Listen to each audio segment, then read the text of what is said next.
When a duel is announced between the sons of Duke Vert to determine who will become the next successor and who will be a loser for life, no one believes in our boy. Because before this, he lost every single training duel and was the disgrace of the family. Even Cyan's personal maid suggests that he should just surrender. There's just no way he can win against a genius like Kranz. But our boy simply grips his rapier and locks in. The Duke announces the start of the duel, and Kranz rushes forward, completely sure he'll end it quickly. But to Cyan, his movements are as slow as a snail's. He casually steps aside, making Kranz miss miserably in front of everyone. Furious, Kranz attacks again, but this time Cyan humiliates him even more by knocking the sword out of his hands. Then he strikes his leg so painfully that the loser falls to the ground and starts crying. Now even the Duke is shocked. At this point, Cyan could simply place his sword at his opponent's throat and end the duel, but that won't be enough. In his past life, this bastard Kranz bullied our boy just for fun. So now Cyan makes sure Kranz learns who's the boss here and beats him to a pulp. So who is Cyan? He used to be the strongest assassin, carrying out countless missions to help his brother become emperor. But in the end, his brother grew afraid of his power and killed Cyan with the help of an entire army and a powerful mage. As he lay dying, our guy couldn't believe what a foolish life he had led serving that bastard. Then, in the next moment, he woke up as a child. Shocked, he saw his personal maid pushing him to go train instead of sleeping all day. And now that he's back in the past, he won't serve anyone except himself.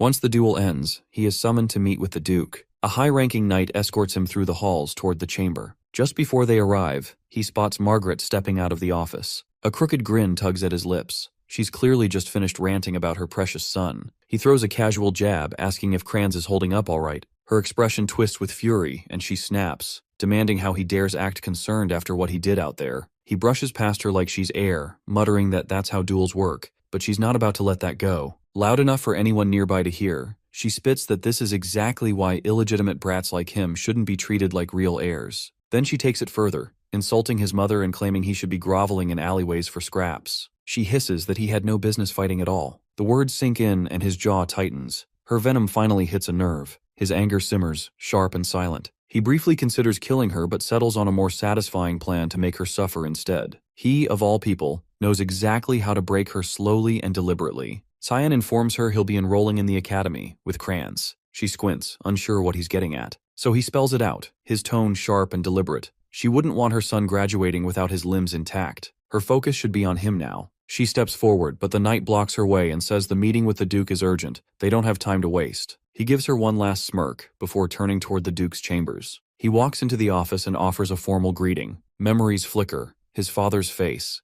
And it's been 15 years since they last met in person. The man, Duke Willius Vert, the mighty feudal lord of Velius, defined by many titles, the continent's shield, the hero who held back the demon onslaught for years with sheer magical might. He carried that burden to his last breath during the demon raid. All he ever wanted was peace across the continent. But Cyan sees him differently. A man who chose to live his entire life as a servant of duty, when he had the freedom not to, is nothing but a fool. The Duke skips past greetings and gets straight to business, telling him that the moment Kranz charged, he locked onto the sword's trajectory and dodged. Then he asks how long he's known how to wield a blade like that. Our protagonist replies that he trained on his own every night. The Duke clearly doubts him and says he's never shown the slightest interest in swordsmanship, so why hide such skill? He answers that he didn't want to attract attention. The man finds it odd that he didn't hold back against Kranz and questions whether that level of aggression was really necessary. Cyan says he needed to prove something, that he's better than Kranz, despite their shared bloodline. The Duke breaks into a wide grin, intrigued and excited by what he just heard. He's gone beyond expectations. He tells him he could grow into a powerful and dependable ally for Ashel one day. Cyan freezes at the sound of that name. The idea of supporting someone like Ashel, now that he knows who he truly is absurd. Just like always, the Duke's obsession with Ashel hasn't changed. He grabs his son's hands and says he can ask for anything he wants as a reward. It'll be granted. He takes this chance as the opening shot to destroy everything Ashel's built and asks to be sent to the battlefront. Back in his room, the maid nearly jumps out of her skin when she hears what he's requested. She calls him insane for wanting to go to a place swarming with wicked creatures and demonic monsters. Velius, the western territory of the Ushif Empire, is the only region that qualifies as the true battlefront, and even Lamia Valley is considered the front line. It's a brutal war zone that's been locked in a fight against demons for centuries. Because of that, his father gives him one condition. He has 1 month to become strong enough to be worthy of entering Lamia Valley. He has no clue how much stronger he needs to be to meet that standard, but he knows he has to raise his physical capabilities as high as possible in the meantime. He's still weaker than most kids his age. What he does have is combat intuition carried over from his past life and a faint trace of magic within himself. If he can build up his body, he might actually put it to use, so the training starts now. Alice storms into the room calling his name with fire in her voice. She's already heard the news about his plan to head to the battlefront. She lays into him, accusing him of letting his win against Crayons get to his head. Then she tells him to meet her on the rooftop. She wants to test him, and if he can hold his own against her for 3 minutes, she won't stop him from going. He tries to talk her down, saying there's no reason for them to fight over this, but she shuts him down cold and asks if he's just chasing after her family's legacy. That's when it clicks. He gets why she's so aggressive. But he doesn't give a damn about her family name. His duel with Crayons wasn't even a full day ago, so his body is still wrecked. But she doesn't hold back. She comes at him hard with her broadsword. He reacts just in time, managing to block her strike. She pulls back, taken aback that he defended himself. A 10-year-old with a rapier just deflected her greatsword. She shrugs it off as pure luck and unleashes a flurry of fast attacks. He barely holds them off and takes some hits, but he sees a weak spot in her guard and turns the tables. He parries, slips inside her defense and counters, his blade aiming for her neck. She doesn't have time to dodge the counter, but Cyan twists his blade at the last second, giving her a window to escape. If he hadn't done that, she would have dropped dead on the spot. The Mist's sword technique wasn't built for mercy. Most of its fog-based forms are made for killing, which makes it hard to hold back, especially when his physical strength is still lacking. But now he's starting to burn out. To make up for what his body can't handle, he's been forcing mana through his sword, and he's just about hit the wall. He catches her mid-chant, blending earth and wind into her blade, and shifts into stance. The determination on her face says she's going all in, so he braces for impact, knowing damn well that trying to block that hit could send him flying out of the castle. He charges, hoping pure adrenaline and blind faith will unlock his magic mid-run. But before their blades connect, the knight Ulkin drops in and shuts the whole thing down, blocking them both. He scolds her for going too far on someone younger. Reality hits fast. She blinks, then suddenly pulls him into a hug, trembling and apologizing for snapping. She just wanted to stop him from throwing himself into the battlefield. He gets it. He knows how she is, how she gives everything she has to everything. His sister, the prodigy who scored top marks across every subject at the Royal Academy, her looks alone had people calling her a child blessed by the gods. She'd trained with the sword since she could walk. She once matched Ashel blow for blow in their fight for the title of Continent's Guardian, but then it all collapsed. She joined the Knights of Light and got killed. He clutches her tight and swears to himself. This time, he'll protect her. In the middle of their moment, she turns to Ulkin and narrows her eyes.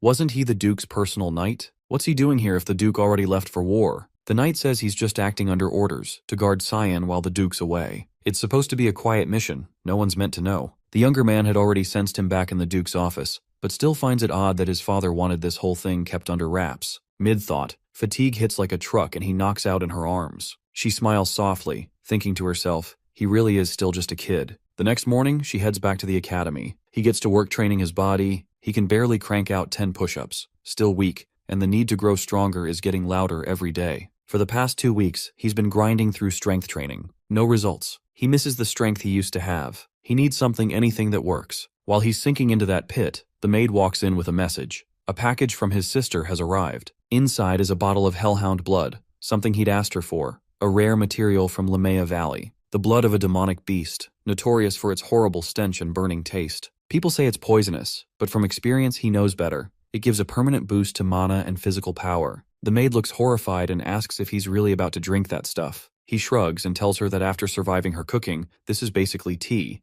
then downs the whole thing in one go. The heat and rush of power spread through his system. Then he says he's heading out for a walk. He goes to a spot he remembers clearly from his past life. He's been waiting for 2 weeks to do this, specifically for a moment when Yulkin isn't around to report back. Years ago, Ashel received a divine revelation from Lumendel, the god of light. It spoke of an ancient temple hidden in the mountains. He hadn't believed it then, but the place turned out to be real, a zone where mana gathers in heavy concentration. In this timeline, though, that prophecy hasn't happened yet. He's the only one who knows it exists. He crouches, feeling along the earth, searching for the exact spot where the mana thickens. Then he channels his magic, and the entrance to the temple begins to open. He steps inside the temple and instantly realizes something's off. It doesn't look quite the same as it did before. This place, once a shrine devoted to the god of light Lumendel, had its history erased during the demon god war that wiped everything clean 3 centuries ago. He moves deeper into the ruins, eyes locking onto a glow pulsing from a sword, the temple's core. Back in 999, BF, before Foundation, humanity had finally driven the Demon King's forces out of Velius. The demons had power far beyond human capabilities, but humans found salvation in ancient relics called the God's Weaponry, artifacts that turned the tide.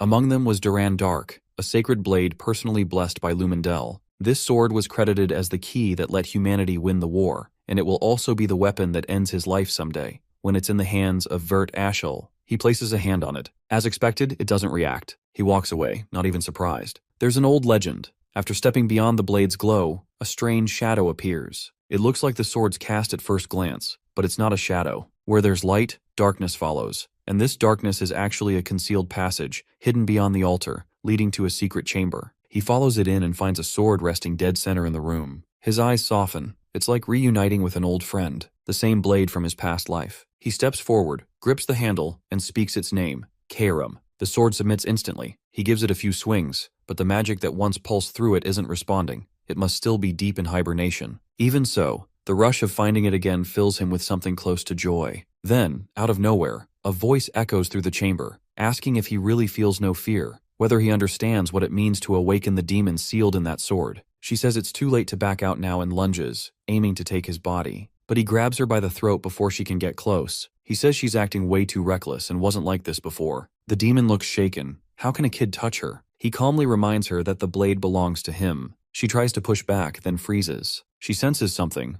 asks if he's the successor. Why does he carry Eru's presence? He repeats himself. He owns this sword. He inherited Eru's legacy, and she should kneel to her new master. She doesn't buy it, calls bullshit, and attacks. He sighs, realizing words won't work. The will of a demonic weapon always ends with it trying to claim the user's body. So he cuts the conversation short, flicks a finger, and slams her skull into the temple floor. He warns that if she doesn't submit now, things will get uglier. She growls, enraged, so he doubles down, pressing her even deeper into the ground to make his point. The pressure works. She breaks and finally calls him master. With that done, he figures it's time to head back. He's already been away too long. Karam practically hums with excitement, eager to breathe open air again after so long underground. She asks his name, curious. When he tells her, she raises an eyebrow. Out of everyone, why would Eru pick a kid she's never even heard of? He answers that he was chosen in a past life. He's already died once. As they walk, he passes Durandark, staring at it. He says it'll need to sit tight. Its real owner won't show up for another 2 decades. Karam still isn't convinced about the whole reincarnation thing, so he cuts the hilt off the sacred blade. She asks what the hell he's planning with that. He says it'll make the future a hell of a lot more fun. As the cart finally reaches its destination,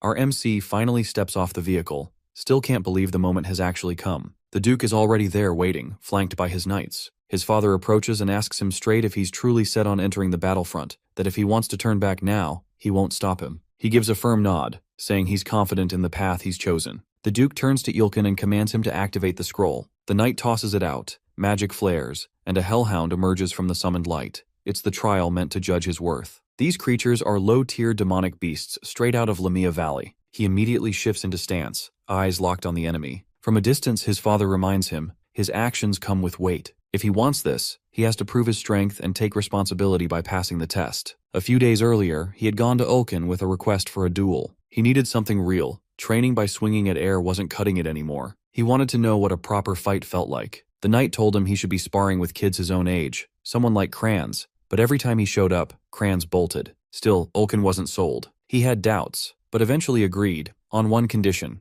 He would fight using only the sheath and stick strictly to defense. He agreed to the terms and added one more request. No matter what happened that day, the knight wasn't allowed to tell the Duke. Before he could say a word, our MC charged in with full force. The strike was blocked, but the weight behind it caught Ulkin off guard. He didn't expect a 10-year-old's blade to hit that hard. The kid circled relentlessly, movements fast enough to blur. Ulkin struggled just to track him. Then came a high slash from behind. The knight parried, but there was no room to breathe. Blow after blow came crashing down, every strike backed by full effort. He blocked them all barely. Eventually our MC stopped. As expected, he wasn't ready to win yet, but he thanked Ulkin for the fight and headed off. The knight stood there in shock. The fragile little noble he once knew had changed, grown way too fast. So now, watching him face the hellhound, he's convinced those beasts aren't going to be a problem. He watches it make its move, it charges. He dodges cleanly. Even with how far he's come, taking on a beast like this still pushes his limits, so ending it fast is the only way. The next time it lunges, he sidesteps and drives his blade across its throat, straight into its brain. It collapses immediately. As the blood pools out, he eyes it with a stray thought.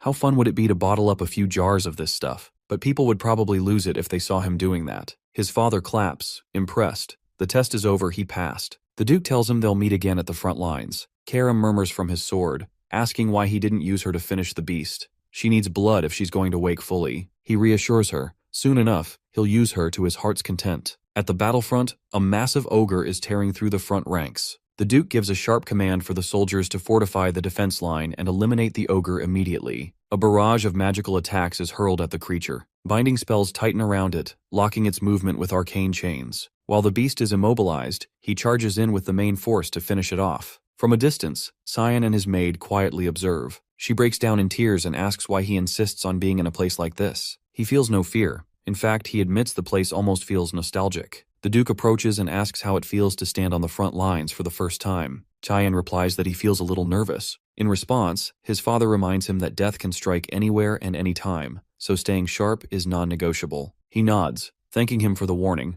but he's already aware that scenes like this are typical out here. There are usually 3 or 4 full-scale battles each day, and each one comes with a precise protocol designed to help them defeat the demons. With the advanced knights forming the backbone of the force, they handle any monsters trying to breach the line. When the battle concludes, he returns to his assigned tent, far in the back, deep within the safest sector. But the guards in this area follow orders too strictly, which means he won't be able to summon Karam. He has to wait until dinner to sneak off and train outside. He sees her trembling and asks what she's even doing. She repeats the Duke's warning. He tells her to pack her bags and go back to the castle. She yells that she can't leave him alone. He's hopeless without her there. If she disappeared out of nowhere, no one would care for him. She walks out of the tent, saying it's time to eat. He doesn't like how she acts with him, but lets it go. Later that night, once everyone is sleeping, he slides a plush doll under his blanket to cover for his absence. She asks if he's heading out to train. He nods, confirming it. She praises his commitment and says the Duke would be proud seeing him like this. He excuses himself and tells her to handle things and keep his absence quiet. Since it's night, the patrols tend to be tighter. Now is the best window while people are occupied. He cloaks himself in fog magic to slip through unnoticed. He recalls this place should still be crawling with monsters, the ideal ground for Karam. She smells the heavy scent of blood in the air and can barely contain her thrill. She begs him to let her cut down the beasts. He lunges into the hound pack, ripping through with a sweeping fog assault, tearing them apart without slowing down. He harvests the blood from the slaughtered hounds and drinks it, recharging his mana and body and feeding Karam the power to grow stronger. She starts to get impatient, wondering how many more beasts they'll need to kill to reach their goal. He tells her they'll stay and train here all night. The area will keep drawing in more monsters. Elsewhere, across the front lines, a group of knights is escorting a royal convoy through the mountain paths. The maid seated in the cart tells the young girl inside that heading to the battlefield is too dangerous, and turning back would be safer. The child, with her gloomy look and smug tone, warns the woman to quit treating her like a kid before she pisses her off. She's supposedly the next heir to an empire. The maid apologizes for overstepping and brings up something she heard. The Duke of Vert has brought his youngest son to the front lines, and apparently, he's around the same age as her. The girl reacts with surprise at the Duke's decision. Why would he send someone that young into war? The maid clarifies that the Duke didn't make him go. He volunteered on his own. She repeats that he's probably her age and suggests they should get along if they ever cross paths. The girl flips into full tsundere mode and insists she's not interested in meeting him. The maid apologizes again, but the girl finally relaxes a bit and asks for his name. She tells her he's called Cyan Vert. The girl whispers it under her breath, clearly intrigued by whoever this bold young kid might be. The following day on the battlefield, Duke Vert leads his knights with precise coordination to subdue the monsters and wipe them out. After clearing the field and eliminating the threats, he approaches his son to ask how he feels after throwing himself into combat. Our MC replies that there's still a long path ahead, but he's eager to walk it. His father, impressed by his courage and resolve despite his age, smiles and says he's proud. He stares at him, surprised. It's the first time he's seen this kind of warmth. Before walking away, the Duke tells him they need a private talk inside his tent the next day. That night, with the camp deep in sleep, he makes his way to the rear zone of the front, like always, to train. But something's off. A death worm appears before him. These creatures usually spawn much deeper in the valley, so finding one here doesn't add up. In his current state, he's struggling to keep up, and Karam urges him to hand control over if he wants to survive. He knows her too well. What she really wants is full access to his body. She keeps pushing, telling him those weak swings won't do anything to a worm that can heal every wound in seconds. He has to one-shot it to end the fight for good. He hears her out. This fight could drag on forever if he keeps going solo. Even though he's consumed an absurd amount of demonic beast blood over the past month, he still feels miles from being truly strong. Letting her take over might be his only option. He steps forward, allowing it. With the 9th form of thick fog, demonic sword manifestation, she unleashes her full speed and strength, slicing the worm into pieces with almost no effort. Meanwhile, the Duke, accompanied by several of his royal trainees, passes through the area and spots the scattered corpses of hounds that were slain earlier. They immediately pick up on the dense mana lingering in the space, and it raises suspicion that a demon might be responsible. He orders the group to search the scene and get it secured quickly. This kind of thing can't be left unchecked, especially if there's demonic activity. As he studies the cuts and marks on the bodies, he notices they resemble his son's fighting style, but shakes the thought off. They sweep the area and end up finding a massive dead deathworm. A new question is raised. Who could have taken down that many beasts solo? He starts forming a theory. Some kind of secret organization might be behind these incidents. Back in his tent, our MC lies on his bed, thinking back on the last time he used the demonic sword manifestation. It's the technique that lets Karam fully take over and unleash her powers with no restraints. But the risk is steep. If he slips, she could remain in control permanently. That's why he can't use it on weaker monsters. The cost is too high. Fatigue sets in. His body's sore and heavy. If he hadn't been drinking all that demon blood during his stay here, he'd have collapsed long ago. As he's trying to rest, she appears, telling him she finally understands something. On the inside, he's clearly mature, but his body's still stuck in a kid's form. His instincts, awareness, and fighting skills don't match his age at all. He moves through Lamia Valley like someone who's trained for decades, and the way he uses a sword only adds to that. It's almost like he's had 30 years of experience. And after hearing what he said before about dying, she's now fully convinced. He must have come back from the future. He gives her a tired look and tells her it should have been obvious from the start. She, being the loud beast she is, yells in frustration. But once she calms down, she begins digging into the details of his past death. It must have taken someone damn strong to kill him. Her theory? He was taken down by the wielder of the Duran Dark, either lost in a duel or was betrayed by someone close. She leans toward the second one. He asks how she's so sure. She explains that earlier, she saw him looking at that sword like it meant something to him, like it carried a past. And if that's the case, he's probably out for payback. Her tone shifts, and she growls that if he ever dies or gets defeated again, she'll devour him whole. He knocks her on the head and reminds her who's actually in control, but inside, he's quietly relieved. She hasn't changed a bit since the day they met in his previous life. Later that day, something feels off. People are acting jumpy for no clear reason. He heads out to figure out what's going on and runs into Emily. She tells him that news just came in. High-ranking monster corpses were discovered in the valley near the rear camp, the same area he's been staying in. He instantly realizes she's talking about the creatures he's been taking out every night. He asks if any other rumors have started spreading, but before she can say more, Yulkin interrupts, saying the Duke wants to speak with him. He knows he's screwed. He handled the corpses just last night. He walks into his father's tent and greets him like always. There's hesitation in his chest. If the topic comes up, he doesn't know what excuse to give. His father would immediately recognize his attack pattern. The Duke gestures for him to sit down, and without any build-up or delay, Father immediately addresses the reason Father summoned him. Father questions where he was last night. With no hesitation and a straight face, he lies, claiming he went to bed early. Suspicion flickers. Those markings they discovered yesterday bear an uncanny resemblance to the cuts left by his sword style. But after a moment, the Duke tempers his thoughts, pushing the suspicion aside. There's no way a kid could have taken down something as massive and dangerous as a deathworm. Father asks why he's being questioned. The tone shifts, more serious now, as Father brings up the monster corpses found near the camp. They need to look into it thoroughly, but the one theory Father keeps circling back to is that it might be tied to an old assassin organization known as the Mist. He plays dumb like he's never heard the name before, but the explanation continues. Supposedly, the Mist has existed for centuries. No one knows their motive or ultimate purpose, but they've left a trail of dead nobles in their wake. Their signature? Every kill site is shrouded in black fog. Then one day they just vanished. The last known sighting was 300 years ago. But the troubling part is, the monsters found yesterday were surrounded by that same black fog, the kind linked to Eru, the god of darkness. He's the source of the organization's power and the deity they worship. Based on that alone, the Duke assumes the Mist is behind the Deathworm's slaying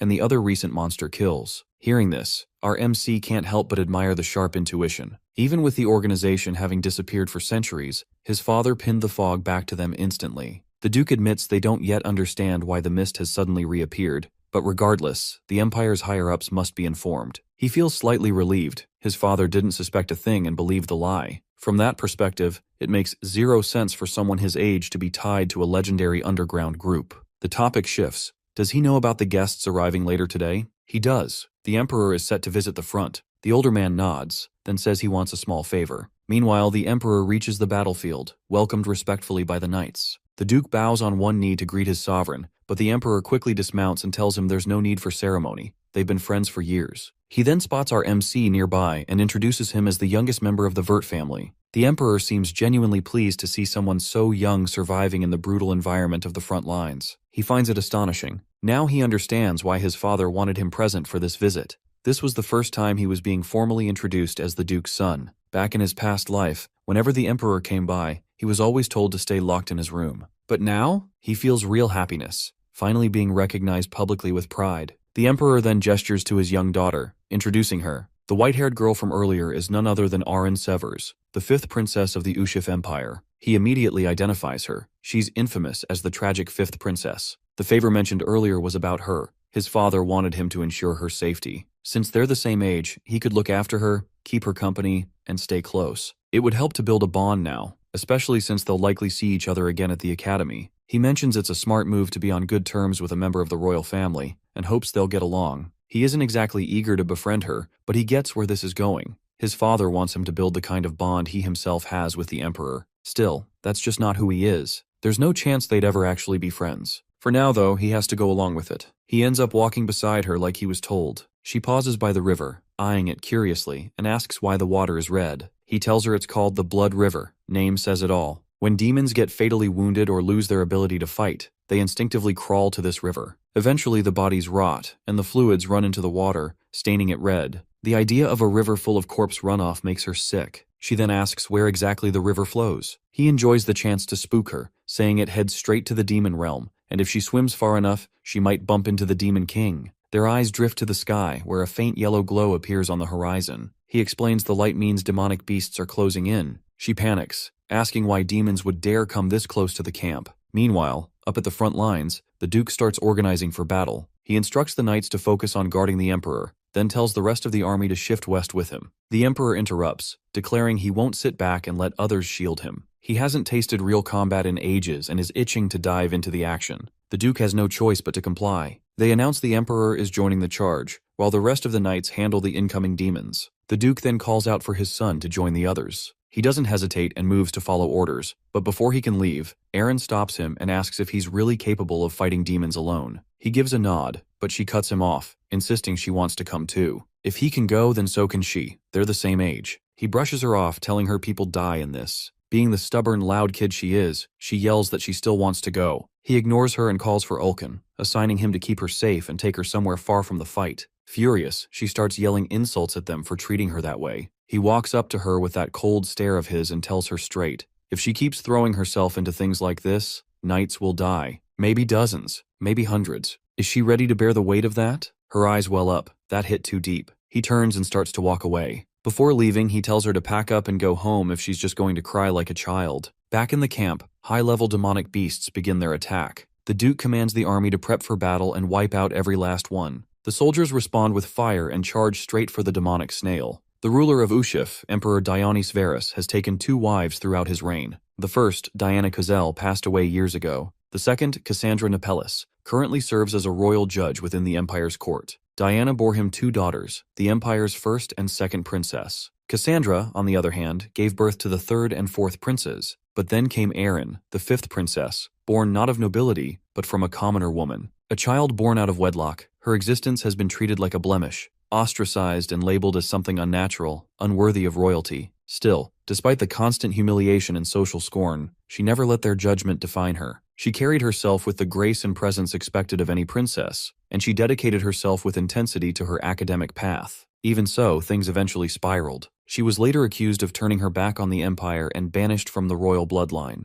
No one knows for sure what became of her, but rumors suggest she caught some incurable illness and died alone on a remote island. That was enough to earn her the nickname, the Tragic Princess. He, for one, believes things could have turned out differently. Always thought she might have stood a chance at a decent life, if only she weren't so caught up in dreams and blind ambition. She drew too much attention. Karam constantly teases him, claiming her story practically mirrors his. Meanwhile, far across the war zone, the Emperor and the Duke have been making significant progress wiping out the monster swarms. Dion channels raw lightning through his body, slicing through the stragglers like they're nothing. He might hold the throne, but he's also earned a reputation as a terrifyingly skilled magic wielder. Creatures like these barely slow him down. Once the area is cleared, the 2 duck inside the command tent to rest. The Emperor pours himself a drink and offers one too, just to reminisce about the old days. The offer is declined. There's no room for Buzz's judgment on the front, so he shrugs and drinks solo. As the quiet stretches between them, he casually brings up a troubling matter. Several nobles have been killed lately, and word is spreading fast, unsettling both citizens and soldiers. The Duke immediately asks whether there's any link between the deaths.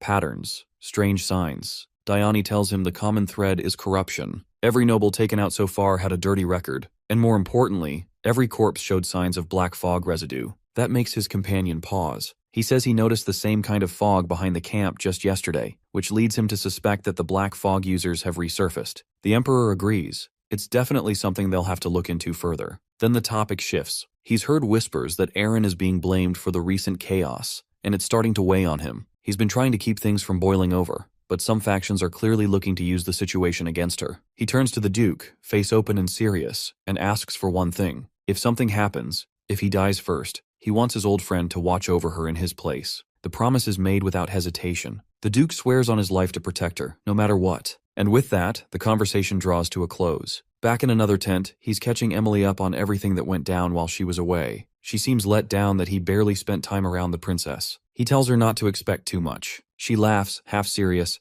and throws out that he'll never get married at this rate. He brushes it off and steps out to return to his usual training. But outside, he runs straight into Eren, standing there soaked from the downpour. She walks into the tent beside him and asks where he's heading next. Before he can answer, she tells him to stay for a moment. There's something she wants to talk about. She asks how long he's been stuck out here. He replies, nearly a month now. Not wasting time, he pushes the real question. Why did she come all the way here just to find him? But whatever she wants to say, she holds back. Emily's intense, almost unhinged gaze behind them makes her too uncomfortable to speak freely. He tells her to give them some space so they can talk privately, but she replies with a sarcastic grin, joking that they should all just have fun together. Once she's out of the way, Eren begins by apologizing, admitting she hasn't been behaving like she should, hasn't lived up to what's expected of her. He accepts it without hesitation and admits he might have gone too hard on her earlier. Her voice lowers, weighed down by emotion. She says he's well liked by everyone, that he carries himself with more maturity than she does. He instantly notices the shift in her demeanor. She brings up the fact that he's probably heading back to the academy soon,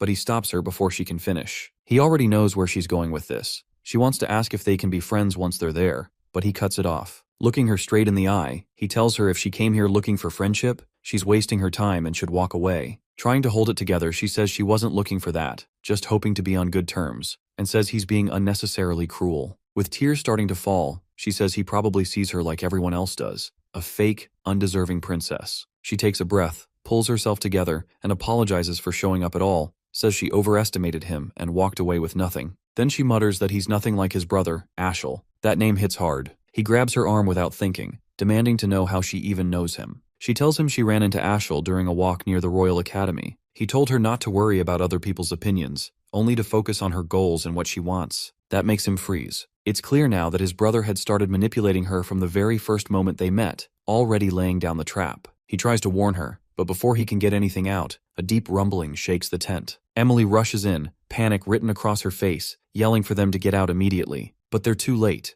An orc crashes through the top of the tent, smashing into the ground and launching her through the air like a broken doll. From outside, the nearby knights spot the torn-up tent and realize he's still inside. Emily, sprawled in the dirt, breaks into sobs, convinced he's just been killed under the wreckage. Word of the attack reaches the Emperor and the Duke immediately. Both of their children are trapped inside the wreckage of a tent, torn apart by a high-ranking demonic beast. Without pausing, Diani commands the entire military force to head straight to the scene and secure his daughter's life. Meanwhile, panic floods his mind. He can't wrap his head around why powerful monsters keep showing up this far behind enemy lines. They're supposed to stay deep within the valley. Something feels seriously wrong, and he's starting to suspect he might be the reason behind it. Tears well in her eyes when she sees him alive, after genuinely believing the orc had killed him. But he managed to get out before the structure collapsed. There's no way he'd let an orc finish him off when he's slain demon kings in a past life. Beside him, she asks if the knights stationed at the camp are all right. Then she breaks down, overcome with guilt for coming here at all, knowing they would have followed her straight into danger. The knights approach and reassure her that protecting her is their sworn duty, and they're ready to die if that's what it takes. But the words are cut short when the orc storms back into the scene, grabbing one of them, crushing his body in a single grip,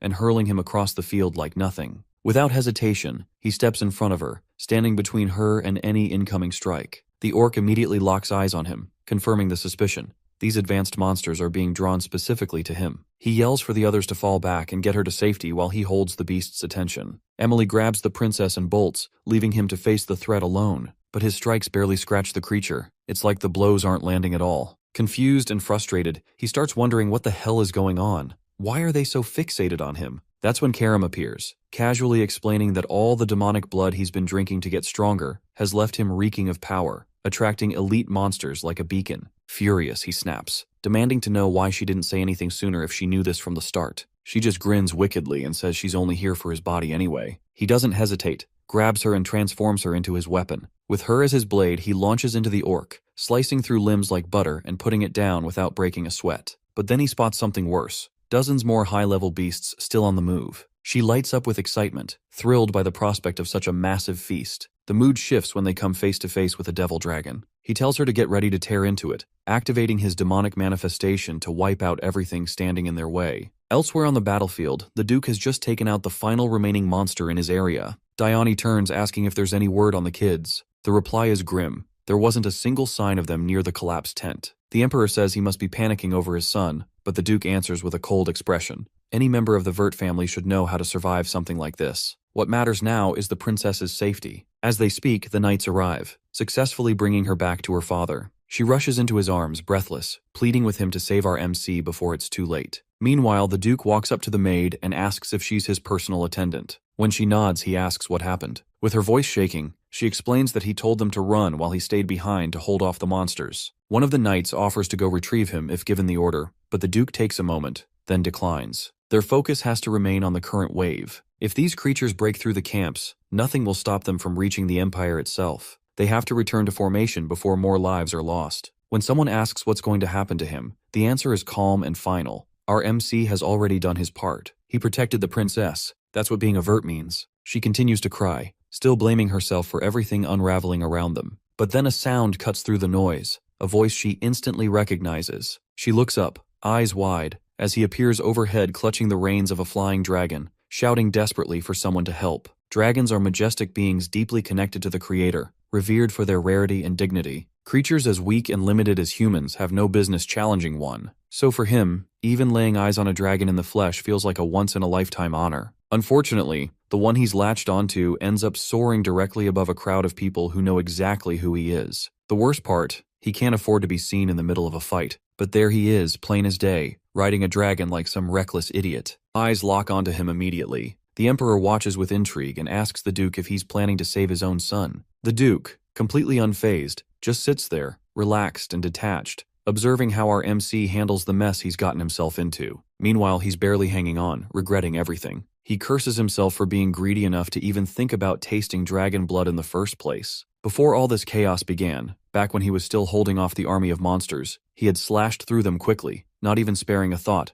until all that remained was the dragon. Seeing it up close had him practically vibrating with excitement, staring at the mythical beast with wide, awe-filled eyes. But the moment didn't last. It went aggressive fast, blasting a column of fire his way. He dodged and scrambled for the high ground, launching a flurry of attacks in return, but each strike only pissed it off more. Then came the tail swipe, hard and fast, smacking him through the air like a rag doll. Before it could follow up, he switched to martial arts, pounding it with heavy, rapid blows across its body. Still, it wasn't enough to bring the beast down. As he prepped for his next move, something unexpected happened. It stopped. Then it simply turned and flew away. But of course, being the impulsive little gremlin he is, he leapt after it without thinking, grabbing onto its side like a maniac just to steal a taste of its blood. That's how he ended up stuck, clinging to its back, powerless and exposed. She demands to know why he hasn't used her to fight back. At this rate, he's going to get himself killed. He screams back that if anyone sees him use his powers now, he'll be fried alive. He can't let that secret get out. While they're still arguing, they spot the Duke beginning to cast a massive, high-level magic spell,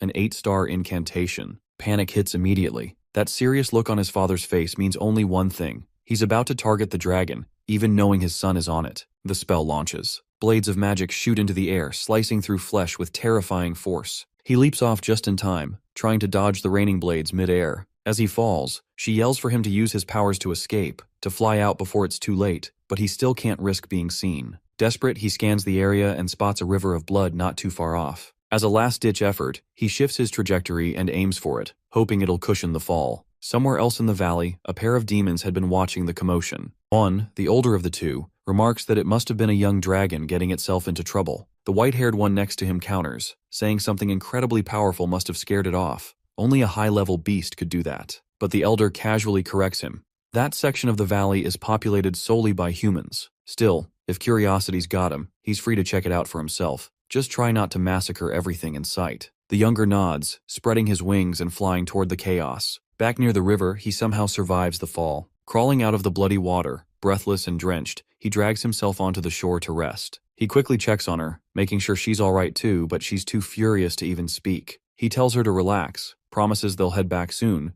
but she snaps at him to be careful. Right now, they're standing in the middle of demon territory. He laughs it off, saying there's no way their luck is that bad. Not enough to run into a powerful demon this late in the day. But right on cue, fate slaps him across the face with a voice he knows far too well. A voice burned into his memory for years. The voice of Valkyrian, the Demon King. In the past, everyone who had ever laid eyes on him said it felt like staring directly at the personification of darkness itself. That very presence now looms before Kyan. Instinctively, he shifts into a defensive stance. With a furious tone, Valkyrian demands to know if he is a human. Too tense and hyper-focused to respond, he keeps his silence. In an instant, the Demon King blinks toward him, clearly extending an invitation to fight. Cyan reacts immediately, slashing with Karam, but only manages to shear off a bit of his hair. Valkyrian appears intrigued, impressed even, by the speed of his movement. Karam quickly asks who the hell he's trying to fight, and Cyan answers with a weighty pause. It's the Demon King. That alone sends her into a panic. She says there's no way he can beat someone of that caliber at his current strength. Now stuck in a dire situation, he realizes he's got no real chance of winning, and even escaping could end with him being caught. He locks up briefly, trying to process what to do, but then Valkyrian surprises him by calmly telling him to relax. He claims he won't lay a finger on a kid like him. He even lies down casually, suggesting they just talk for a bit. Cyan finds this strange and out of character, completely baffled by the Demon King's demeanor. Once again, Valkyrian asks if he's really a human and how he ended up here. He answers that yes, he is, and that he ended up falling into the Blood River, which dragged him all the way to this place. Valkyrian, however, isn't fully convinced. He senses something odd emanating from our MC and asks if this is truly his first time here. Cyan nods, but the other still isn't buying it. He then questions whether our MC has seen him before, to which he firmly denies. That answer, however, does feel genuine enough that Valkyrian believes him. After all, how could a human possibly know him when the latter had never even met a human before? Still, Cyan remains unsure, his mind racing to figure out if this really is the same Valkyrian he remembers from his previous life. He decides to ask why he's even here. The Demon King replies that he sensed an unusual surge of energy from this direction and came to investigate, explaining that as ruler of these lands, it's only natural for him to look after them. Our MC's lack of surprise actually reinforces his suspicions. His unbothered expression makes it seem like he already knows him. Valkyrian continues to talk, clearly thinking aloud, but Cyan isn't really listening. He's too caught up in how wildly different this man is from the version he once knew. If everything unfolds the same way it did in his past life, the demon invasion will begin soon. But looking at him now, he just doesn't seem like the type who would trigger such chaos. If this is his real personality, then something must have gone wrong to alter him. So Cyan takes a risk and asks what he truly wants to achieve as Demon King. Amused by our MC's boldness, he says that all he desires is to ensure safety and prosperity for his people, and if anyone threatens that peace, he won't hesitate to wipe them out. For a split second, Cyan glimpses the real core of Valkyrian, a raw force of evil restrained deep within. Something must have set him off in the past to awaken that beast, and our MC knows he has to prevent it from happening. He warns that soon, either Valkyrian or his empire may face a dire turning point. The Demon King frowns, puzzled by the vagueness, asking what he's getting at. Cyan admits he doesn't know the exact details, but if events spiral, a massive conflict between humans and demons could erupt, and he wants terms to stop it. Valkyrian wonders aloud why he'd want to start a war with humans to begin with. Cyan responds with a plea. No matter what happens, promise never to invade the human lands or declare war. That raises an eyebrow from him, who presses, what's in it for him? Cyan promises that whatever threat comes his way, he'll do all he can to support him. Valkyrian still finds it amusing, but there's something about our MC's courage he respects. He asks for his name, and upon learning it, solemnly vows, as Demon King, that he will never initiate war with the humans or encroach upon their lands, regardless of circumstances. But he warns that Cyan must uphold his end. With that said, he takes off into the sky. Not long after, our MC is spotted by frontline scouts patrolling the river. Word spreads fast. He becomes known as the one who survived the Devil Dragon. Later, back within the abbey near the Velius border, Cyan rests in a hospital bed. Erin sits nearby. With flushed cheeks, she hesitantly gathers her words and asks him if he would be hers. Cyan can't make sense of what's unfolding around her. From the look he gives, she picks up that he clearly doesn't want to go through with it, and it hits her hard. Tears start building as she admits it actually tracks that he'd avoid someone like her, just a useless royal with no power to offer. Her reaction starts to wear on him, her mood, her desperation, the way she's laying it all out. It's beginning to grate. Deep down, he already knows she's got nothing practical to bring to the table, but her emotional mess is tugging at his patience. She quickly brushes her tears away and forces a smile, insisting she just needs to level up, get stronger, become powerful enough that someone like him might finally look her way and accept her presence. She locks in that goal, swearing she'll grow so terrifyingly capable that resisting her won't even be on the table anymore. Just before stepping out, she pauses at the door and throws a quiet thanks his way for not dropping dead on the front lines the other day. Some days later, off in the shadowed edge of the forest's rear border, a man slips through the trees, making sure no one's trailing behind. He pulls a cube from his pack, arcane and faintly glowing. The moment it's exposed, dark chains of cursed magic lash out, locking his limbs in place. A voice cuts in behind him, Cyan's, remarking in disbelief that Reynold Crimson was the rat all along. The smuggler immediately launches into a frantic explanation, rambling about how the cube's no ordinary item. It's packed with enough raw mana to give it near-limitless storage, a design straight out of the Garam Kingdom's mage labs. The assassin yanks the cube away and pulls off his mask, revealing his face and casually reciting his full name like he's reading it off an arrest warrant. Reynold freezes, stunned that Cyan's the one who got the jump on him. He demands to know what brought him out here, but the other man doesn't even acknowledge the question,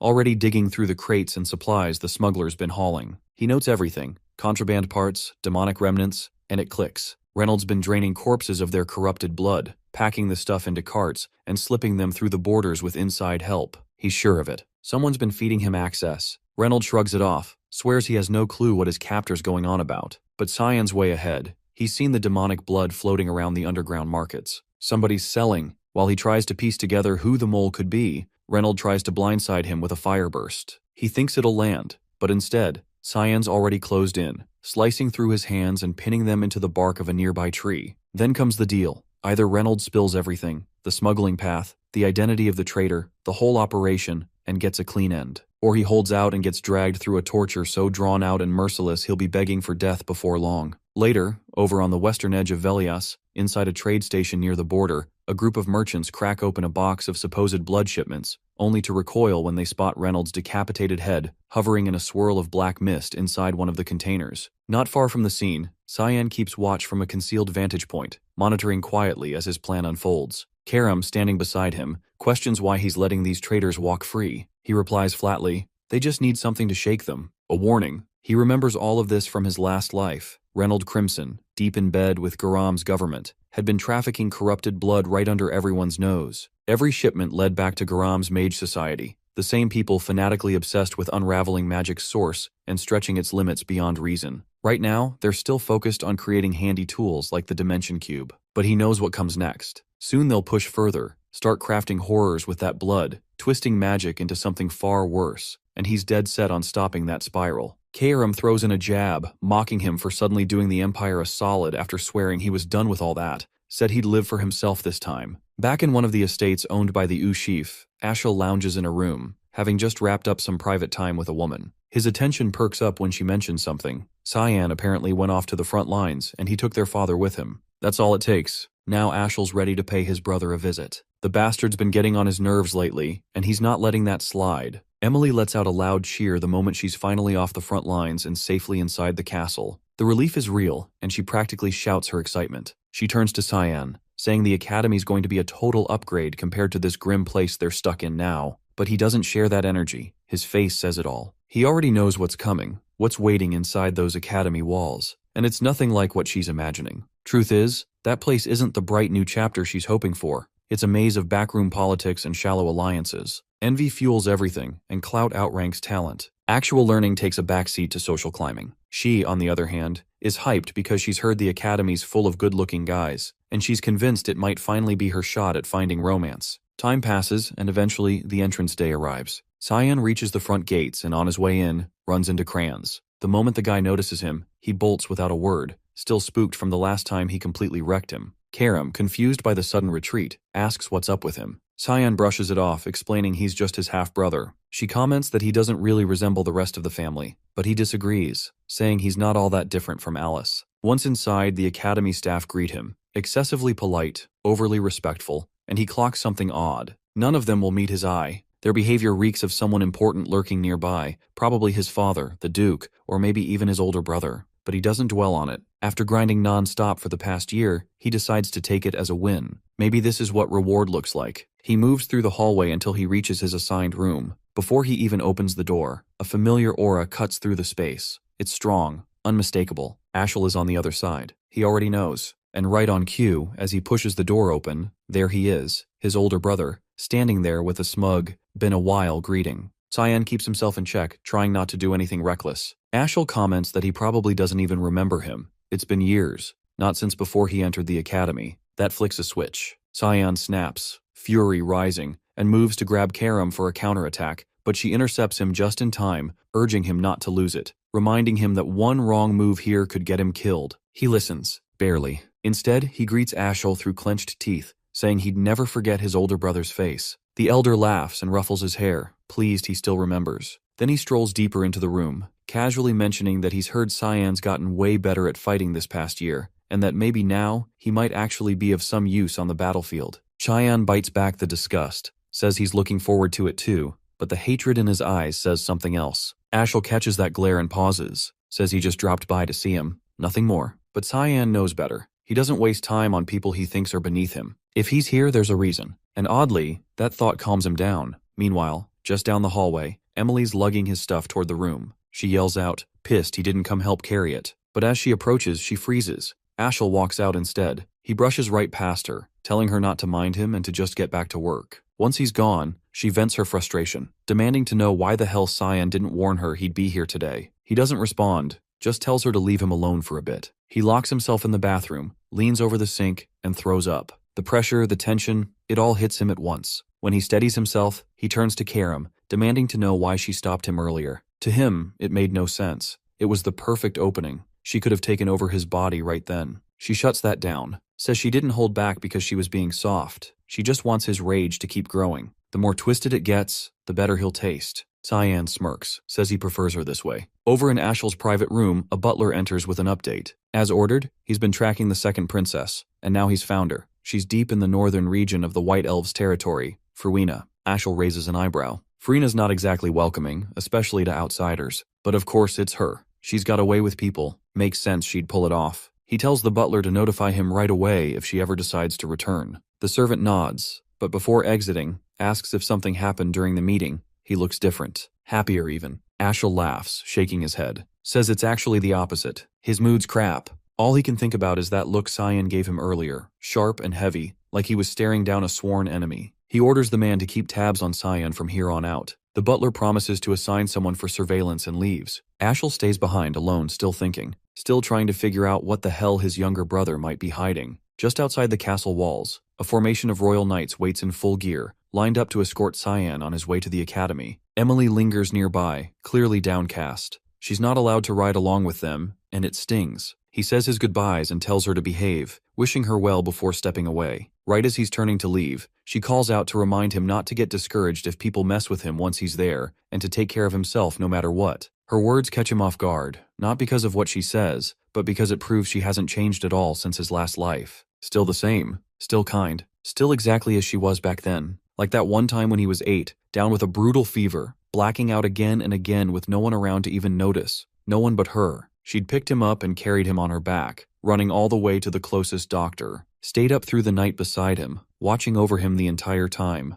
If not for her, he'd probably have died somewhere in a forgotten corner of the castle. Leaning his head out from the cart, he yells back at her, half joking, telling her she better behave, or she'll be punished when he returns. She waves after him, eyes glossy with tears but smiling wide. To him, she's never just been a maid. She's someone he holds close, someone who genuinely matters. Once back inside the cart, something starts to feel off. The escort, 6 nights for one person? It doesn't sit right. He starts to suspect there's more to this than a routine trip. Whatever they're planning, it probably won't wait until he reaches the academy. Hours pass before they pull over. One of the knights tells him they'll be camping here for the night. Curious, he asks where exactly they are. They respond vaguely, claiming it's a location in the center of Saffron, and that they should be arriving at the city by morning. But he knows better. The landscape doesn't match, not even close. No forest like this exists near Saffron. Judging from the surroundings, they've dragged him somewhere isolated, deliberately out of reach. He climbs out of the cart and right away the group closes in, surrounded. Calmly, he asks the only thing that matters. Who's pulling the strings? Who's behind this setup? They don't answer. One of them simply tells him the only thing he needs to know is that he's dying today. A knight steps forward and moves to swing at his neck. He sidesteps effortlessly, then takes the man's head clean off in a single counter. Raising his sword, he levels it at the rest and repeats the question. They rush him all at once, but they don't last long. Within seconds, he cuts through them like dead weight, limbs and armor crashing to the ground. He leaves just one alive. The last knight, staring up in sheer terror, finally understands how he managed to walk away from a demon dragon encounter. The moment they accepted this mission, they were already screwed. He walks over, weapon still drawn, and asks again, "Who ordered this?" No dodging, no delay. Panicking, the knight blurts it out. It was Mrs. Margaret. She's the one who issued the kill order. He doesn't kill him. Instead, they both return to the cart and resume the ride toward the academy. Along the way, the knight offers another piece of the puzzle. Apparently, Kranz had gone to Margaret and asked her for a favor. This hit job? Most likely his request. He grits his teeth. That's enough. He vows to settle things with Kranz later.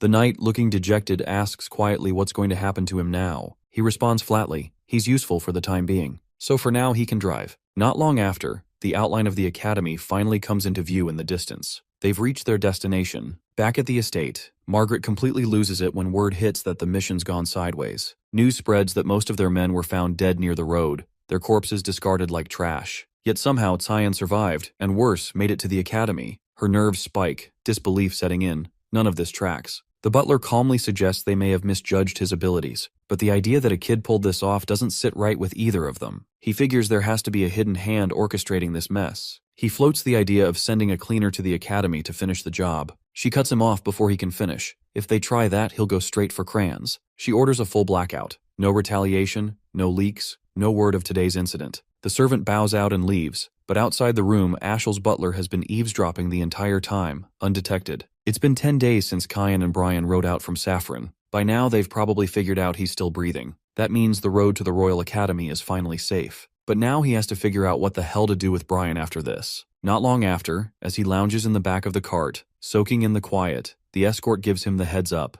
They've arrived. He glances out and spots the academy building. Nostalgia hits hard. A flood of memories comes rushing in, some good, most crap. He walks in and hands over his credentials at the front desk. A wave of whispers follows. People stunned to hear the name Cyan Vert. He's instructed to head to his dorm and wait there. In 2 days, he's expected to attend the entrance ceremony and elemental assessment. The staff hands him an ornate key paired with a sealed letter. He gives both a once-over, baffled, then stunned when he learns he's been assigned a royal hall, all to himself. No one in his bloodline has ever gotten that honor, so clearly someone's pulling strings. Brian steps inside with him, still trailing along. Cyan turns to him. Now that the escort gig's over, it's time to settle things. The guy freezes, convinced his time's up. But instead of a blade, he gets a hefty sack of gold, payment for his work, more than enough to start over somewhere. Caught off guard, his eyes well up. He drops to one knee and begs to serve for life. The request throws Cyan completely. Why would anyone want that? So the man explains, his father always told him, if you ever find someone worth your loyalty, don't hesitate. The whole thing annoys Cyan. He thinks it's a stupid way to live. How can Brian be so sure he won't get betrayed down the line? The answer's simple. If it happens, it happens. Cyan shrugs it off and decides to skip the ceremony. He's going straight for the elemental test. Meanwhile, inside the dean's office at the Royal Academy, the man sifts through the latest elemental results. This year's batch brought in plenty of impressive candidates, like Aaron, who scored 2-star mana and shows a 50% alignment with the light element, and more beyond her. He's honestly impressed with what the kids are packing this year, but one name jumps out above the rest. Cyan. 2-star mana, S-rank physique, and most shocking of all, 92% darkness affinity. Not even his sister Alive Ver, the so-called child of God, hit those numbers. She only scored 88 in water when she graduated. He admits it's wild. None of the other prodigies match up to her little brother. Instructor Sarika points out that his element is still darkness. He knows, but she should also know that he was granted a royal hall on direct order from the Emperor. The kid earned it after saving Aaron from a monster attack at the front lines. Now the Emperor's thinking about marrying them off. He asks Sarika what she thinks would happen if the overlooked 5th princess married into the Vert family, known for churning out elite talents. The answer's obvious. Succession drama, empire-wide chaos, maybe even civil war. She cautions that pushing things too far could shatter the realm.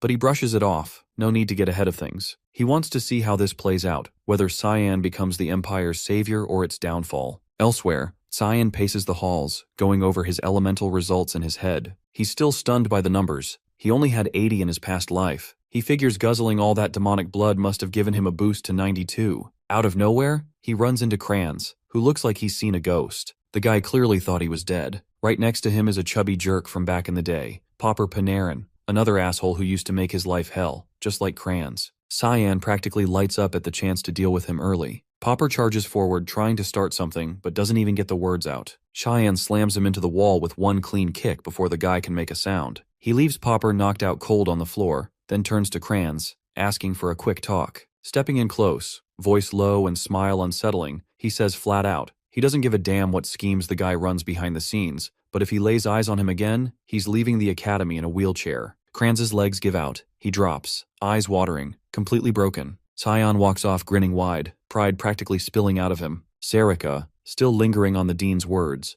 replays the whole conversation in her head. She's now convinced she needs to keep tabs on him, tight ones. Just as she goes to pull a book from the shelf, she notices it's gone. Behind her, his voice breaks the silence. He's holding it, asking if she was searching for this. She whirls around, caught off guard. She didn't sense him get that close. She reminds him students aren't allowed in here and tells him to hand over the book. The second she gets it back, she strikes. Black fog lashes out. He narrowly sidesteps the hit and calls her out as the hall master of the assassin group, Mist. That throws her. She has no idea how he knows that. In his past life, their first meeting had felt completely normal. She'd casually asked about his day, assumed he wanted to be done with counseling fast, but insisted it was for his own development. Back then, it made zero sense. What growth was she expecting from someone constantly humiliated by his own brother in front of the whole school? She'd admitted she found him intriguing. Not every day someone shows up with an 84% darkness element, but he'd always been told darkness wasn't worth much. She disagreed, said that was just because humanity barely understands it. His potential, she claimed, was limitless, and she was looking forward to seeing what he became. Her sweet tone and soft smile had fooled him completely. The whole instructor act? Just a cover. She's hiding out in the academy, smack in the middle of royalty and nobles, while working as a real assassin. Her demeanor shifts. She tells him they'll continue this in her lab. He's a bit thrown off by how calm she is. Inside, it's just like he remembers. He takes a sip from the tea she pours and instantly knows she laced it. She laughs it off, but he shrugs. Poison doesn't work on someone who's been chugging demonic blood. He tells her she'll need a better recipe next time. She asks how the hell he knows all this, especially the fact she gets her orders from specific books in the library, the exact spot he went for. Now she's suspicious he might actually be Miss too. He tells her there's no better proof than that. That pisses her off. He brings up how, before he left for Chatan, someone questioned whether one night would be enough. Nobles have been dropping like flies lately. He grins and casually asks when the purification project kicked off. She plays dumb, claiming she has no idea what he's on about, but he calls her bluff, says he's on to the assassinations. She warns he's going to regret running his mouth. They both gear up to fight. Fog thickens around the lab as she suddenly hurls the table at him. He doesn't dodge, just drives his fist straight through the wood, splitting it in two. He tells her he's already shown more than enough to prove who he is. No reason to keep this going. She ignores that and keeps the pressure on. Even if he was part of Mist, she'd know. She's the hallmaster, and she's never seen his face. No way she's letting him walk. He draws Karam, slicing through every strike she throws with clean, quick counters, saying he'll give her all the proof she needs. That's when her eyes land on the weapon, the demonic blade. Only someone chosen by Eru can wield it. She freezes, rattled. He tells her he knows Mist is still searching for the successor. They can stop. He's standing right in front of her, and he wants her to take him to Eru. In a shadowy valley tucked somewhere deep in Lewin, Sarika pushes open a hidden basement door, revealing a tunnel that dives far beneath the surface. She finds it odd that Cyan doesn't seem remotely surprised that Mist's base turns out to be in such a grim, back-alley place. From this point on, she tells him, he's on his own. He'll have to walk to the altar alone, just like he wanted. He steps through the doorway, letting it shut firmly behind him. What lies ahead isn't ordinary space. It's a constructed realm formed from the god of fog's power, which makes the interior stretch far beyond what the entrance suggests. He already knows what time each group of Mist operatives appears. 2 show up at 4 p.m., 3 more at 11.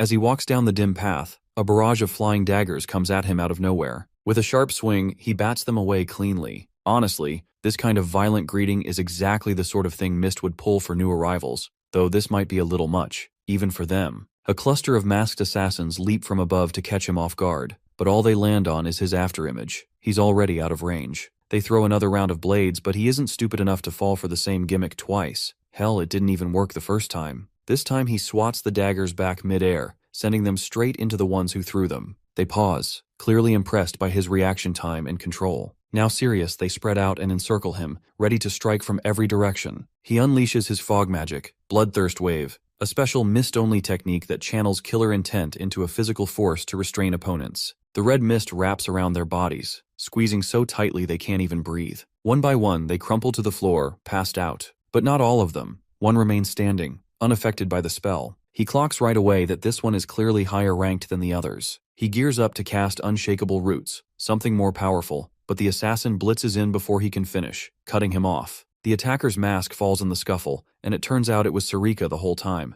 She inserted herself into the fight to personally test what he was really capable of. A total combat freak obsessed with powerful mages, she just happens to see him as the perfect target. He knocks her back using Karam, but she's still too hyped up to quit. While she keeps rambling about how skilled he is and how badly she wants to keep going, he abruptly takes off. He already knows what kind of lunatic she is, someone who fights for the thrill and doesn't stop until either she or her opponent drops. Only people who've faced her firsthand would understand. She's the kind that chases until one of you is dead. She sprints after him, casting a speed-enhancing spell to close the gap and launching an attack that he parries without much effort. Still, he has zero interest in throwing down with her right now. She slows and says he doesn't need to worry about people outside detecting his magic. This whole zone is sealed off, built by Eru himself. The outside world doesn't even know this place exists, which means he can go all out and use whatever he has in his arsenal without restraint. But she also warns that if he does, she might not walk out alive. Before he can respond, his legs give out, and he collapses right in front of her without warning. Then Karam materializes into her physical form, stepping between them. Sarika instantly recognizes her and bows in respect. The spirit demands an answer. Why the hell was she attacking Eru's chosen successor? Sarika casually replies it was all just a little test to see if he really was who he claimed to be.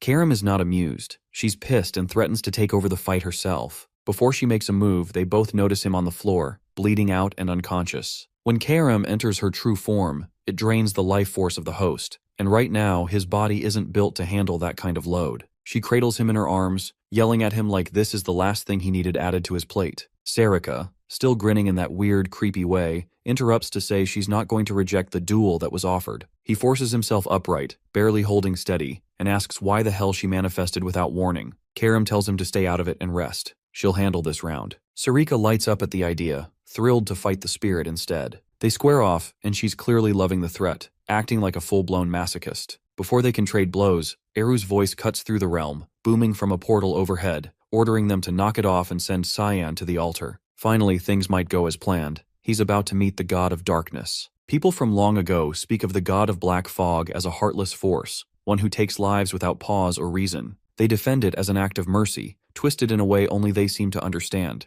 It was their will, their call, what they claimed to want in the end. They insisted no one else had the right to define right or wrong on their behalf, and if killing was the only option to protect your beliefs, then fine, so be it. Most folks label that mindset insane, totally unhinged, but in truth he has been shielding the vulnerable this whole time, which to Cyan just makes him a deluded fool. He steps through the portal, heading straight for the altar where Eru resides. The moment he arrives, he's asked if he knows who stands before him. He answers without hesitation, Eru, the god of black fog. Even though he's technically the chosen successor, the god has never heard his name before and wants proof, something solid to back the claim. But the fog energy already pulsing inside him says enough on its own. There are only two paths to becoming a successor. Either Eru handpicks you, or the Mist Stone does. Since the god doesn't recognize him, it can only mean the stone chose on its own, especially considering it vanished completely last year, which lines up even more with his identity as the next in line. Eru is honestly impressed that he managed to awaken Karam, let alone control her with such ease.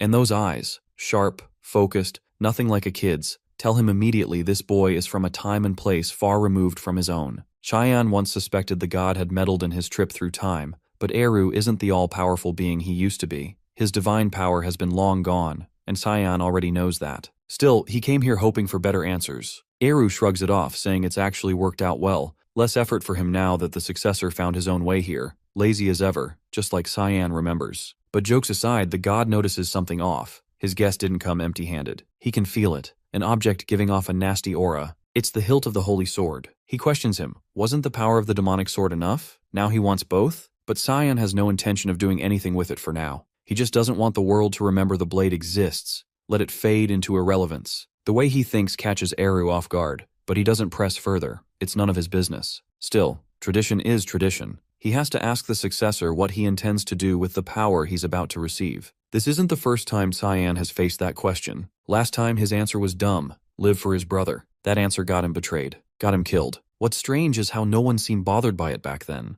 Eru even warned him not to put blind faith in others, almost like he already knew how pathetic that ending would be. But this time things won't play out the same. Cyan isn't chasing some grand mission or noble dream. He'll use that power for one reason, himself. Eru tells him it's on him to figure out what's right or wrong, but he'd better think carefully. Depending on his answer, he might not leave this place alive. Cyan doesn't flinch. No fear, no second thoughts. He decided from the start he's done following orders, done living by someone else's rules. Now curious, Eru asks what he's planning to do with that kind of freedom, but he refuses to answer. It doesn't matter. As long as he fulfills his duty as successor, the god won't pry. He gets the message and doesn't bother asking anything else. He turns to Karam. He's got something to say to her. She's his daughter after all. The scary god routine drops immediately. His whole vibe softens as he cups her face and gently asks how she's been managing under her new owner. On her end, she hasn't changed a bit. Still sharp-tongued and cold like always. He leans in and plants a kiss on her forehead. It isn't just a kiss. That touch snaps her into her true form,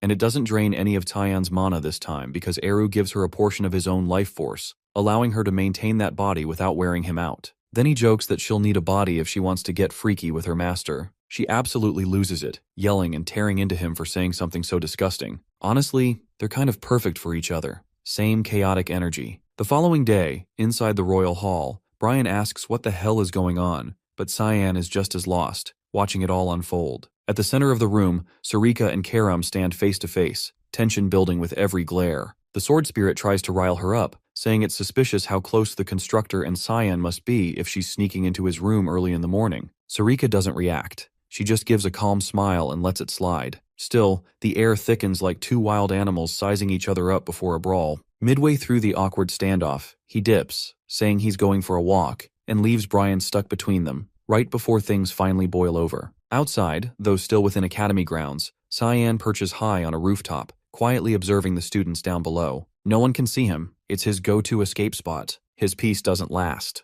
The metallic tang of blood hits his nose. Down below, a group of older students are ganging up on a younger kid, beating the hell out of him. One of them brings up doing a little experiment, and the others go along without question. The blonde one forms a glowing sphere of mana and yanks the kid's mouth open. They're about to force-feed it to him. Before he can shove it in, a voice cuts through the air, sharp and clear, telling them to back off. Princess Erin steps forward, aura flaring, calling them out. How could nobles stoop so low and attack the helpless? The ringleader straightens up and introduces himself as Barrett Louis Mill, eldest son of a duke from the Garam kingdom, then asks who the hell she is. She hardens her expression and gives her name with full authority, Erin, 5th princess of the Ushif Empire. Barrett doesn't seem all that fazed by the princess title or the fact she's the emperor's daughter. He already knows she's the youngest of the imperial bunch. Puffing up his chest, he steps closer, clearly trying to intimidate her. She refuses to shake his hand and warns she'll report everything to the academy. In a sloppy attempt to defuse things, he spins around and points to the kid they were beating. He insists it's all just one big misunderstanding, claims they weren't bullying anyone. Turns out the kid's a girl, and according to him, there's no harm being done. He offers to let her speak for herself. The girl stands, trembling and bruised, eyes dulled with resignation. She quietly tells Erin nothing's wrong, they weren't hurting her, and it's best if she just walks away. He bursts into laughter, the kind that screams villain reveal, but she doesn't buy a single word. It's painfully obvious the girl's lying out of fear. Before she can lead the girl away, he grabs Erin's arm to stop her. He tells her it's already too late.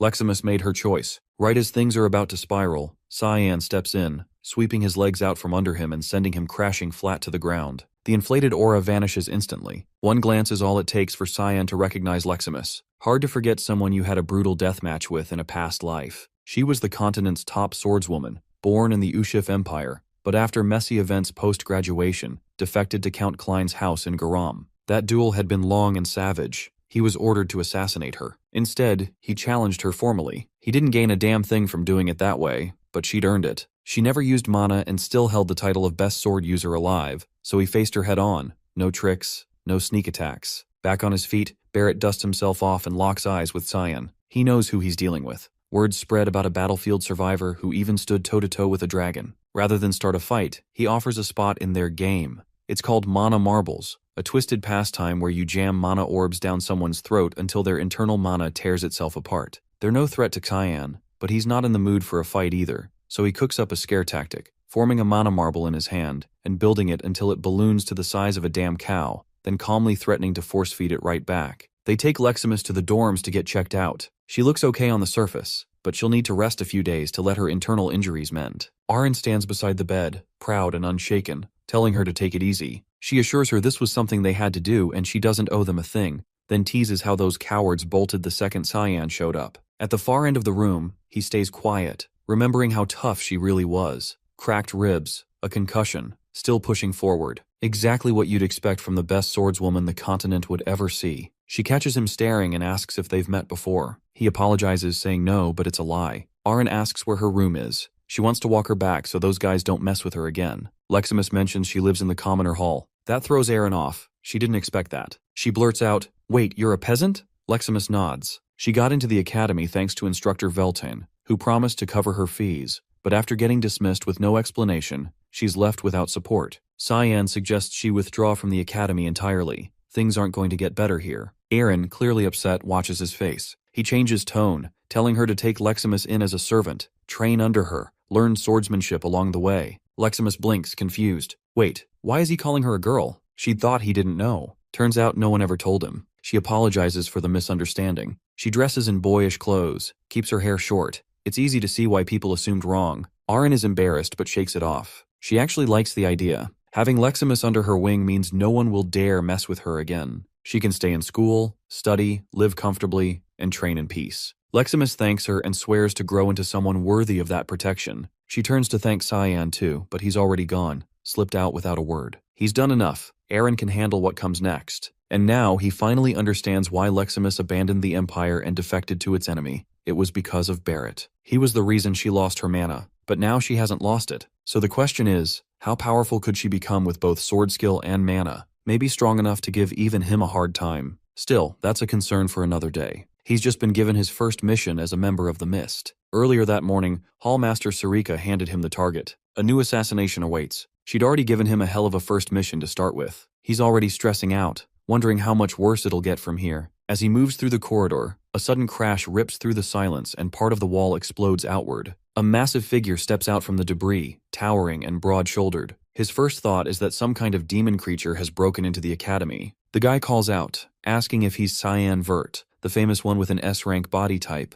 also the youngest in the Vert bloodline. Turns out he's not a beast at all, just another 11-year-old, Seth Chaharkin. Apparently, he's heard the stories, the kid who walked off the battlefield after fighting a dragon and lived to tell it. But the thing that really got his attention? The S-rank physique, a level even he couldn't reach. So now he's shown up just to throw hands and see how he measures up. Cyan finally spots the emblem pinned to his uniform and clocks where he's from. The Sparnia Empire, a desert-based nation tucked on the eastern edge of the continent. Back in his previous life, that place gave even the Ushif army trouble because of its brutal military, led by none other than Seth himself. But for all its might, it still crumbled after the prince suddenly dropped dead from illness. Dude had built himself into a walking tank, but forgot to take care of the basics, like not dying. And now, here that same guy is, standing in front of him way earlier than expected. The timeline doesn't match. They weren't supposed to meet this soon. Fighting random children isn't on Cyan's to-do list today, so he shuts it down. He says the academy doesn't allow street fights. If you want a duel, file it properly with the main office. Muscle mass clearly doesn't equal brain power, because Seth bolts off in the completely wrong direction. Cyan just watches him disappear and lets out a breath, glad he won't have to deal with that walking dumbbell for a while. He's got a mission to focus on anyway. Out behind the academy, tucked away in a shadowy corner, two men are speaking. One's a knight, confirming that everything's ready to go. The other gives him the order to move, deliver it to the buyer immediately. This man is Zickerman Albus, one of the richest three on the continent. On the surface, he looks like a saint, donating to charities and handing out cash like a hero. But in reality, the man's a monster, the kingpin behind the slave trade. He runs it, manages it,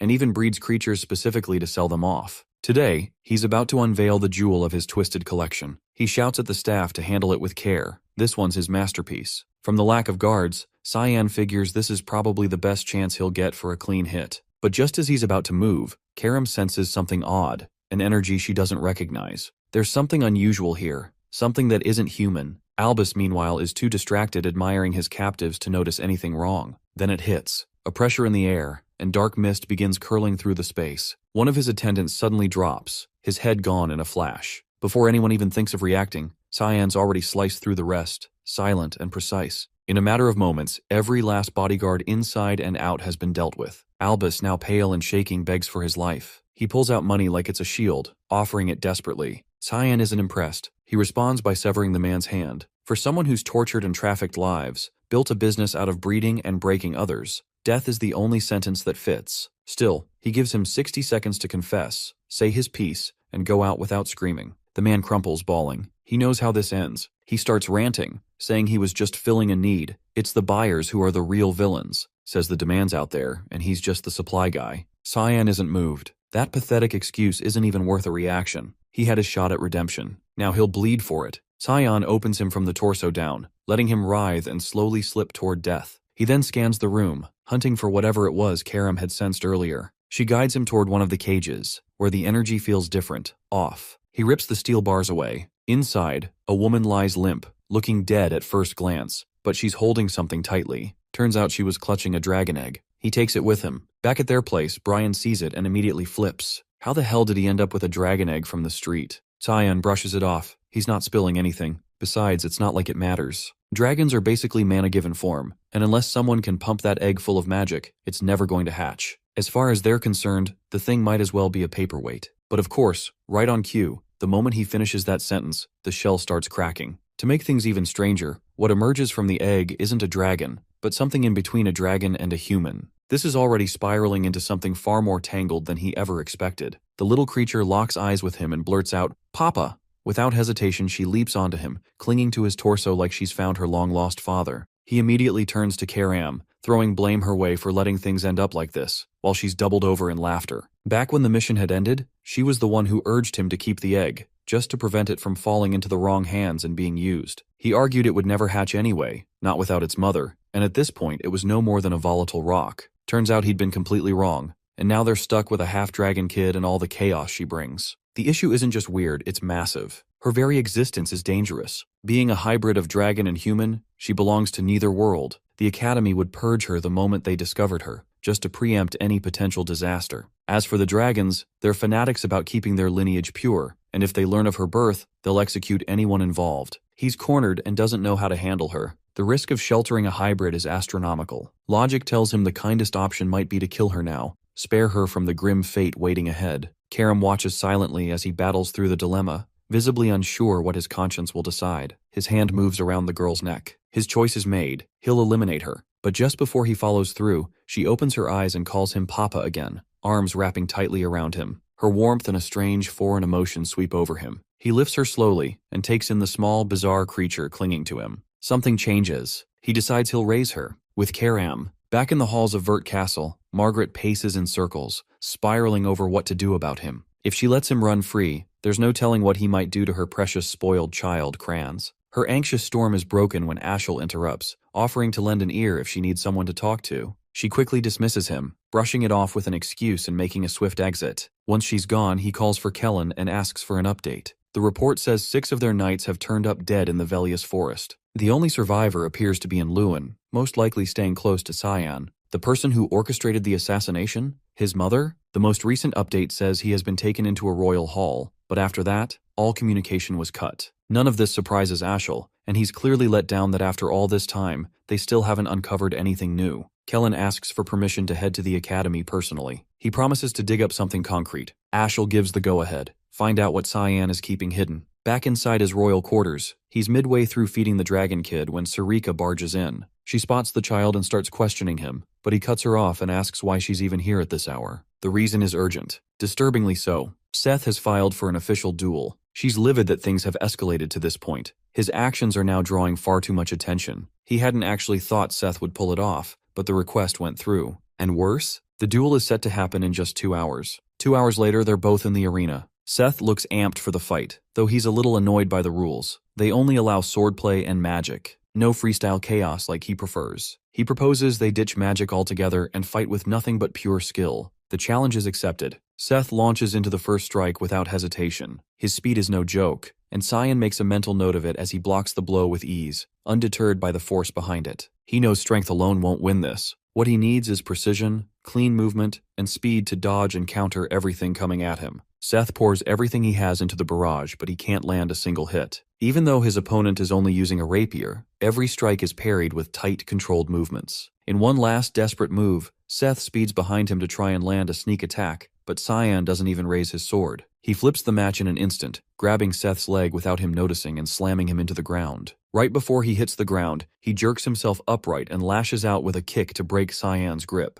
That quick recovery finally manages to catch his attention. The audience is absolutely locked in, watching what feels like a duel to the death. Seth rises, admitting he's lost the edge when it comes to swordplay. Now he's going all in. Whatever he's got left, he's throwing it. He shifts into stance, readying a high-tier spell. Off in the distance, the Dean observes in silence, clearly invested in how this match unfolds. There's a glint in his eye, waiting to see how Cyan reacts to the next move. Cyan may hold an A rank in physical ability, but his opponent sits one tier higher, an S rank. If this were only about raw stats, the outcome would already be written. But Seth carries an ace. His mana rank's a rare 3-star, the highest among any student here. Sarika watches from the sidelines, holding back the urge to yell at Cyan for dragging things this far. Seth summons a magical fist, ready to strike. Cyan barely shifts, dodging it takes no effort. The spell is redirected mid-air, forced to track him, yet he still evades with ease, not even breaking focus. He's studying the way the caster works, and it's starting to click. This guy might actually be channeling above his level, possibly a 4-star spell. Pissed, Seth accuses him of cowardice for refusing to meet the blow head-on. He decides to up the ante, this time no dodging. A 4-star sandstorm tears toward him. Cyan, ever the aura cultivator, plants his feet and takes it full on. Elsewhere, Brian is busy keeping the dragon girl occupied. He's had plenty of practice raising his younger siblings, and that experience is suddenly paying off. But before he can process it, she shoots up in size, now able to stand on her own 2 feet. Back at the duel, the advanced spell hits dead center on Cyan. The barrier around the arena strains under the pressure, nearly coming apart. Spectators shout for the Dean to step in.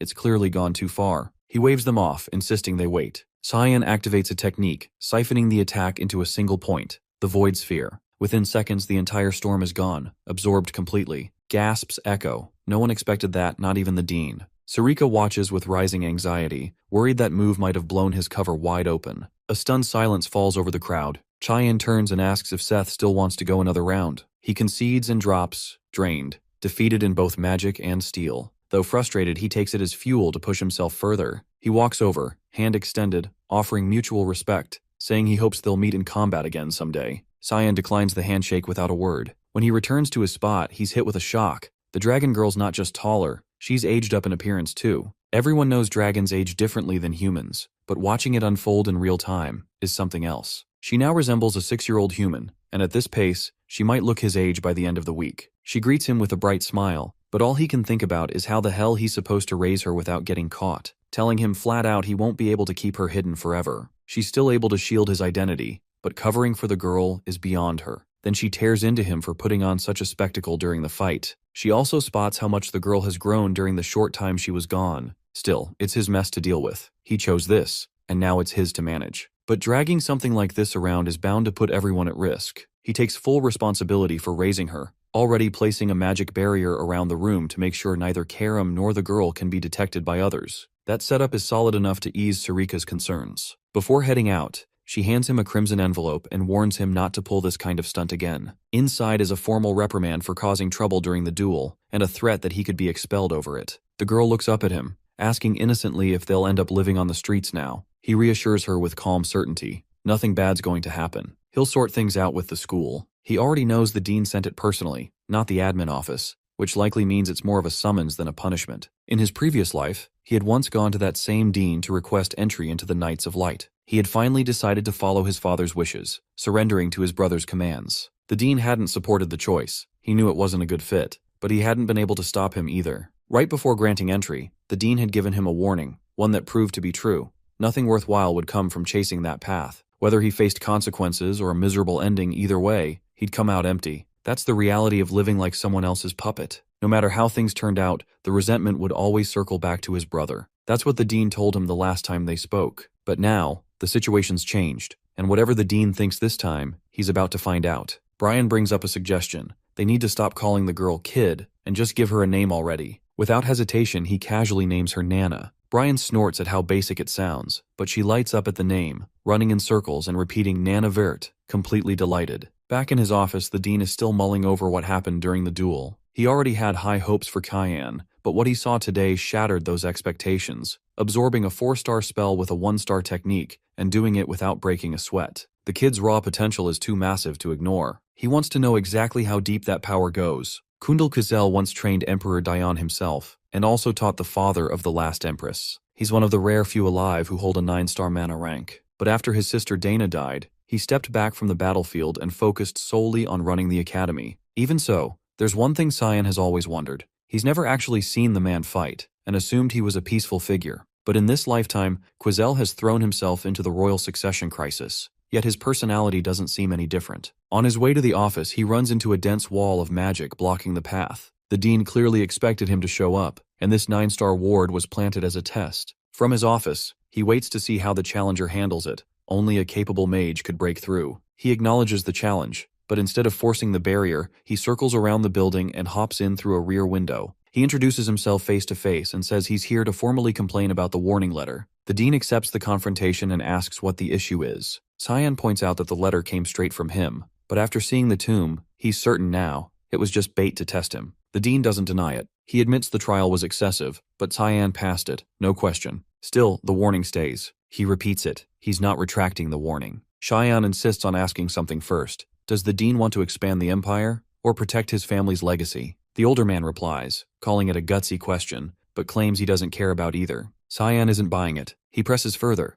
If Emperor Dion dies and the 3rd or 4th prince makes a play for the throne over the 1st, wouldn't the dean pick a side? The dean's tone sharpens. He's clearly pissed, and calls him arrogant for pushing the question. He says Cyan was a pawn for Ashel, but from where he stands, the dean isn't any better. In his previous life, he had been just another puppet for Ezreal, and nothing about the man in front of him seems any less controlled. The dean slams his desk, voice rising. Does he really think a century of peace is that easy to break? He thought Cyan was a prodigy, but now sees nothing but a naive idiot. Then he throws another question at him. Does he honestly believe the mother of the 1st prince and 2nd princess just died of illness? Does he think the 3rd and 4th princesses are fair competition for the 1st prince? The Napulis family, the one Empress Cassandra comes from, is notorious for hoarding power. That clan would do whatever it takes to stay at the top. In Cyan's view, peace in the empire is already collapsing, and once it does, the academy goes down with it. And the dean? He's scared. It's hard to believe a kid barely 11 is analyzing politics like this. He seems to understand the whole mess like someone twice his age. The dean asks what he wants from sharing all this. He says it plain, he wants to negotiate. He's willing to help preserve the academy's future and the safety of the dean's family,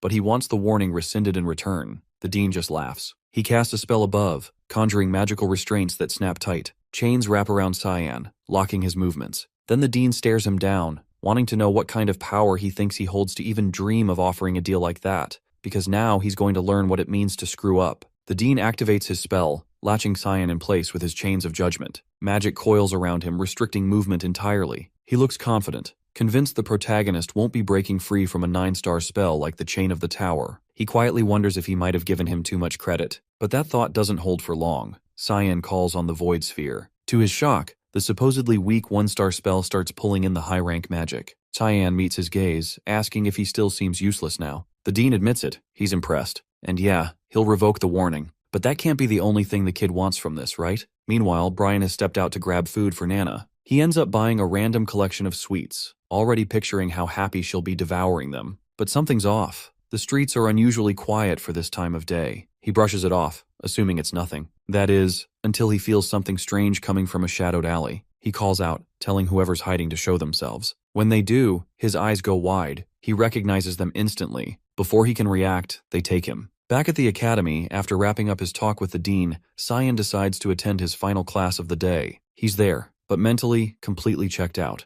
It's hard to stay interested in material he already mastered 30 years ago. He tries to sneak out mid-lesson. No assignments today, planning to head straight to training. Aaron catches him mid-exit, asking where he thinks he's going. Class isn't over yet. He throws out the bathroom excuse, hoping to slip past, but she's not buying it. Wrong hallway for that excuse. Leximus chimes in, reminding her to carry herself like a proper princess. She ignores him and presses Cyan again. If he's not going to the bathroom, then where? He tries switching topics, asking why she lets Leximus speak to her so casually in public. She shrugs, saying she only allows him to use her first name in private, then adds that Cyan should do the same, since they're friends now. He replies that he's just some nobody while she's the Emperor's daughter. She calls him too uptight. Before their exchange can go further, two upperclassmen step into view. Aaron freezes when she sees them. One smirks, saying it's been a while. Pavian stands in front with his brother Nerovian beside him. She bows politely, showing deference. Nerovian mocks her, asking why she's running around with peasants she once had chained up. Cyan clocks them immediately, the Neptune brothers, her half-brothers, and they're clearly not fond of her. Then they notice him. He steps forward and introduces himself as Cyan Vert, youngest heir of the Vert family. They nod, saying they'd recognize a duke's son anywhere, and mention they caught his duel earlier. It left an impression. They tell him next time there's a gathering, he should come. Might even become friends. Then Pavian turns back to Aaron, telling her flat out to stay in her lane, drop the arrogance, and remember her place. With that, they leave, dragging her pride along. Leximus looks over, confused,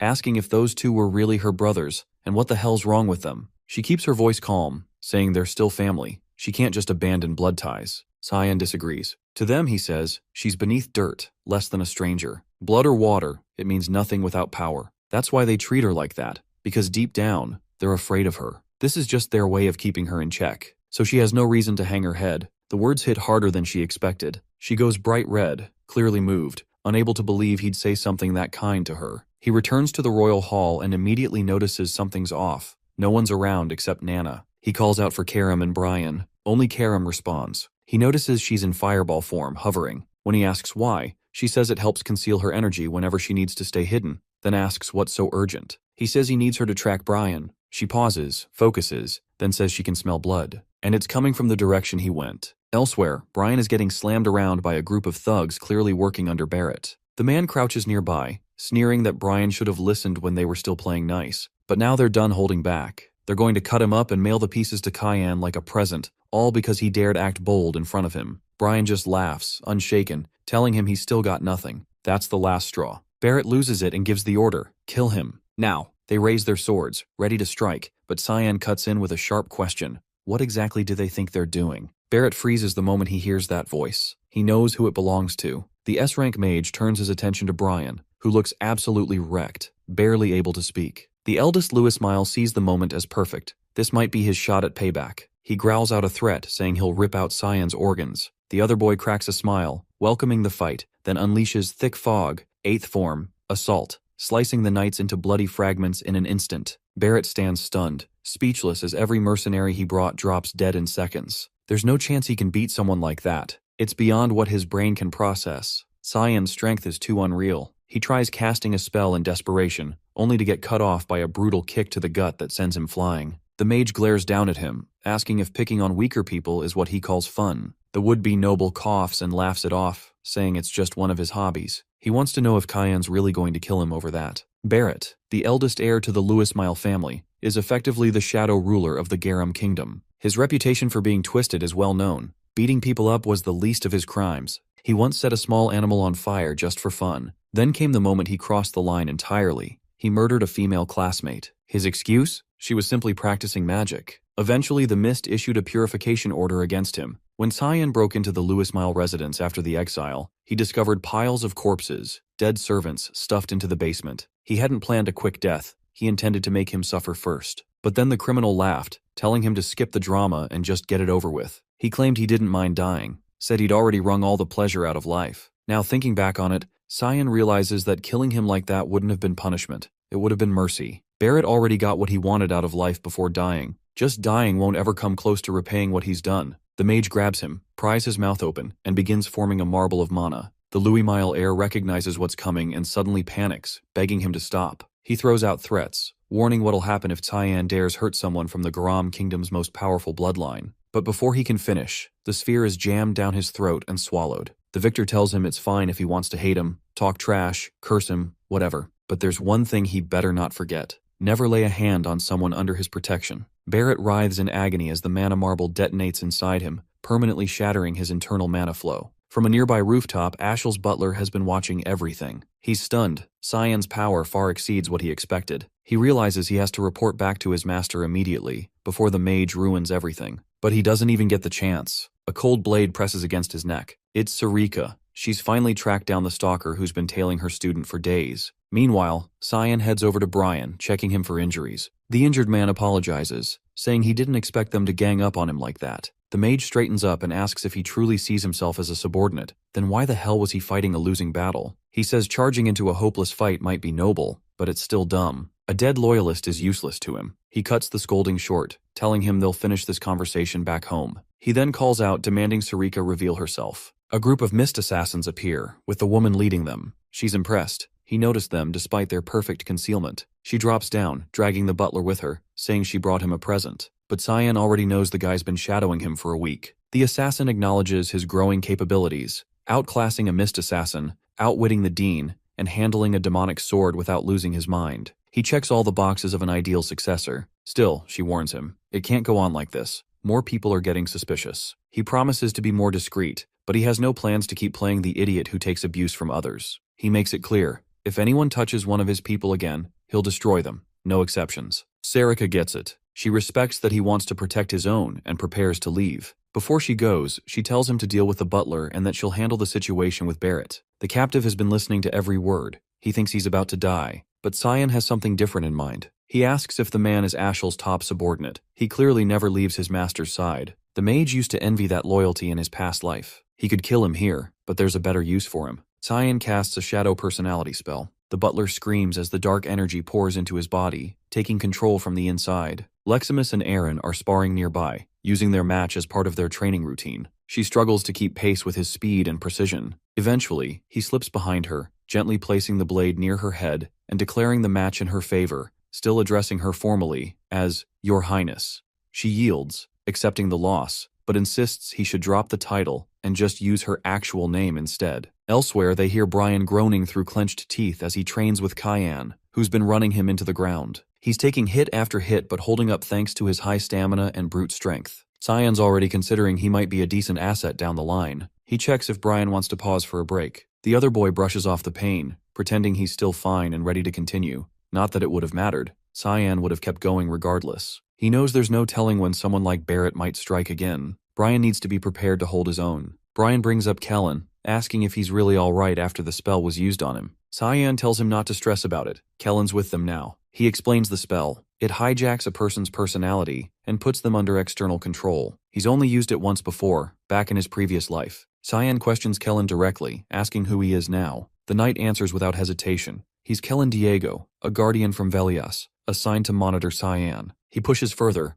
asking who his master is at the moment. Kellen says it used to be Ashel, but that's changed. He wants to serve Cyan now, and asks to stay under his command. Cyan gives a sly smile and tells him to deliver his next message exactly as dictated, word for word. Kellen nods, fully on board. Back on the field, Aaron asks if Cyan's here to train. He gives a nod and returns the question. She says she trains here every weekend with Leximus. Lately, she figures it's a smart move, especially after last week's chaos. Barrett had been found collapsed outside the infirmary, completely unhinged and covered in bruises. No one's been able to get a word out of him about what went down or who was responsible. Thing is, it's not that he's unwilling to talk. Sarika straight up erased his memory, and just to twist the knife, he's now permanently blocked from using any form of magic. Still, what throws Cyan off is Leximus's reaction to hearing all this. He expected her to be satisfied, but something in her expression says otherwise. His thoughts are interrupted when Nana drops from the sky, screaming his name. Apparently, Karam left her unsupervised again. The little half-dragon crash lands straight into Aaron's arms, still shouting Papa, while staring at Cyan. Aaron stares at the kid, baffled, and asks what the hell is going on. He gives her the whole backstory, start to finish. Once she understands, she's clearly relieved.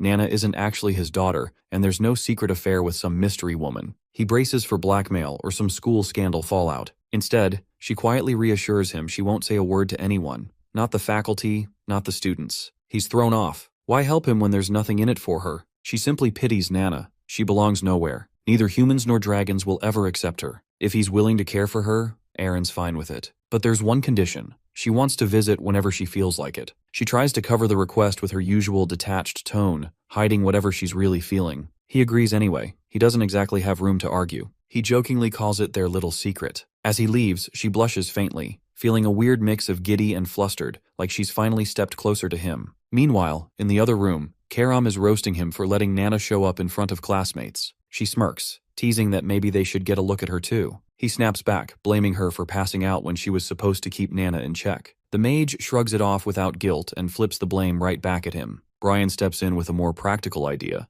Maybe some walks around the grounds would help Nana unwind instead of keeping her locked inside all day. Cyan agrees. It's probably for the best. Above the academy, 2 dragons glide across the sky. One of them halts midair, catching a stench that turns his stomach. He turns to the other, Catalina, and asks where they are. She tells him they're flying over Lewin's domain. He scowls, saying he needs to drop by the academy. There's a foul presence down there, and he's not about to let it fester. Brian and Cyan head out together late at night, bringing Nana along for a walk in hopes of shifting the atmosphere a little. During the outing, she figures out how to use her wings and speak clearly, now zipping around wildly through the air without any control. She seems completely drawn to wide open spaces, darting from one spot to another without slowing down. He watches her with a quiet grin, clearly enjoying the sight of her having so much fun. He's brought her to a secluded area far away from the academy grounds so she can move freely without drawing attention. Karam notices the unusually big smile stretched across his face and throws in a sarcastic comment, telling him he might as well go get Aaron as her mom since he already looks the part of a dad. Their moment of peace doesn't last very long though.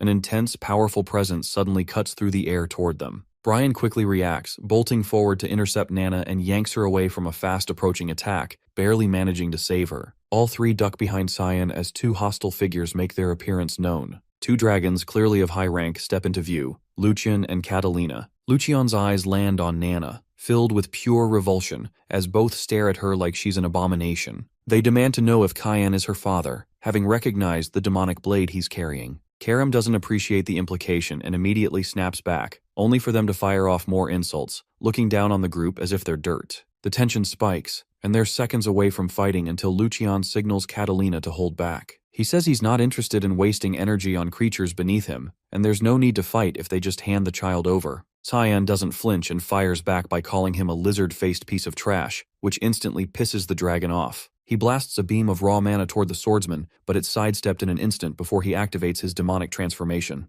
They both instantly recognize the aura. This is the power of the exile. Even so, they don't take him seriously. But he moves faster than expected, and closes the distance without Lucian even noticing. The dragon just manages to block the incoming blow and create space between them for a moment. He fires off a shockwave spell, catching his opponent off guard, but the impact doesn't seem to do anything. Cyan breaks out of it almost instantly. Before the dragon can react, the swordsman sweeps around and attacks from behind, only to be blocked by Catalina's shield. Lucian tells her to back off, warning she's no match for him, but she holds her ground, trusting that her shield, reputed as the strongest among the dragons, will be enough. It isn't. He makes one clean movement, cutting straight through her magical barrier like it's nothing, and slashing her apart using one of his fog-based techniques. Lucian is left stunned. He can't wrap his head around how a human is wielding this level of strength. Even the god of fog has already lost his dominion, so it shouldn't be possible for anyone else to channel that kind of power. He demands to know who the man really is, but the swordsman keeps quiet, refusing to say anything at all. Desperate to turn the fight around, Lucian activates his polymorph, transforming into his full dragon form in one last effort to win.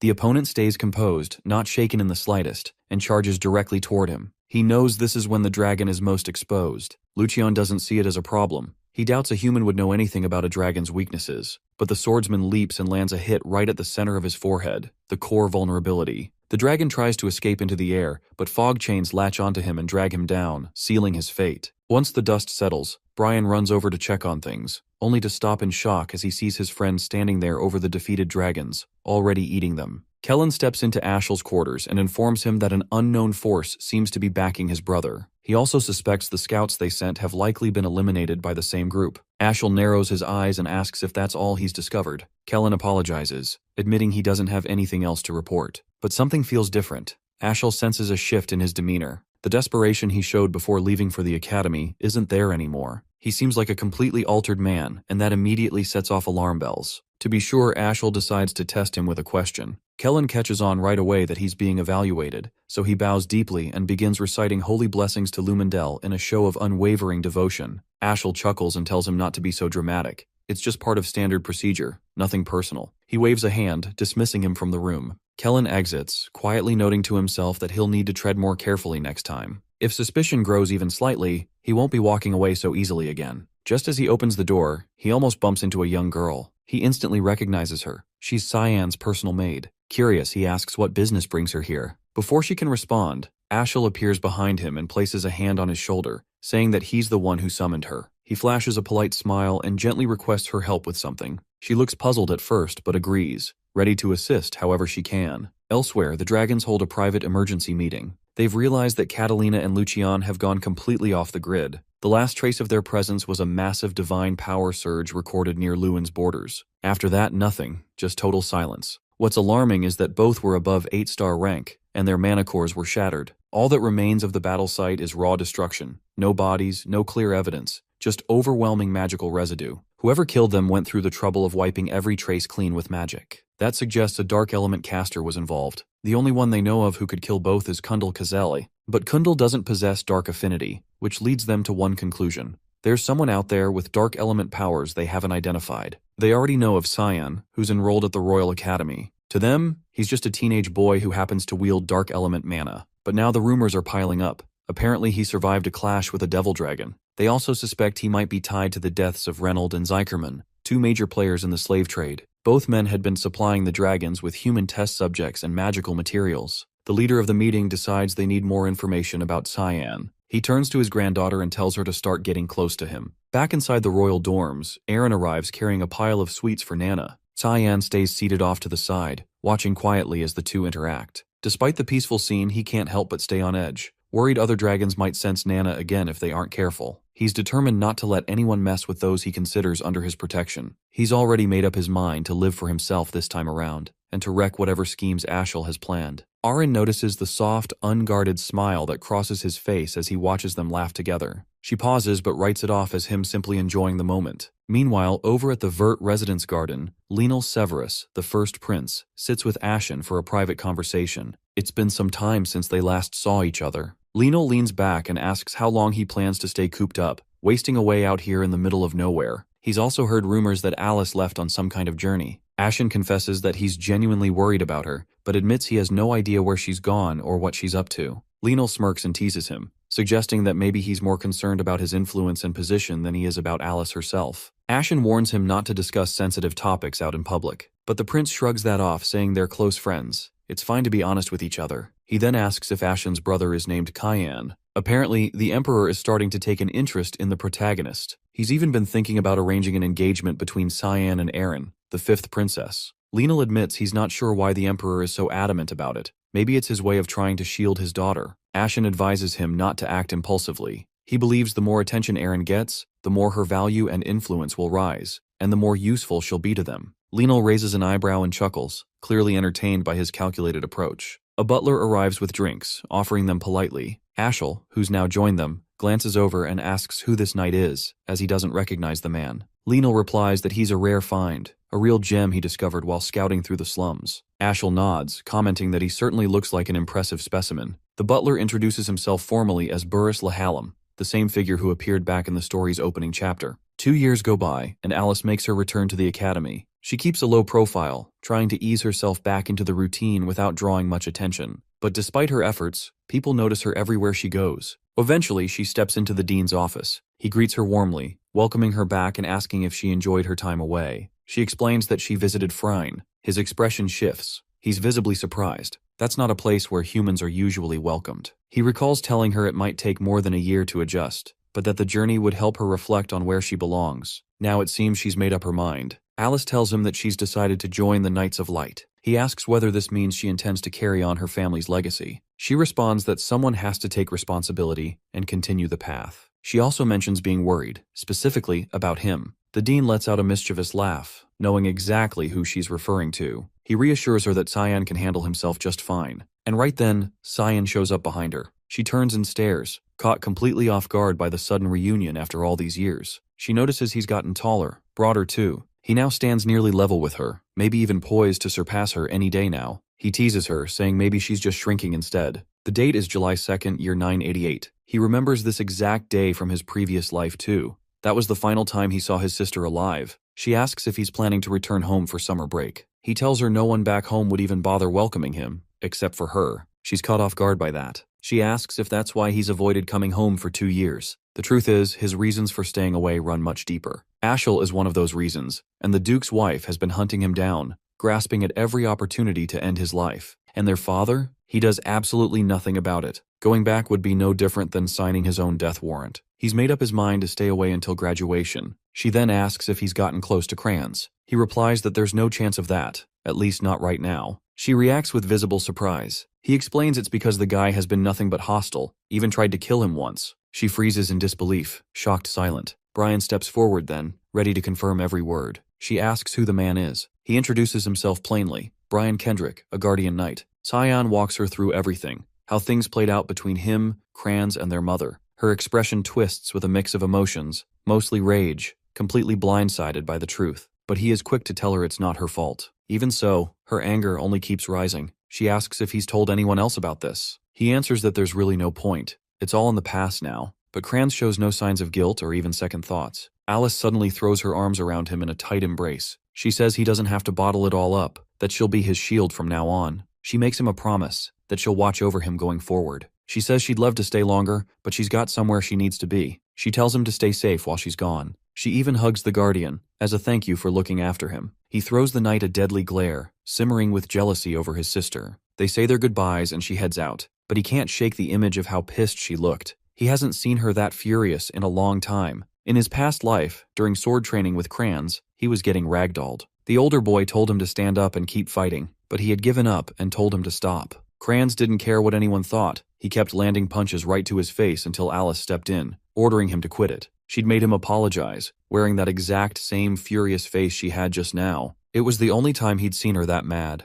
Things at the Duke's estate are about to explode, and she needs to learn the truth about her family so he can protect her properly next time. Brian walks up, holding out one red envelope and one black. The red's from the academy, the black one from some janitor. He takes the black letter and flat out ignores the red. He figures the red one's from the palace. It's sealed with the imperial crest. He even asks what it might be. Cyan says the palace usually throws a banquet this time of year. But the black letter? That's something far worse. It's an assassination contract targeting the Drenian Nephilis. It had caused major chaos during the banquet back then. Considering the man is the younger brother of the reigning empress, it's no surprise Karam is stunned to hear he's attending, especially since he already has other matters lined up. But when Cyan thinks back, someone else pulled off that mission in his past life, which makes it pretty clear the Hallmaster is showing him favor. Karam opens the red letter and finds it's from Princess Erin. She jokes about how he's not a kid anymore, even if he still acts like one. Basically, it's a confession letter disguised with jokes. In response, he activates the demonic sword's curse to give her a light punishment. She just laughs it off. The letter also talks about prep for the upcoming palace trip.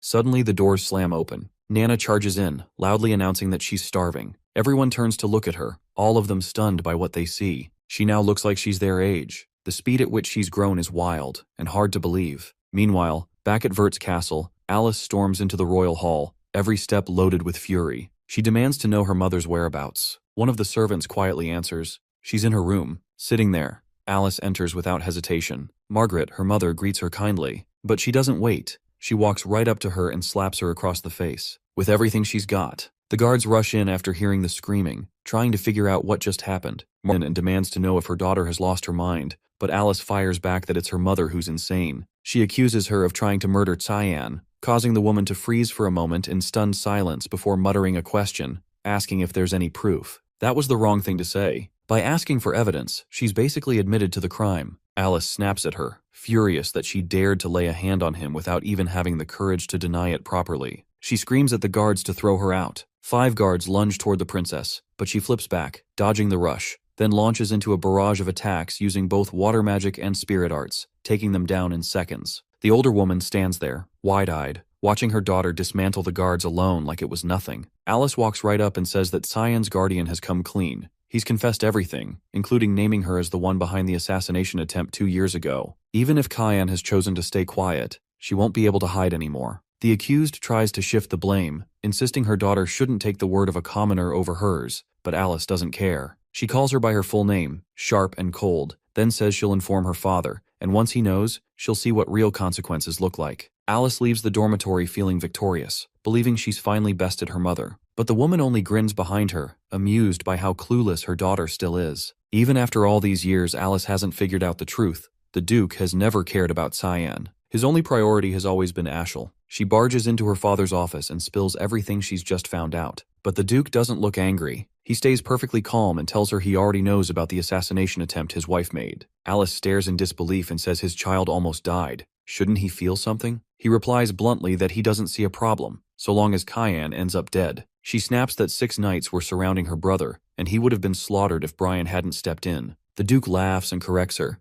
Brian didn't save him. He's just an errand boy. Now she's truly confused. That would mean Cyan took out all 6 knights by himself. Her father lets out another low chuckle, realizing she doesn't know her brother at all. He hands her a red envelope, an invitation to a royal banquet. He says he won't be attending, and that she should go in his place. Then he casually tells her not to worry about Cyan. He's far stronger than she thinks. Alice leaves the room, but his words keep echoing in her head. Just then, she runs into a girl with white hair, returning from a long absence. She lights up and throws her arms around her, demanding to know where she's been hiding all this time. The newcomer is Cecilia Rain, a high-ranking member of the Knights of Light, and once Alice's maid, mentor, and close friend. She gently cheers her up and invites her to come along to the banquet with her. Meanwhile, Cyan and Brian have already begun their journey to the banquet. Nana is thrilled, staring wide-eyed at all the scenery and wildlife they pass. He reminds her to hide her tail. He doesn't want trouble. She uses magic to disguise both her tail and wings, making it easier to blend in. He asks if she still remembers what he told her. She quickly nods and says she'll introduce herself as his maid,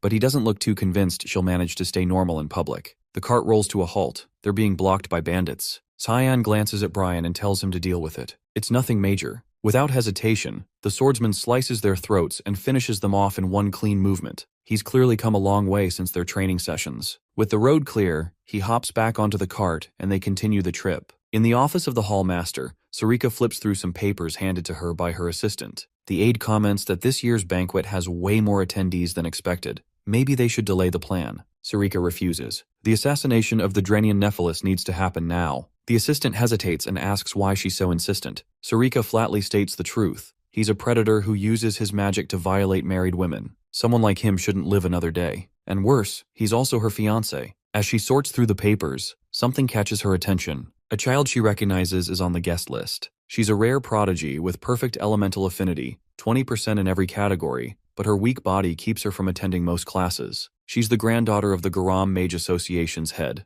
Lunav Reaver. She's never made a public appearance before, so why show up now? The assistant says she heard the association leader personally ordered her to attend. That sets Sarika on edge. She's sure something's up. This banquet won't be simple. Back in the city, Cyan, Brian, and Nana are walking through the streets of a town they've just arrived in. Nana carelessly bumps into a stranger, but her innocent smile makes him forgive her instantly. Cyan makes a mental note. She needs to stop thinking the world is always nice. Suddenly, Brian notices something's off. Her eyes have shifted. She looks like a predator, dragon pupils back, radiating a strange hunger. She says she's starving, and they need to act fast before someone notices her aura. Cyan tells Brian to take her to the nearest restaurant. A few hours and countless dishes later, she's back to her sweet self. Good thing he brought enough money to handle her appetite. Just as he's relaxing, he senses an unfamiliar mana approaching from behind. A voice calls out, asking if he's really Cyan Vert. Cyan reels for a second. She knows his name. That alone puts him on edge. He keeps his tone guarded and asks her location. She doesn't answer. Instead, she casually takes a seat right beside him. He repeats the question slower this time. Eventually, she responds and introduces herself as Lunav, explaining that she attends the same school and is currently in her 2nd year. The name rings a bell. He swears he's heard it before. Still, something about her doesn't sit right. Why the hell is she being this friendly? He coldly replies that he doesn't waste time on underclassmen. She shrugs and says that's fine. Compared to him, she's practically invisible anyway. Brian and Nana both pick up on the interaction. The maid leans in and asks if that girl is one of his friends. The knight, squinting, admits he has no idea who she is, but she sure doesn't seem like one. The girl comments on how close the knight and maid appear to him. With a playful edge, she notes that he feels warmer than the rumors make him out to be. He tries to brush it off, but the way she just complimented him out of nowhere only spikes his suspicions. She asks if he came to the capital because of the banquets. He nods, then immediately questions how she knew that. She answers flatly. There's no other reason he'd bother showing up in this city unless it's for those events. With a flirty little grin, she tells him they'll be seeing each other again at the venue, since she's been invited too. He figures that if she's attending, she must belong to nobility. All of a sudden, she rises and says she's heading out. Time to wrap up the introductions. She tosses him a wish, don't forget her. Then she drops her full name, Donald Rayner. And just like that, it clicks. He remembers her from before, granddaughter of the Gun Major Association president in Rain River. That man must have sent her here. In his former life, she died while studying at the academy. He can't tell if her death was from illness or the grotesque experiments the association had been running. This is uncharted territory. People he hadn't encountered in his past life are suddenly entering his path now, which means the future is in constant motion. And to top it all off, this is happening on banquet day, the day history will later remember as the Banquet of Blood. Elsewhere, Aaron gets dressed for the occasion. She glances at Luxemius and asks if she looks okay. He reassures her. She looks stunning, more beautiful than ever. Even so, she's not convinced about the outfit and switches into a new dress. Luxemius grins, teasing that Cyan's going to love it. Her cheeks light up, her whole face flushing red, completely flustered. It surprises her that he'll be there tonight, even though she's the one who sent the damn invitation. A maid enters holding an ornate box and presents it to her. It's a necklace, sent by her brother, Lionel, who insists she look her best for her future wedding. She blinks, caught off guard by the gesture, but doesn't dwell on it much. Finally, the banquet arrives. The atmosphere is lively. Crowds pack the place, laughter and chatter flooding the space. Cyan moves through the hall, eyes scanning for his target. So far, no luck. That's when he spots Kellen among the guests and quickly asks whether Ashel is here too. Kellen confirms he's currently with Prince Lewin. But before anything else, he has something urgent to say,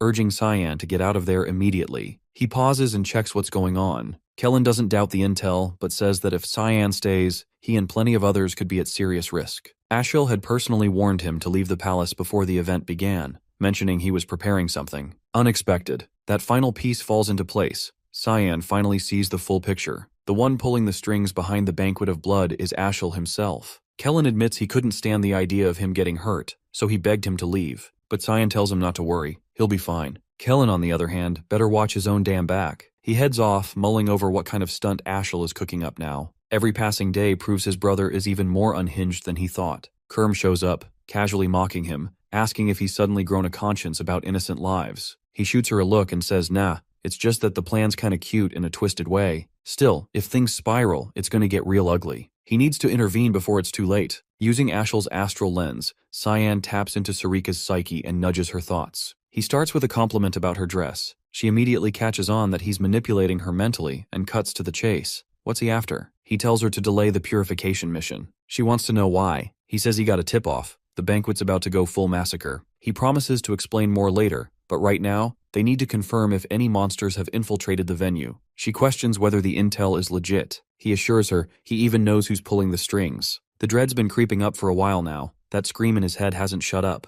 He didn't have full confirmation until now. He tells her to forget the target for the moment. With a smug tone, he adds that her creepy fiancé is probably going to die in the chaos anyway. He walks off while she stares after him, clearly pissed. Alice sees her and calls out. Sarika hears the voice and turns. She didn't expect to see Alice here. This wasn't part of the plan they agreed on. Alice replies that she just wanted to step out and get some air. But this isn't good. Alice is about to get caught up in the shitstorm. Sarika grows anxious about the mission. Then another voice cuts in, addressing her as Miss Sarika and calling out to Alice too. His tone practically drips with sleaze. And just when things couldn't get more chaotic, the target makes his grand entrance. He introduces himself with a smirk, Drainian Nephilis. That grin says it all, trouble. Meanwhile, Cyan pulls Brian aside for something critical. The knight perks up, eager to jump in. Cyan can tell he's getting more into this protector role lately, probably the excess dragon blood. He gives him orders to check the palace's underground tunnels. Brian takes off, ready to go. But before Cyan can say anything else, he stops him with a reminder.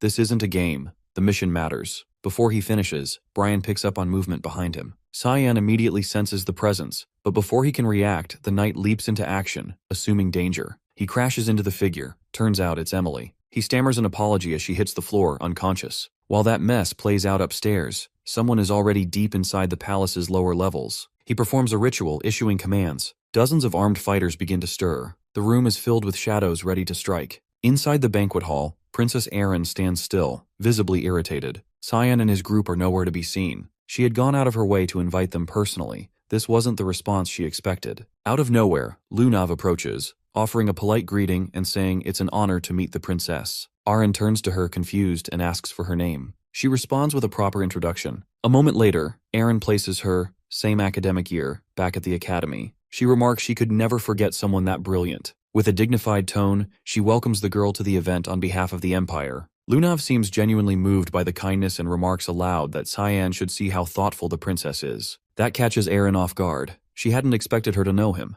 Lunav casually mentions they spoke just yesterday. Without meaning to, Aaron blurts out the question, are they close? That's all Lunav needs to confirm her theory. So the princess is jealous, and in love. Their conversation is cut short by a woman's scream from across the hall. She yells for help, begging the guards to protect her, but it's already too late. A soulless fighter from the depths of the palace slashes her throat clean. Aren stands frozen. A monster has made it inside. The killer turns his head and locks eyes with her. There's no doubt she's his mark. Elsewhere in the palace, Cayenne is in a side chamber, introducing Nana to Emily. He refers to her as his mate. Emily collapses to her knees, stunned. It hits her like a truck. He swapped her out for a younger, cuter maid. He doesn't humor the idea. He moves on, asking if Ashel was really the one who brought her here. She nods and says Ashel was so desperate to have her, he even offered her a job. She recalls how, a few days ago, he summoned her to his office. He asked her to work as his personal maid, claiming that since Cayenne was away at the academy, she must be feeling lonely. She had declined, saying she'd rather stay and wait for him to return. He narrows his eyes and asks if she's absolutely sure, but she doesn't have any more answers. That's all she knows. He turns to Brian and tells him to stay close.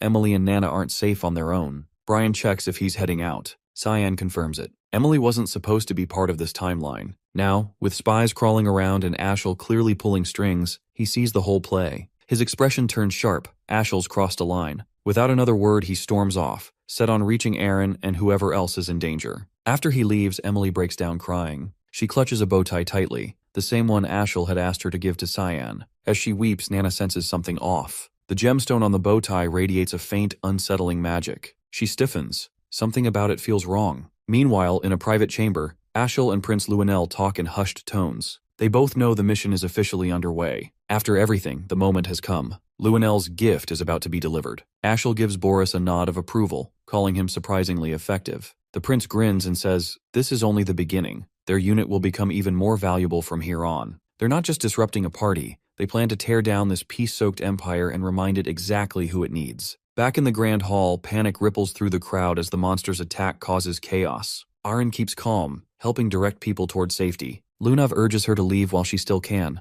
but she shakes her head. She won't leave until she's made sure everyone else is safe. She insists on staying to help. The creature overwhelms the frontline guards with ease. Then it splits. Identical copies spawn into the room. One clone grabs a guard and rips him apart before he can even scream. While everyone focuses on the copies, a demonic beast breaks through from behind. It tears through half the defense force in seconds. Despair sets in, but a new figure steps in, Sarika. She cuts down one of the beasts with expert precision, immediately commanding the remaining guards to focus on evacuating civilians. Then Alice appears, seamlessly entering the fight. Together, the two begin clearing out the enemies. The head guard tries to pull everyone into a coordinated retreat. Meanwhile, they hold their ground, preparing for the next strike. But to their shock, the creature doesn't even glance at them. Its focus is locked solely on Aaron. Just before its tentacle can reach her, a guard throws himself forward and slices it off. He dies instantly. A cluster of tentacles tears through the guard's body, killing him instantly. Aaron rushes to catch him, trying to keep him upright, but he's already gone. Tears run down her cheeks as guilt sinks in. She blames herself. Meanwhile, Lunav pushes back the advancing monsters, launching bursts of aqua blast mixed with gusts of wind. She turns over her shoulder and shouts for Aaron to get to safety. They'll handle things from here, and she's not letting that captain's death mean nothing.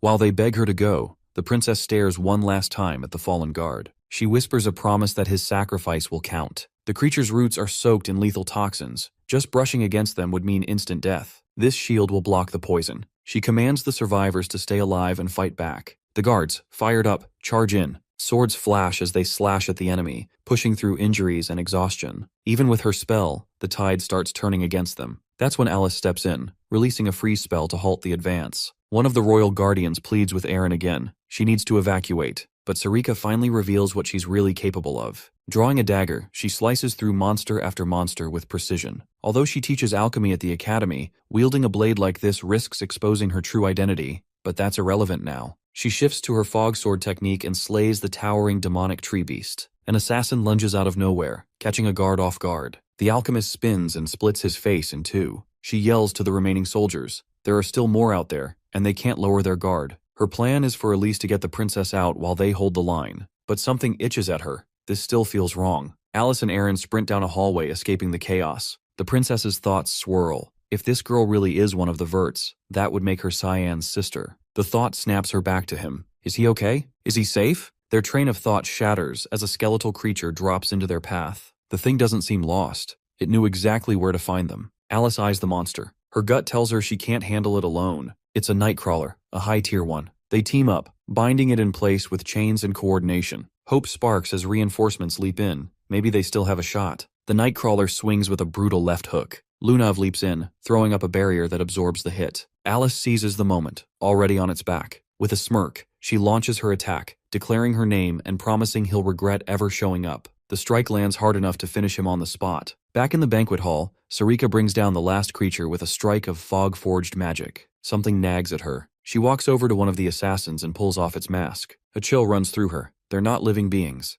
They're corpses, puppets reanimated through dark magic. It's a twisted resurrection technique requiring ridiculous amounts of mana and setup. With this many, it couldn't have been a solo caster. Someone big is behind this. But the why is still a mystery. Elsewhere in the palace, a squad of marionette soldiers descends on the Emperor. He wipes them out easily, but his body gives out. Collapsing, drained, and gasping, he looks up to find Ashel and Luenel already in the room. The Emperor thanks them for their support, unaware they're the ones orchestrating the chaos. Ashel hurries to his side, swearing loyalty. It's all part of the setup to win his trust. Meanwhile, Elise cuts down one more creature and runs into the next chamber, but it's no better in there. More puppet assassins flood in, relentless. They just keep coming. Emily informs Brian that Ashel has given Cyan a bow tie, but he had already left before she could hand it over. Brian finds it odd that Ashel would give him a gift and admits he has a bad feeling about it. She asks if something is wrong. He isn't certain but notes that Ashel has never sent Cyan any presents before. From what he's observed, Cyan harbors a deep-seated grudge against his older brother Astral, far beyond typical sibling rivalry. From across the room, Nana warns Brian that they need to get out immediately. He asks why, but she only replies that something dangerous is approaching. Before they can respond or ask further, a monster bursts through the wall behind them. Brian orders them to flee while he handles the threat,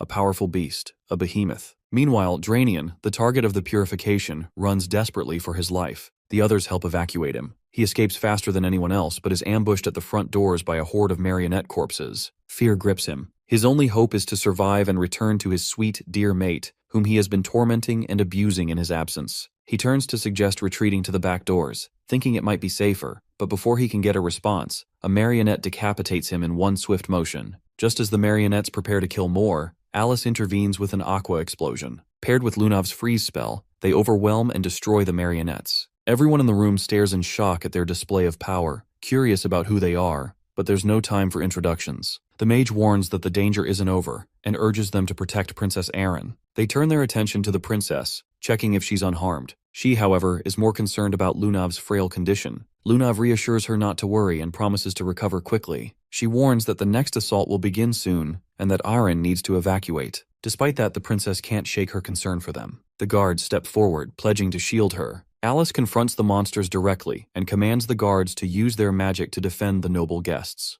They must hold the line until the battle ends. The Royal Knight's priority is the princess's safety. Alice promises to do everything in her power to stop the monsters, though inwardly she doubts her chances. No matter how many they eliminate, more keep showing up, as if tracking them constantly. It seems they are being tracked through the gemstone given to Erin. Back to Brian, he faces off against the behemoth, doing his best to keep Emily safe and the monster at bay. For such a powerful creature to invade the palace, there must be a deeper plot. Until now, he had Cyan by his side to back him up, but alone, he must defend both himself and Emily. She places her full trust in him as a monster charges. He prepares to block the attack, warning her to stay behind him and not stray. He manages to deflect the strike flawlessly, surprising himself with how strong he has become. This boost of confidence makes him believe he might stand a chance to defeat the creature. He parries every blow, matching the monster's ferocity blow for blow. Emily asks if he's okay. He reassures her that not a scratch will come his way. Then, distracted for a moment, the monster lunges with its jaws. Brian won't be able to block this attack in time.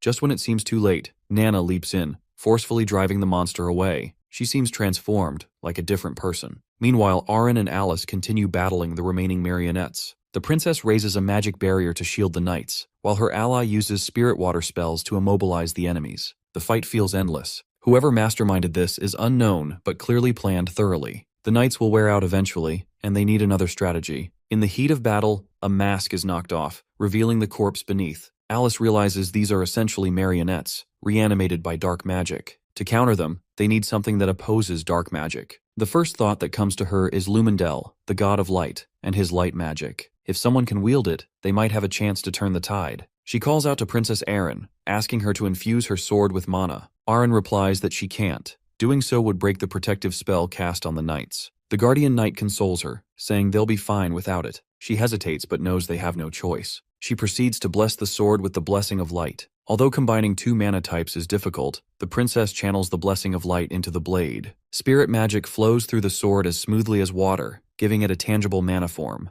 Alice isn't fully confident this will work, but is willing to take the risk. On the other side, Cyan had already eliminated most of the marionettes in his path and quickly realized these enemies were nothing more than puppets and mandrakes. Apparently, he had begun assisting Ashel. This was also when Boris officially became one of Ashel's subordinates. Karam expressed surprise that humans still practiced necromancy-type dark magic, such an ancient and forbidden art. He acknowledged her observation and mentioned there was a particular individual who frequently wielded it. He explained how the use of dazed stones accelerated the monster's strength and that the mana within those stones attracted beasts. She confirmed she could sense the dazed stone's mana emanating from a specific direction. He urged her that they needed to move faster, warning that the palace was turning into a slaughterhouse, but before they left, he insisted on changing his clothes. Meanwhile, Alice, aided by Aaron, summoned the spirit Marion using light-type mana. Since mana types couldn't be combined easily, the spirit's existence was unstable and couldn't be sustained for long without risking bodily collapse. They needed to end the summon before the spirit deteriorated completely. Suddenly the spirit spoke, questioning why the girl was willing to sacrifice herself. She confessed she hadn't found any other way to defeat the enemies. The spirit expressed disappointment that a child blessed by Freen would face such a cruel destiny. As the marionettes advanced,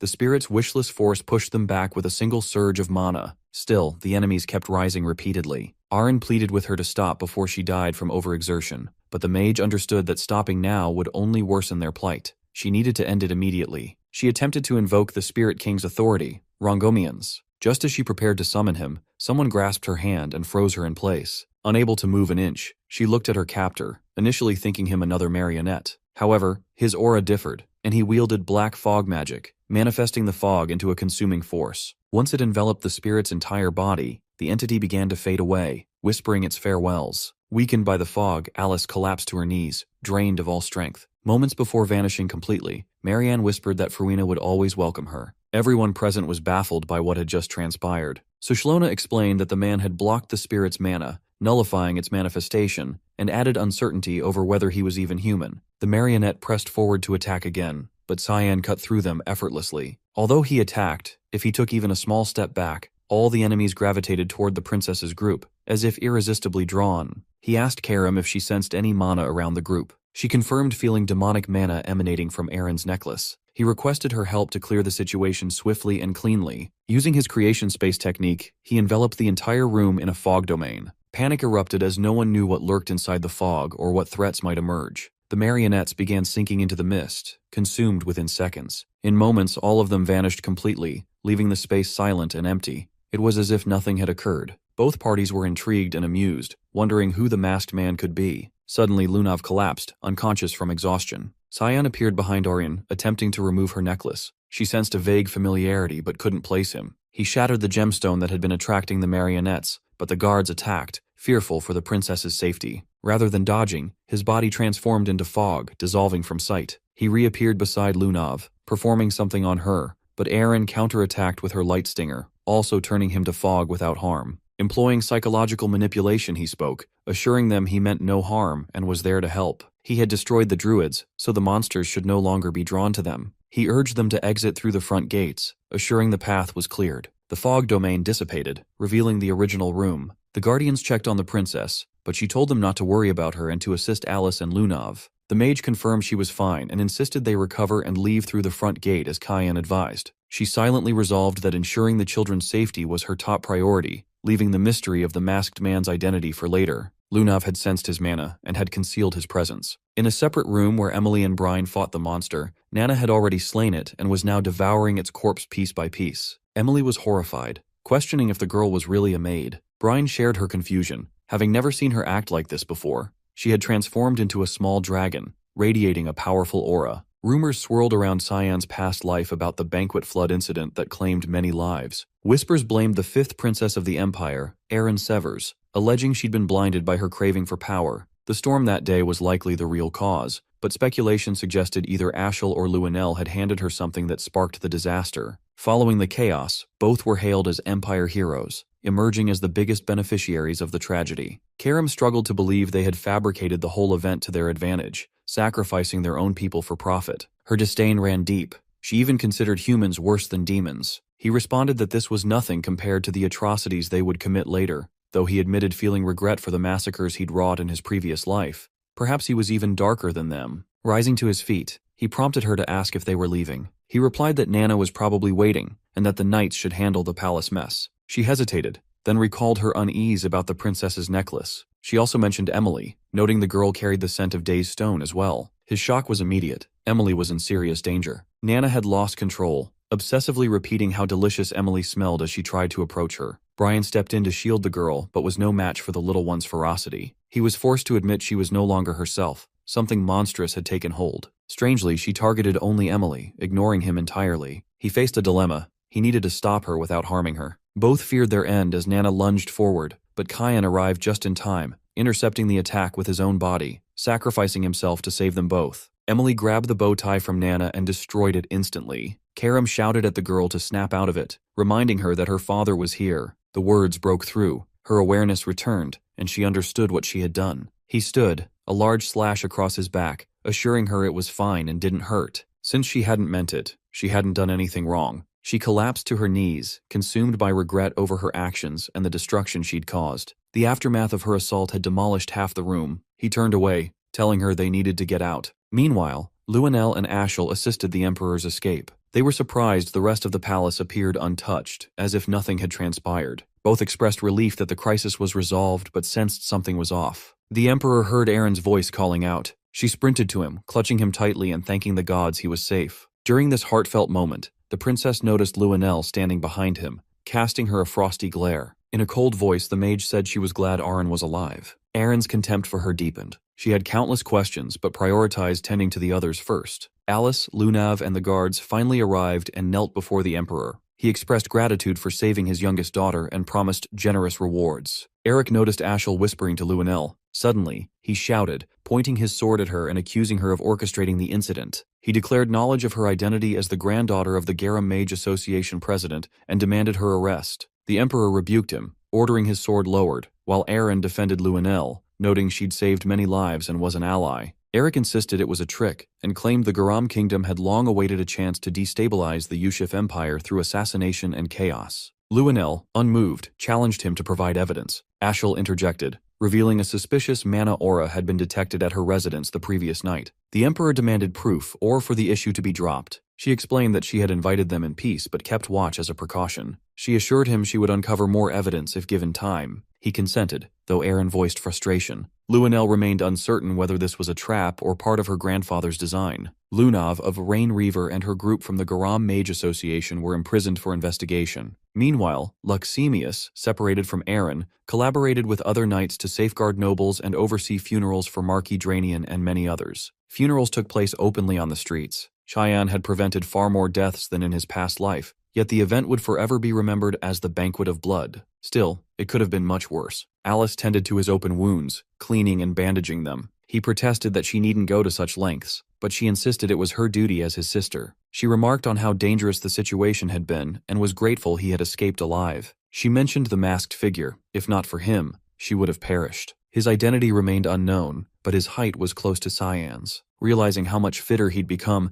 and noting the fresh scars from training, she reached out teasingly, but he shrugged her off and walked away. Then Ashel entered, his fake cheerfulness casting a darker shadow. Cyan's wariness grew. Alice noticed and suspected he knew of Ashel's cruel and vile nature. He inquired about the progress of the investigation. Ashel said he'd come to discuss it. He revealed that a bracelet containing a day's stone had been found in Lunav's room. She claimed it had been given to her. Cheyenne suggested whoever gave her the bracelet should be a suspect. Ashel nodded and asked if he recalled receiving anything during the banquet. Recognizing a trap, he denied knowing. He then asked if Ashel knew who had given Lunav the bracelet. The man replied that someone had died in the palace today, prompting the investigation. He repeated the question. Cheyenne understood this wasn't about the investigation. Ashel was setting him up as a scapegoat. This realization meant Emily was in grave danger. Cheyenne clocks it, it's a setup. Someone wants him dead. He slumps back, feigning dizziness, one hand brushing his forehead like the pain's real. Alice steps in without missing a beat, backing him up. She reminds Ashel how much he's already been through and adds that the doctor's advice was clear. He needs rest, not stress. Pressuring him like this isn't helping anyone.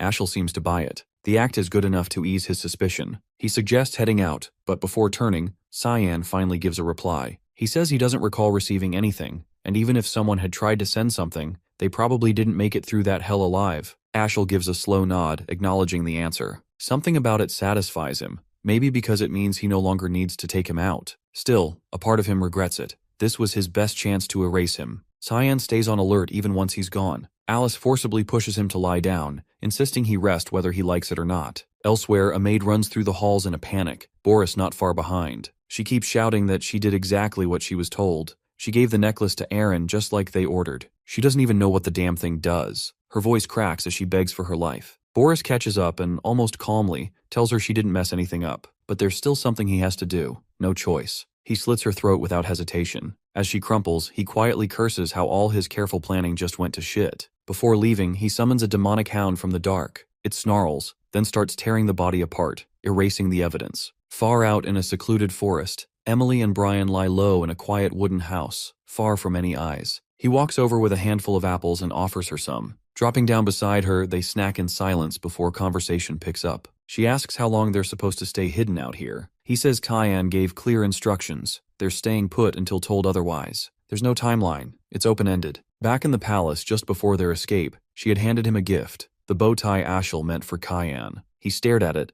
then torched it to ash without hesitation. He told her plainly the palace and the Vert estate weren't safe for her anymore. She had to disappear, at least for now. He turned toward Brian and made it clear he had business to handle, so protecting Emily was now his job. Then Cyan crouched in front of Nana, gave her a small pat on the head. With a rare smile, he reassured her he wouldn't be gone for long. Even Brian blinked, caught off guard by the warmth in that smile. Now back on the forest bench, Emily glances over, asking if Nana's all right. He answers she's had a rough stretch, but she's looking better lately. Emily still can't wrap her head around it. She always thought that girl was just a maid. Turns out she's something else entirely. A dragonic hybrid. Emily knows she has to step up, do more. Their eyes meet, and something unspoken passes between them. Together, they quietly make a pact. They'll give Cyan everything they've got. Inside the castle, Luanel storms into the throne room, shouting. He rages at Emperor Dion for letting the suspects off so easily. Dion fires back, telling him to lower his damn voice. His decision is final. The prince snaps, dripping contempt. How's he supposed to rule the whole continent with that kind of weakness? What the hell is it about the Garam Empire that scares him so much? A flash of blinding light cuts the air just past his head, shutting him up. The emperor speaks coldly. Conquest sounds noble, sure. But the Ushif Empire borders more than just Garam. There's also the Demon Realm, Sparnia, and Fruina. If Garam becomes an enemy, they'll lose the only buffer keeping demonkind in check. That floodgate opens, the whole continent drowns in monsters. Even if they could seize power, the death toll would be unthinkable. Anyone who wants that kind of blood-soaked rule doesn't deserve the title of emperor. They're just a monster. Luanel tries to pivot, redirecting the topic back to the suspects. Dion cuts him off again, this time mentioning the day's stone. The prince stiffens. He didn't expect his father to know about that. His agents shouldn't have gotten that far in the investigation yet. Dion catches his expression. It says everything. He's known his son long enough to know that once he wants something, he doesn't let go. He looks at him, disappointment heavy in his gaze, and mutters that Aaron would make a far better emperor than Luanel ever could. And with that, he walks away, adding he has no desire to see him again. Hearing Aaron's name praised like that makes Luanel boil. He lashes out in anger and storms toward her dorm without wasting a second. He slams open her door with heavy, furious steps. Inside, Leximus immediately steps between them, warning him that Princess Aaron is resting.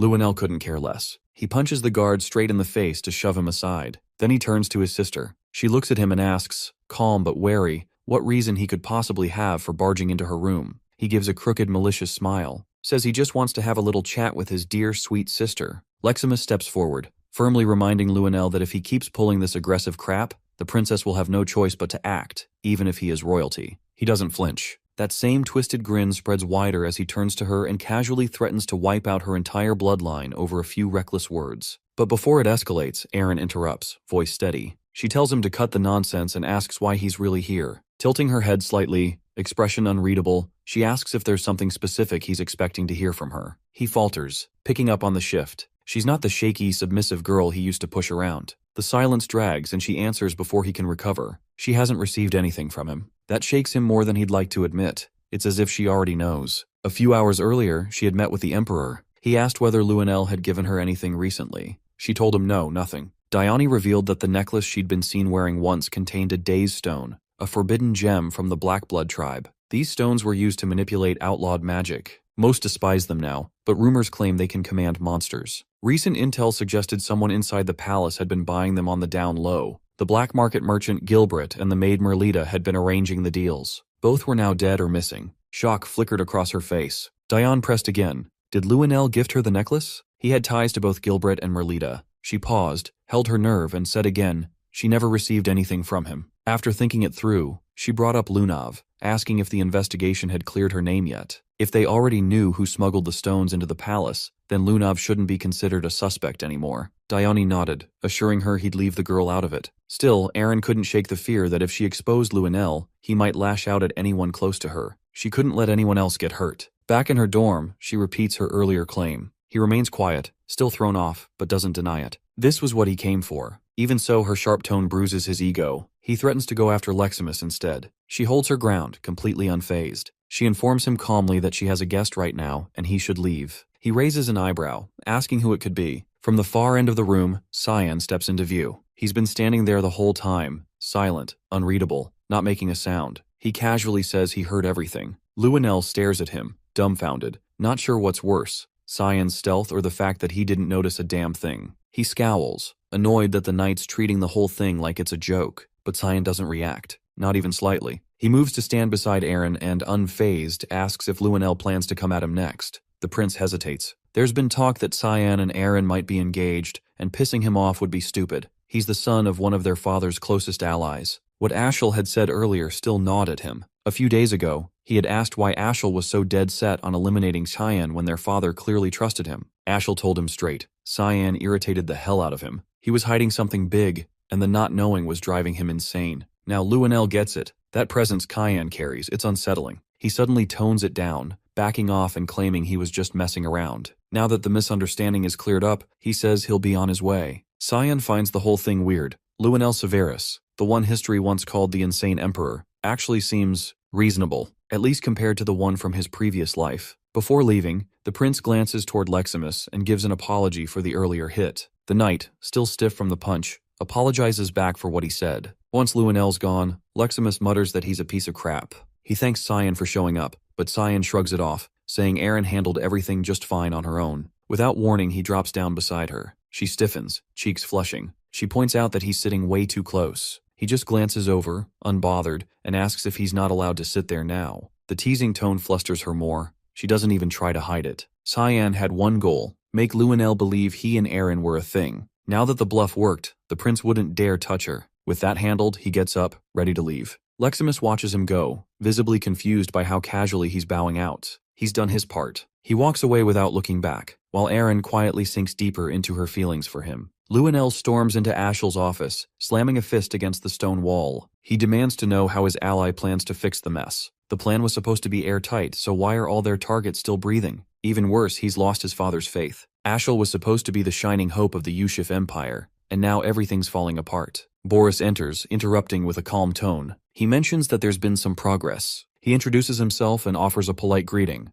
The prince glares, asking where the hell he's been this whole time. Boris explains that Ashel had sent him out on an errand. He also brings news. Emily has vanished. Ashel asks what kind of success he's talking about. Boris pulls a small, glowing pyramid from his coat and holds it up. He says they've underestimated the people closest to Princess Erin. Luenell asks if they're supposed to reflect on that. Boris shakes his head. It's not about reflection. It's about facing the evidence. Inside the crystal, faint traces of mana swirl. Most of it is ordinary, but there's something else. Black fog creeping along the edges. That specific aura belongs to the demonic sword, which means someone in Aaron's inner circle is wielding forbidden power. Back in the royal dorms, Emily sets down a steaming platter. Dinner tonight, a monstrous, demonic-looking scorpion. Brian stares at it like it might lunge at him. Meanwhile, Nana and Cyan eat like it's no big deal. Brian pushes his plate away. Cheyenne's already finished, brushing his hands clean as he stands. Emily asks if he can stay longer, maybe eat a bit more. He declines. If he sticks around, Ashel might find him, and that would put all of them in danger. He says he only came to check on them. Emily still can't go back yet, but Brian can handle errands if needed. Cyan quietly assures them that he's stationed people nearby. Right now, this place is safer than anywhere else. He tells them he'll be back later, then heads out. Just as he steps outside, Sarika, the hallmaster, blocks his path. Her voice is laced with sarcasm as she comments on his adorable little family. Then her tone darkens. She wants answers. How did he know about the banquet of blood? Or the death of her fiancé? Everything about him screams foreknowledge. She gives him one warning.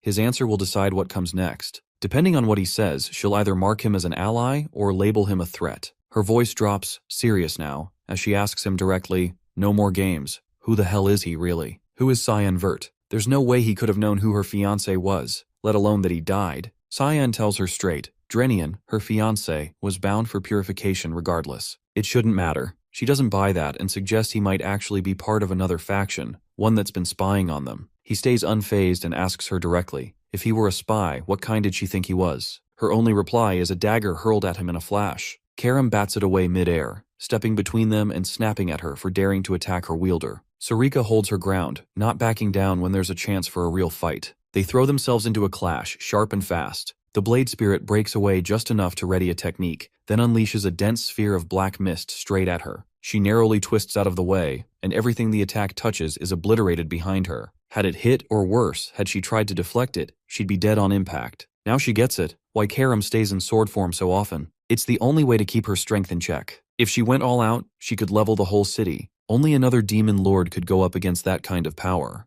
Their standoff resets, eyes locked, both poised to strike again, but Cyan cuts in first. He activates demonic control over Karam and shuts the whole thing down. He warns them both that this much noise is going to get them noticed. They've blown their cover, and now Emily and Brian need to relocate. He steps inside the small house, ready to tell them the plan, only to freeze at the sight of Lunav, sitting casually at the table with the others. She's bypassed the barrier completely, not even a ripple of detection. She's way more dangerous than he'd guessed. He questions how she found this place. She shrugs it off, says it's just one of her little talents, and assures him no one else knows. She came alone, only to thank him. He brushes that off. He doesn't think he's done anything worth thanks, but she insists. From the moment his energy entered her, she recognized it. Everyone turns to him, confused, none of them realizing she's talking about the day in the palace when his mana surged into her body. She explains she can manipulate all types of elemental magic, blend them, and shift them. She can even trace a person's unique mana signature, a gift passed down from her grandfather. He disagrees, calling it a curse. Her body's already cracked under the strain.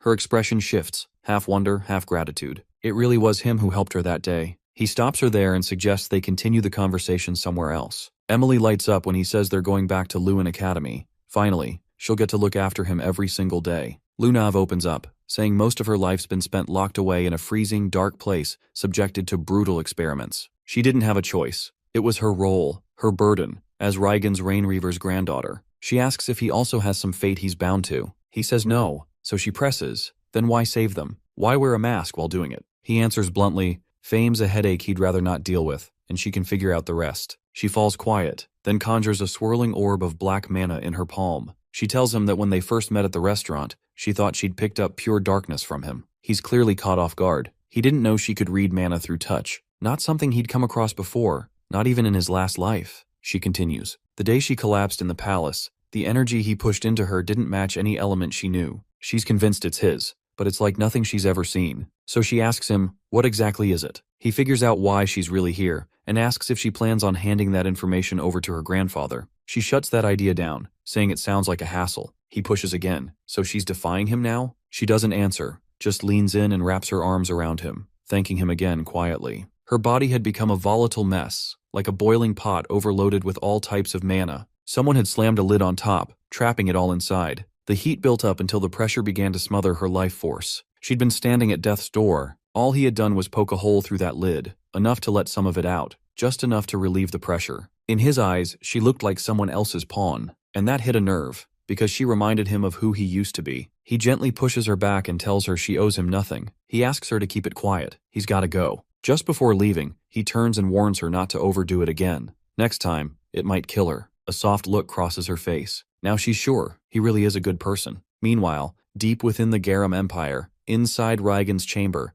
the Emperor's expression twists with fury the moment he hears the news about Lunav. His butler tries to calm him, saying no formal charges have been filed. But that's not what's eating at him. She still hasn't returned home. He orders them to track her down and bring her back, no matter what. Cyan and the rest of his group finish gathering their things, preparing to depart, and begin making their way back toward the academy. Among them, it's Emily who stands out the most, her mood brighter than anyone else's. Curious about her enthusiasm, he looks over and asks what's gotten her in such a good mood. She happily responds that it's because she gets the chance to serve him again, just like before. But then she adds something else. reminding him that the academy has a strict rule against bringing in maids and wants to know what exactly he's planning to do about that problem. He explains that the headmaster might allow it just for him, though he's definitely not in favor of the idea. If the principal lets it slide, he'll take responsibility and make sure no one notices her at all. He then adds that he plans to ask for special permission, but only for himself. The dean replies by asking why he should even consider making such an exception in this case. Trying to find a quick deal, Cyan offers to never skip class again, hoping it would be enough to win him over. But the man isn't impressed. That's clearly not good enough. Instead, he shifts the topic and asks why Cyan has shown up with 2 maids instead of just 1. He then presses further, wondering aloud if this has anything to do with the incident known as the Banquet of Blood. He doesn't believe for a second that the request would be made unless there was something more behind it. Cyan suggests a trade. He'll give him the answer, but only if the dean agrees to his request first.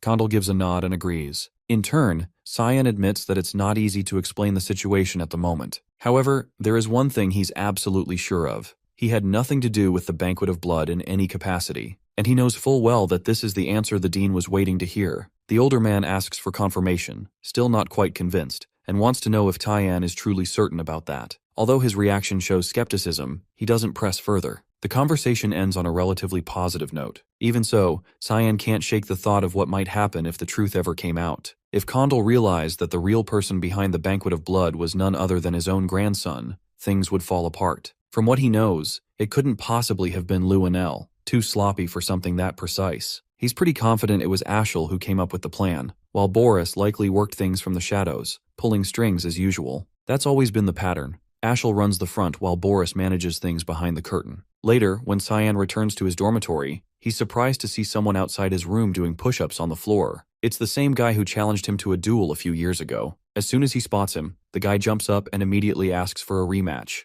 Apparently, he's been showing up every single day for the past 2 years doing this routine. Cyan doesn't even acknowledge him. He just walks past and enters his room without a word. Inside, he stops when he sees Brian lying unconscious on the ground. Turning to Emily, he asks what's going on. She calmly explains that Brian passed out after eating some cookies she'd given him earlier. She then offers Cyan one, asking if he'd like to try them too. He immediately shuts her down, telling her not to feed Brian anything again, ever. Dropping onto the couch, he's ready to finally get a moment of rest. But his mind won't quiet, already stressing about what kind of chaos his new group might bring. That's when he notices a white envelope sitting on the table. He asks aloud where it came from. Opening it, the first thing that catches his attention is that it's from Lunav. Before he can get past the first line, she walks through the main door in person, stepping in casually and asking how things have been. Without hesitation, she tells him she's officially run away from home. Meanwhile, not far away beside a quiet lake, 2 unknown individuals are having a private conversation. One tells the other that guards from the Garam Mage Association are already on their way, so there's no need for concern. He assures them everything has been taken care of.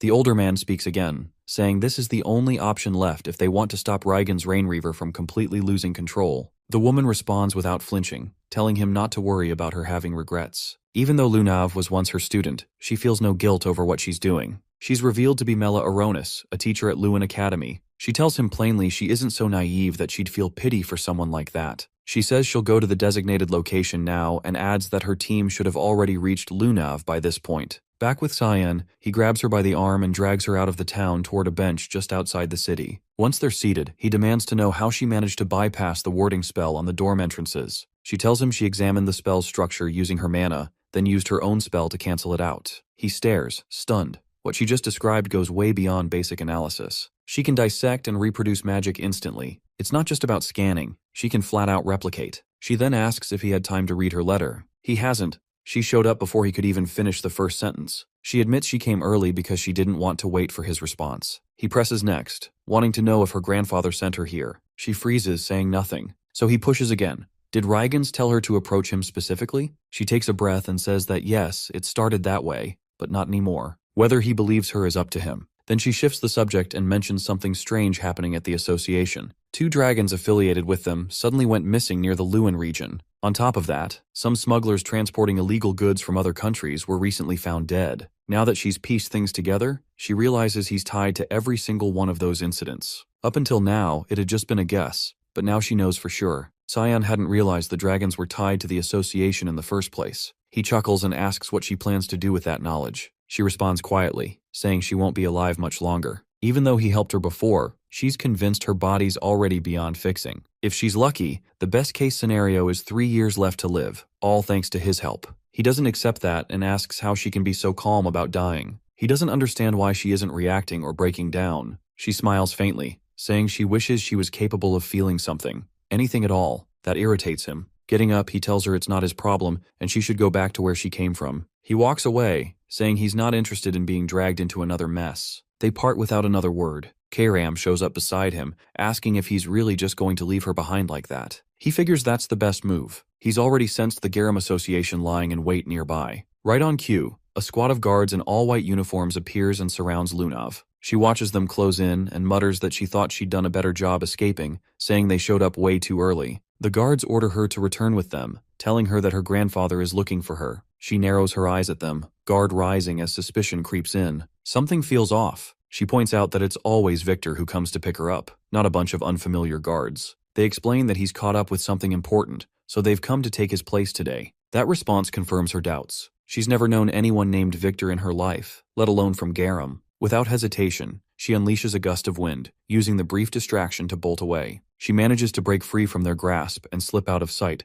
but a hand touches her shoulder, and just like that, she collapses unconscious. Her escape fails. The abduction has worked. One of them gives the order to carry her to the carriage and move out. Meanwhile, Karam glances at Cyan and quietly mentions she's picking up signs of fighting nearby, clearly referring to those fake guards. He tenses slightly, now genuinely concerned they might not be affiliated with the Garam Association after all. The group brings the unconscious girl to an abandoned chapel hidden in the outskirts. Once they arrive, one of them notifies their teacher that the mission was a success. She assures them with eerie calm that the girl will serve a greater purpose. While the kidnappers hang around just outside the church, lazily keeping watch, something unnatural starts to creep in. Thick black fog rolls over the area, and before they can react, blades slice through the mist. Screams erupt from the guards as they're cut down in seconds. The whales reach inside the chapel, and the teacher calls out, ordering Ralph to go out and eliminate whoever's responsible. Outside, Cyan stands alone, surrounded by corpses, barely winded from the massacre. He knows that wasn't the main threat. The one he's really here for is still inside. Ralph storms out of the church and lunges at him, striking without a word. Cyan immediately senses that the man shares the same chaotic energy as Lunav, though far more unstable. Minutes later, the fight ends with Ralph collapsed in the dirt, fully defeated. Lema arrives and freezes, clearly not expecting to find her ally in that state. Cyan stares her down and asks if she's the last one left, and what her reason was for taking Lunav. She gives no answer. Instead, she launches straight into a violent barrage, merging fire with thunder in a single burst. Just like Lunav, she's using dual elemental magic. He counters the fire spells with Karam's help and instantly closes the distance. Lema hurls a blast of wind to shove him back and immediately follows with a lightning strike, but the sword spirit materializes behind her mid-cast, interrupting the attack before it lands. The lightning had force, but her aim was off, leaving him untouched. Cyan traps her with his black fog chaining spell, locking her in place so he can interrogate her directly. His first demand, who ordered the kidnapping, and how many more are involved. She breaks into a twisted laugh and tells him they'll come find him soon enough. Her skin begins to deteriorate, rotting as her body starts fading from view. Karam watches the strange decay for a moment, then deduces what's going on. It must be the effect of a heart curb. That's a special artifact that traps mana in the heart, preventing it from circulating. It would also explain Lunav's condition. She's likely under the same effect. Lema raises her brows, startled by how much they seem to know, and demands to know how they figured it out. Cyan, voice low and cruel, tells her she'll get her answer in hell. He drives his hand into her abdomen and tears out a stone pulsing with magic. In his past life, he once discovered an ancient tome locked away inside a Garam research lab. That book detailed everything about the heart curb, how to activate it, control it, and how to destroy it. Karam quietly asks what he plans to do with the artifact now. He tells her to bring Lunav to him. She carefully lays the girl on the ground, preparing for what comes next. Cyan takes the stone in his hand, crushes it, and lets the released mana pour into her chest. If she's been bound by the same artifact as the teacher, this should be enough to shatter it from within. Inside the main building of the Garam Mage Association, Lunav opens her eyes with an odd sensation running through her. Her body feels strangely light, like some invisible burden has been lifted off her shoulders. There's something different. She can channel more energy to Cyan than she ever could before. Across the rooftops, Cyan and Karam stand in silence. She turns toward him and questions what exactly he's planning. He responds plainly that he figured she might still be useful later on. Killing her would have been a waste. She scoffs at that, throwing it back at him. So what now? He's doing charity work? Then she hits him with a pointed question. What happens if she stabs him in the back? Funny, considering it's the same one trying to hijack his body. She waves it off like it's nothing, and he cuts the chat short, saying it's time to move out. There's nothing left for them here. Meanwhile, over in the Garam kingdom, Rygans is boiling with anger after hearing what she had to say. She admits she remembers nothing after the moment she was snatched and later dropped somewhere near the royal grounds by some unknown figure. She stands by that explanation, but he doesn't look convinced. He tells her the kingdom's already in chaos. People are calling it the Banquet of Blood. She's being careless with her words, and the butler steps in, apologizing. He says he should have gone to find her sooner. Riggins shakes his head. It's not his fault. She just acts on her own whims. He walks closer, claps the man's shoulder, and remarks that things only work because of his granddaughter. Then something shifts. His palm ignites, searing into the man's skin. He glares at him, saying he's known for a long time that the butler was a traitor. Now, he won't let that betrayal slide, not after what happened to her. The man drops to his knees, pleading for his life, insisting it's all a mistake and begging for a second chance. But Riggins shuts that down cold. No more talking. Flames erupt inside his body, consuming him from the core outward until only ashes remain. Lunav just stands there, frozen, shocked. Riggins turns to her and explains that the butler was one of the people who ordered her capture. Then he asks something else. Did she learn anything about Cyan? She lies, saying there's nothing notable about the guy. It's a weak lie and she knows it. He isn't buying it. His eyes narrow, asking what she really means. She tells him she was up late that night to meet Cyan. Their conversation didn't reveal anything special. That was it. He places a hand on her shoulder and says that's exactly the kind of answer he wanted. But then he asks again, what is Cyan hiding? Riggins knows he's one of the Verts. That alone means he's got secrets or backup. With a straight face, she tells him he's just got a bodyguard and a useless maid at his side. Nothing that connects him to anything major. She pushes back, asking why he's so hell-bent on him in the first place. That question strikes a nerve. His mood shifts instantly, annoyed now. He says it confirms it. Cyan's definitely hiding something. Then he cuts off her questioning. She's a Rain Reaver by blood. She doesn't need reasons, just orders. He tells her to leave unless she has anything important to add, and that she's not allowed to step outside for now. She stays put, gaze stuck on the pile of ash where the butler once stood. She's had enough. She's not just family, she's supposed to be a consultant in this house. Back at Lewin Academy, some buff dude's been loitering on top of Cyan's dorm roof for a while. 0 classes, just standing there. Cyan catches sight of him and immediately turns away, not in the mood for whatever that is. As he passes by a few students, he overhears them gossiping. Apparently, classes have been canceled for days and one of the teachers is missing. Then he hears a familiar voice, Erica. She walks up behind him and casually mentions that instructor Nella Aronis has disappeared, and she's got a feeling he's involved. She confronts him directly, asking why he killed her. He looks confused and tells her he's never even met the woman. He doesn't go to his lessons anyway. Nella Aronis had a rep as a powerful mage from Garam. Not unusual for Garam mages to hang around neutral grounds like Lewin, but rumor had it she wasn't a fan of the Rain Reavers. That's why the Mist had eyes on her. Lunav's kidnapping wasn't part of her plan. They were about to make a move, but he handled everything before they could even act. Erica says she's the only one who knows any of this, so he doesn't need to stress. Instead, she hands him a new job. He'll need to lay low outside campus for a bit. He asks who'll take over Nella's spot while she's gone. She tells him the other instructors will rotate for now, but they're already scouting for a new mage. She figures the recruitment flyers are already out. Somewhere in the countryside, Boris is riding with a local farmer. He gazes out at the landscape and compliments the view. The farmer asks what brings him all the way out here. Boris says there's a position he's after. He heard it opened up recently, so he's rushing to apply.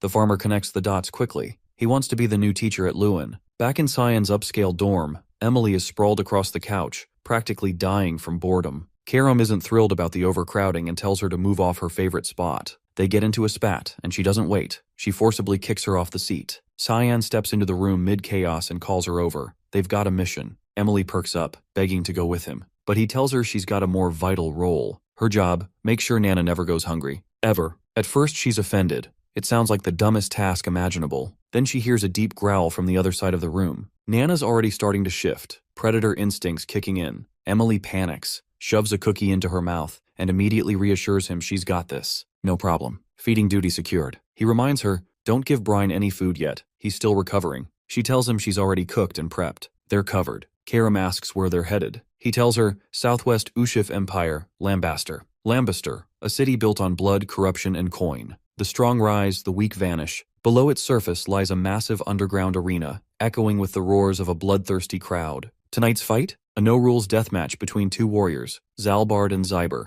Their size difference is almost absurd, yet both are locked in, focused, and ready to kill. Zalbard makes the first move. One punch from him craters the floor beneath their feet. Zyber dances around it, movements quick and precise, but not quick enough. Zalbard grabs him mid-air, fingers closing around his body, and crushes him with one hand. The crowd goes absolutely feral, screaming his name as the victor. Karam and Cyan make their way through the grimy streets of Lambaster. The place reeks of chaos, with drunks passed out in every corner and the air heavy with rot and lawlessness. Even the demon cringes at how gross and unregulated it all is. He explains that unlike Lewin, which maintains neutrality because of formal treaties, Lambaster is a different beast entirely. It's not neutral by diplomacy, it's just completely ungovernable. While they keep walking, a pack of sleazy men steps into their path, eyeing her and trying to flirt like it's going to go somewhere. It's clear now the city's flooded with lowlifes and criminals. They barely get a sentence out before he tells them to back off. Cut to moments later, those same guys are face down in the dirt, groaning, already dealt with. They head into a bar attached to a hotel. He tosses a fat coin pouch onto the counter with a thud and asks for the best room they've got. The waitress raises a brow, shocked by how young he looks, and casually asks his age. He repeats the order, but this time his voice drops.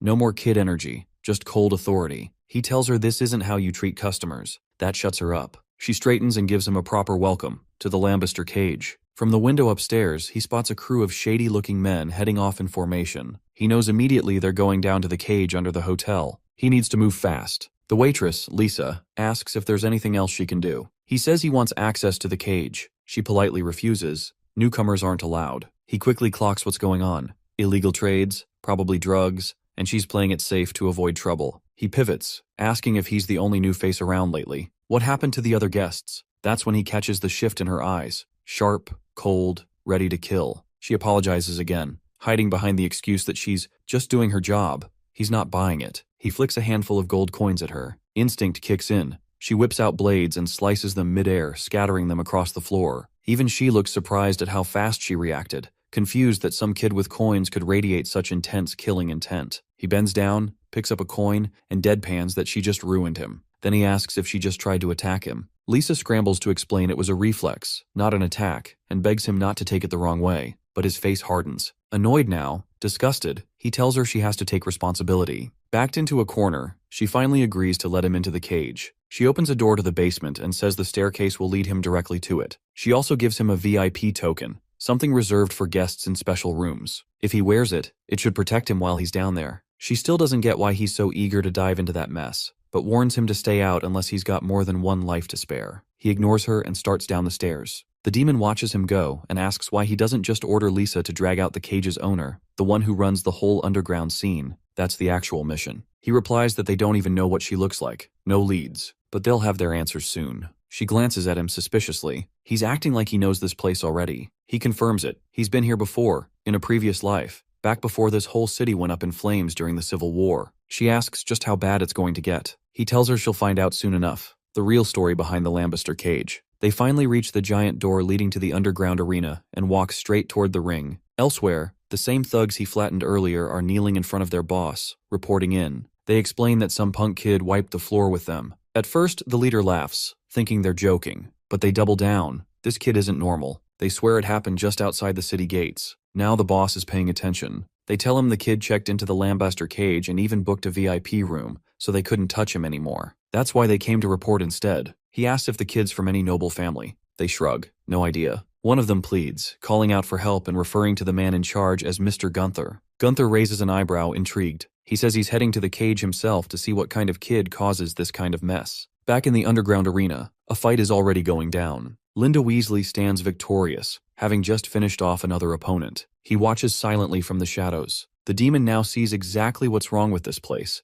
These brutal underground matches are what dragged the city into chaos. That's why he's here. If he can't approach Linda Mihalov directly, then he'll flip the script and make her come to him. Security around the ring spots him and walks up, warning that this isn't a playground. Perfect timing. He throws down, takes one out, then another, then the rest. When it's over, he dusts himself off and asks flatly where he can register, not as a spectator, as a fighter. The energy in the arena turns wild as the crowd catches sight of a kid, Cyan, stepping into the ring to square off against Zarbark. Laughter mixes with disbelief, the audience buzzing, hyped that someone actually greenlit a child to fight. Most assume it'll be a total wipeout. The brute's no joke, a walking boulder, half human, half ogre by the looks of him. He casually raises one thick finger to squash the kid like a bug. Cyan launches off the ground, lands right on it, and snaps the finger in half. Then he drives his fist straight into the giant's face, shattering his nose and caving in part of his skull. Zarbark crashes to the floor, dropping to his knees after just one hit. For a few seconds, the crowd doesn't make a sound, frozen by the fact that a literal child just demolished him. Then the silence bursts. Cheers erupt. They chant his alias over and over, Lamai Simon. Karam leans in and asks what name he gave them. He says he can't exactly go around dropping his real one, not with noble blood and a duke for a father. She points out that his face is out in the open, so hiding his name is kind of pointless. He assures her that's covered too. He's got an enchantment running. Nothing to worry about. She catches on quick. That means Lord Fogg's power is backing him. He breaks it down. Unless someone directly interacts with him, they can't recognize who he really is. Even if they do, their memory won't hold on to his face. That's the spell at work, erasing all trace of his identity. From the shadows, Gunther watches everything unfold. But instead of being pissed, his curiosity only deepens. He's locked in, fascinated by the way this kid moves. Controlled, precise, deadly. A smile creeps across his face. In that moment, he makes a decision. He wants to fight him. Cyan's his next target, and he won't stop until they face off in that cage. Back at the hotel lobby, a tall blonde storms in. Delkia, head of the red light district. Her voice cuts through the air as she demands to see Cyan, accusing him of stirring up chaos in the underground matches. Lisa denies everything, claiming she has no clue what the woman's talking about, then firmly tells her to leave. Delkia doesn't back down, threatening violence and saying the incident happened on Lisa's turf, so she's not stepping aside. The hotel owner stands her ground, not about to let anyone cause trouble in her building. Tension spikes as the intruder's crew starts shifting, waiting on her signal to attack. Lisa's caught, torn between protecting Cyan or staying neutral. Then, out of nowhere, he strolls in like nothing's happening. Cool as ever, he casually asks if someone's been looking for him. The room goes still. No one even noticed he was there. He walks straight to Delkia, calmly suggesting they talk directly instead of bothering hotel staff. She turns to face him, and instantly her expression changes. It hits her like a drug. For a second, the world drops away. All she sees is him. She steps closer, takes his hand like it's the most natural thing in the world, and softly asks his name. He answers with the fake one,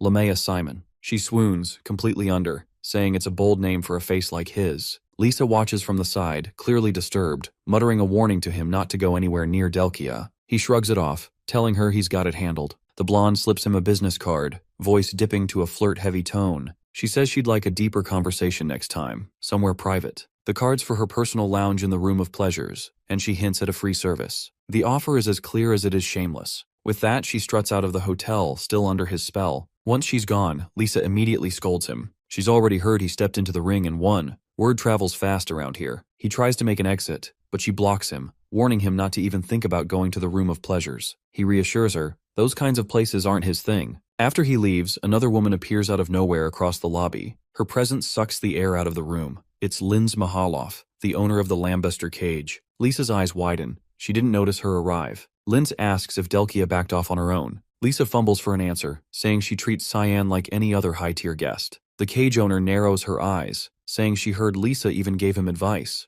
The hotel owner jumps to defend herself, insisting it wasn't personal. He's just a kid. Then Gunther steps in, laughing under his breath. He mocks Lisa for calling him a kid. Clearly, she has no idea who she's dealing with. Linsa swings her gaze to the fighter, eyes sharp and deadly, and demands to know why he showed up solo in her domain. He brushes it off, strolling in further and claiming the place feels ancient, saying it could use a serious update. She fires back, accusing him of being summoned. He confirms it, saying she's the one who called him to arrange a match, for him. Lisa cuts in, reminding them both that he got kicked out years ago. Linsa looks at him and asks who he plans to fight. He steps forward without hesitation. He wants Lamai Simon. Gunther's dead serious. He's ready to take on the kid, and he pitches the fight as a huge payday. Meanwhile, back in her velvet-cloaked hideout, Delkia's in meltdown mode. She's pacing, yelling, something's wrong. Her attendants are growing nervous. One whispers that she meant to seduce Cyan, but now she's the one completely undone. The script's been flipped badly. Everyone in the room can tell she's obsessed now. She'll stop at nothing to get him back. Inside, she's been sitting at her desk for hours, trying to sketch his face over and over. But every time she gets close, her mind fogs. She just can't remember what he looked like. She knows she saw him. His features were right there,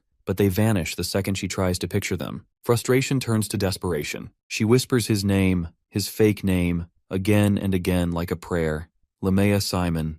To her, he's already hers, whether he knows it or not. Booze, women, and high-stakes games. The red light districts of Lombasa are notorious for indulging every vice imaginable. Cyan never willingly sets foot in a place like that. He expects trouble, but Delkia proves even more unpredictable than he anticipates. Her reputation for questionable appetites has always circulated in whispers, but he doesn't have time to dig into that now. He needs to investigate other regions for any trace of Linsa. As he cuts through a crowded alleyway, he bumps into a young girl and accidentally knocks her off her feet. She drops what she's carrying and immediately bows her head, apologizing in a panic. He blinks, confused, thinking she is saying sorry when he's the one who ran into her. Crouching down, he helps her gather her things, a bundle of cigarette packs scattered across the dirt, and asks if she is hurt. She shakes her head, still bent in a respectful bow, saying she's fine and thanks him for his mercy. He hands her the scattered packs, eyes narrowing, and wonders if she's selling them. She nods and says they're specialty smokes from the Gru Merchants Union, even offering to sell him one. He declines since he doesn't smoke, and he doesn't recall ever hearing of any Gru merchants. Before she leaves, he asks where she plans to sell the rest. She answers honestly that she'll be in the alleyways just west of the red light sector, and if she's lucky, she'll sell out before sunrise and be able to go home. Realizing she can't go back until the entire batch is sold, he pulls out a gold coin and flips it to her, saying he'll take the whole lot, then adds a second coin just for her. A huge grin breaks across her face as she clutches the coins tightly and runs off, calling out her thanks and promising never to forget his kindness. From behind, Karam shows up and smirks, asking if he's sure he isn't a charity foundation disguised as an assassin. He doesn't respond, instead watching where the girl went and noting that she's heading toward the dump zone, saying they need to follow her. They slip through the alley just in time to spot her cornered by 3 thugs, the same ones he'd already beaten up near the city gate. They yell at her, calling her a liar and threatening to teach her a lesson. She's on the ground, begging for her life, insisting she didn't steal from them. Before any of them can move, he appears behind them like a shadow, his voice cutting in cold as he points out that she's asking them to believe her, so they should just stop. The men freeze, recognizing the voice of the kid who flattened them earlier. He steps closer, mocking them for stealing from kids. One tries to play it tough, but the fear in his eyes gives him away. In seconds, he sweeps his legs out, stomps one into the dirt, and disables the other 2 with brutal efficiency. On the ground and whimpering, one asks why he's doing this, and he grabs him by the leg, saying he likes short bursts of torture, especially for creeps like them, before snapping the man's leg. The scream echoes down the alley. He turns back to the girl and gently hands her the coins the thugs dropped,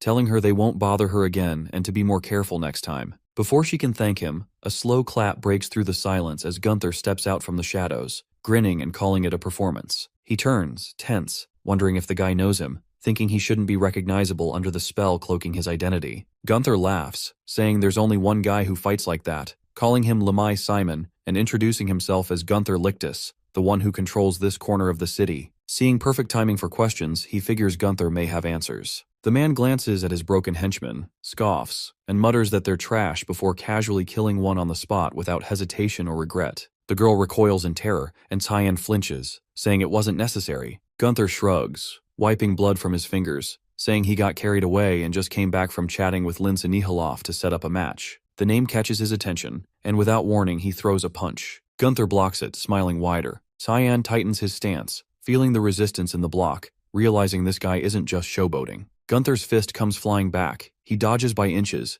and the ground behind him explodes from the force. Gunther leaps forward again, pumped full of adrenaline, saying his opponent is even better than he thought. He isn't fighting for dominance. He's fighting for fun, completely unhinged. Tyan tries to counter but gets caught, the heavy punch slamming into him and launching him into the dirt. Far away, in the pocket realm of the god of black fog, Sarika meditates in silence with thick clouds swirling around her. Uru's voice echoes nearby, noting the task she gave Tyan, but pointing out the name on the mission doesn't show up on the altar. His tone is curious, not angry, saying he isn't here to scold her but that she's pulled Cyan into something personal. She opens her eyes slowly and smiles, admitting Linsa Nihilov is a threat they'll eventually have to erase and calling the mission a test. Uru questions her, and she confirms it's to see if Tyan is worthy of inheriting what they've built, or if he'll fall down the same path as Linsa. Uru seems intrigued. Back in the alley, Cyan peels himself off the ground after taking Gunther's full force and surviving. Gunther is impressed, saying his opponent is still standing and grinning wider as his thirst for battle grows, urging them to keep going. He slams a series of heavy blows into Gunther, each one packing more force than the last. The impact sends the man skidding backward again and again, barely able to hold his ground. Mid-combat, Cyan demands to know where Linsa Nihilov is, but the fighter deflects the question, clearly uninterested in discussing her right now. Trying to regain control, he reinforces his arm and launches a strike, but it's sidestepped effortlessly. In that brief exchange, Cyan catches something troubling. His attacks aren't leaving a mark. That arm is tanking the hits, and he's charging forward without even slowing down, ripping through anything in front of him. Cyan realizes he misjudged the guy. Gunther isn't just strong, he's something else entirely. He leaps high, using elevation to create distance, and scanning the man's movements from above. Before either can land the next blow, a voice cuts through the chaos. Lisa's arrived. She tells them both to stand down. Cyan brushes her off, stating it's personal, and she should stay out of it. She ignores him and tells Gunther to back off, saying he's fighting someone marked as a VIP guest. He tries to defend himself, claiming Cyan started it, but she isn't in the mood to entertain excuses. The two of them bicker like siblings caught fighting in the living room while Cyan stays silent, just watching them go back and forth. Eventually, Gunther gives in and walks away, but not without tossing a reminder that he hasn't forgotten about their fight. Once he's gone, Lisa turns to check if Cyan's okay. His expression says enough. He's far from pleased. She immediately apologizes for showing up late and for letting things spiral like that. He studies her for a second, then points out that she looks like someone about to ask for a favor. She's caught off guard, but he already knows. Gunther told him she arranged this fight behind the scenes, reaching out to the owner of the venue to make it happen. Cyan reassures her he doesn't mind fighting, but he wants something in return.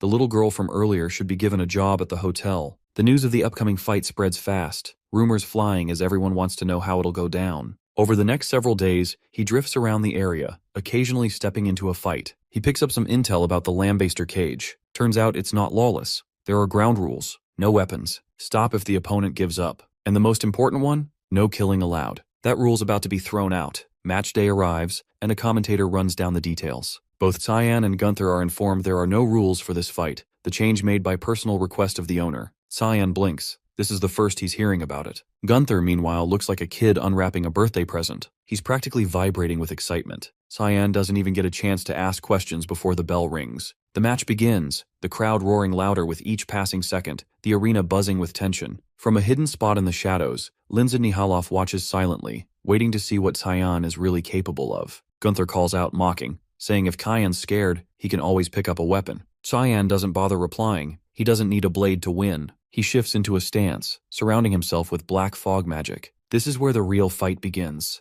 Gunther grins, finally facing a real opponent. Without shame, he confesses that killing humans gives him a rush. That's why he was permanently banned from the cage. Cyan hears him but doesn't flinch. Gunther lunges, throwing a clean punch toward his face, but misses completely. Cyan grabs his arm, moves like a shadow, then, without hesitation, slices it clean off. Gunther screams as his right side spurts blood, the severed arm gone in one cut. Cyan gives a quiet warning. If he moves too much, the black fog will finish the job. The silence says it all. He knows it's over. Cyan wins. The arena erupts, the crowd chanting his name, electrified by what they just saw. But not everyone's cheering for the same reason. One person watching from the stands isn't focused on the fight. They saw something darker. The black fog from that strike looked too familiar. There's only one conclusion. He carries the demonic sword. After the match, Cyan can't shake the feeling that someone wanted him in the dark about the no-rules twist. He's starting to suspect Linz knows exactly what he's trying to do. As he's deep in thought, the little girl from before walks over holding a beer, grinning ear to ear and saying he looked badass in the ring. She's already started working, serving drinks as an assistant at the bar. He notices her name tag, Louie, and figures that must be her name. He pats her head and tells her to give it her best. Then Lisa calls him over. It's time to debrief. Right away, she apologizes again. He gets to the point, asking why she didn't tell him it would be a no-rules deathmatch. She sucks in a breath and shakes her head. She didn't know either. The change was kept between the owner and Gunther. Cyan exhales slowly. This approach won't work. He needs another route.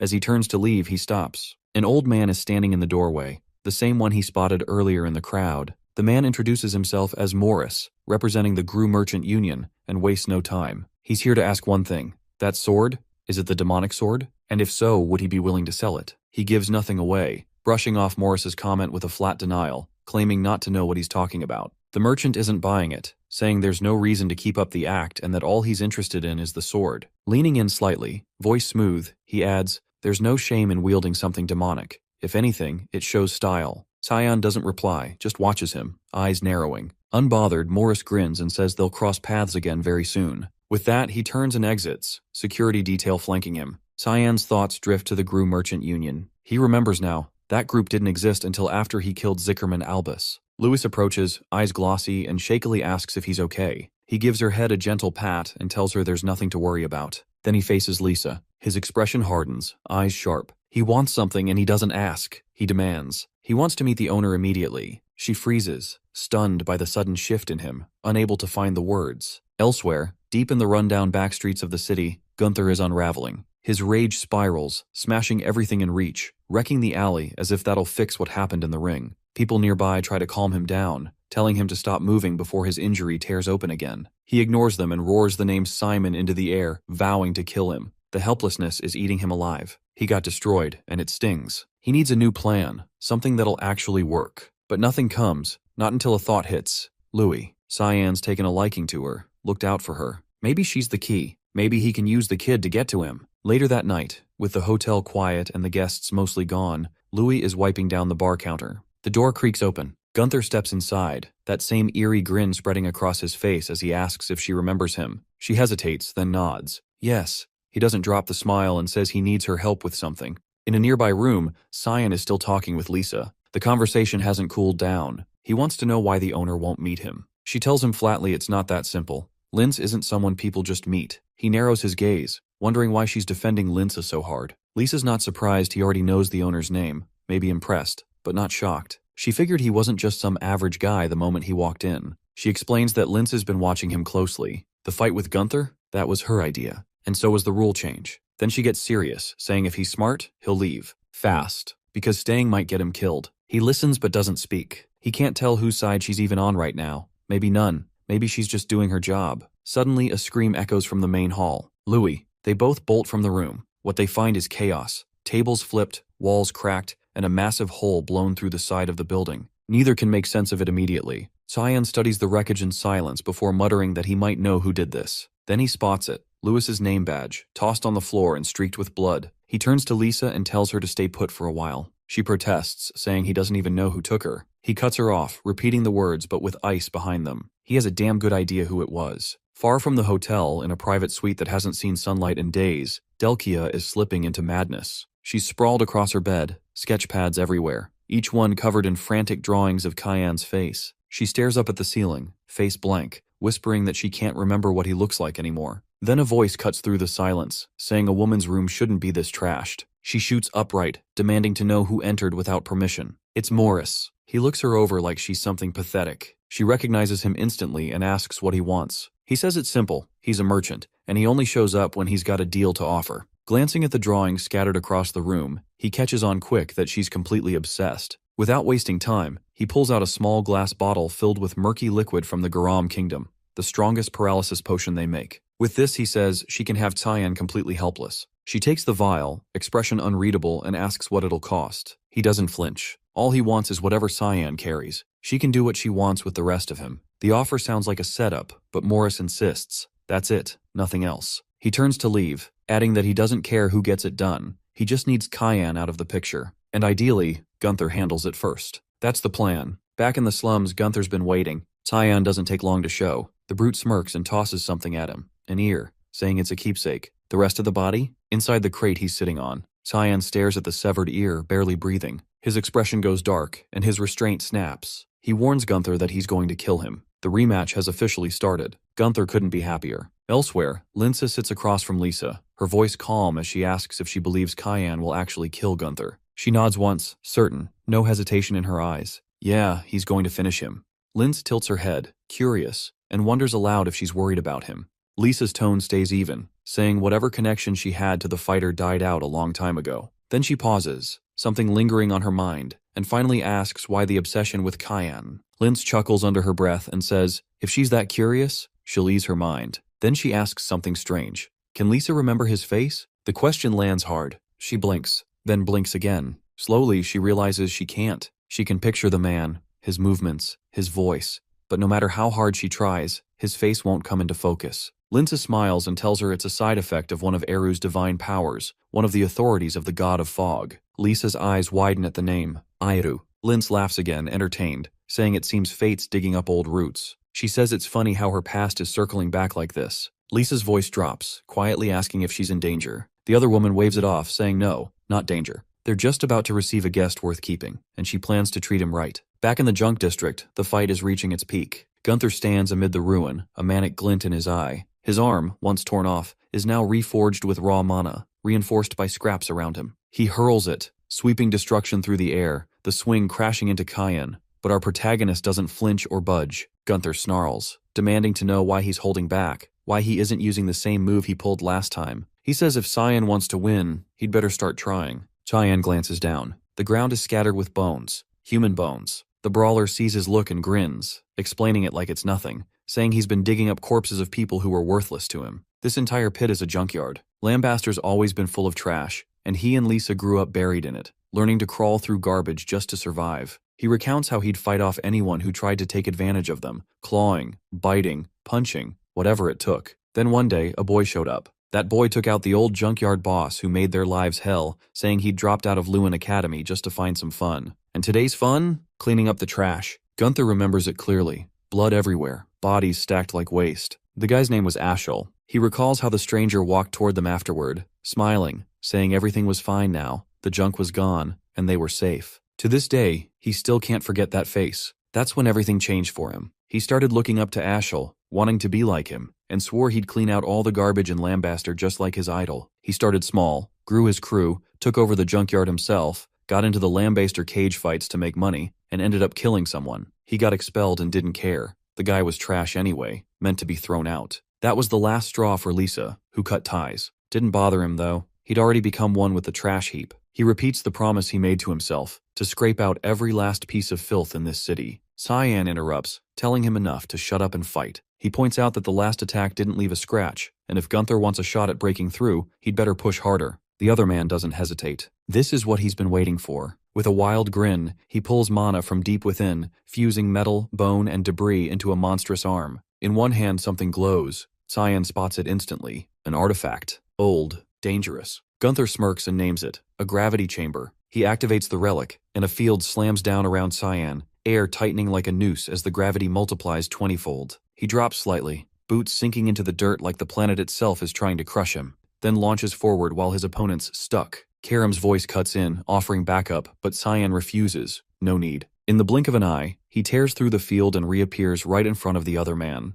Gunther barely sees it before the punch lands, sending him airborne and spinning. Cyan jumps after him, promising to shatter every piece of him, everything except the ear. He kicks him mid-air, then finishes with a crushing blow that spikes him into the earth. The impact rattles the entire zone, scrap metal bursting from the ground as dozens of shards pierce his body. He's not getting back up. Breathing ragged, he looks at Cyan and says he always knew this is how it'd end, but he's got no regrets. He mutters that Louis will probably end up like them. Like him, like Lisa, trash. That's just how things work in this city, rules set by the one in charge. Blood fills his mouth, but he asks for one last thing, for Cyan to stop that from happening. Our boy doesn't answer, just stares, stunned, then runs to the box Gunther had been guarding. Inside, Louis lies unconscious. Time passes. Lisa arrives with a group of guards, eyes sweeping the wreckage. She sees the corpse but doesn't react much, instead ordering her team to check on Cyan. They spot him right away cradling Louis in his arms. He tells them she's not hurt, probably just asleep.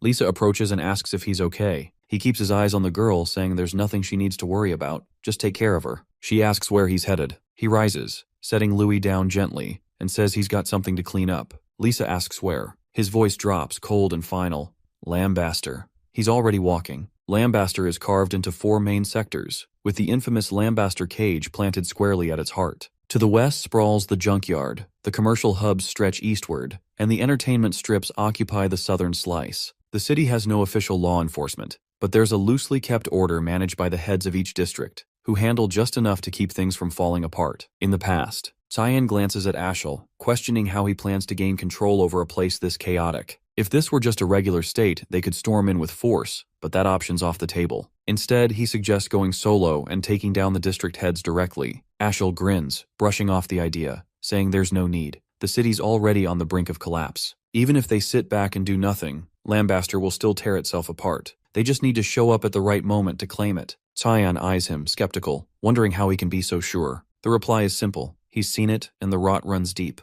That confidence still nags at Cyan to this day. He'd inspected the place back then, and Ashel hadn't been wrong. The decay was real. But this time he isn't here to observe it rot. He's here to rip it out from the roots. He steps into Delkia's den of indulgence and is greeted with a cup of tea. The scent hits him. Sweet mint layered over what's supposed to be black tea. It's not subtle. She's barely hiding the fact that it's laced. Pulling him into a hug, she watches closely, clearly waiting for him to drink. The aroma reminds him of a standard paralysis blend sold in Garam. She thanks him for accepting her invite, promising tonight will be worth his time. In that moment, he confirms she knows he's aware the tea's spiked. He locks eyes with her, finishes the entire cup in one go, then slumps over, pretending to pass out. A crooked smile stretches across her face. Finally, she's got him. Now he belongs to her. Meanwhile, in the commercial district at Gru Merchant Union, Morris receives word that the trap worked. A potter informs him a message just came in from the entertainment quarter. He lights up with satisfaction, though irritation lingers. Wasting the gravity chamber on Nanterre left a bitter aftertaste. He went through hell to get that from the Garam Association, but with Cyan captured, the demonic sword is as good as his. One of his guards warns things are going a little too smoothly, suggesting they check the place early. Morris approves but warns them to keep their hands to themselves. Even though they're just doing their job,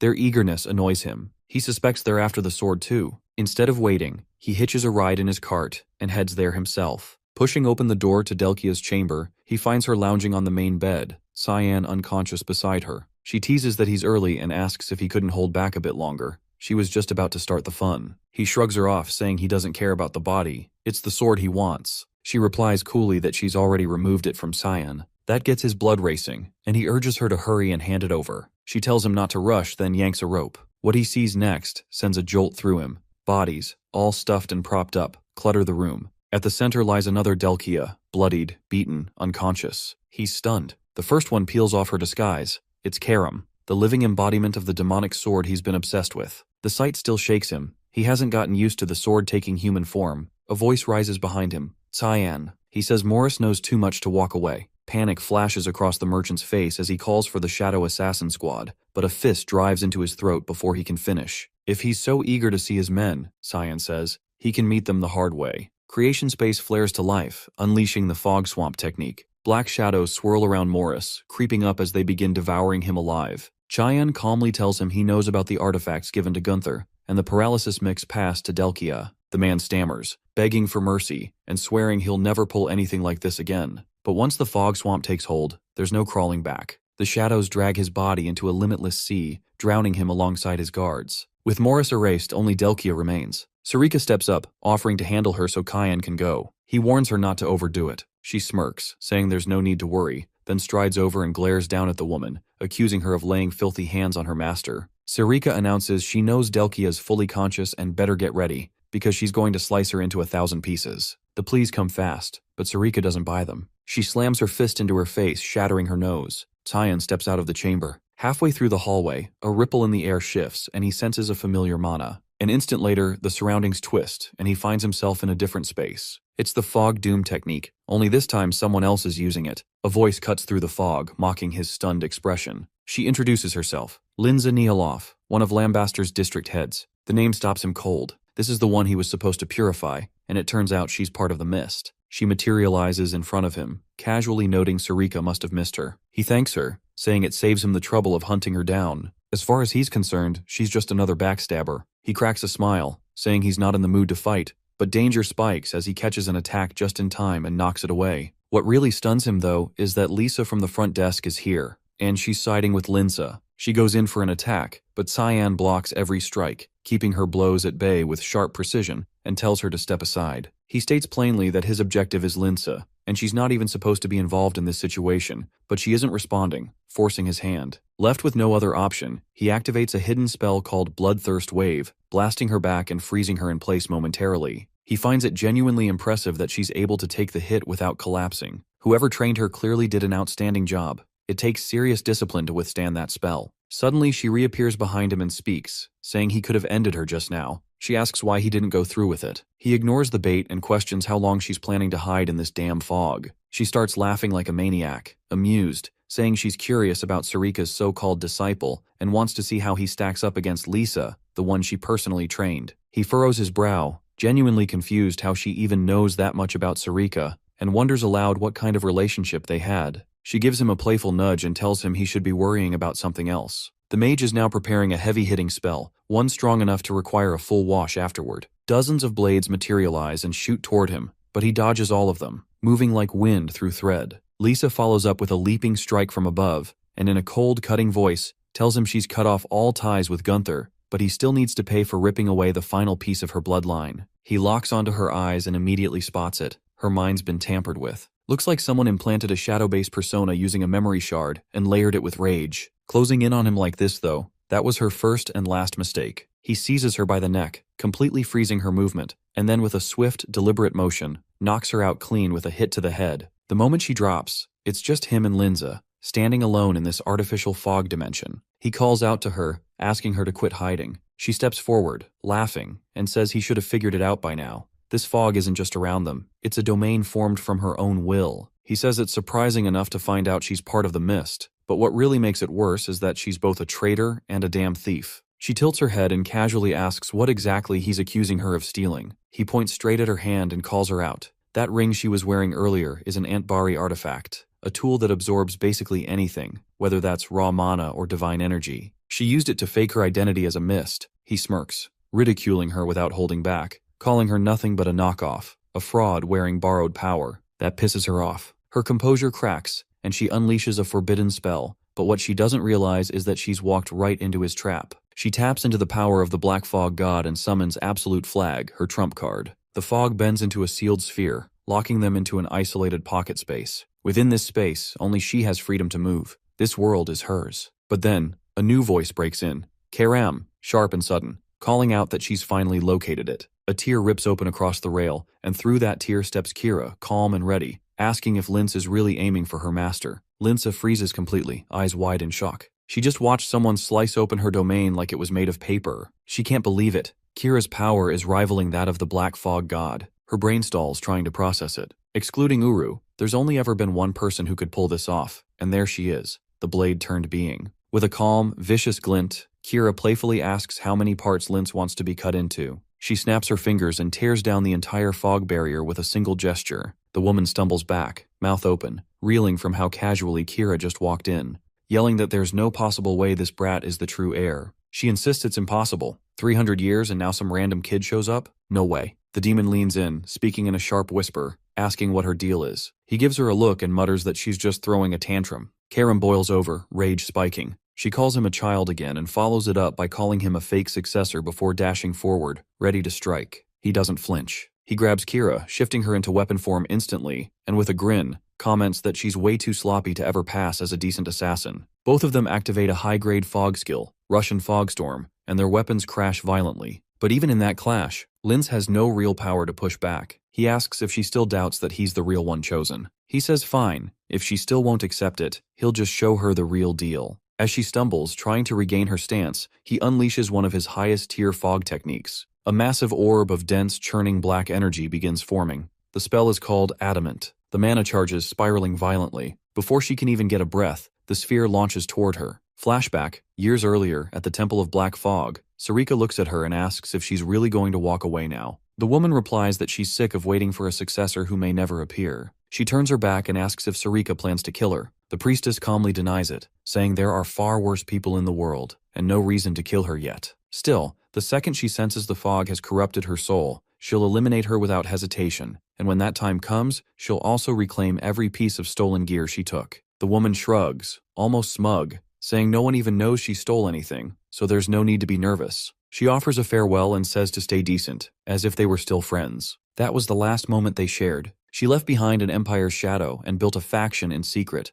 her goal being to create a system where strength got noticed. She didn't want to rot in silence waiting for someone else's legacy. She truly believed she could have been the chosen one herself, and now, this is where it ends. Half her body is burned away, completely gone from the blast. She didn't have a prayer of dodging it. She drops to her knees, breath shallow, life slipping. She asks him to pass a message to Sarika, tell her she was wrong, and finish it. He honors the request. Using her own fog, he dissolves what's left of her body in silence. No one sees their downfall coming. Not hers. Not even his. Following Linz's death, her domain begins to unravel and dissipate. As a result, it collapses into a space just outside the hotel, cutting down the time Cyan would have otherwise spent traveling. Lisa breaks the silence, asking why he let her live. After all, she had tried to kill him and clearly knew far too much about the mist. There was no logical reason for her to still be breathing. In a detached tone, he asks whether she plans to report what she knows. She firmly says no. That's enough for him. He says she's free to go. Bewildered, she asks what she's meant to do now. Before he can respond, the door bursts open and Louis rushes in, calling out her name in a panic. The girl is nearly in tears, saying how scared she was when Lisa suddenly disappeared. Lisa gently assures her she's fine, asking if she's hurt. Louis says she doesn't care about that.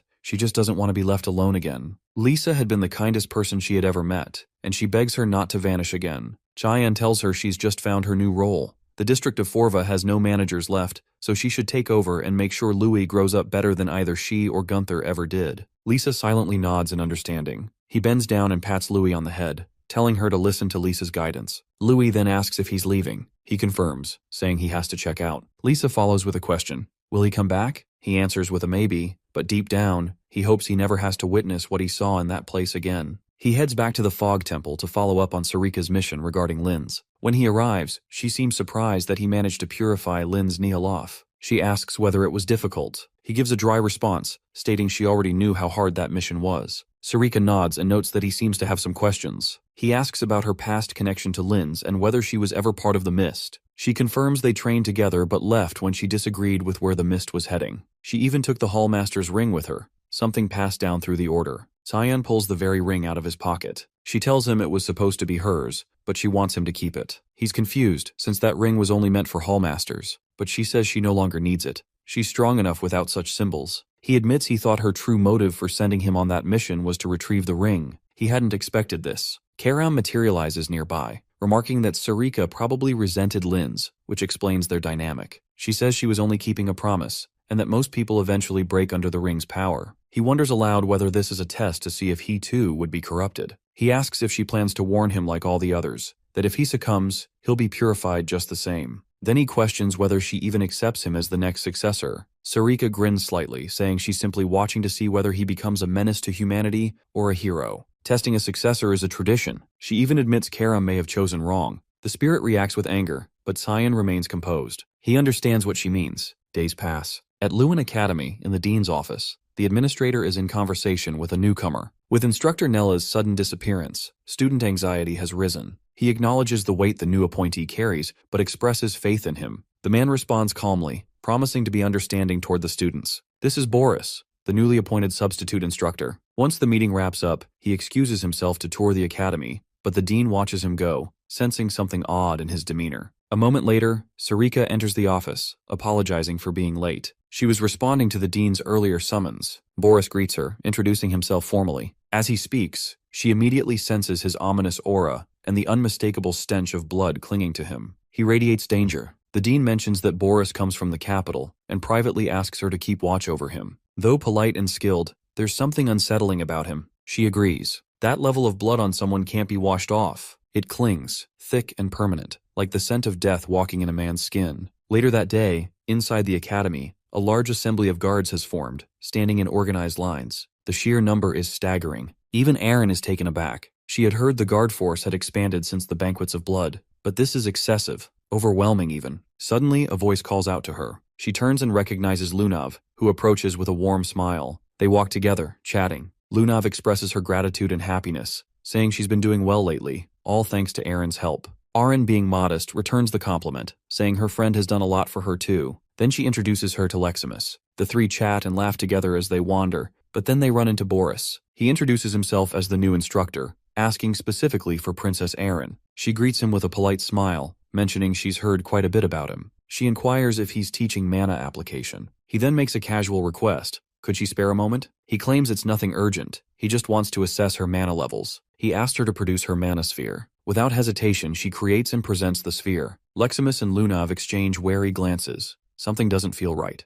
But Aaron brushes it off, insisting it's just a routine check. What could possibly go wrong? As Boris prepares to do something with the mana, a blur of motion interrupts. Cyan appears beside her, grabbing her hand just in time. His expression darkens, eyes sharp as blades, fixed on the instructor. In a low, threatening voice, he asks why the hell he's in Lewin. 1,000 years before the founding era, the Demon King's army had already launched its brutal campaign. On the front lines, human soldiers struggled to withstand the relentless onslaught, desperately casting barrier spells and defensive wards, only for them to be torn apart almost instantly by savage blows, like those of a giant demonic spider. The casualties climbed quickly. They scrambled to regroup, trying to re-establish order in the chaos, but the enemy pressure didn't let up. As they faltered, a blur of motion caught their eye. A figure approached at speed. Xian. In one swift move, he severed a monster's leg clean off. He'd finally arrived. The rumors weren't lies after all. Though they had believed he'd been deployed to the Western Front, the stories were true. He always showed up when it mattered. He pointed toward the wounded, telling them to fall back. He'd handle things from here. The The demonic spider charged up and fired a laser blast directly at him,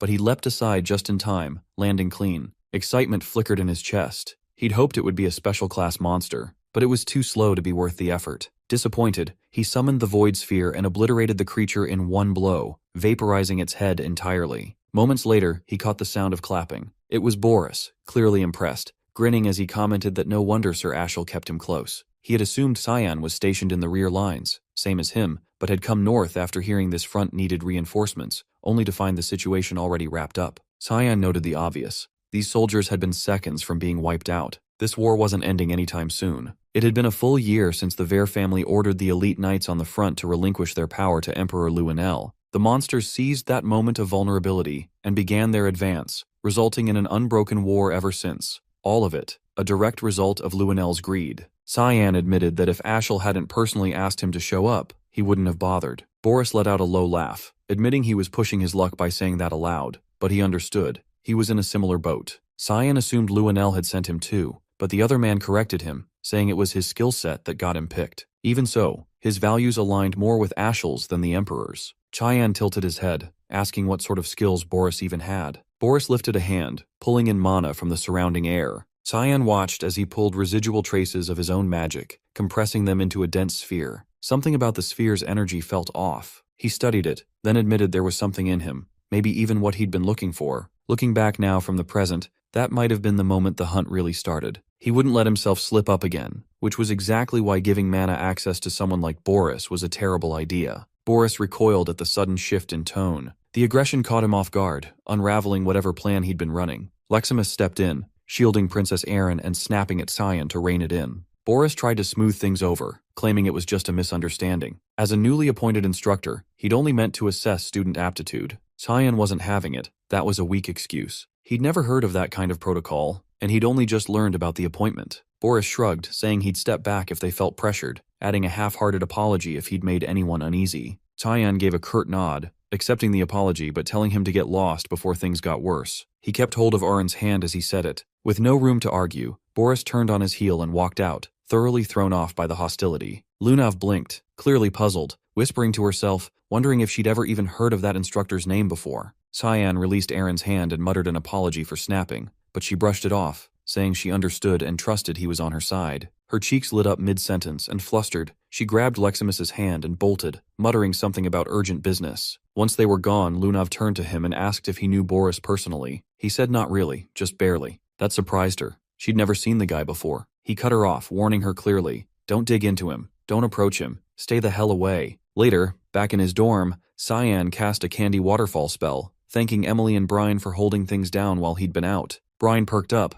but Emily looked annoyed, complaining that he kept interfering with her cooking. He smirked, teasing that he thought she liked being cooked for. She shot back that it felt like her job had been yanked out from under her. He turned toward Brian. Training time. They headed to the academy's practice field, but they were late. Someone else had beaten them there. Leximus was already mid-drill, her claymore nearly as tall as she was, moving like it weighed nothing. Cyan wasn't shocked, impressed, sure, but not surprised. She was bound to be called the continent's top swordsman one day. He grabbed a wooden practice sword and told her to show what she'd learned. She paused, confused by the challenge. He rose to his feet and gave her a slight nod. First strike was hers. She hesitated. She had a real blade, he was holding wood. That didn't feel fair, but before she could finish the thought, he lunged at her. She barely managed to parry, rattled by how a wooden weapon could hit that hard. He adjusted her stance, correcting her form. Leximus grit her teeth and launched back at him, warning she wasn't going easy anymore. She charged at him, swinging hard, but he intercepted every strike without breaking a sweat, redirecting each blow with practiced precision. As he parried, he casually threw in a few compliments, admitting he was genuinely surprised at how far she'd come. His tone shifted as he started messing with her, poking at her rhythm, asking if that was really all she had. He told her to stop holding back, to come at him like she actually meant to kill him. She kept going, attack after attack, her breathing picking up. Fatigue crept in, but she refused to let up, still unable to close the distance or land a single cut. Desperate for an opening, she leapt high, aiming from above, but he cut her off mid-air, slamming her back to the ground. The spar ended with her on the floor, and his sword aimed straight at her face, making it clear who the winner was. He pointed out the obvious. Letting her emotions spiral opened up a dozen weak spots, all of which he had just exploited. She dropped her voice, admitting she didn't even come close to his level, then quietly muttered how nice it must be to have that kind of strength. He reassured her right away, saying she had skill, real, rare skill. Not everyone could handle that kind of sword, especially not as smoothly as she did. She was doing something even veteran knights still struggled with. If she kept up at this pace, he honestly believed no one was going to be able to match her in a duel. She blushed a little, caught off guard by the praise, especially after getting wrecked like that. He shifted the subject, asking Brian to start training with her from now on, then paused, thinking for a second. Of course she was confused. He explained, a little awkwardly, that regardless of her current ability, he had other matters to handle and couldn't train Brian himself right now, so he was leaving him in her care temporarily. She nodded, saying she'd bring a wooden sword next time so they could get to work. Brian piped up, asking where Cyan was headed. He just said there was somewhere he needed to be. Leximus looked more than fired up to get into the next session. As Cyan walked away, that eerie sensation he'd felt earlier still lingered, creeping around the edges of his awareness. Then he spotted her, Lunav, standing dead center on academy grounds beneath the night sky, unmoving. He walked closer and realized she was watching Boris's tower, eyes fixed on the searchlight. He asked if she was planning to sneak inside. She grinned knowingly, saying he already knew she would. Just curiosity, she claimed. She'd never heard the guy's name before, not even once in the entire Garam Mage Association. For someone labeled an 8th Circle Mage, that was not just weird,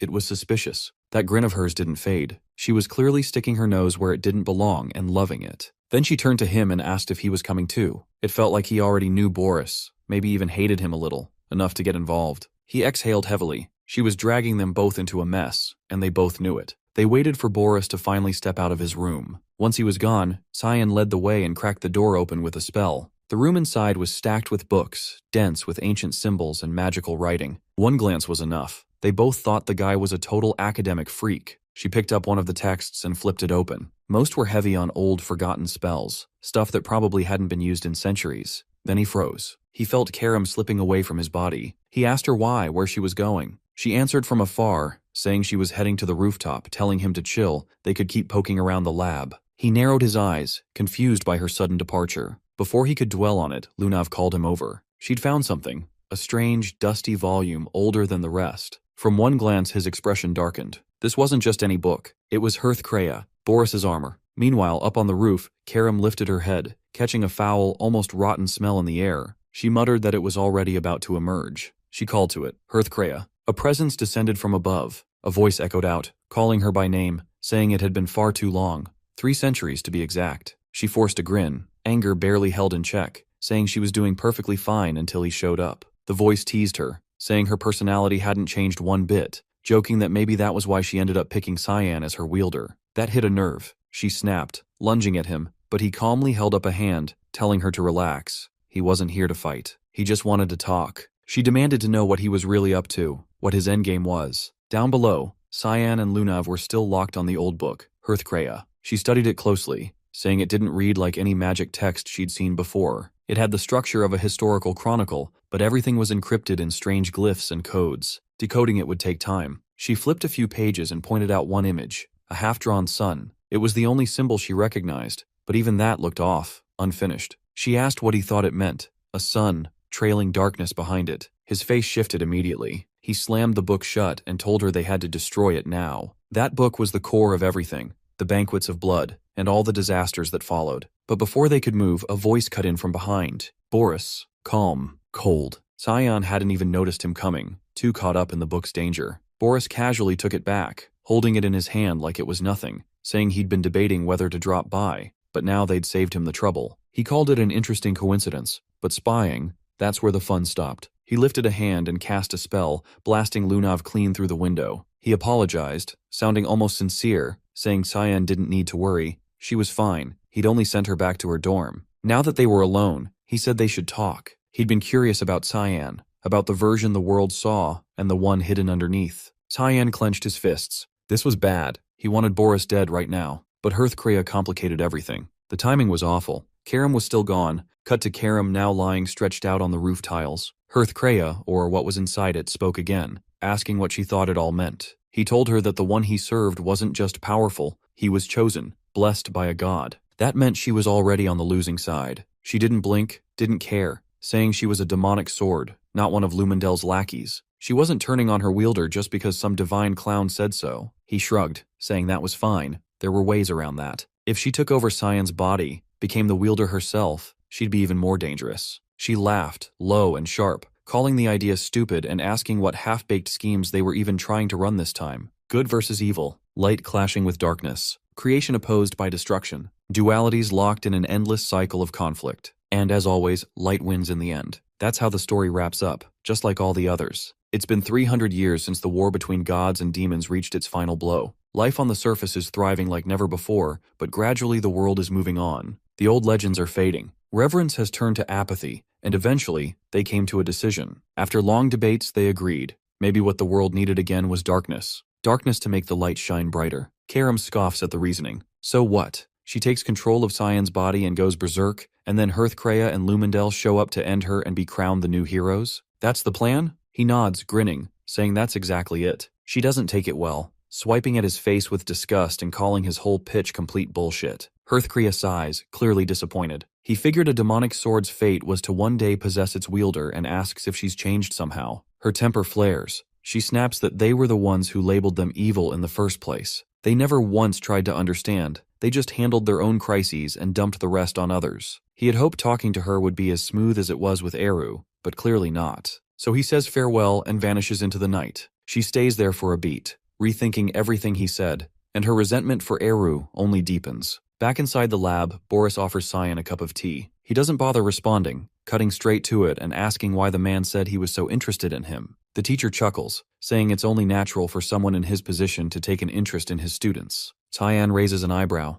He's not even in his class. There's nothing left for him to learn here. Boris casually asks if the dean or his father, the duke, know about that. Cyan tells him to stop dancing around and just say what he really wants to say. The mage drops the pretense, asking if they've met before. He says he's been getting this vibe since the beginning, like Cyan despises him, like he wants him dead, but he's certain they've never met. So he wonders if maybe our MC already knows of him. The answer is flat. No, he doesn't know him. What's more shocking is that no one knows him. An 8th Circle mage should be a household name. Boris says he just likes to live quietly. Cyan shoots him a cold look and asks where he's really from. The reply is evasive, claiming it's a small, obscure place he's probably never heard of. But Cyan sees through it. He's lying. He always has been. Even in a past life, he buried his origin deep, refusing to let anyone in. Cyan asks if there's anything else he wants to know, but Boris glances at the time and smiles, saying it's late. They can continue this conversation another day. Once Cyan leaves, Boris speaks to Hearthcrea, saying he got so caught up in the moment that he couldn't even think of the right words. But now he understands why Ashel felt so threatened. It's Cyan, the one behind the dying princess, the little brother of the savior, chosen by Lumendel, bonded to a demonic sword. Hearthcrea materializes, saying this is what destiny looks like. It's Karam who's supporting him. Maybe he is the darkness they've been waiting for, and if that's true, then he will be the one to make Ashel burn brighter than ever. Just like the prophecy, the black fog that blotted out the sun, the savior's bitterness will soon surface. Karam heads to the Hall of the Black Fog. Eru looks up, surprised to see her arriving alone, and asks what brings her here. She doesn't waste time, asking if he really doesn't know, telling him she just ran into Hearthcrea, didn't even know he was that close. His expression darkens, asking if the other god tried anything. But she isn't buying his act, saying he already knows everything. So why isn't he doing anything about it? They're the ones being pushed out. He tells her there's nowhere lower than where he's already fallen. He has nothing left to lose. Her voice rises, saying they're trying to use her and Cyan. Eru asks if that's truly what she wants, to protect Cyan. Then he grants her the right, giving her an official decree. All the mist will move with her, she and Cyan together. She asks him if he's really not going to act himself, if something happened between him and Lumendel. He says every decision he's made for her sake. She turns away, saying she's tired of hearing his pitiful justifications. Skolden has turned him into a recluse, a coward, and she walks out of the hall. Elsewhere, a priest finishes a blessing over Alice. She's kneeling as a proxy of Lumendel, pledging herself to the great god of light. The priest asks if she's truly ready to become a beacon in this cruel world, ready to take the front lines, to fight, to die. He calls her by full name. She accepts the vow, pledging herself to Lumendel's cause. Her expression is composed, but her heart isn't fully settled. Is this really the path she should take? Lately, the Empire has been conscripting all its strongest into the Knights' solidarity, tossing them onto the front lines. Even during disasters like the Banquet of Blood, the Royal Guard had no way to respond. She's dreamed of joining the Knights of Light for years, but maybe what she needs to protect isn't out on the battlefield. Maybe it's somewhere else. A voice cuts in. Someone congratulates her from behind. Cecilia. Alice quickly apologizes, saying she should start calling her by name now, since she's just a novice knight. Cecilia laughs, waving it off, saying she can call her normally, at least when it's just the two of them. Alice bows politely, saying she still sees her as a senior and should show respect. They walk together, chatting on a bench. Alice admits she's worried, afraid she may have chosen wrong. Cecilia faces her seriously, saying that's impossible. She's known her too long to believe she'd ever pick the wrong path. Alice confesses she's still torn. The screams from that day, the ones begging for help, still haunt her. Her companion's voice sharpens, saying there's only one way to be sure. Only one way to know if the front lines are where she's meant to be. Alice leans in, asking how. Cecilia tells her to come with her. When she heads there, join her. That's how she'll find out. They talk. Villiard has given them a mission, a serious one. Their first real assignment. Alice's eyes widen. Her own father? She hadn't expected that. Brian looked like he was gearing up for something major. Emily noticed the sudden urgency and asked where he was off to in such a rush. He shrugged, admitting he had no idea. Cyan told him to get ready, so he did. Nana, sounding unsure, asked if this meant they wouldn't see him for a while. Just then, Cyan stepped into the room and assured her it wouldn't be that long, so there was no need to stress. He turned to Brian, asking if he was all set for the trip and where they were headed. The reply came. Their destination was the Valley of Lamia. At the sound of the name, Emily's expression shifted. She recognized it instantly. It was the same place they had visited last time. Curious, she asked how they were even planning to get there. It was absurdly far. He activated a portal using the ring gifted to him by the Hallmaster, saying this would make the trip quick. They needed to move fast. This was the day Alice was supposed to die. Meanwhile, Alice and Cecilia had finally made it to the front lines. Their commander informed her they'd reached their post at last. He acknowledged the tough road she had taken to get there, expressing pride in her role as one of the Knights of Light. She remained modest, replying that she still had a lot to learn. Sliding down from her horse, she mentioned the Duke was waiting for them now. She took her place behind her father, addressing him with formal courtesy and stating she had come in response to his summons. He let her know that today, the second, third, and fourth princesses were all expected to arrive, and she needed to prepare accordingly. She nodded her agreement. He was exactly as cold as she remembered. Soon after, the group spotted the royal guards approaching from the distance. The entourage had finally shown up. Among them were the third prince, Fabian Severus, and the fourth prince, Neruvian Severus. Both looked visibly bothered and unimpressed by their surroundings. The second princess, Violet Severus, offered thanks for all their efforts.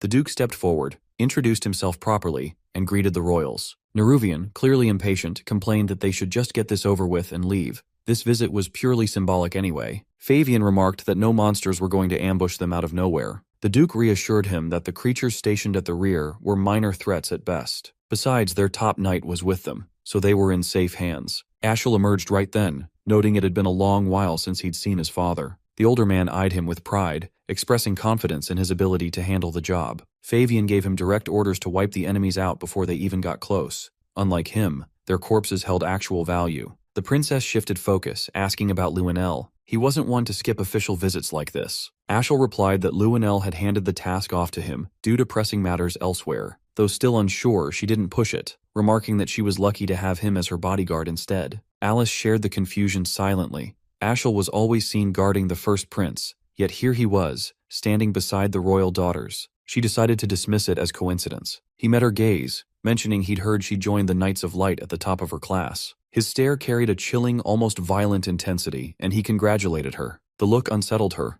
His eyes held a menace she recognized. It reminded her of her 9th birthday, or close to it. Back then, he had gifted her a magical scroll. It was a 4th-star spell, far beyond what she could use at the time, clearly meant for later. Years passed, and once she gained her 4th star of mana, she recalled the scroll and prepared to activate it. But just before she could, Cecilia had stopped her, telling her it was a summoning spell, one that would have unleashed a mid-tier monster. If she had triggered that scroll, it likely would have ended with her dead. Now she couldn't shake the thought that he might have known exactly what would happen when he gave it to her. Her suspicions about him only kept growing. The royal convoy, along with their army escort, began moving toward the battlefield. Neruvian questioned why Luenel had sent him to them. Fabian muttered that the whole thing felt sketchy, maybe even deliberate. Someone like him getting slotted in as their personal guard? Definitely worth raising eyebrows. The princess cut in, reminding them that they already knew the kind of person Luenel was. If they didn't want to wind up dead, they'd better stay alert. Suddenly, the caravan ground to a stop. Everyone stepped out to check what was going on.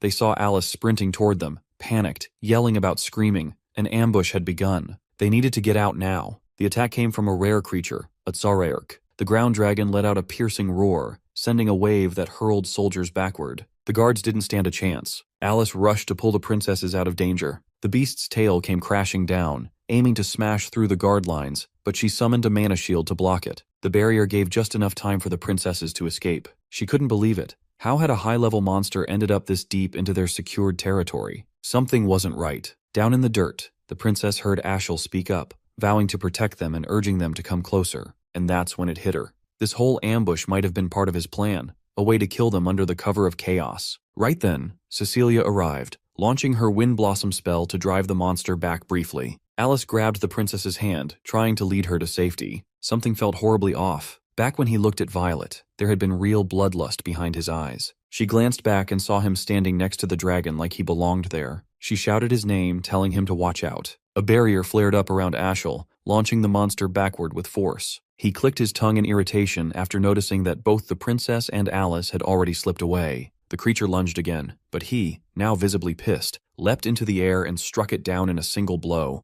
Elsewhere, Violet, Alice, and Cecilia were sprinting toward a safer zone. Suddenly, Violet stumbled and collapsed onto the ground. Alice rushed to her, checking frantically if she was all right, offering a hand and asking if something was wrong. The princess gave a faint smile and said she wasn't going down that easily. Before Alice could react, a blade drove straight into her body. Cecilia had attacked from behind, betrayal as brutal as it was unexpected. Shocked and reeling, she managed to gasp out a question, asking why her friend would do this. She crumpled to the dirt, a vital organ pierced, shrieking in agony. Violet stood over her, explaining that she was Ashel's younger sister. She had suspected something was off the moment she learned Luenell wasn't attending, especially given how obsessed he was with being part of everything. She believed this was all a ploy to quietly remove them under cover of chaos, letting others take the blame while they stayed clean. Alice tried to explain, insisting she only wanted to protect people, but Violet cut her off, saying she already knew how power-hungry the Verts and Luenell were. She mocked the idea of sitting still and waiting to be executed like a fool. She told her to spit out her last words while she still had seconds to spare, laughing as she added that maybe Luenell would swoop in and rescue her in time. She tossed down a scroll, an emergency teleport and summon spell, to warp both herself and Cecilia away. Left behind, Alice lay stunned. She couldn't wrap her head around what Cecilia had just done. Some part of her refused to believe the betrayal was real. Maybe it was mind control. Maybe there was another reason. Tears slid down her face at the thought that her closest friend had turned against her. She glanced around. The area was crawling with monsters. Forcing herself to rise, she whispered that she had to pull it together. This wasn't where she was going to die. She had to survive, and she needed to know why her friend had done this. Blood seeped from her wound, and she used it to enchant a spell, turning it into razor-sharp blades. Meanwhile, Violet and Cecilia reappeared inside a secured safe house. The princess looked much more at ease now. Cecilia was quiet, clearly trying to mentally erase any trace of Alice or their shared past. Violet asked why she'd spared her. There had been plenty of chances to finish her off. She reminded her that the order had been to kill, not let her go. Cecilia calmly replied that Alice wouldn't last long anyway. The monsters would finish the job for them. Back in the field, Alice was holding her own, fending off the creatures with what little strength she had left, but her body kept giving out. She kept thinking, what the hell was she supposed to report to the knights? No one would believe that Princess Violet had tried to kill her. She shook it off and focused on survival. Escape came first. Then she turned and saw it, a lava salamander. Not just any beast, but a top-tier monster. If she didn't get out now, she was toast. The salamander began charging a fiery blast straight at her. Her body wouldn't even twitch. Right before it unleashed the attack, Cyan materialized, slicing through the creature mid-charge with rushing fog sword. The beast hit the ground hard, molten lava bursting from its body on impact. Brine rushed in, catching her mid-collapse and helping her escape to safety. She looked up at him, realizing that if he was here, Cyan had to be nearby. Suddenly, her salamander-affected arm got hit. The two of them ducked behind a rock as lava exploded around them. Before the flames could reach, Karam appeared, summoning a lava wall to shield them. She shouted at Cyan to take out the rest of the monsters. Alice was still stunned by the events, unable to process everything that had just gone down. He leapt forward and unleashed Void Sphere, wiping out all remaining threats in one strike. Once the chaos had cleared, she stepped toward him. She'd suspected the truth for a while now, but seeing it confirmed in front of her hit hard. She reached for the mask and pulled it away. Her eyes welled up. She saw his face. Brian stayed focused, hands glowing faintly as he tried to seal up the gash on Alice's side, while Cyan crouched nearby, attempting to walk her through the truth behind everything. He explained that Cecilia hadn't been acting on her own. She had been planted by Princess Violet from the start. She muttered that she hadn't realized until just now, and admitted bitterly it made her feel like an idiot. Even so, she still intended to move forward with her plan, to erase her family's legacy, no matter what. He cut in, telling her none of this was on her. The blame sat squarely on Cecilia, Violet, and Ashel. She blinked in shock, asking if Ashel had really been the one pulling the strings behind all this, and whether Cyan knew something about it. After all, this whole mess traced back to their father. He didn't hesitate. He was sure Ashel had pushed the idea onto their father, and she knew just how far he was willing to go when it came to him. She stared, puzzled, asking why someone would go that far for his sake. Cyan told her flatly it was so Ashel could be the one to shape the family's legacy as he saw fit. Her expression darkened, twisted with fury. She couldn't believe he'd go as far as murdering his own sister over something so meaningless. Her knees buckled, and she dropped down,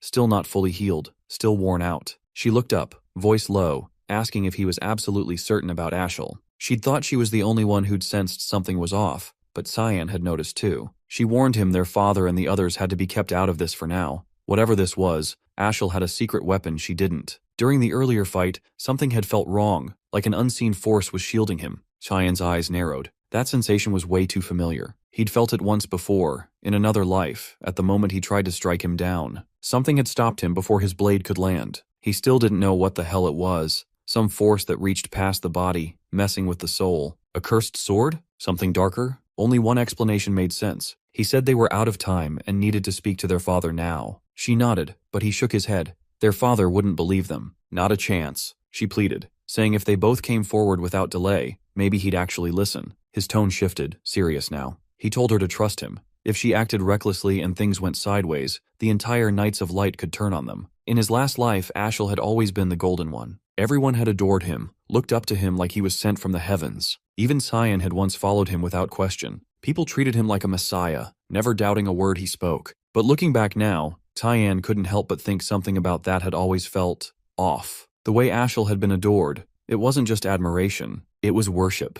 And if some still questioned him, they never said a thing. Even their father, an emperor who'd died chasing his own dreams and fears, had trusted Ashel completely, not a shred of doubt. Cyan had clung to that trust too, right until the end. When the betrayal hit, he'd felt nothing but rage. And one nagging question kept digging into his mind. What the hell made everyone believe in Ashel so blindly? But the answer had always been right there. It was him. Cyan said it aloud. Ashel had become an untouchable icon, carrying the divine authority of the most revered god in human history. He was the chosen one, humanity's supposed savior. Meanwhile, on the rear end of the battlefield, the royal guards had formed a shaky perimeter around the princesses, trying to keep them safe. The girls stood frozen, shaken to their cores, unsure what to do as the ground rumbled beneath them. A massive earth dragon lunged forward, claws raised to strike. Then Ashel appeared, cutting in just in time to shield them. The dragon launched another strike, but he raised the shield of judgment, blocking the blast for everyone behind him. Then, in a blur, he shot toward its face and split its skull in one swift blow. The beast crumpled dead. He asked if everyone was all right. Cheers erupted,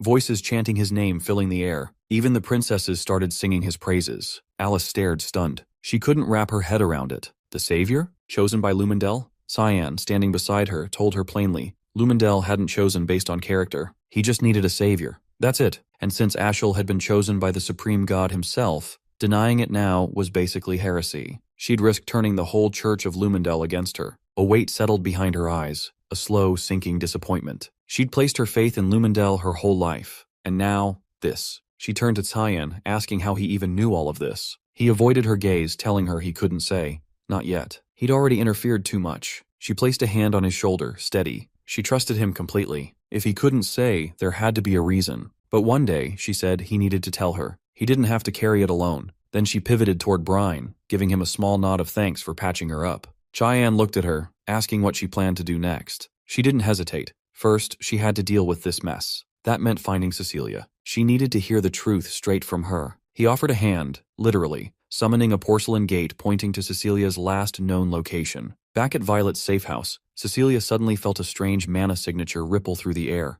Someone was getting close. Violet scoffed. No one else knew about this place. They didn't even have time to blink before a blade whirled through the air, narrowly missing the princess's throat. Cecilia's eyes widened. She knew that sword. It was Alice's. While that played out elsewhere, Ashel arrived at the last known location of Alice and Cecilia. He picked up the remnants of a magic scroll and immediately suspected it had been used for teleportation. Without wasting time, he told the soldiers nearby to sweep the area and check if any shelter was close. One of the guards called out, motioning toward something, and brought up a question. Would Princess Violet be all right? They all turned to see a corridor littered with what used to be salamanders, now ripped to shreds. He issued a sharp order to secure both princesses without delay, then took off to investigate whatever had done this. Over at the safe house, Cecilia had been tailing Cyan for quite a while now. At first, she'd assumed he'd be incredibly skilled. His mana pressure and killing intent had been off the charts, but in the end, he was just a kid. Still, something felt off, like someone else was backing him up. To close the distance, she cast a spell that flung her forward, aiming to catch and strike him directly. But just before contact, he vanished right out of her range, slipping past her blade like smoke. She barked out a question, asking where the hell he'd learned to move like that. Nothing from her world matched it. He didn't respond, not a single sound. She pressed on, demanding to know about the sword and whether he'd saved Alice, but again, nothing. He stood there, wordless. Frustrated, she amped up her speed, attacking in bursts, slicing in from all sides as she circled him. She thought to herself that only a handful in the Knight's Order could keep pace with her, and this kid was managing it. When she leapt to attack from above, he slipped away again like she was moving in slow motion. That's when it hit her. He was faster. Not a little, a lot. And he still hadn't drawn his weapon. The fact that he didn't even bother made her snap. Her temper flared, and she lunged from behind, gripping a jagged rock, going straight for his blind spot. He tanked it without flinching. Before she could blink, he conjured a void sphere, calm as ever, layering it with an obsession spell. The moment it connected, her body started unraveling from the inside. Crashing to her knees, she knew she was done. Pathetic, she called it. A humiliating way to go out. This wasn't the kind of place she ever thought she'd die in. She called him Grim Reaper, half in awe, half in horror. Even then, she asked if he was seriously just going to stand there silent, even now. Desperate, she begged him to at least answer one thing. Was Mr. Leximus still alive? He dropped to one knee, eyeing her curiously. He asked what kind of expression that was. Was that relief? He admitted he'd expected something messier. Anguish, maybe. She gave a faint smile, telling him to think of it as justice finally cashing in. That this ending, ugly as it was, kind of fit. A voice rang out across the space, asking, "Justice for what exactly?" Alice stepped into view, eyes locked on her, asking how she could do it, how she could betray her. The other woman looked up and smiled weakly, eyes wet, saying she was just glad Alice was still breathing. Alice screamed, cutting her off, demanding an answer. She wanted to know why she'd lied all this time. Years back, her village, just a nameless dot on the map, was wiped out by monsters. Every building gone, every person dead. She'd been the sole survivor. Barely clinging to life, she'd thought it was the end right there. But then came the sound of voices. A rescue squad combing the wreckage. They dug her out from beneath the collapsed rubble. Despite the shortage of supplies, the princess overseeing the mission had food and water rationed just for her. It was nothing short of a miracle. She had been pulled from death's door by either royal knights or rafters. She couldn't even remember which.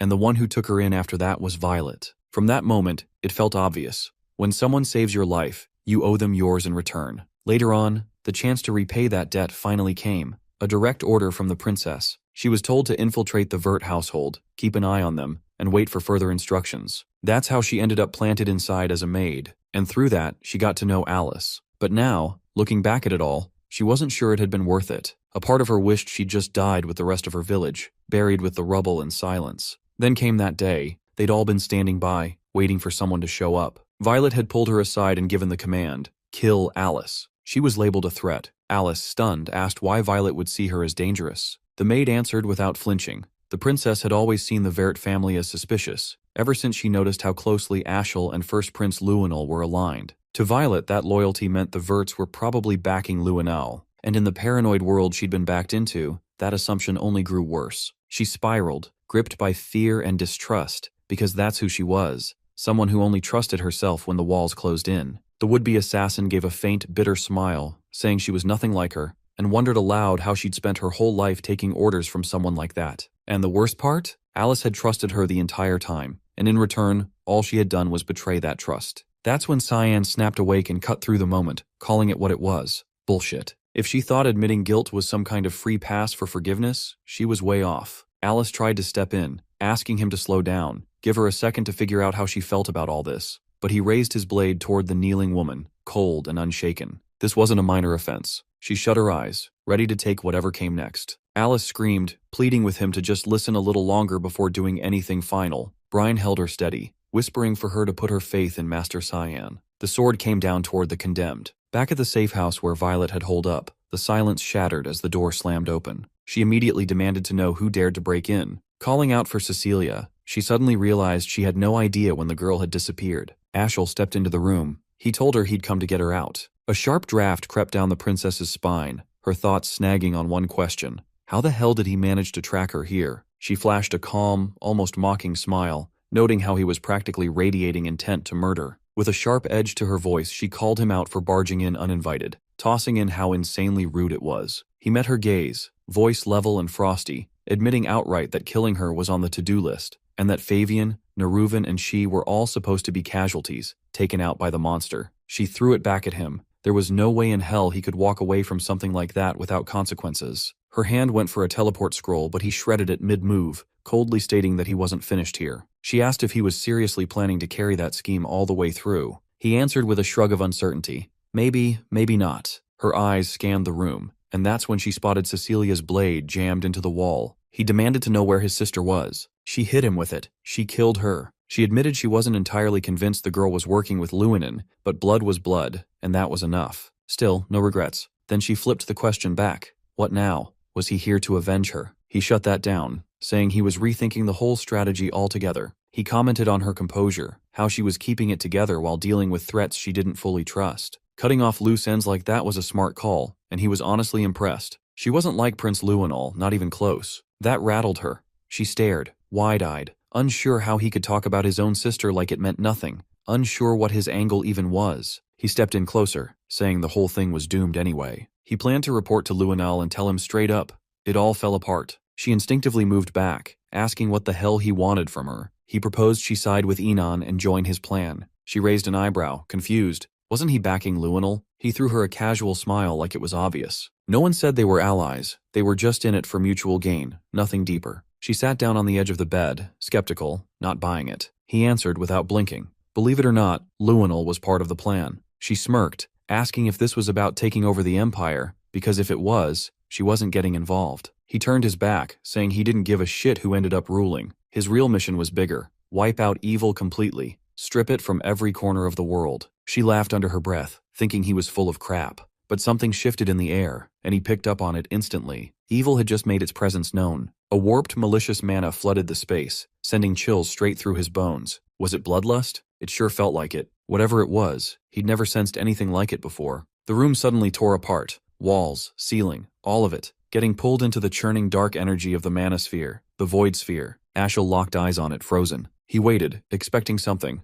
anything, but Cyan didn't hesitate. He launched forward and struck. The other man reacted just in time, redirecting the blow at the last second. He demanded to know who Cyan was. The swordsman responded without blinking. He was the evil Ashel had been chasing, and also the one who'd bring his end. Their blades crashed together, the two of them clashing hard, ricocheting across the space with such force it sent shockwaves, even catching the princess in the crossfire. Ashel threw up a mana barrier around her, shielding her from the fight, and moved her away from the destruction as the safe house started to tear apart. The next hit sent him flying, thrown far off course. She called out, checking if he was okay, but he was barely keeping pace. Cyan's pressure was relentless. He pushed back with a full-force attack, loaded with adamant energy, and hurled it toward his opponent. Ashel followed up with an Escalon incantation, slicing the manosphere clean in two. The split protected them both, briefly. Cyan teleported behind him in a blur, catching him off guard. No time to counter, no chance to dodge. He went for a finishing blow, but right before the sword connected, a glowing shield activated and blocked it. Karam let out a guttural scream,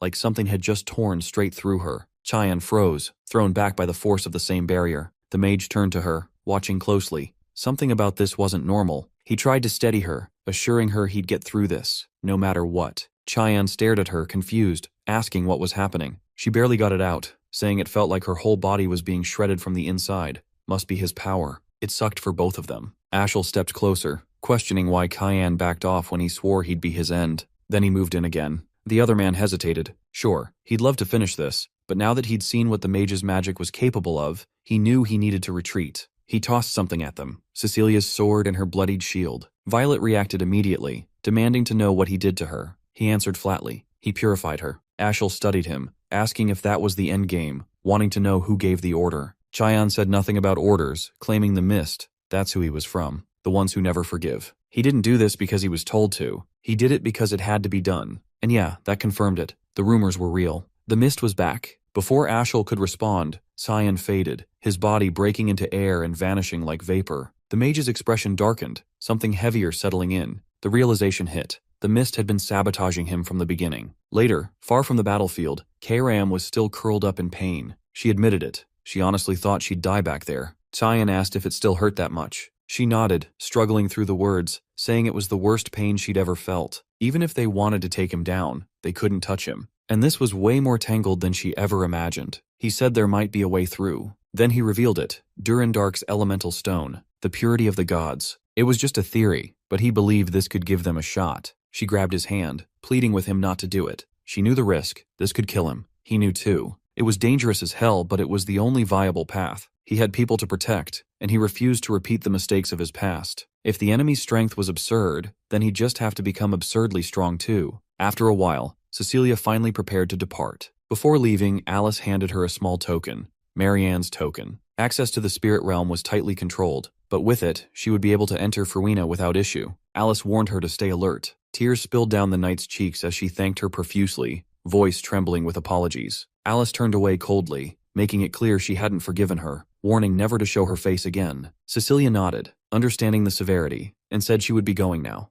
Without another word, she left immediately. Nearby, Cyan and Karam had observed everything. The demon asked if he was certain it was okay to just let her walk away like that, insisting it would be better to kill her now. He responded that in his past life, he had already ended her. Reflecting on it, he realized it wasn't necessary. She was already shattered by the guilt of killing his sister. This time he had eased some of that burden. He was confident she would repay this debt eventually. Hours earlier, when he struck her, he had only wounded her shoulder. He remarked that she had died once just now, but he spared her life, warning he would collect his due later and instructing her to stay hidden until summoned. She remained puzzled about why he spared her instead of finishing her off immediately, as if he could see the future. It felt like he foresaw a moment when she could make amends, and if that time arrived, she vowed to pay him back with her life. Karam kept watching him, asking if he was unwell or something, noting how unexpectedly soft he had become lately. Alice approached, and Karam asked if she had already sent the knight off. She nodded, crediting her for it. Alice apologized for being late, but thanked the demon for saving her previously. She thought quietly that maybe she could get along with the demonic sword.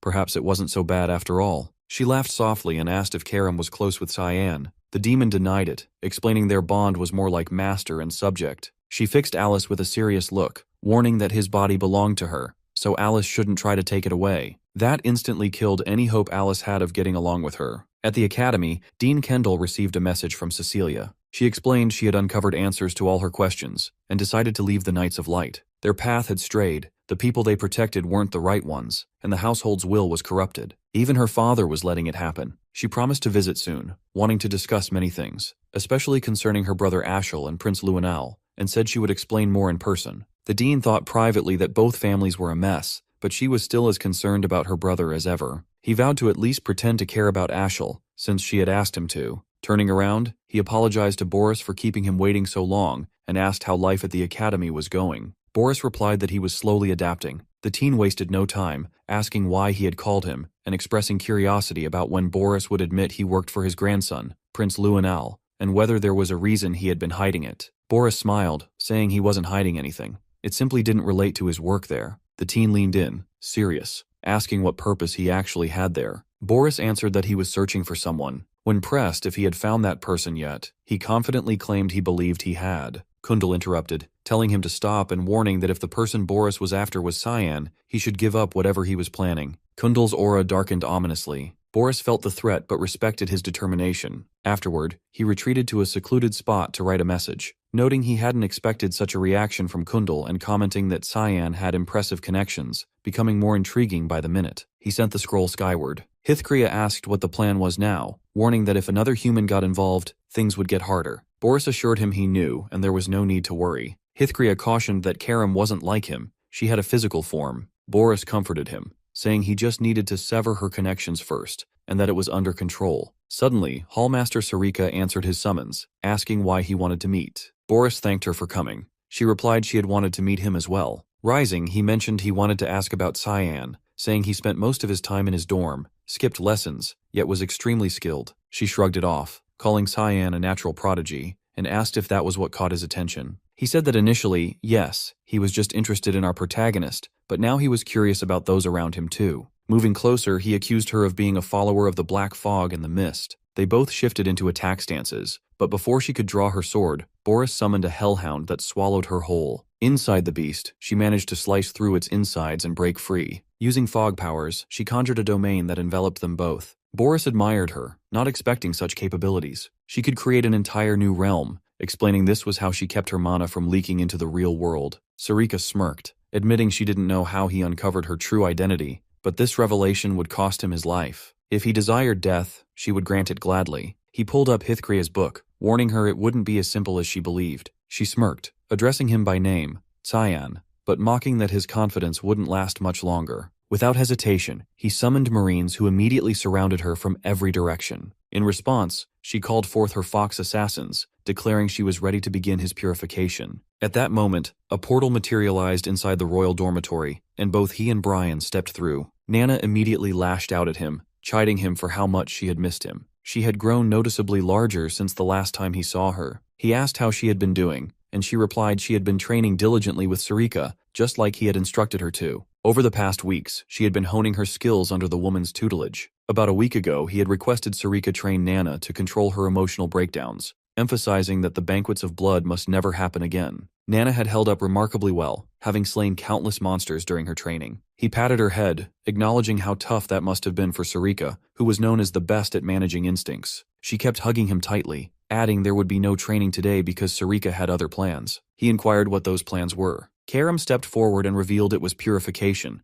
Sarika had been ordered to purify Boris. He asked what she meant by that. Karam explained that since Boris was an instructor, Sarika, being one herself, should have easy access to him. He was confused as to why she would take such action, and questioned whether Karam realized the opponent they were facing. She sarcastically asked if he meant the scripture, mocking him and claiming neither Sarika nor Mist could handle that. He exhaled in relief, confirming she was aware of the decree, then asked when she intended to tell him. She laughed, saying she didn't think it was necessary. He quickly gathered his belongings, stating there was no time for rest or delay. His bloodline was the real danger here. He instructed Brian to handle things in his absence, and the man reassured him not to worry. Brian asked if they should stay put or leave, and he told him to take Nana and Emily to her new screens. Brian questioned if he was going to leave the girl behind or bring her along, but he patted her head, emphasizing it was too dangerous to remain here, so they all must leave as well. He promised to return once the situation was under control, but made it clear he was leaving everything else in Brian's hands for now. Meanwhile, Sarika struggled to maintain her defense against Boris. The more she looked at him, the more repulsive he became in her eyes. All of her fog assassins had been defeated, and the marionettes continued to reappear relentlessly. She finally realized the banquets of blood had been orchestrated by him.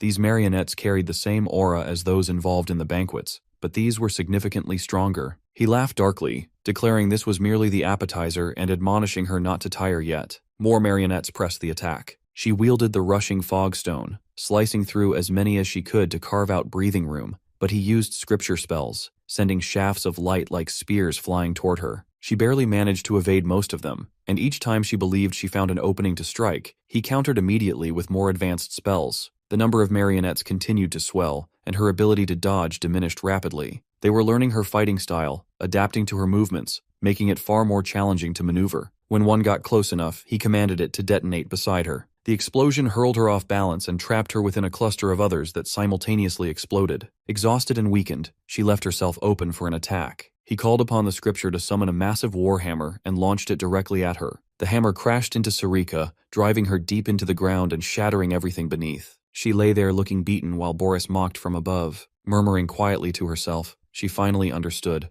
The marionettes could track an opponent's mana. These weren't ordinary puppets. She guessed his spellbook was the source of his power, something extraordinary given the mana she sensed. It had to be a divine weapon. He applauded her sharp battle instincts and extensive knowledge with a dry laugh, then shrugged it off, summoning a fresh wave of marionettes to assault her. Still, she refused to surrender. Rising instantly, she gathered mana and unleashed a secret fog technique called the expansion. Her shadow grew, twisting into a demonic form, the Mammon of Greed. He froze, stunned by the sight, unable to grasp how she pulled this off. The mana he sensed from her before had vanished entirely. What new kind of mana was she tapping into? The demon swung a massive arm, crushing countless marionettes in its path. The puppets scrambled onto its body, trying to attack, but it sprouted more spikes, shredding them and absorbing their energy. He found himself at a loss. She had conjured a demon familiar whose mana surpassed all expectations, but it was a temporary shield. Now she was drained of mana herself, and even casting a simple spell would be nearly impossible. Flipping open his spellbook to strike again, he suddenly lost sight of her as she vanished and reappeared behind him, completely silent and impossible to detect. He activated Holy Protection just before she plunged a blade into his back. She unleashed a rapid barrage of strikes, slowly eroding the shield until it shattered. Before he could react, she slammed him to the ground, gripping his face and driving it into the dirt, leaving him helpless to retaliate. Just as she was about to slit his throat, an idea struck: to cast a spell without any incantation. She detonated the ground beneath them, propelling both into the air. He reacted quickly, firing judgment spears, but she dodged every one and teleported close, delivering a brutal kick to his face that slammed him into the earth, obliterating everything beneath. Gasping on the ground and struggling to rise, he heard a voice command him to stop the fight for today. Before he could react, she swooped down with a finishing strike, but the spellbook intercepted the blow. He reflected that they didn't have enough intel on her. He'd assumed she was just another of Uru's countless servants, but with skills like hers, she was likely a high-ranking officer. In his current condition, he stood no chance. She snapped into a defensive stance and noticed black blood trickling from his mouth. She recognized it as the infamous black blood of the tribe once thought extinct. He grinned, admitting this was why he avoided spilling his own. She finally realized the marionettes from the banquet were formed from blood and a tasting stone. The Black Blood tribe had originally created both, and he was the one who massacred them. He didn't deny it, confessing he'd been found out and that continuing his work would be difficult from here on. Launching another attack, she aimed to finish him for good, but as he tried to teleport away, the Mammon Summon remained firmly behind. She and the demon combined their assault on his protection, but even together they couldn't break through, until a portal tore open inside the domain. Surprised that anyone could interfere here, she watched as Cyan leapt through, slicing the protection open and creating an opening for their next assault. The shield abruptly shattered into pieces as Karam materialized, her lips curling into a smile while she watched Hearthcrea struggling to regain his breath. He demanded to know how she tracked him down, and what her purpose was here. She let out a sharp laugh, saying she could smell it, the foulness that a hypocrite like him spread in the air. He reminded her that he had already warned her she picked the wrong side. Without warning, he transformed into a larger, more imposing form, with wings broader than before, surpassing even the authority of the god's top seraphim. The shield surrounding Boris intensified, expanding in size and power, forcefully throwing Sarika out of the immediate area. Despite this, Cyan remained steadfast, resisting the overwhelming force. Even Hearthcrea stood in shock, unable to believe he could withstand the top god's authority, a power the angel couldn't endure even with the demonic sword's aid. Boris offered to assist in defeating him, pointing out that the demonic sword's wielder was right before them and must be eliminated immediately. Hearthcrea tried to intervene, cautioning that they weren't strong enough for this fight. Cyan shouted Boris's name as he tore through the shield and slashed at the angel's book, pushing deeper toward its core, intent on stabbing the seraph in the chest. He finally grasped that the black fog shrouding the sun symbolized Cyan. If this man was a blade destined to become part of Asher's future, then he was a threat that had to be eradicated. He kept repeating to himself that Cyan was someone who must be eliminated. The angel charged forward, preparing a final strike he believed would end him once and for all. Sarika noticed the surge of powerful mana charging in the air and realized Cyan wouldn't withstand it much longer. She knew she had to act before disaster struck. While he and Boris clashed, Cyan activated his unshakable root spell, freezing the seraph in place to prevent any escape. Boris countered by summoning a hellhound, aiming to devour him, but at the last moment, Sarika arrived just in time to rescue him,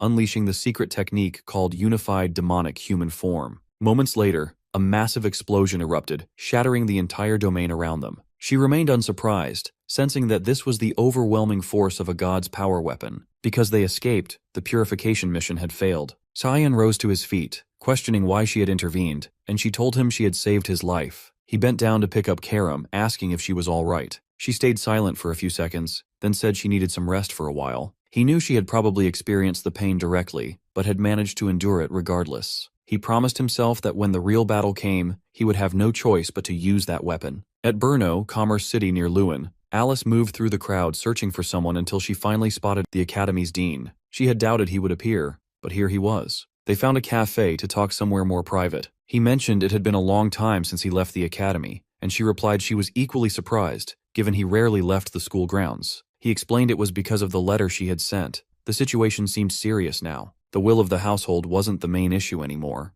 Ashel and Lewin represented the bigger problems. She asked if he knew anything about the man. He replied he wasn't entirely sure, then asked what she would think if Ashel became the household head. She looked down, mentioning that countless silenced citizens had joined the Knights of Light. He would likely become the leader of the Empire's most powerful army. The dean nodded, adding that Lewinel, his grandson, would probably command the knights alongside him. Alice looked up, saying that was exactly what worried her, then asked his opinion of his grandson. He glanced down, recalling that once, long ago, her brother Cyan had asked him whether he valued the Empire's prosperity or the honor of his household more. It was as if Cyan had foreseen the future. The dean admitted he hadn't been cautious enough about what they might do, his face darkening. She asked what he meant, and he told her he didn't know for certain, but urged her to leave the empire for a while. A great disaster was looming. He would do what he could to make things right, but couldn't guarantee anything. She asked what disaster he meant, and he warned that a coup d'etat was brewing. Signs of internal conflict aimed at seizing the throne. Alice stood before the window, her mind tangled in thoughts about the coup d'etat warning. She hadn't expected Ashel and Luanal to plot something like this. How did Dean Kendall and Cyan already know? Suddenly the door swung open, startling her as Emily and Brian stepped into the safe house.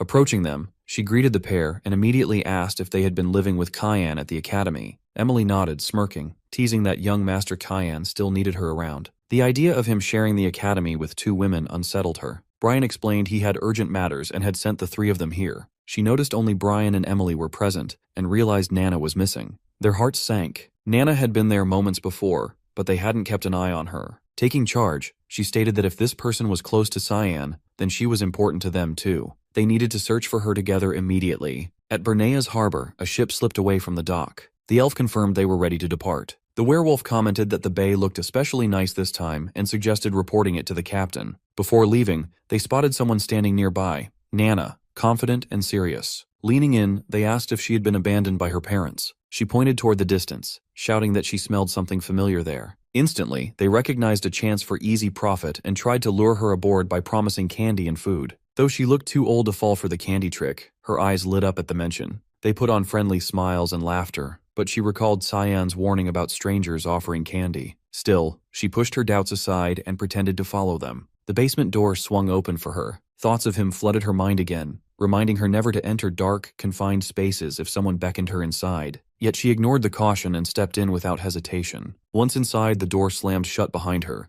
The elf and werewolf exchanged smiles, feeling lucky to have claimed another prize. Her eyes scanned the basement, but no candy appeared. Instead, rows of cages filled with trapped children stared back. Realizing she'd been deceived, tears welled up. Then she caught the same scent as before and followed it until she found another cage, housing a chained, terrified dog-like creature, a high-ranked monster called Red Ganon. She reached out, gently patting his head, asking how he ended up here and if he wanted to be freed. He barked affirmatively. Without hesitation, she bent the steel bars of his cage. The children behind her pleaded to be released as well. Turning, she flashed them a sinister, twisted grin. Meanwhile, the elf and werewolf approached the captain, announcing they were ready. He commended them, saying departure from the harbor was all that remained. The man introduced himself as Red Ganon, Merchant Unit CEO Tolino. The dwarf asked if they would negotiate their sales again. Tolino nodded, explaining Maurice had gone missing, which meant the Grey Merchant Union was finished. Without having to pay Maurice's fees, they expected increased profits. Plus, the Garam Association paid premiums for younger kids, so bonuses were on the horizon.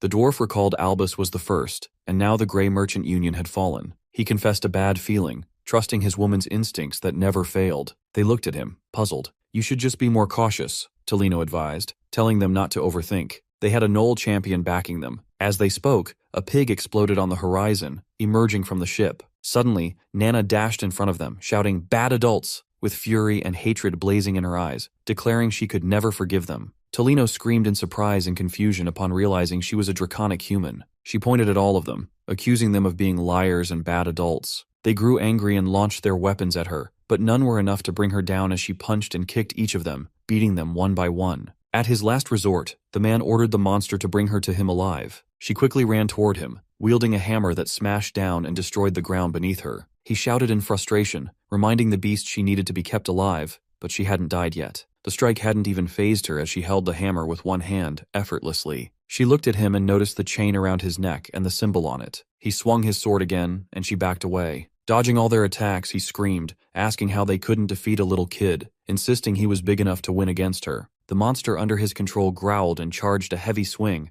but before landing it, she punched the creature, sending it straight into him. He had no time to react, so the beast fell right on top of him. Elisa and Brian noticed smoke and sounds coming from nearby while searching for her. Brian suggested she might be over there, sensing a surge of mana in that direction, urging them to hurry. Meanwhile, the man was trying to recover from the fall and used a gem, ordering the monster to kill him. His heart dropped when he realized the shackles had been broken, and he no longer had control over it. The beast growled, looking at him with a devious gaze. It approached and crushed his hand by leaning on it. She then confronted the monster, moving closer. She brought a small knoll creature and asked if he was their parent. He smiled upon seeing them. Then she said goodbye as they parted ways. Now she missed Cyan even more after witnessing this wholesome scene. She heard a voice behind her, thanking her for saving them. Turning around, she wondered what to do with all of them. She called out to the man's servants, telling them they needed to take responsibility and bring the children to their homes, but she warned that if they didn't, she would simply eat them. They complied, having no other choice, and took the children to their respective homes. She had saved them all, and wondered if Cayenne would praise her for that. She had finally done a good thing without causing trouble this time, and wished he would. Suddenly, a hand reached out and patted her head. She turned and saw Cayenne smiling brightly. She asked how he had found her, but he said it would be strange if he hadn't, given all the mana coming from her. Seeing no one else inside the safe house, it was obvious she had been missing. He told her with a warm smile that he would find her no matter where she was, because he was her papa after all. However, he couldn't ignore the immense mana radiating right now. Suddenly, Brian and the others finally reached the place, expressing relief that Nana was okay. But Cyan was angry at Brian for not doing his job properly. Alice was surprised to learn the child they had been searching for was a draconic human. Meanwhile, in the Uchif Empire's capital, at Gwizdal Estate, someone ran to the front door, asking what was going on and why someone who usually stayed at the academy would come here out of nowhere. The dean entered the estate with servants bowing respectfully to him. The blond man asked what had brought him here, referring to him as his father. The dean, wearing a serious and angry expression, told him to talk, noting it had been a while. They have gone to a private room. The dean has told him it has been 2 years since he relinquished his position as duke, which is why he has not intended to intervene in how things have been run. But he has asked how the fees for the estate have dropped so drastically, while the funds being sent to the emperor's family have increased so significantly. He knows very well that the current emperor's family has been sending exorbitant amounts of money to them every year. Their political standing will be degraded if they do not pay such amounts, and then they will place their own person on the throne. He has shouted,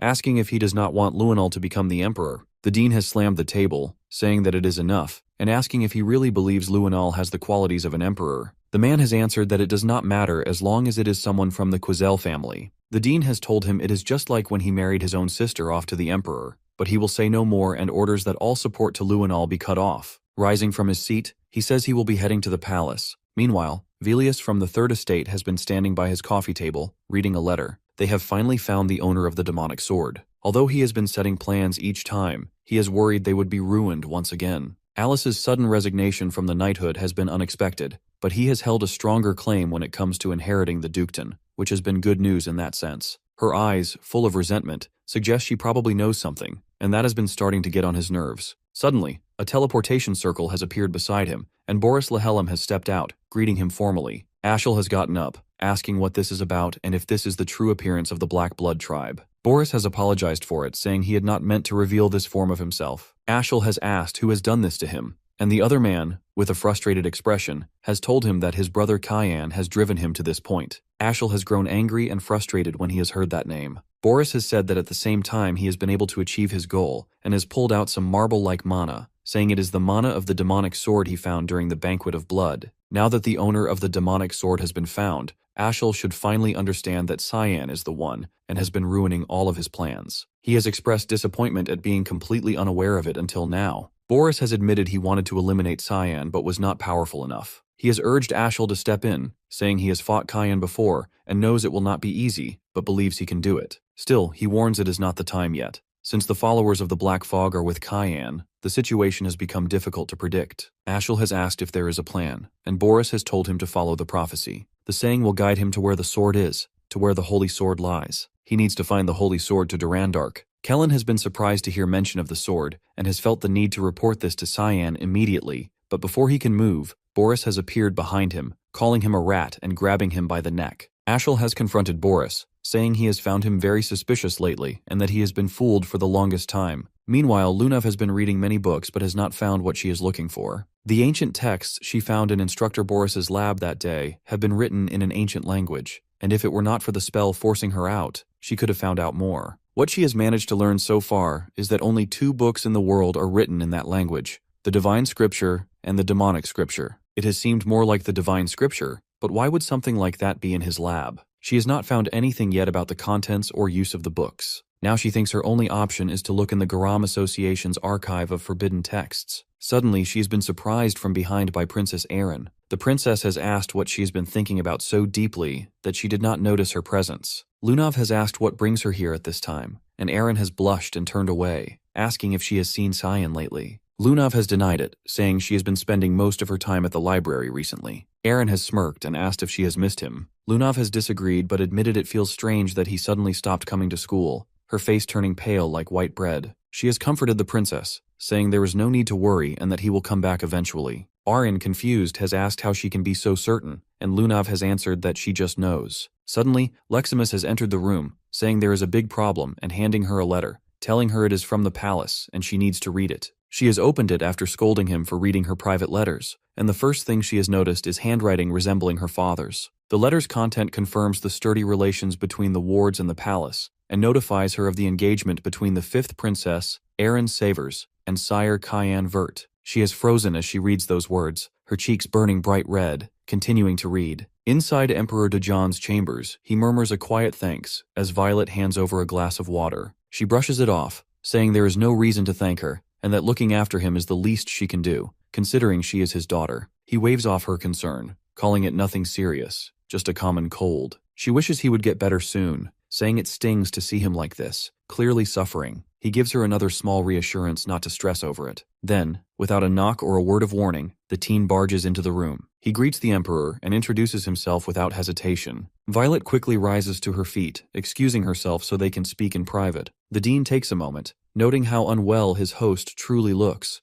cheeks sunken, frame withered, more bones than body. The Emperor acknowledges it, admitting he feels ashamed to receive an honored guest in such a deteriorated state. The visitor asks how long his condition has been this bad, and the ruler replies it started out feeling like a cold, but has not gotten better in the slightest. With a somber expression, the dean says he regrets not coming sooner. The Emperor leans forward, guessing the real reason for the visit, saying he has only ever shown up when the Empire is standing at the edge of disaster. He locks eyes with him, expression sharpening, and asks if this is about Luinal, already seeming to know what is going on. The dean admits it, saying he is in the dark about most of it, but now realizes it is way bigger than he thought. The Emperor charges mana into his palm, confronting him head-on but saying there is no need to panic. As long as he is breathing, Luinal will not be a threat. The dean picks up on the energy swirling in his hand, intense but erratic, and realizes whatever is wrong is not just on the surface. Between strained breaths, the Emperor adds, there is something else bothering him, how Princess Erin is faring at the academy. His guest tells him not to worry, as she is sharp,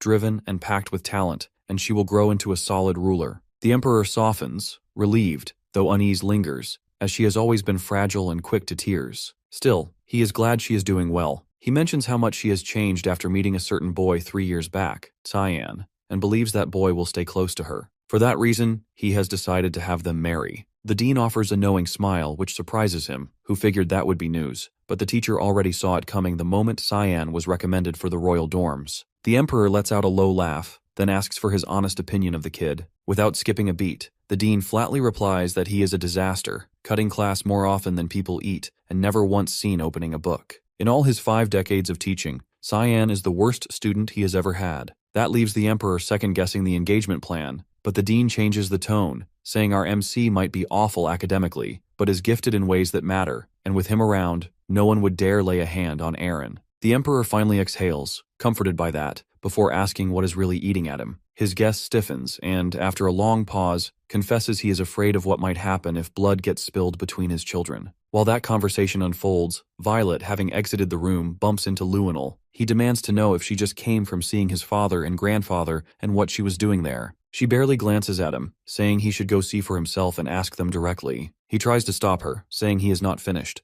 but she brushes him off, calling him irritating. That ticks him off, and his voice rises, asking if she wants to start something. She throws him a sly smile, saying she would not stoop low enough to hate him. He snaps, asking what the hell that is even supposed to mean. She grabs his face without warning, grip tight, leaning in, and says she thought he, of all people, would understand. Close to his ear, she whispers that she knows what he has done, that he has tried to kill every one of his siblings. He slaps her hand away, warning her to shut up if she does not have proof, then turns on his heel and storms off, announcing he will get answers directly, and next time she should learn to keep her mouth shut. As he walks toward the room, rage burning in his gut, his thoughts spiral. Someone has betrayed him. The question is, who, and how much does Violet know, and what is she plotting? Elsewhere, Princess Erin fumes after hearing the news, wondering how her father could decide something this massive without even talking to her. To protest, she slams her head against the desk, though she admits she does not hate the idea and that it probably makes political sense. But still, he should have said something. Leximus, meanwhile, is practically buzzing, saying he is all in and that he watched her go through heartbreak before, so this feels like fate or divine timing. She lifts her hand dramatically, declaring she will take young Master Cyan for herself. That is when someone barges in, scolding Leximus for making a racket in the library and bothering the princess. The moment she sees him, she grabs her noisy companion and hauls him out. He asks Lunav what is going on with the two of them, but she dodges the question entirely, cutting straight to hers, asking if he likes Aaron. He blinks, caught off guard, and immediately denies it, saying mentally he is in his 40s while she is still a kid. So hell no, that would be gross. She smirks but says nothing. He notices a pile of books spread out over the table and asks what they are for. She explains she is digging into clues from the scripture they spotted in Instructor Boris's lab, which turns out to be written in some ancient dialect. He tells her she probably will not find much here, and if she really wants to learn more about the Holy Scripture, she will have to check the archive of forbidden texts. He points at one of the books, asking if she has read that one. She flips it open and says it is just a travel journal. He draws her attention to a specific line and quotes it,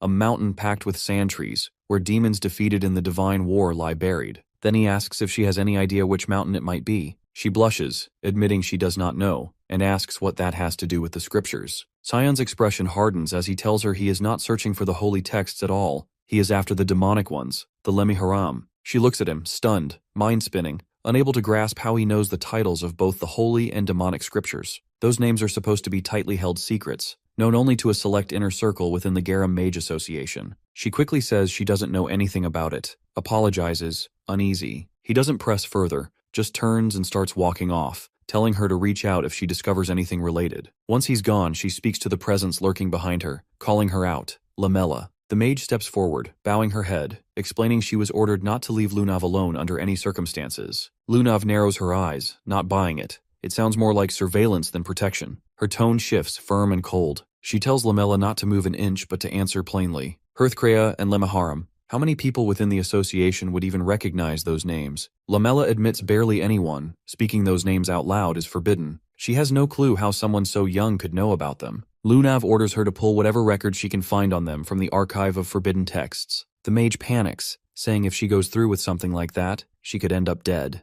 Mr. Regens would explode, but Lunav fixes her with a sharp, dangerous stare, reminding her that she too has the power to make Regens furious with just one word. They need to figure out how he learned this. She lays it out clearly. Lamella has a choice to make. The mage swallows her fear, nods, and quietly excuses herself. Message received. Lunav turns her focus back to him, planning to question him herself. Whatever he's hiding, she needs to get closer to find out. Sometime later, he walks alone, still mulling over the cryptic phrase, "a mountain full of trees and sand." He thought maybe Lunav would have a clue, but it turns out she didn't. Guess he's on his own for this one. Then a voice breaks his thoughts. Someone beside him comments he looks like he's got a storm brewing in his head. It's Seth, offering to listen, saying he's a man of high empathy and emotional depth. His whole look has changed, more polished, more socially acceptable. Cyan stares, thinking this must be it. Seth's finally lost his damn mind. He tries to leave. He doesn't have time for this right now. Seth's all brawn, no brain, not exactly what he needs at the moment. Then something clicks. Seth's from the desert. He stops, turns back, and asks if he's ever come across the phrase, mountain full of trees and sand,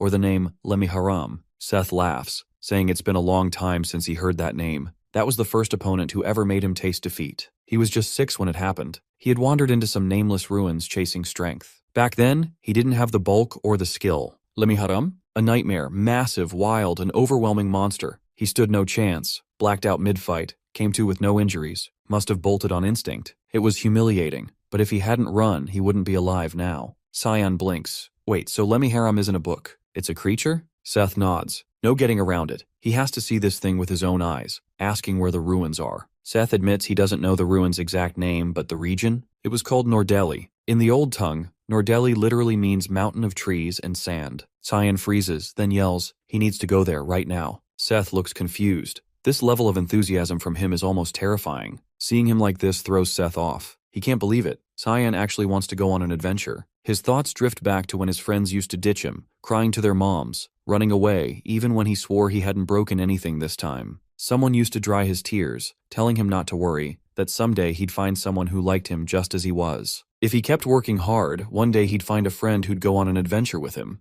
Tears fill his eyes, not from sadness this time. This is that moment. Without hesitation, he agrees, then dashes off, literally breaking through a wall to get packed.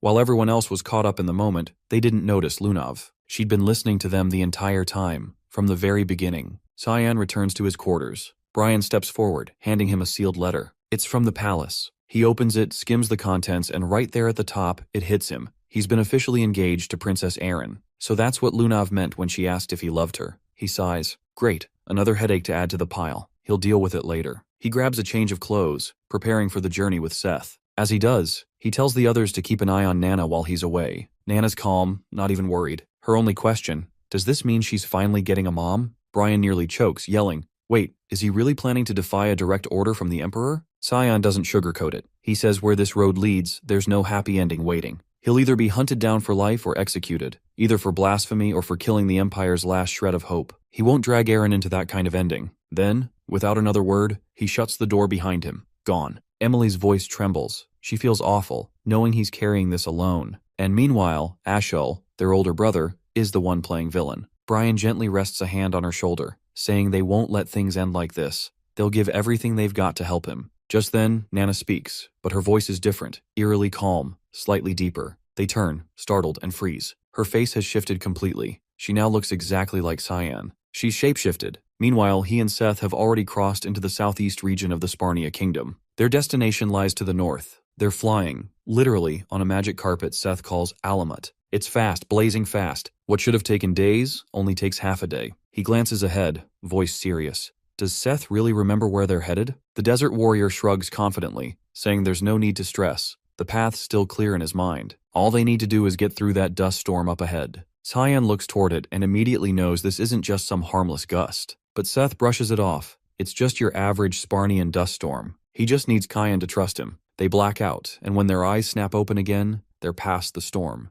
Clear skies now. Looks like they made it through the dust wall intact. Seth's awake too, no injuries, just groggy. Cyan glances over and asks how much further they've got to go. His gaze shifts forward, catching sight of something ahead. Seth confirms it's the ruins. Visibility's still bad thanks to the sand, but the place is massive. He mentions the mage is likely the first outsider to ever set foot here, besides himself. Cyan questions that, side-eyes him, not buying it. Says he's picking up traces. Too many people. They weren't first. Tiny figures start moving through the haze, men riding camels and weaving around the ruins, clearly scoping the place. They murmur about heading in and staying sharp. The group halts at an entrance, some sort of door covered in old inscriptions. The pair hang back, watching from a distance. Cyan leans toward him, wondering aloud who these guys might be and saying they should stay on alert. Before he even finishes, Seth breaks into a sprint, diving straight in. The strangers dodge cleanly, unfazed, demanding to know who the hell he is. He stands tall, states his title, Prince of Sparnia, then flips it, asking who they are and what they're doing here.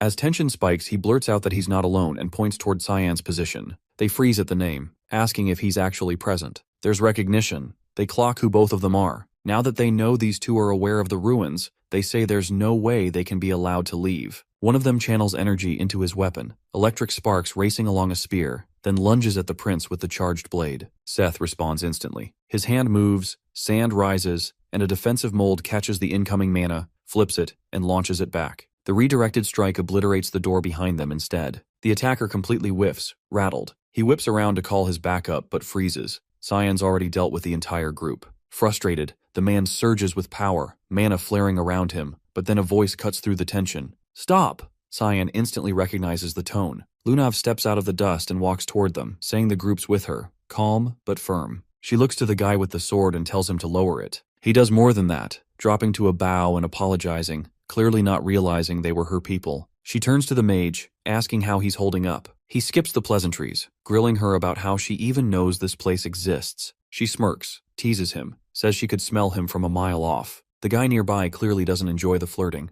Elsewhere, Nana has fully shifted her appearance. Now she's basically Cyan's clone. Clothes, posture, everything. Sarika's trying to explain, saying it's a polymorph spell, meaning the girl's nearing dragon maturity. It's not perfect yet, but she's close. Dragons usually use it to disguise their true forms. She adds that Nana's likely never even seen a fully grown dragon, so her reference points are limited. Sarika looks around, wondering aloud where Cyan disappeared to. Brian shrugs, having no clue. She leaves Ned behind and pulls the door shut. Brian finally spots the mage, muttering that covering for him is starting to be a full-time job. Back at the ruins, Lunav says she wants to explore the interior with Cyan. Karen instantly pushes back, saying it's way too risky. She counters, saying these guys are terrified. No one's ever come out alive from inside, so she suggests they stick together. Karen argues back, pointing out that every person here is over 7 stars in mana power. They're not ordinary, and she needs to trust that. Seth raises his hand, casually mentioning he's already been inside and made it back. Everyone freezes. No way they believe that. He doubles down, saying he's serious and offering to guide them in. Mentions there's a swarm of lizardmen guarding the entrance. Cyan perks up at that. Lizardmen? He hears they've already smashed through the front gate. Suddenly, a giant foot stomps into frame. More follow. Dozens of lizardmen swarm the ruins, charging straight at them. The group readies for battle. Lamella steps ahead, positioning herself between Lunav and the oncoming creatures. Meanwhile, Karen and the other fighters surge forward to engage. They go all in, but even at their strongest, it's not enough. The tide of lizardmen keeps swelling. They're burning mana fast, and it's obvious they won't outlast the wave. Then something shifts. Lunav stiffens. She senses an overwhelming surge of mana. It's heavy, unnatural. Cyan taps into the Sphere Void, the same spell he's used before, but this time he fuses it with division magic. In a flash, every lizardman drops. The battlefield goes silent. Not a single monster left. The entire horde gone in a single strike. No one moves. They're stunned. He just wiped out a squad of high-tier beasts in one hit. Seth breaks the silence, irritated, complaining the wipe happened before he could even get his moment. Cyan shuts him down, telling him to quit whining and lead the way instead. The swordsman pivots and heads into the ruins. Lemela watches the structure around them, noting this isn't just a regular ruin. A place like this wouldn't have its own defense system unless it was something else. She explains the whole area is built from condensed mana. That makes it a dungeon. They step inside and come across another sealed door. They try to break the enchantment, but nothing works. The spellwork is unfamiliar. Karen suggests brute force might do the trick, but their attacks don't even scratch it. Seth starts to snicker. The fighter gives him a look, then tells him to handle it if he's so confident. The man casually flicks his hand, and a subtle pulse of mana unlocks the door instantly. But what's waiting on the other side isn't a hallway. It's a monster. Huge. Seth steps forward, warning the others to stay back, saying he'll handle it. He charges mana into his fist, fires off a grand cannon spell, and obliterates the creature in one clean hit. They press on, deeper into the dungeon now. It's not just monsters. Traps too. Unpredictable, complex, dangerous. There's also a strange entity. Pure mana, not even remotely human. Cyan's never seen anything like it, and every door they encounter only responds to Seth. They start piecing it together. The ruins are attuned to his bloodline. Lunav confirms it, saying the Sharkans are the ones who built this place. She found the info buried deep in the archive of forbidden texts. Cheyenne frowns, not entirely buying it. Something doesn't sit right. She turns pink, smiling, swearing she doesn't lie to people she actually likes. He doesn't let it land, firing back that he doesn't trust logic built on feelings. She sits down quietly, then says something different. The Garam Association's been chasing both the divine and demonic scriptures for decades. She explains they believe the divine armor could push the Garam kingdom to greatness. For her grandfather, it's more than politics. It's damn near a religion. He thinks the armor's the key to ruling the continent. Cyan chuckles, calling it bullshit, saying power like that doesn't save anyone. It gets people killed. Her smile fades. She stares at him, then asks why he wants the demonic scripture. The same question, twice. He smirks, saying he wants to ruin it. Not use it, not fulfill some prophecy, just wreck it. Because wrecking it sounds way more fun than watching another kingdom turn it into a throne. Lunav lights up, eyes wide, smile spreading, saying she's in. She'll help him. He blinks, asking what the hell she means by that. She leans in, saying she'll help get the book just because she feels like it. He groans, telling her to get some sleep. She grins and refuses, wanting to stick around longer. He stands up immediately and walks off, wondering why he's even talking to a 12-year-old about this. Karen's been nearby the whole time, overhearing everything, and he's not loving the vibe. Jealousy rising, anger simmering. They reach the final doorway. Seth steps up and opens it, mentioning it's been a long time since he last came through here. What lies beyond stuns everyone. A massive chamber. And in the middle, something ancient and unnatural. An object pulsing with dark energy. Definitely not normal. Cheyenne points to it, asking if this is the Lemiharam. Seth warns him, telling him to keep his distance, saying he's way too close to the source. But before anyone moves, the artifact flares to life. Lunav shouts for everyone to back off. Something's wrong. The mana coming off this thing feels dangerous. The Lemiharam begins to twist, shaping a body from pure mana, forming into a monstrous figure. The air shifts, the world around them distorts, and a whole new realm unfolds before their eyes. This thing isn't just a monster, it's something else. And Cyan can't even tell if this is really the demonic scripture they've been chasing, or something much worse. Without warning, the monster lunges. Garu bolts forward, unleashing a bolt charge straight into it, but the thing doesn't even flinch. The impact does nothing. Everyone gathers their magic, synchronizing it into a single concentrated blast. They fire together, the strike knocking it down, but barely. It's still very much alive. Lunav steps in next, casting a freeze spell that locks its limbs in ice. Shouting toward Mela Aronis, she calls her in to land the final hit. Mela leaps high, slashing down with her Nova Brinker at full power. The creature doesn't budge. Then it swipes. Hard. She gets knocked out of the air. Seth retaliates, stomping the ground and channeling his magic into Sandstomp. A whirlwind builds, circling him in a tornado of grit and force. Lunav watches, hopeful. The fight seems within reach, but something feels off. That gut-twisting, sinking feeling she can't shake. The monster smashes through the cyclone with a single hit, like swatting a fly. His magic shatters on impact. It lunges again, but Cyan steps in, activating Obsession Void Sphere. The explosion of dark mana hits clean. This time it falls. No movement. It looks dead. Too dead. Everyone stands there stunned. He might have just ended it, too quickly. Koram watches. So does Garoon, eyes fixed, fists clenched. The fact that Cyan's beside Lunav, it eats at him. Before the moment sinks in, the creature starts shifting. Its form warps, fading back into whatever its original shape was. Then the realm around them collapses. They're back in reality. Cyan looks around, straight to Seth. "Where's the demonic scripture?" he asks. Seth blinks, shakes his head, saying he's never gotten this far before and has no idea. Out of nowhere, bones ignite. Blue flames crackle from the skeletal remains. Spirals of blue wind tear upward from the ground. In seconds, both are swallowed by it. The ground beneath them caves in. Mela grabs Lunav's arm to stop her, saying it's too late, that even Cyan wouldn't survive what just happened. But she doesn't flinch. She looks at the rubble, eyes hard, insisting he's still alive. She tells Mela to help her clear it. The other mage hesitates, unconvinced, but Lunav turns to her, dead serious, saying she feels him. They're linked. She knows he's still out there. Meanwhile, Cyan and Seth aren't in the same world anymore. They've landed in some other dimension entirely. Standing before him now is something else. A creature. Massive. Pure mana. Its name etched into the air around it. The Palarok. Its presence dwarfs everything that came before. He spins around to check on Seth, but what's left of the kid isn't good. His body's charred, twisted, burned through. The last attack hit him head on. Kid didn't stand a chance. Too young. Too human. His body couldn't take it. Cyan tightens his jaw, fury bubbling. The Palarok lets out a guttural roar. No one can see him here. No one to interfere. No rules. He tilts his head, a slow grin spreading, saying he's in a seriously shit mood right now. So whoever this monster is, it picked the wrong person to mess with. They both rush at each other, practically crashing mid-sprint. Cyan draws the fog sword, activates Fog Storm, and slices clean through the beast's body. But he doesn't slow down. His movements keep flowing, unleashing a chain of strikes, a full combo. He cuts off all its limbs, then takes the head. The creature doesn't fall silent. It speaks, telling him he's the first human to ever reach this point. But none of that matters, because in the end, he's going to lose. It explains that death's off the table for it. Regeneration is constant. He'll run out of stamina before the monster runs out of lives. He responds immediately, casting Obsession Void Sphere. The swirling magic devours the creature whole. Then he steps in and lands one final strike, splitting it wide open.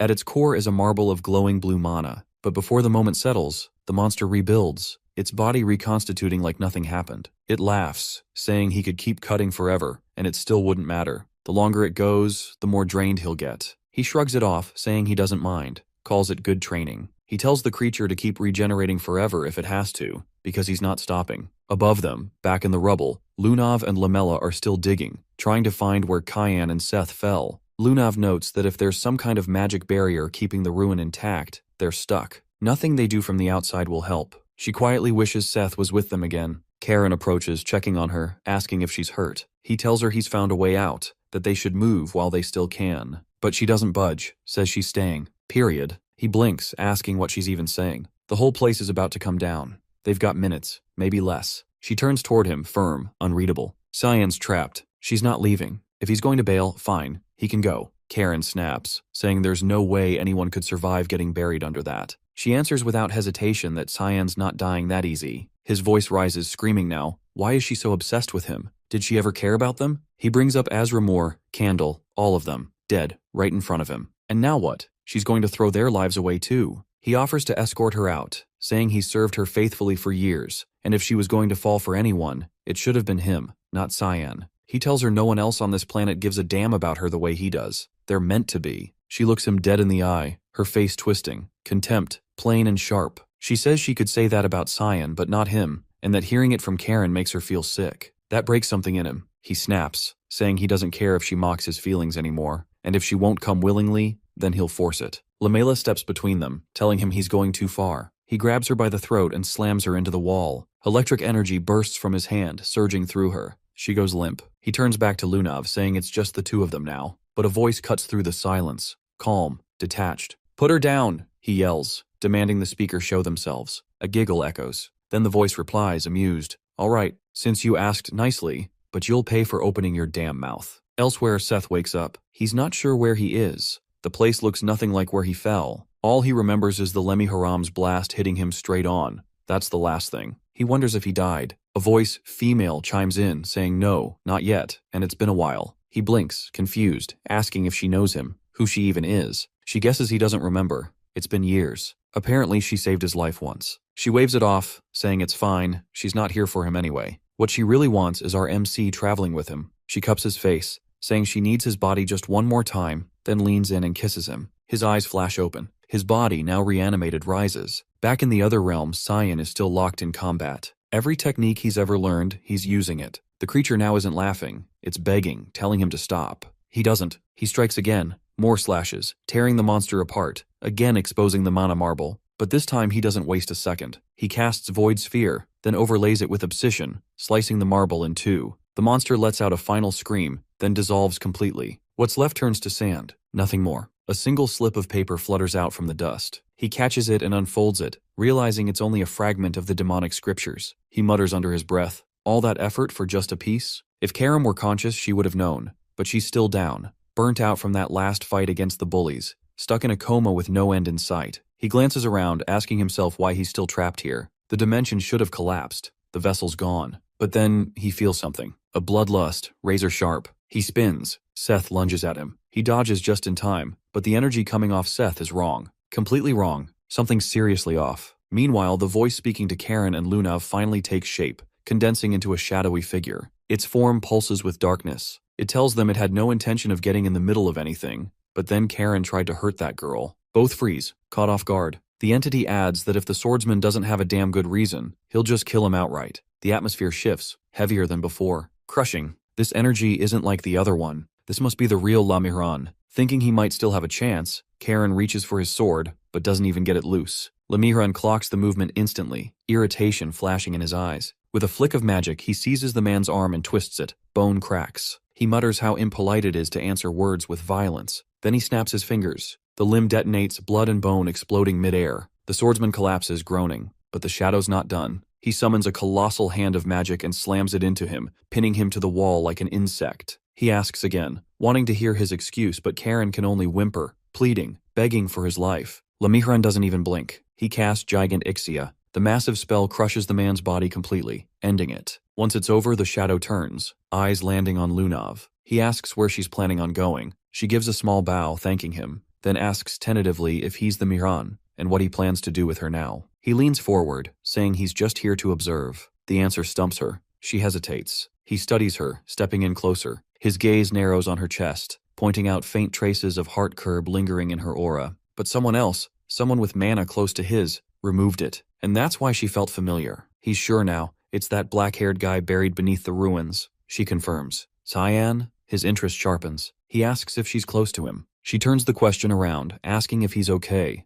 Lamiran assures her he's fine, probably chatting with the spirit who owns this whole dungeon. Then he pivots toward Lamella's crumpled body, asking if it's really all right to let her die like that. Lunav looks down, pain in her voice, saying it's already too late. A wound that deep can't be healed, even with high-tier magic. She takes the blame, saying she'll carry the memory of today until the end of her life. But he offers an alternative. There is a way to bring her back, but it comes with a condition. If she's willing to accept it, he'll reveal the truth she's looking for. Elsewhere, Cyan is still locked in a brutal fight with the possessed Seth. The man's strength is off the charts now. Mana's boosted, physical power's overwhelming. Cyan is struggling, barely able to block the attacks coming at him. In the middle of the chaos, Seth lands a clean hit, nailing him in the ribs and sending him flying. No time to recover, no space to breathe. The possessed fighter even takes flight, hovering above with zero effort. When he speaks, it's not his voice anymore. He says Cyan's the first human to last this long. But playtime's over. It's time for the real fight. Cyan's eyes narrow. He demands to know who this is, but there's no answer.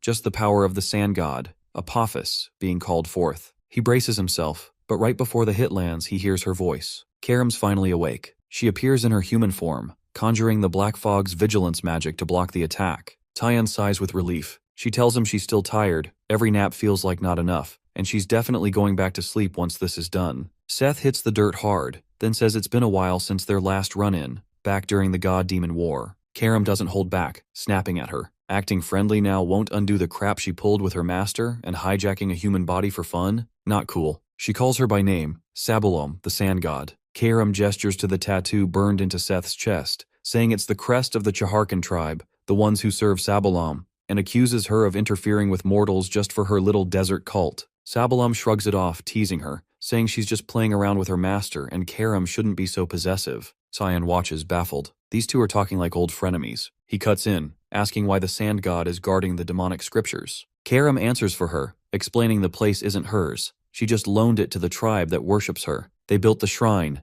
and after the war, she took Lamiran in for safekeeping to keep the divine armor out of the wrong hands. Then she leans closer to Cyan, asking point blank if he's after Lamiran. He doesn't hesitate, says he needs to kill someone, and for that, he needs the demonic scriptures. Even she's thrown. She didn't expect that answer. She asks again, "That's all you want?" He levels his gaze at her, saying if she gets in the way, he'll kill her too, even if she's a god. She bursts out laughing, but his face doesn't change. He means it. She wipes a tear from her eye, still chuckling, then says fine. She's made her decision. She'll tag along, watch his journey. Through Seth's body, he raises a brow, saying stealing a body like that is kind of messed up. She waves it off, saying she's only borrowing it occasionally and won't overdo it. And while she's here, he doesn't need to worry about Seth dying again, especially not from something pathetic, like a cold. Cheyenne stares at her for a beat, thinking if she's riding shotgun in Seth's body, then he won't die the same dumb way he did in his last life. Not a terrible deal, he agrees. She grins, saying it's time to move. She taps the ground with her foot, and the stone floor begins to rise. Before it lifts too far, she looks back at him, smirks, and says goodbye.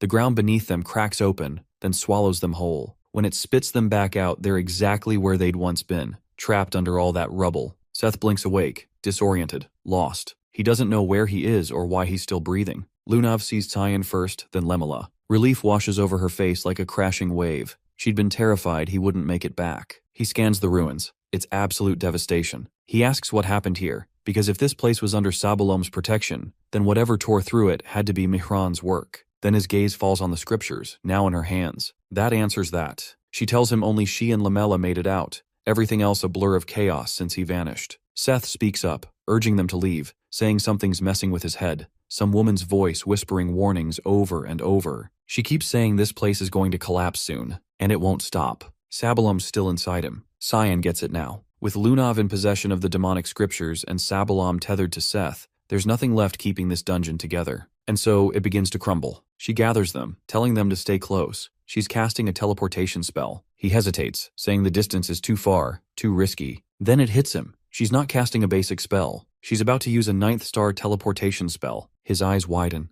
Right as the whole place begins to fall apart around them, she casts it. A second later they're gone, and safe. Elsewhere, Nana is deep in her own training. She's been practicing her morphing magic, transforming herself into Cyan. No horns, no wings, no tail. A perfect match, down to the exact way he stands, blinks, breathes. Hours later, she walks into class. Everyone turns in surprise. Cyan? Here? But it's not him. It's her, giddy, living out her dream. She's curious what her dad's life feels like, picturing him spending his days surrounded by loyal friends and passionate teachers. Leximus and Aaron look her way. Leximus tilts his head, asking if she's good. Aaron doesn't say much, but she feels the weight of the engagement talk looming. As she strolls through the academy halls, she feels completely alive. It's a thrill to live beyond the window pane, to walk, to talk, to be him. No one suspects a thing. But before she can make it back to class, Sarika steps in, arms crossed, eyes narrowed. She asks what Nana thinks she's doing, wondering if she really believes it's okay to be out here like this. Nana freezes, busted. If the dean saw her, she'd be exposed,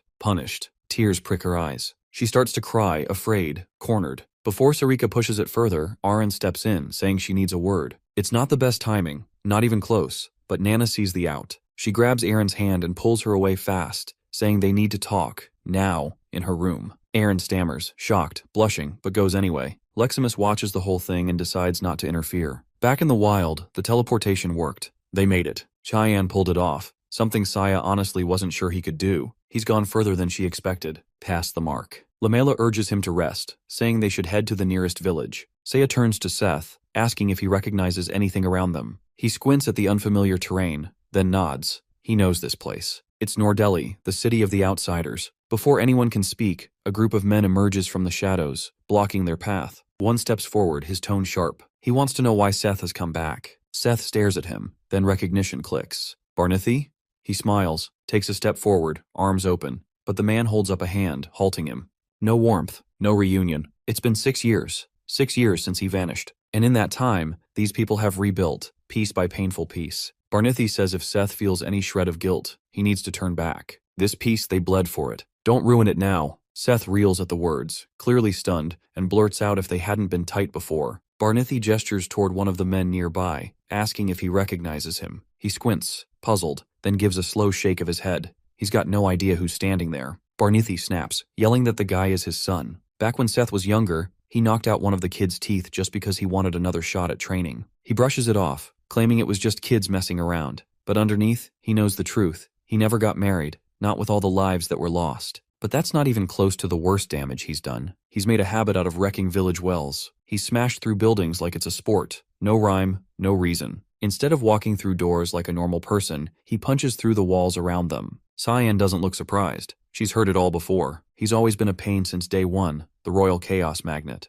Barnithi pleads, begging him to stay far, far away from their lands. Then, right in front of them, his body shifts, new tattoos snaking across his skin like fire. A voice cuts through the air. It's Sabalam, the sand goddess, stepping in. She refuses to watch this go down in silence, saying it's personal. He's her mess to deal with, and she won't let them rough him up. Barnithi fires back, asking what the hell she's even talking about. Sabalam introduces herself plainly, the one who treads the desert, the one who unleashed storms, the one who brought collapse with her. As she speaks, she takes form, merging into a humanoid shape, and makes a request. She wants the two of them to stay in the village. She accepts their offer. Cheyenne rolls her eyes. She's clearly done with all this divine drama. When the goddess finally vanishes, Seth looks like he's seen a ghost. He asks if they heard her too. Cyan nods, deadpan. Because of Sabalam, they're sticking around. Barnithi and his crew drop to their knees, throwing out apologies toward the sky, begging for her mercy. Elsewhere, Leximus shuts a door gently, feeling hopeful that today might actually turn out all right. She wishes Aaron a good time with Kyan. Inside the room, Aaron and Nana are still holding hands. Aaron's face glows red, her thoughts spinning, frozen in place. Nana casually mentions that instructor Sariko gives her the creeps. Aaron doesn't respond, still gripping her hand, and turns even redder. Noticing, the shifter lifts a hand to Aaron's forehead, checking if she's running a fever. She jumps back suddenly, but then she remembers. They're engaged. This shouldn't be weird. They're supposed to be close. Trying to gather her nerve, Aaron decides it's time to bring up the engagement. She blurts it out, asking what Nana thinks about it. The girl doesn't hesitate. She says she likes Aaron, so she's all in. Aaron stops, eyes wide, wondering if she really heard that right. For a second, she thinks it's actually Cyan speaking. It feels unreal. Cyan admitting he likes her? That had always felt impossible. She wonders aloud if she has feelings for him herself. But then something shifts. She spots a tail sprouting behind Nana and immediately calls it out. Cutting back to the tin candle, the academy feels unfamiliar, like it's hiding something ancient or dangerous. It's as if a dragon, or worse, slipped through the cracks while it was left unchecked. Inside Aaron's room, things are unraveling fast. She stares, stunned, as Nana morphs back and forth into Cyan. Her mind starts to spiral. The younger girl starts sobbing, apologizing over and over.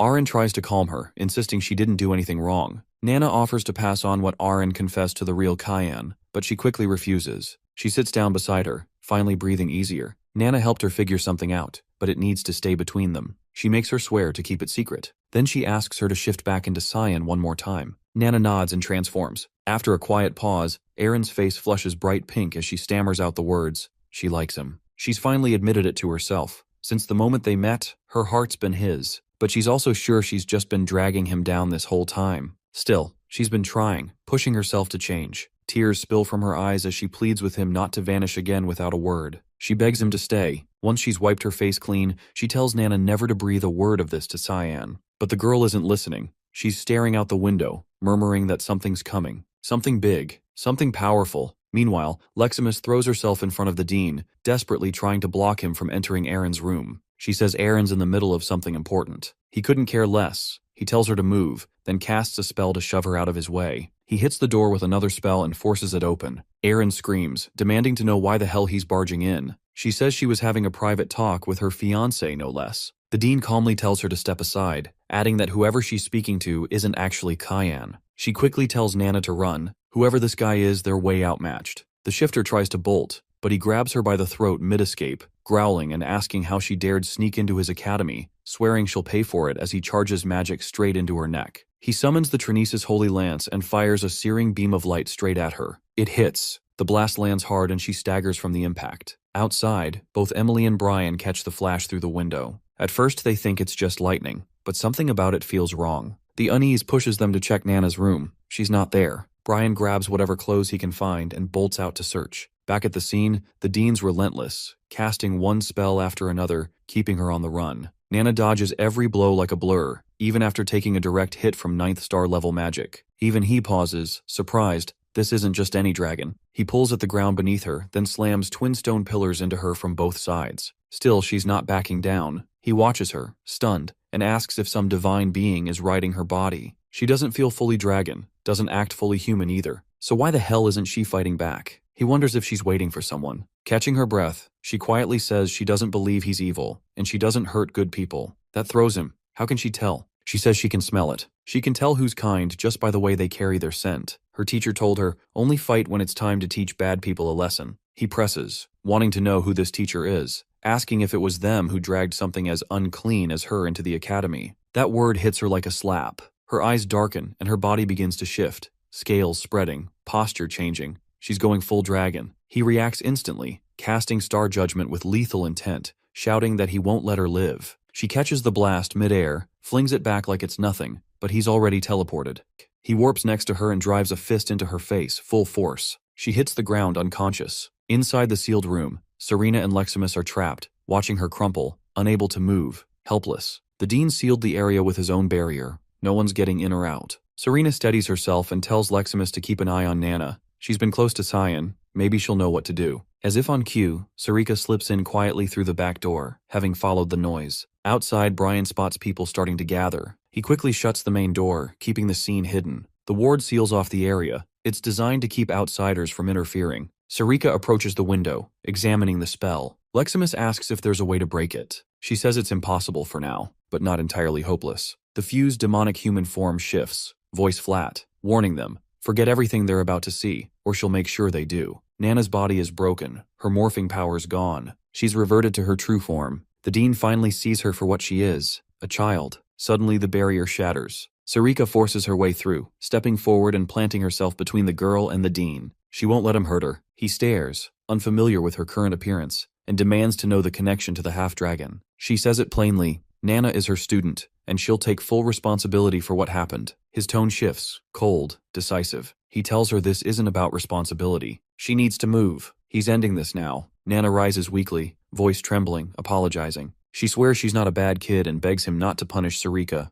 Tears stream down her cheeks as she cries out. He looks at her. For a moment, she reminds him of his daughter. He turns away, rain pounding harder outside. He says she's clearly hurt and needs healing, then tells Sarika to bring her to his office when it's done. The mentor shifts back to her regular form and thanks him. He warns her not to be grateful yet. They'll be discussing the consequences soon. Meanwhile, somewhere else entirely, the crowd roars. Seth is officially crowned, now worshipped as the vessel of the goddess Sabalom. Cheers erupt around him. Seth stares blankly, confused by the crowd's cheers and the fact that he's dressed in makeup and women's clothes. Barnithi steps up, beaming, saying he always had faith in him, that he knew this day would eventually arrive. Seth's expression twists into frustration. He yanks at the outfit, ripping it apart, yelling for them to stop with this ridiculous charade. Cyan watches the whole thing unfold from a distance, lips curled in amusement. Behind them, Karam appears, cutting through the mood. She mutters that she has no idea what Sabalom's endgame is. She suspects the goddess is using Seth to monitor them, but what for, she can't figure out.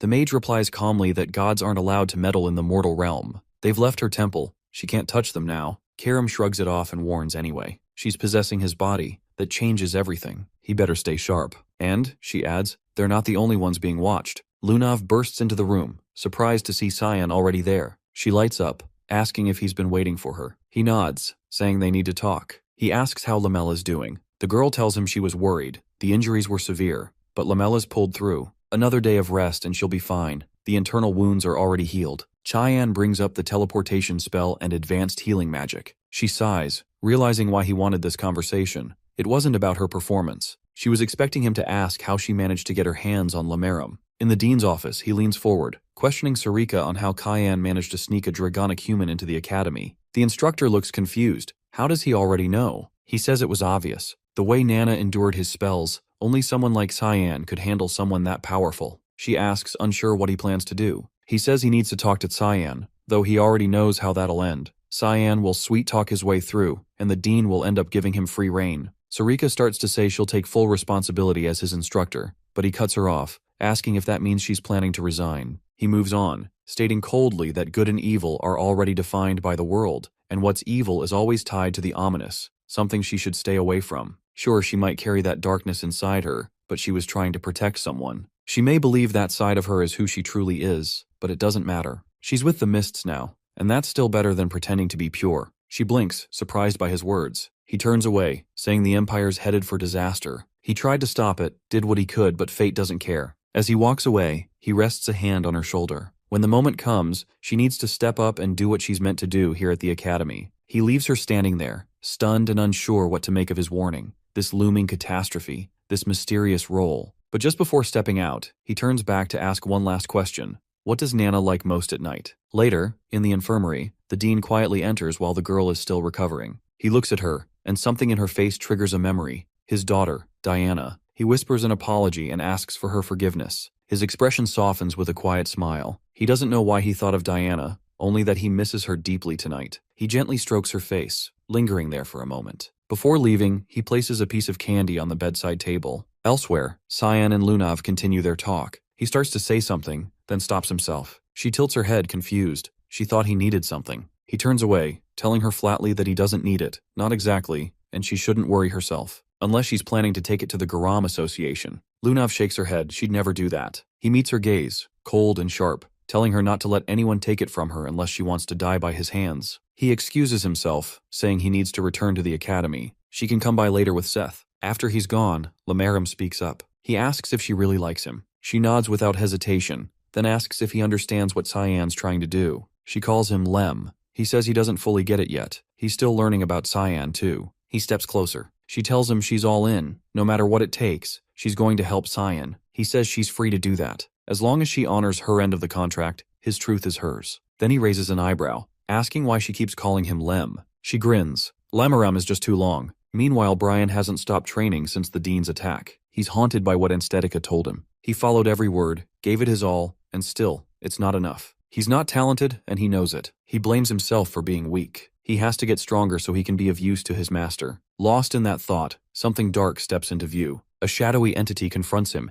demanding to know where Cyan is. Brian says he's not here right now, but he senses it. Thick, suffocating mana radiating off the figure. He quickly activates an artifact, raising a barrier around them. He attacks, telling the creature to back off unless it wants a fight. Brian blocks a sword strike with his combat counter, slashing through with a counterattack. He manages to wound it, but the thing doesn't slow down. It charges him again, unleashing a flurry of chained strikes. Whatever it is, it's definitely not human. Again it demands, "Give me Cyan." Brian lands a clean hit, right to the face. The helmet shatters. The figure's identity is revealed. He recognizes the intruder, Kellen, a former subordinate of Ashel, but his appearance has changed, drastically. Cyan has finally reached the moment to leave the village alongside Karam. She has asked if he intends to go alone, and he has told her that Lunav can return with Seth once Lamella recovers. But he himself has found no reason to remain any longer. She has given a sly look, wondering if he's fine with Lunav being upset. He has assumed she wouldn't care much. Karam has let out a tired sigh and claimed he's destined to end up alone. He has responded without hesitation. Solitude doesn't bother him. The second he has stepped into the teleportation portal, he has landed right in the chaos, caught between a clash erupting between Kellen and Brian. He hasn't been able to grasp the situation.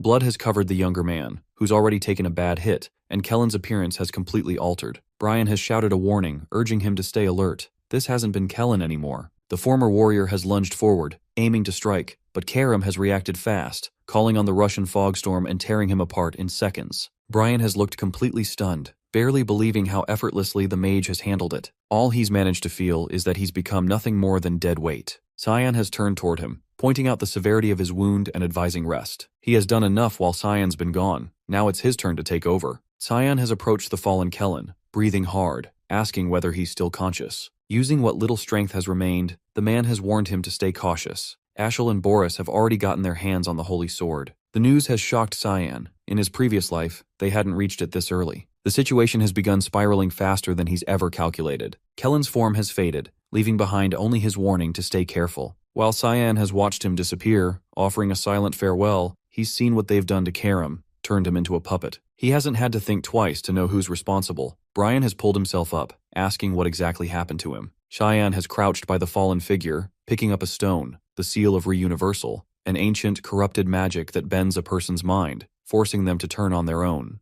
They've weaponized his shadow self against him. Regret has crashed down. He's realized he should have killed Boris when he had the chance. As long as that bastard remains alive, this nightmare will keep repeating. He can't afford another repeat of the past. He's made up his mind. Boris has to die. He's turned to Brian and told him to prepare to leave. The other hasn't understood what he meant by that, so Cyan has clarified. They're leaving the academy. Their destination, the Vortsduchy Temple of Lumendel. Meanwhile, Ashel has stepped into the palace and approached a woman standing at its center. She has greeted him, acknowledging the time since they've last crossed paths, referring to her as Nafrudit Iris. The woman has smiled, revealing her face, noting how rarely he's used that name anymore. With a puzzled tone, she has asked if he hasn't come with Prince Luanal. Ashel has kept it simple. He hasn't been involved in that anymore. She has smirked in amusement, teasing that the rumors surrounding Prince Violet must hold some truth. He hasn't taken the bait and instead brought up the revelation she's apparently received. Her laughter has echoed as she confirmed it. The holy sword rests on the hill where the scenery of the Guardian can be seen. She has speculated that this scenery must be linked to the estate of the continent's guardians, which is why she's wanted to meet him. She's believed no one else would know its most likely location better than he does. He's admitted he's had a guess. Still, a question has nagged at him. Why has it been located so close? She has stepped nearer, saying that the truth doesn't always lie far off. That's what Lamenter's love has felt like. At the same time, Cyan has faced the dean, presenting a stone and asking if he's recognized it. The older man has immediately identified it. Cyan has explained that he's discovered it inside the academy, but before he's finished, the dean has cut him off, assuming he's tangled himself in more trouble again, dabbling with forbidden magic. Without giving him a moment, the dean has also asked how long he's planned to hide a dragon in his room. The realization has hit Cyan. He's completely busted. The dean's anger has exploded. He's shouted that Cyan's behavior has been insane and that he should leave if this is how he intends to act. Cyan has agreed, admitting things will get worse if he remains in the academy. The older man has slumped back in his chair, surprised at how compliant Cyan has been acting, and asked what's gotten into him. Cyan has explained, the seal of reversal belongs to someone behind the banquet of blood. That person has to be stopped, and he's the one who has to do it. Otherwise, innocent people will keep getting dragged in. The dean has sensed the rage simmering inside Cyan, wondering what has driven him to this point. After a moment's pause, the man has picked up the stone again, preparing to share something unusual. He has asked Cyan if he knows what closely resembles the stone, something called the Days Stone. There's a theory that both originate from the same source, tied to the Black Blood tribe. Though that group has been thought extinct, rumors still whisper of a few remaining in the slums of Exilium, near the capital. Cyan has been taken aback, asking why he's only hearing this now. The dean has handed the stone back, telling him to stop carrying everything alone and that he needs to pay attention. The century-long peace that's held the world together is unraveling, and if they fail to protect that one piece, the academy itself will be lost. The older man's voice has gone firm. He must play his part, and the dean will play his. In a memory from years past, during one of their older conversations, the dean has warned him he wouldn't find anything good in that place. Whether he faced trials or destiny, it wouldn't serve him. That's what it's like to live as someone else's weapon. Now Cyan has understood those words. His past life has held nothing good. Stepping out of the room, those words have lingered. Don't shoulder it all alone. He has wondered if this has been the real advice the dean has given him in this life. As he's walked through the corridor, Sarika has appeared, asking whether he plans to leave and whether he intends to kill Boris. She has been listening the entire time. She has stated that Cyan was always going to be a target. He's asked if she plans to join him. The instructor has declined, saying she would like to, but she's had to stay behind and fulfill her role, especially now that the dean knows her truth. Cyan has asked whether the older man has discovered her real identity, but she has realized that he's known from the beginning. Karam has appeared, pointing out that the dean hasn't earned that title for no reason. He's not someone to underestimate. Sarika has said that he probably has a plan, but she's leaving Boris to Cyan. And as a parting note, she's asked him to pass a message before killing him. Tell Boris to go to hell. Cyan has acknowledged the request, assuring her Boris will suffer hell long before reaching it. In the fields near the Very Duchy, Ashel has found the entrance to the Duran Dark Sword. It has been surprisingly close to the estate. After hours of traveling, he's asked her if it's really the Holy Sword. Both have been struck by the glowing aura and visual force of the weapon. He's taken hold of the blade and called its name. Eris has felt uneasy about how crookedly it's embedded in the ground, but has assumed it's probably fine. Suddenly, a woman's touch has reached him, claiming him as the heir to the god of light and her master. With a flick of her finger, she has hurled him into the air. Anger has flashed across her face. She has cried out in frustration, saying he's taken too long to return. Tears have spilled as she shouted at him, calling him a fool and berating him for leaving her behind. She has pointed at him, promising she will never forget, and never forgive, what he's done. Once he managed to stand, he realized the figure in front of him was nothing more than a child. Ares had taken form within the space, clearly not an ordinary presence. She must have originated from this blade. She must be the spiritual embodiment of Durandark. Her appearance was a surprise. He had never imagined her looking like this. With tears still falling, she motioned to herself and blamed everything on Ashel. Then her voice broke into a scream, wondering how he even knew, as if he'd walked into this moment with the foresight of a prophet. She explained that the wielder of the demonic sword had stolen her power and demanded that Ashel retrieve it as soon as possible. Back at Lewin Academy, Cyan remained by Nana's bedside while she continued to rest, recovering from the last battle. Relief quietly settled over him. She hadn't been hurt too severely. She had survived an encounter with the most powerful mage on the continent, and that fact alone left him astonished. She had reached a point where she no longer relied on him. While he reflected, Brian entered the room, his first words apologetic. Chian looked at him with confusion, but the knight confessed that he'd felt like a disappointment, never good enough to call himself his guardian. The young mage fixed him with a plain look and told him to do better. Rising from the chair, he said there was a destination he needed to reach. Brian asked where he was headed, and Cyan mentioned a location on the outskirts of Lewin, leaving the rest for Master Sarika to explain. He instructed the knight to go on ahead. He'd catch up later. The shift in Brian was instant. He lit up with energy and determination, ready to take on whatever came. Just before leaving, Cyan turned back to acknowledge him. If it hadn't been for Brian, Nana wouldn't have grown the way she had. That much was beyond even his reach. He told the knight he'd done well, then walked out. Down the hallway, Emily rushed after him, holding a lunchbox and a strange monster-themed hood. She called out, saying she'd packed him food, but he had already disappeared from view. Elsewhere, within the Northern Asians' quarters, Rygans, the leader of the Garam Association, stepped inside. He turned to his subordinates, demanding confirmation that this had been Karen's last known location. Under his breath, he muttered about the younger mage's ambition. Such bold goals, wasted in a place like this. He reached down to retrieve an artifact and activated it with a spell designed to summon the dead. Mana surged through the ancient runes, reshaping into Karen's form. Rygans wasted no time, asking about the fate of the demonic scriptures. The resurrected mage replied that they had vanished, now in Lunav's possession. The elder pressed further. What purpose had brought her here? Karen explained that Kayan Vert had been hunting the scriptures, and Lunav had joined in to help. Rage ignited in Rygans at that, and he dismissed the younger one on the spot. Turning to his followers, he ordered them to locate Lunav and bring her to him immediately. Beneath Exilium, in the city's hidden pathways, a group of half-humans gathered. They'd been collecting a rare type of mana stone, one too volatile for normal humans to endure. Only creatures like them could handle its power. A half-panther laughed, making a joke about how the city had earned its name, the City of the Dead. A bunny-eared hybrid cut him off, urging caution in his words. Mr. Boris had been waiting for them. Before any of them had a chance to react, Cyan emerged and instantly took down the four-armed one. The others snapped into position, preparing to retaliate, but he sliced through the flames with precision. Their caution turned into full-on defense, but he summoned the fog storm again, cutting straight through the half-panther. Only the bunny remained standing. Cyan stepped toward her, asking for the one he was looking for. She recognized him instantly, Cyan Vert. In panic, she triggered a massive fire burst, destroying the entire space in an instant and blasting him back. Far from the chaos, Lunav sensed a sharp jolt. Something had gone wrong with Cyan. Carmilla and Seth noticed and asked what had happened, but she brushed it off, claiming it was nothing. Seth, trying to shift the mood, showed off his enchanted rug. He explained that it was Lunav, the name passed down with the rug through generations of the Shahar Khan family, the Arawats. It could take them to the academy in a matter of seconds. But the young woman had already carried one of her own, meaning they had had no need to share. Lamella added that the artifact belonged to the Garam Association,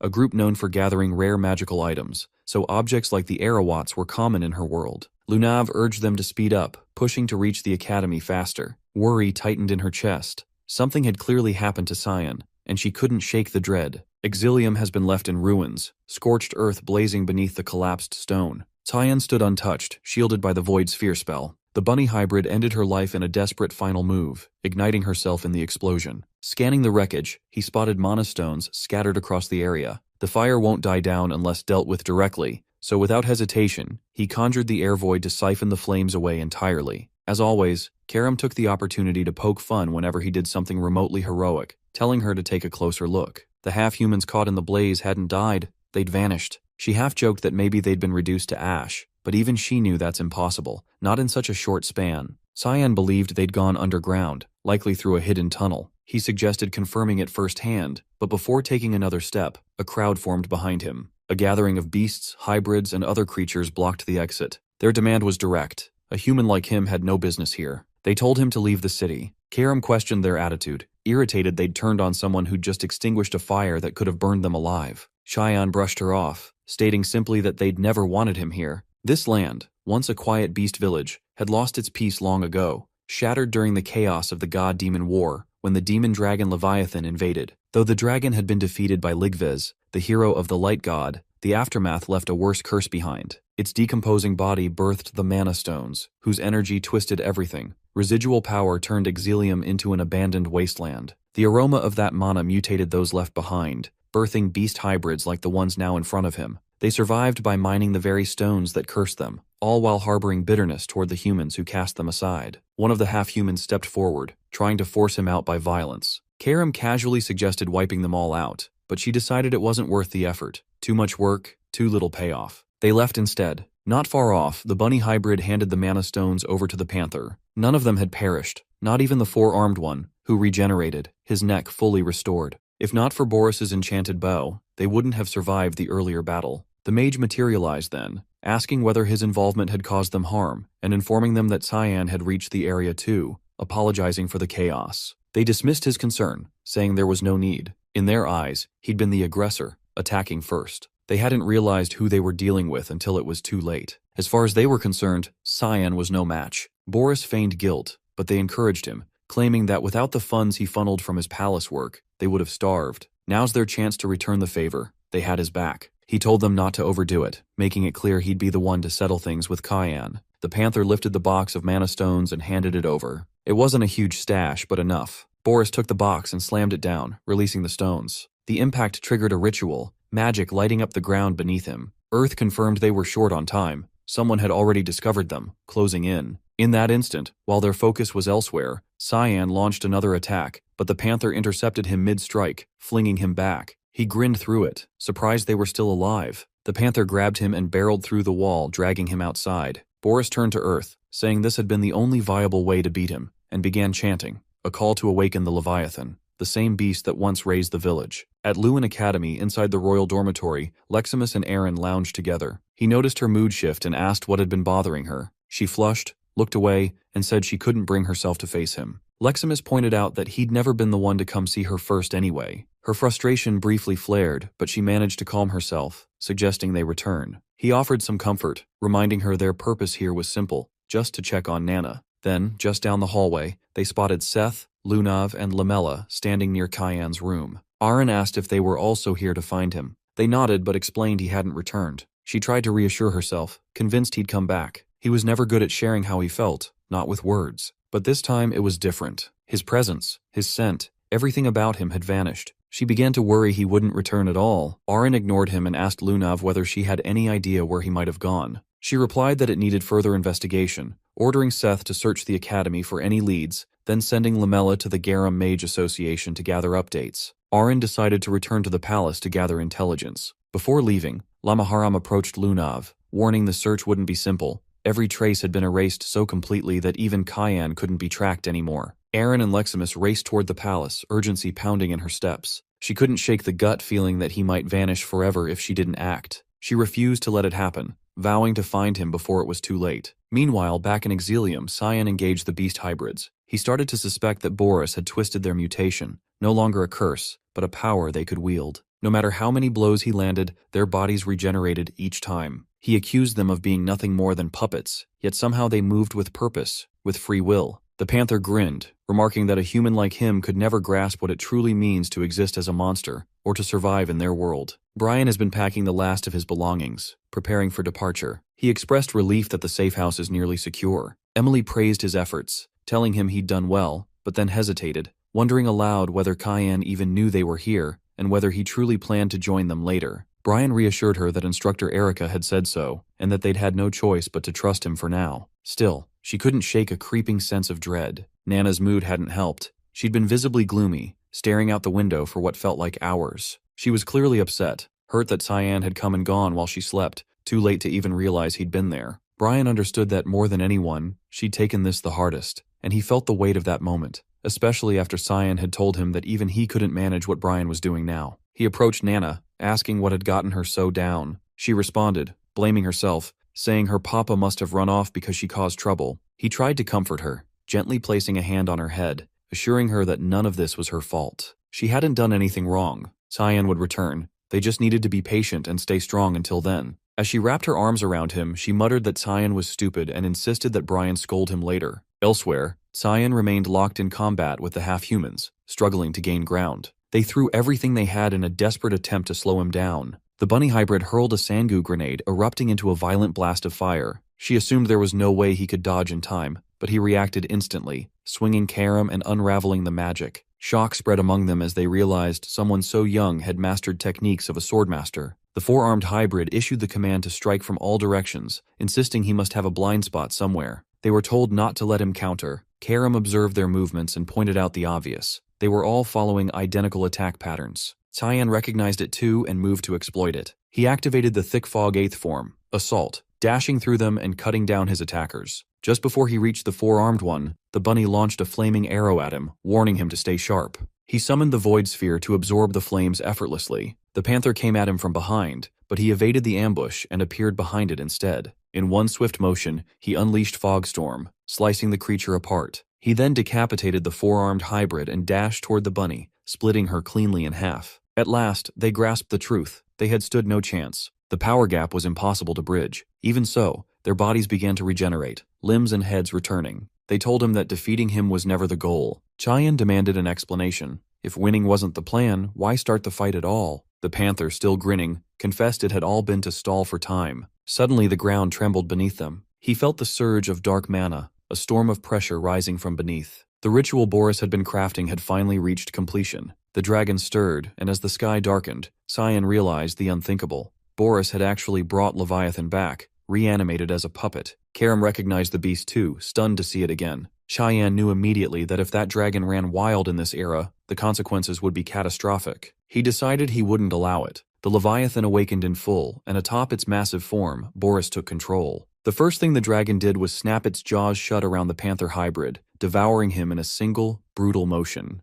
The others dropped to their knees, paralyzed by disbelief. None had expected this betrayal. Even Cyan paused, stunned by the sheer brutality. Karam leaned in to explain that it hadn't merely consumed the hybrid, it had used him as a mana sacrifice to amplify its power. He asked why such a creature would need sacrifices at all. Karam guessed that it was likely still recovering damage inflicted by the divine scriptures. The bunny screamed, horrified by what Boris had done, insisting this wasn't part of the deal. He responded with a smile twisted in madness, claiming it was all for the greater good, even as he laughed maniacally through the explanation. Only then did the remaining half-humans understand. They had been tricked, betrayed, used by someone who never saw them as anything more than tools. Across the wider city, other beast hybrids noticed the dragon's return. Its gaze turned to them, charging energy in its mouth. Boris, still consumed by laughter, pointed toward the city and declared that all of Exilium's people would now repay what they owed. Panic spread instantly. Screams filled the streets as everyone scattered, desperate to escape the impending blast. The bunny begged him to stop and fired off a desperate explosion at the dragon in a last-ditch effort to halt the attack. Boris turned to her with a look of disappointment, stating that he had believed they were friends. Then he ordered the dragon to retaliate with fire. Before the flames could consume her, Cyan stepped in, summoning Void Sphere,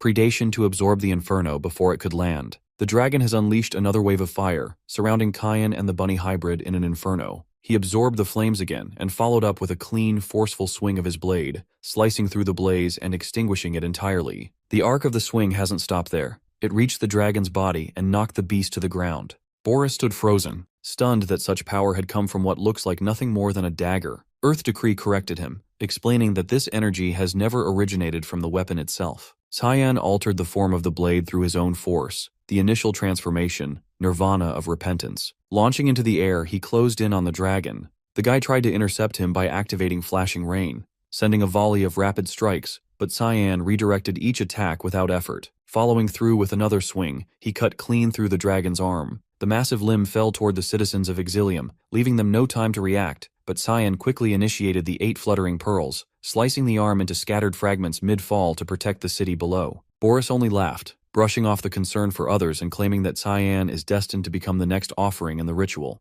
The dragon drew in a long, deliberate breath, charging another ominous blast, but Cyan's shield returned to his side. Bracing himself, he engaged a fortified rising fog, neutralizing the magic with a single decisive strike, and hitting the dragon in the process. He then leapt straight to the dragon's head, arriving before Boris could even notice. Cyan confronted him, revealing how long he had waited for this chance. There would be no escape this time. Summoning his ultimate technique, Black Fog, Arc Adamant, an annihilating spell capable of leveling entire cities, he landed the attack before Boris could react. Meanwhile, Lamaram and Lunav continued their search for him until Lamaram suddenly picked up on his energy, declaring that he had located him. Lunav asked whether he'd pinpointed the exact spot, her eyes catching on the transformed appearance of her companion. He gestured to the map, stating the coordinates with certainty and naming the location, Exilium. She recognized the name and questioned why he would go to an abandoned slum. Lamaram admitted he wasn't sure but had sensed an ancient dragon there. He was vaguely familiar with it, but would need to see it firsthand before saying anything for certain.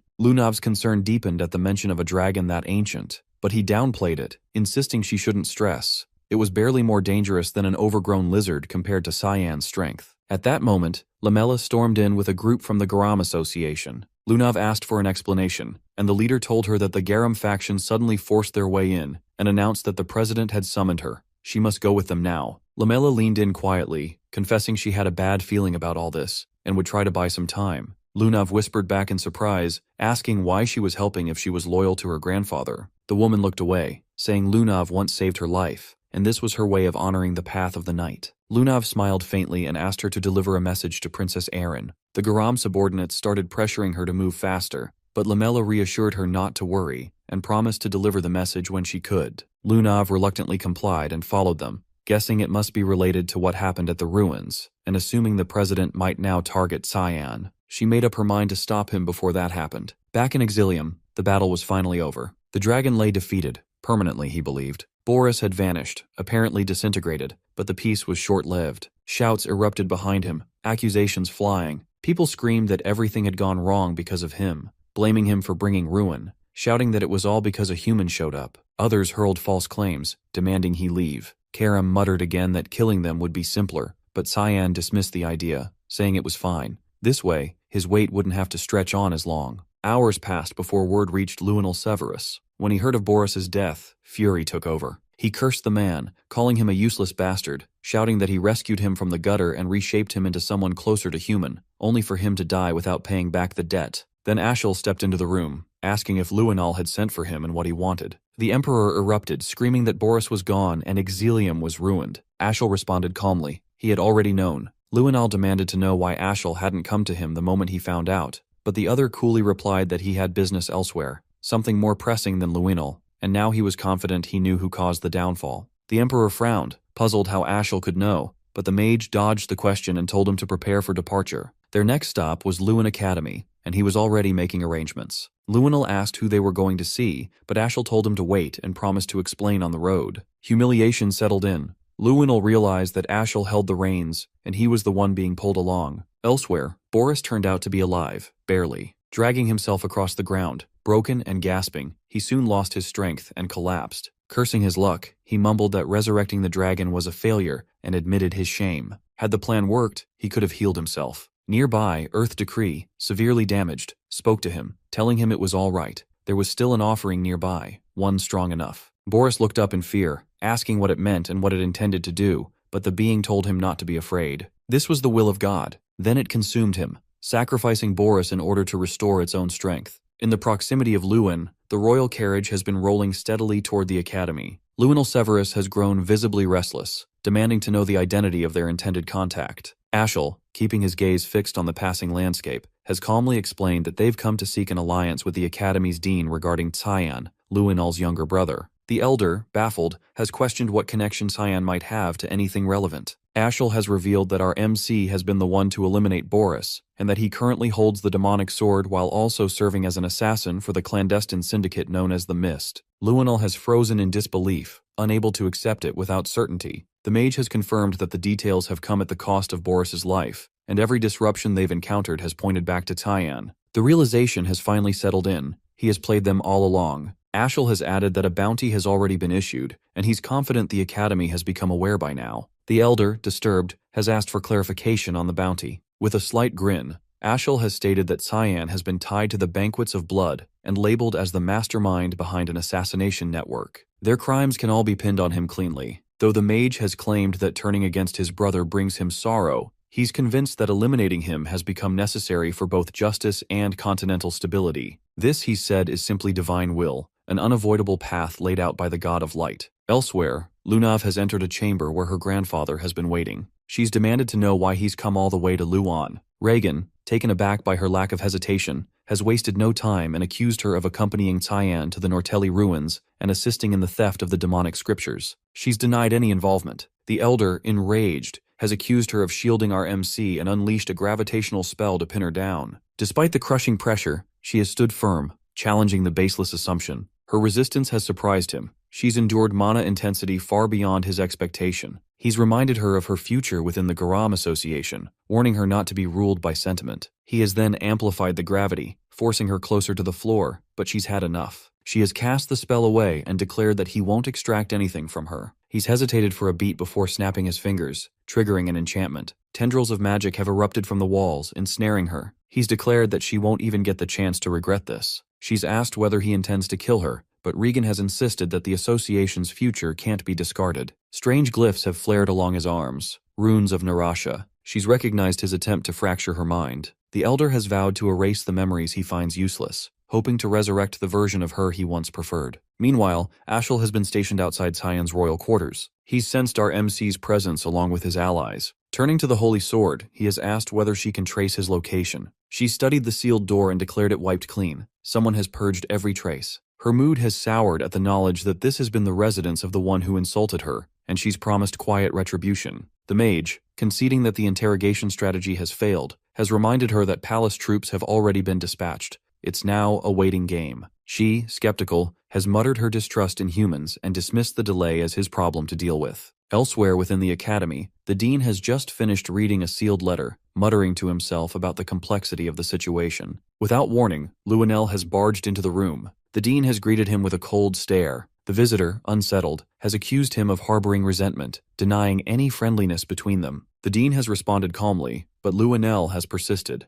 blaming him for cutting off Kizel's funding and poisoning his father's perception of him. The elder has refuted it again, claiming he only sought to prevent bloodshed. Fury has crept into Luanel's voice. He insists that others, Violet, Favian, Nerovian, and Aaron, are all clawing for the throne and would stop at nothing to secure it. The dean has dismissed him as pathetic, telling him that the throne belongs only to those who've matured enough to lead, not to those who grasp for it. He's turned away, reminding the young man of his father's efforts to maintain peace and urging him not to unravel it. Luanel, with a bitter grin, has scoffed at the idea. He's pointed to the dean, accusing him of hypocrisy for raising a demon under his roof, and demanded Cyan's location. Before the dean could respond, Aaron has entered the chamber, startled to see Luanel present. She's admitted she had only come to inquire about our MC. The prince has rudely dismissed her, but the dean has promptly ordered him to leave, reminding him that she had requested this audience first. The younger man has protested his rank, furious over being made to wait. The dean has attempted to mediate, but the argument has escalated until Ashel has walked in and announced that the dorm has been found completely vacant. He's declared that Cyan now poses a threat to the Empire and urged the dean to cooperate.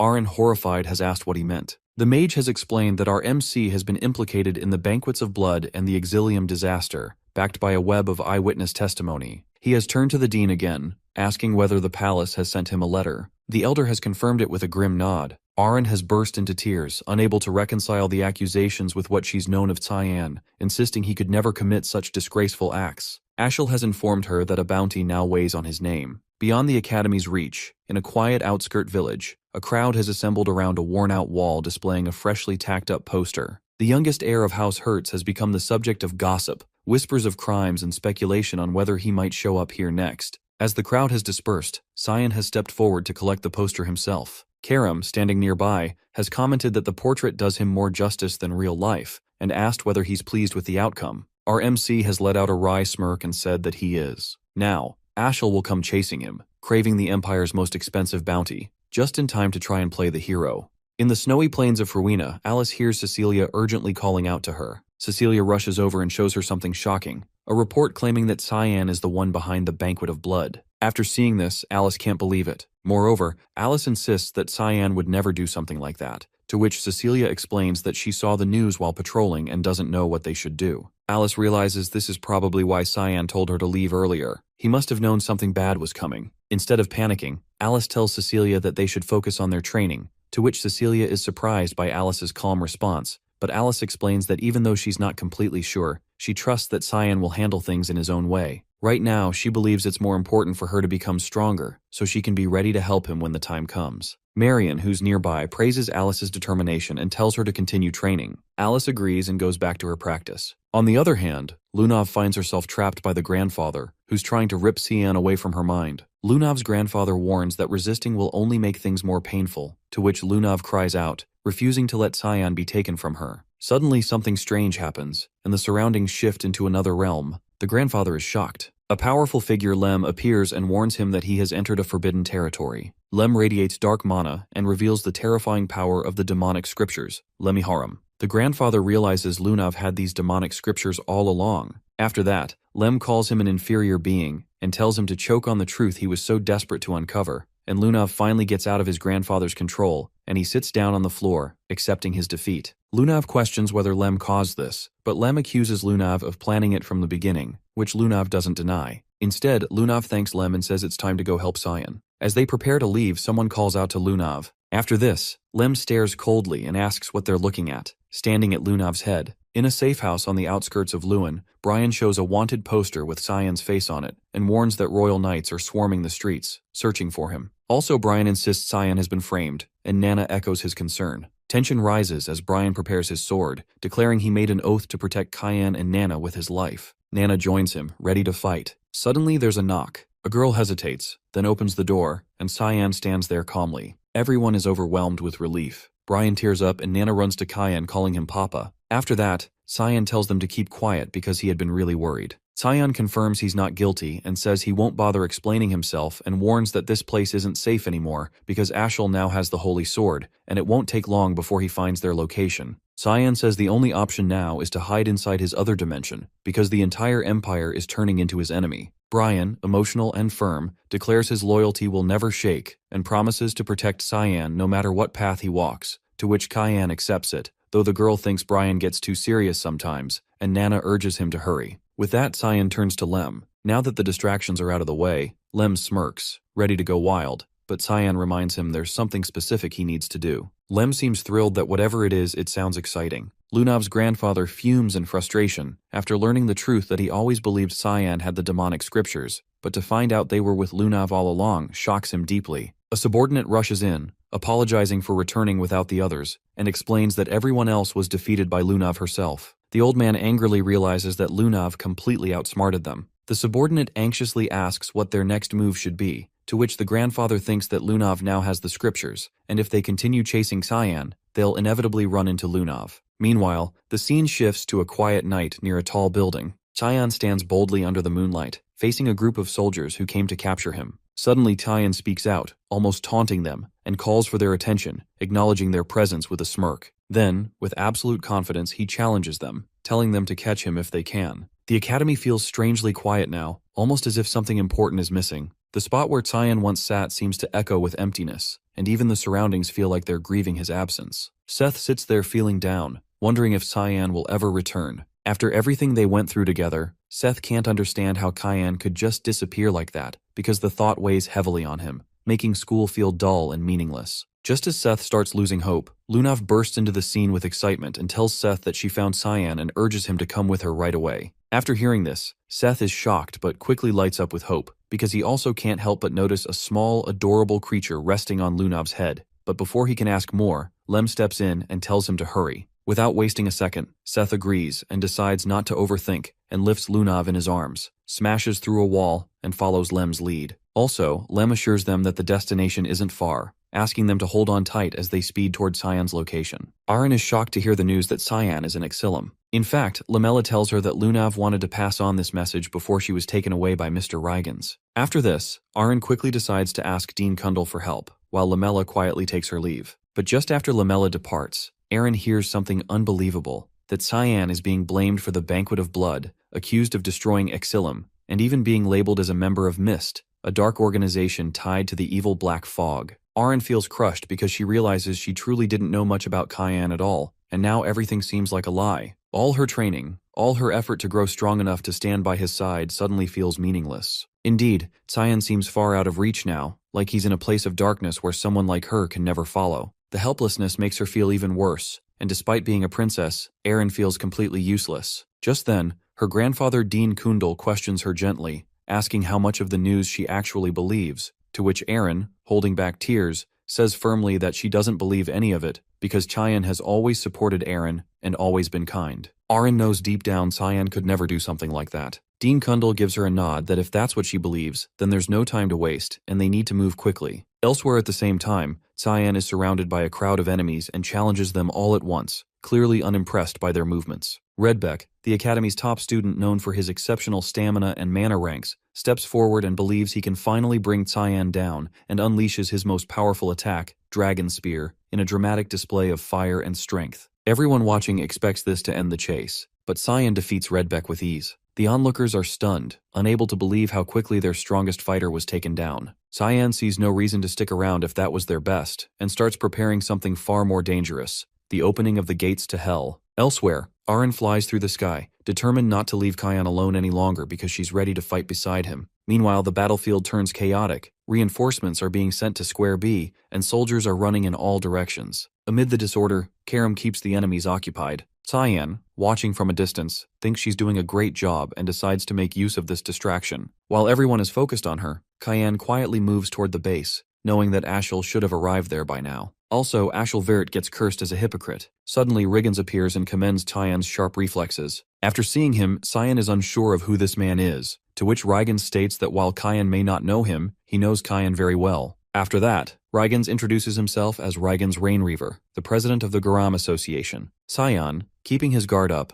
asks what business Riggins has in the Ushif Empire and what he wants from him, to which Riggins appreciates Cyan's directness, noting it's a trait he shares with his father. Without wasting any time, Riggins presents his true motive, that he wants Cyan to marry his granddaughter, Lunav. After hearing this, Cyan is left completely dumbfounded by the unexpected proposal. Riggins offers more like forces Cyan to join the Garam Association, since most of the incidents, like ruining the excavation of the ruins, halting the smuggling, and cutting off connections with the dragons, were all his doing. Moreover, his granddaughter is head over heels for him. Despite the undeniable offer, Cyan decides to turn it down, saying there's no way a 9-star sage can't bring a fruition. He's sure that Riggins has some ulterior motive involving Lunav and him, which he won't allow. Riggins is furious but promises that if he can't have him, then nobody else can. Honestly, Riggins sounds more like a crazy ex-boyfriend. At the Brno estate, the report that all the knights were knocked out by a mere kid infuriates Lunel. But a bigger issue arises. The Garam Association members ambush their knights and are currently locked in battle with them. Lunel throws the messenger aside and orders that they all be killed. He laughs madly, convinced it's a provocation from the Garam kingdom.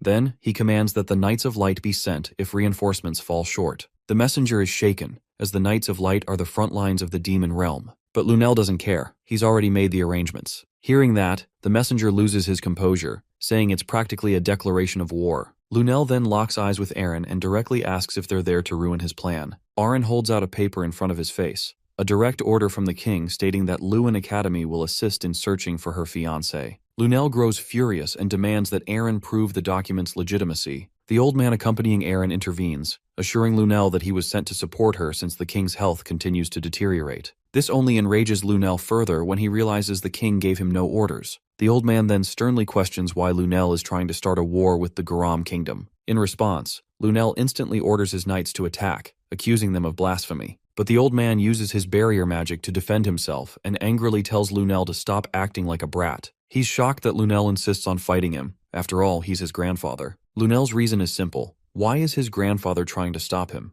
The old man answers that he can't stand by and watch him sabotage himself any longer. Before Lunel can act, the grandfather takes Aren and teleports away. He guides Aren to a location far from the Lord's estate. There, his granddaughter reveals that the royal decree was fake all along, astonishing him. As they make their escape, she asks why he's helping her. His answer is simple. He wants to see the future of the boy who keeps pissing him off. Meanwhile, a man is stuck on a building when Seth and Lunav arrive at the scene. They survey the area and find Cyan holding someone by the collar. Seth cheerfully walks toward them, but Lunav's bag suddenly yells that it's not Cyan. Alarmed, she stops Seth, and the fake Cyan smirks. He's impressed that she could tell because she's a demonic scriptures owner. The fake Cyan reveals his true form, the demonic sword Karam. Seth is shocked to see his old buddy turned into a girl. As Karam explains how the plan unfolded, they sense a powerful aura passing nearby. Lunav quickly realizes it's her grandfather's aura. From the bag, a shadow emerges, remarking that Reigen sure is fast and assuming that Cyan must be there too. He decides to take them to him. Karam mocks him by calling him a halfling, though still impressed by his strength. Meanwhile, a group of knights hears a loud thud, assuming it's an explosion coming from the direction they were headed. The ground starts shaking, and they think it's an earthquake, until they see Seth and Lunav advancing. The sight alone is enough to make them wet their pants. Ashel sees the explosions from the distance and tells his guards that's where the traitor of the Empire, Cyan Vert, is. He tells his guards that their duty is to eliminate evil in the world, raises his sword, and asks them to follow him on his hunt for Cyan. The knights cheer for him in unison and follow him behind. The Holy Sword reminds the successor that he needs the powers back to fulfill his duties. Some guards gossip that rallying the knights against his own brother is what can be expected from a Vert. His fellow tries to warn him that someone might hear, but the guard insists that there are already enough rumors. He explains that the rumors say this battle won't end in Brno and they'll be charging into the palace next. The guard hopes the rumors are false, but his fellow shows him around to see how ominous all the other knights are. Meanwhile, our protagonist pins the fighters into the wall. Those watching him are shocked to see his demonic energy. He hurries them to came at him. The fighters feel insulted, but right then, Reigens flies in. He now understands why his enemy is so important to Lunav and realizes that he can't let him live. Reigens summons the meteor. Everyone around sees the 9-star spell and runs for their lives while our hero stands fearlessly. Cyan stands staring at the spell coming down. He now understands how evil his opponent is, seeing him not care about his subordinates. As the meteor rains down, the people run for their lives but stumble into Seth. He pushes them all away with the tornado, and Lunav walks in, hurrying him to get to their friend. At the battle, Reigen stands tall above his meteor. Suddenly, our hero breaks through the spell with his Void Sphere Obsession. He then uses the Division spell. Reigens is impressed with his use of the Void Sphere but diminishes it instantly. Our protagonist is shocked to see his spell countered so easily, and Reigens reveals his Caligorna's bead. He reveals that the bead's oblivion counters the Void Sphere. Our hero is shocked to see his opponent with such a rare artifact. Reigens then uses the bead's Soul Harvester. Suddenly, Lunav steps into the fight, ordering her grandfather to stop. She tells him to deal with her if he really wants her demonic scriptures, and tells him to stay away from Cyan. Karam tells our hero that he found some bet and that he feels his brother is close. Seth tells his friend that he heard about him being framed and tells him to leave the fight to him. Our hero wishes his friends good luck and leaves to face his real enemy. However, Reigens refuses to let him off so easily and sends his Soul Harvester after him. Suddenly, Lunav uses the Seeds of Restraint. A crown manifests on Reigen's head, and then Lunav casts a verbal promise fulfillment spell. Reigen screams in pain and drops his beads. The soul harvest on our hero's tail disappears. Reigens is confused, wondering how his granddaughter planted the seeds of restraint in his head. Lunav explains that she did it when he entered her head, and reminds him that that's why he should stay away from her. Reigens reminds her of the consequences, but Lunav has already prepared for it, and now, she intends to show her grandfather the truth he desperately wanted. She proceeds to show him the power of the truth that he desperately sought. Meanwhile, the guards are shocked to see the patrol team running back. Our hero cuts through the patrol teal with his Rising Fog spell. The knights see him coming and draw their swords out. They're shocked to see the patrol team be defeated by a 13-year-old kid. Our hero leaps towards them. The knights see his demonic sword and run towards him. Our hero uses the rushing fog storm followed by a serial slash, cutting through the knights at once. Right then, the knight summons Lumendel's arm and crushes our hero down. He cheers excitedly seeing his attack land, but then our hero breaks through it. The knight then summons the perfect thunder, but our hero dodges it. He leaps towards his opponent, grabs him by his face, and smashes him into the ground. Right then, Ashel walks in. He uses the God of Light's power Sun Carriage. Our hero realizes that his brother is starting off with a strong attack. He takes the blow and runs through to face his opponent. However, Cyan can feel Karam's pain and realizes that he shouldn't have directly taken on the Holy Sword's attack. Meanwhile, Karam withers in pain. Duran Dark comes in, looking down on her, thinking she's tamed. She tells Karam that she should have taken over the body of her owner as she usually would. Karam starts laughing at her. Duran Dark grabs her by the collar to ask her what she plans to do with her powers. Karam continues to laugh and tells her that seeing her face was totally worth being tamed. Duran Dark grows angry, wondering how they could find out her location so early, but Karam tells her to just enjoy the battle. She offers to make a bet on who will break first, her or Duran Dark's heir. As our hero uses the demonic sword manifestation, Ashel feels the atmosphere change. Our hero takes a swing and an explosion goes off. Ashel is surprised to see his brother destroy the power of the holy sword, and the power of the demonic sword is released. Our protagonist then uses the Dance of Black Blood technique. However, Ashel still feels confident that the power of the God of Light cannot be surpassed. Our hero mocks his opponent's shock at the demonic sword clashing with the holy sword. Ashel is shocked to see the other half of the holy sword in his opponent's hand. Our protagonist challenges him to take it if he can. Ashel orders his brother to hand it over, but Cyan refuses to just give it away. Duran Dark gets angry, and Karam warns her successor against his opponent. Ashel uses the holy sword manifestation. Our protagonist feels the holy power, and Karam tells him to stay away from the attack. Ashel then uses the God of Light's power. A blinding light takes over. Our hero dodges the attack, and Duran Dark reveals to her heir the half power of the holy sword and orders him to bring the other half back to her. Ashel takes a swing, but our hero dodges. He then uses Rain of Flash, but our hero dodges that and retaliates with Assault. As the two enemies continue to block and attack each other, our hero can feel his sword crumble. Karam assures him that she can endure, and that even if she dies, she will take Duran Dark down with her. However, our hero knows it's a hopeless bluff because he heard those words in his past life too. When they were against the Demon King, Karam assured him to take care of his opponent, and that day, he lost Karam. Our protagonist refuses to repeat his past mistakes. He knows he needs to look for attack opportunities while dodging his opponent's attacks. Ashel attacks again, and seeing his brother dodge it, he realizes that his sword is at its limit. He takes another swing, and Duran Dark reminds Karam about their bet on who will break first. Meanwhile, the knights see the fight from the distance and realize that they can't interfere at this power level. They ask the other knights if they are going to intervene, but the knights don't answer. Instead, they all jump into the battlefield. Ashel lands a blow against his opponent, but our hero blocks it with his sword. Our hero uses his Void Sphere division to hold off the knights. He struggles to keep Boris's knights back. As the two continue to fight, Ashel asks his brother if he still wants to keep fighting, reminding him that he can't win. Our protagonist assures him he's perfectly fine and calls his opponent arrogant. Ashel summons his power and asks for the other half of the power back. He then summons the Holy Lance of Lu and lands multiple attacks against our hero. Meanwhile, the knights are impressed by Ashel's ability to fight. Luinel believes that it's not enough and orders them to use the Light Ray of Divine Punishment. The guards worry that it'll put Ashel in danger too, but Luinel orders them to do it. On the other hand, Lunav continues to torment her grandfather and thinks that the fighting is enough now. She stops hurting him, and Seth tells her that he's done too because the subordinates are too weak. However, Lunav knows Seth is just strong with a god's support and the people aren't weak. Seth acknowledges that it was the woman's help too. Lunav thanks the woman for her help. The woman takes her hood off and apologizes for jumping into the battle too late. But Lunav assures her that she was on time and she helped defeating the association members quickly. Suddenly, a spell appears in the sky and Lunav realizes that the magic weapon is being activated. Seeing that the weapon is used only in wars, she realizes that they're trying to get Cyan. Luinel stands before the soldiers, activating the magic weapon. He feels eager to get rid of all the people who look down on him. Ashel and our hero are surprised to see the magic weapon. Ashel uses the Border of God and destroys the weapon. As the whole place starts to collapse, Luinel tries to run for his life, but the walls crash down on him and bury him. Suddenly, Aaron jumps in and tells Ashel to stop and tells him she is going to take Cyan. As the fifth princess of the Ushif Empire, she orders him to put his weapon down. Dean Kundal steps in and restrains all the blood monsters, realizing that Ashel and Luinel could be related to the Banquet of Blood. Ashel breaks Dean Kundal's magic spell, leaving him shocked. He then releases his Godstinger attack at the Dean. Arn screams for Dean, and Cyan tells her to leave because he worries she'll just get in his way. However, Aaron refuses to abandon her fiancé, even though that's not the engagement our hero agreed to. Ashel thinks that the princess is seduced by his sibling and thinks it's his responsibility to save her. He uses the God of Light's supreme authority, the Halo Bringer. Our hero recognizes the ultimate skill of Lumendel that can slay even a god. This ability killed our hero in his past life. Right then,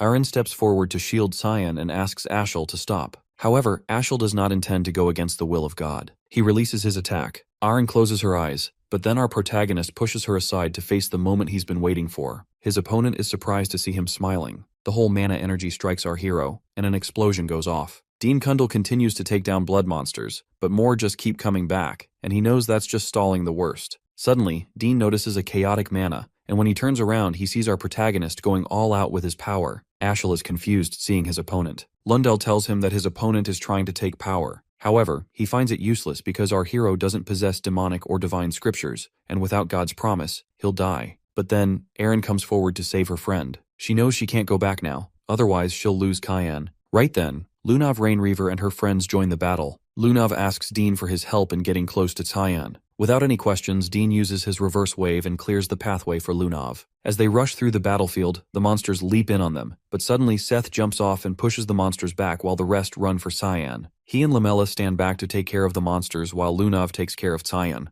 Lunav hurries at Lem as Cyan's mana continues to weaken. Princess Erin and our hero stand side by side, struggling to hold their ground. Ashel is surprised to see the demonic scripture arrive. Lunav and Lem jump past him and quickly run to Cyan. Lunav hurries to Lem to help their friend. Lem didn't expect our hero to be in this state, trying to kill himself, but he wonders if he had already seen them come. Lem thinks our hero knew he and Lunav would come. He uses the old god's promise to help our protagonist recharge his mana, and the sudden burst of energy leaves Ashel shocked. Ashel is shocked to see his opponent's power. Our hero decides to end things here. He unlocks the other realm and puts Lunav down. Lumendel warns Ashel against his opponent's power. Our hero puts his friends down and tells Lem that he now plans to kill his brother. Lem asks if revenge is really important for him to take on a curse because our hero doesn't know the state he's in. He warns our hero that he'll have to pay a price worse than death for the seal on his chest. The sword now realizes that this was always our hero's plan. When planning this whole thing, our protagonist wondered if Lunav would appear if he fought. He asked Karam to bring her to him. Karam wondered how our hero is so sure that she will come, and he answers that she'll come because she's a stalker. Our hero leaves the princess and Lunav to the demonic scriptors.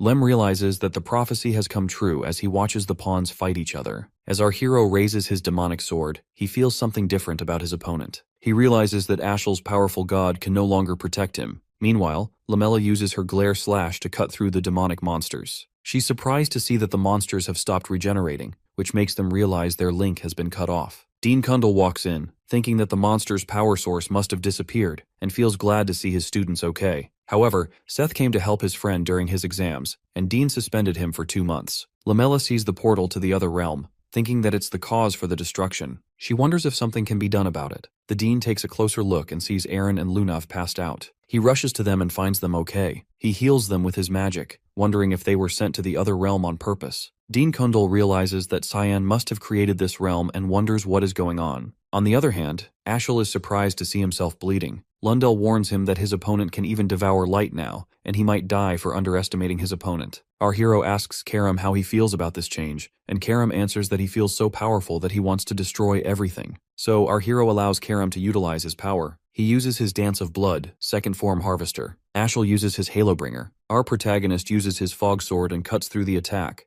A ray of mana rains down at the darkness. Ashel, still confident that he can defeat his opponent, attacks Cyan. Our protagonist uses his demonic sword manifestation and suddenly teleports behind his opponent. He uses his Fog Sword, Halo, and strikes Ashel from the back. As Ashel withers in pain on the ground, our hero enjoys his enemy's misery. To end his brother's ill fate, he takes a final swing. As the chaotic mana rains down on him, Ashel remembers his mother telling him that he was fated to be the savior. She claimed to receive an oracle from God when birthing him, and said that her son was blessed with so much talent. Ashel's mother was killed in front of him by those who called her a witch. People who were responsible were caught and executed, and that was the only time he had seen his father so mad. His father executed the people himself, but that was still not enough. Ashel believed that evil things should be cleansed from the roots. Poor people or people with inferior genes were those who could fall easily to evil because they would threaten those who had everything, like his mother. However, in his last moment, Ashel realized that it was he who was inferior. Cyan uses his demonic sword union, the God Eater, and lands his final blow. The mana rains down on his enemy, and Ashel screams in pain as the mana decimates him. As he lies defeated, Ashel asks our hero a question. He always saw Cyan act as if he knew the future. He found the Holy Sword and the demonic sword first, and ruined his brother's plans with the Banquet of Blood.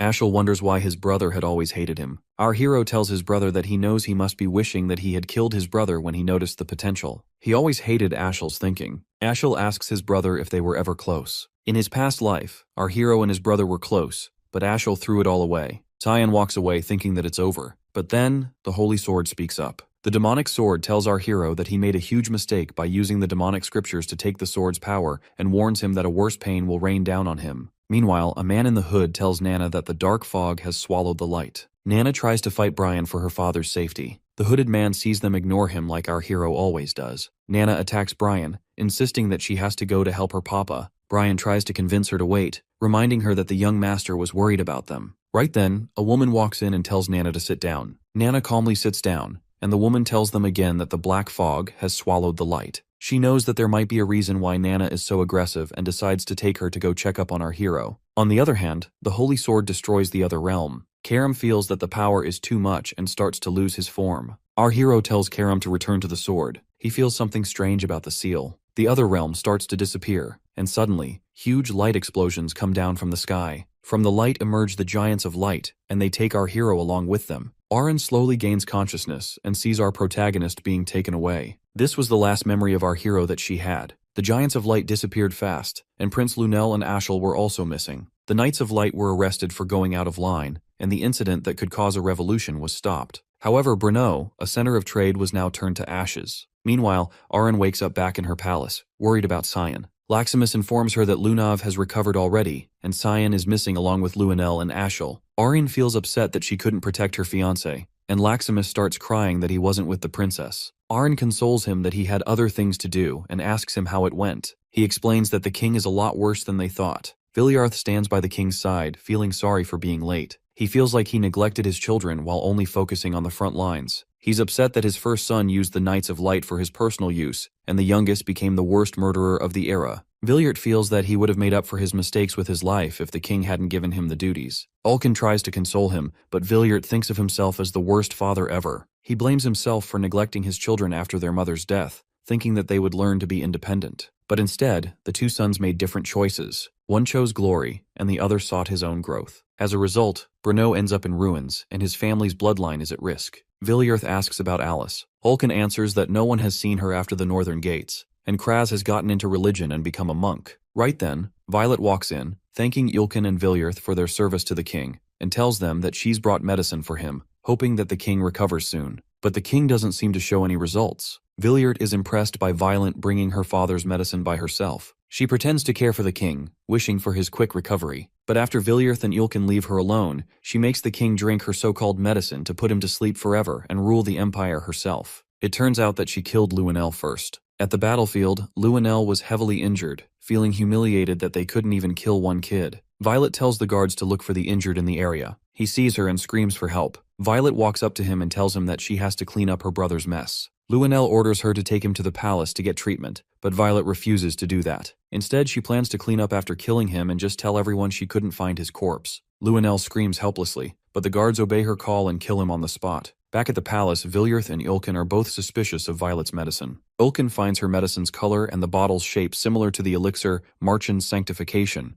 but he finds the mana very similar to what he felt in the demonic realm. Viliart orders Ulkin to keep an eye on Violet, and strictly tells him to make reports no matter how busy it gets at the front lines. He refuses to let Aaron's security be at risk. After the incident in Brno that killed so many people, everyone worked together to reconstruct the estate. Prince Luenel and Ashel were reported missing, and there were so many rumors of what happened. However, people remember it a bit differently. They believe that Luenel and Ashel died trying to stop Cyan, who went crazy from an evil power. The people saw the battle clearly. They saw how pathetic Ashel looked with the heavenly wings, and how the demon called Cyan took him down. At the end, Cyan brought down the rage of the heavens and met his death at the hands of the Divine's missionaries. To stabilize the chaos in the empire, Violet took over the throne in her father's place, who had grown too weak. Everyone could agree on that decision thanks to Violet's charity work. Aaron knew a different story than that, but she chose to stay quiet because she believed that her silence was the only way to protect our hero, whom she believed was still alive. At the Lewin Academy Great Hall, Erin chooses the magical text as her path. Sarika hands over the diploma to Erin and announces her graduation from Lewin Academy.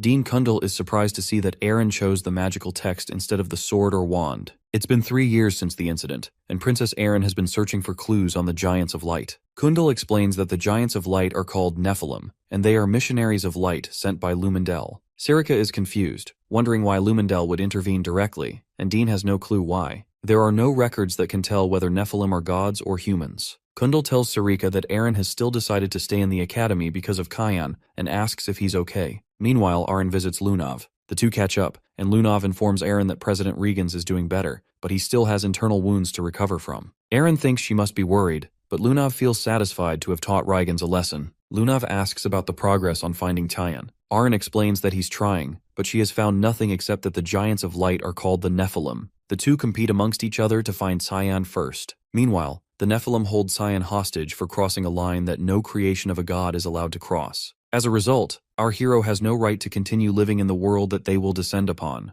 As a punishment, they rain down suffering on our hero that no human can ever experience. Our protagonist takes a leap and lands an attack, but the Nephilim just recover. He then takes another swing and uses his Void Sphere division. However, his power is useless before the gods. As Cyan lands back on his feet, Seth steps in. The Nephilim punches our hero and sends him flying. As Kundal holds up a barrier, he feels a strong aura from just the existence of the gods, and he realizes that he can't leave Lunav and Aren here. Suddenly, the Nephilim are shocked as Seth starts to transform, and our hero introduces the sand goddess Sabalom. The goddess threatens to teach them a lesson for laying their hands on her successor. Sabalom tells our hero that the prophecy has been fulfilled, and orders our hero to get out, because he can't win against the gods right now. Our hero asks why she's helping him and how it could benefit her. But Sabalom doesn't want benefits because she just needs our hero to keep his promise. Qian is confused, not remembering the promise. The goddess reminds him that he promised to kill the gods and whoever got in his way. Our hero is shocked to realize that the goddess took his promise. She hurries him to leave because she can't hold on for so long.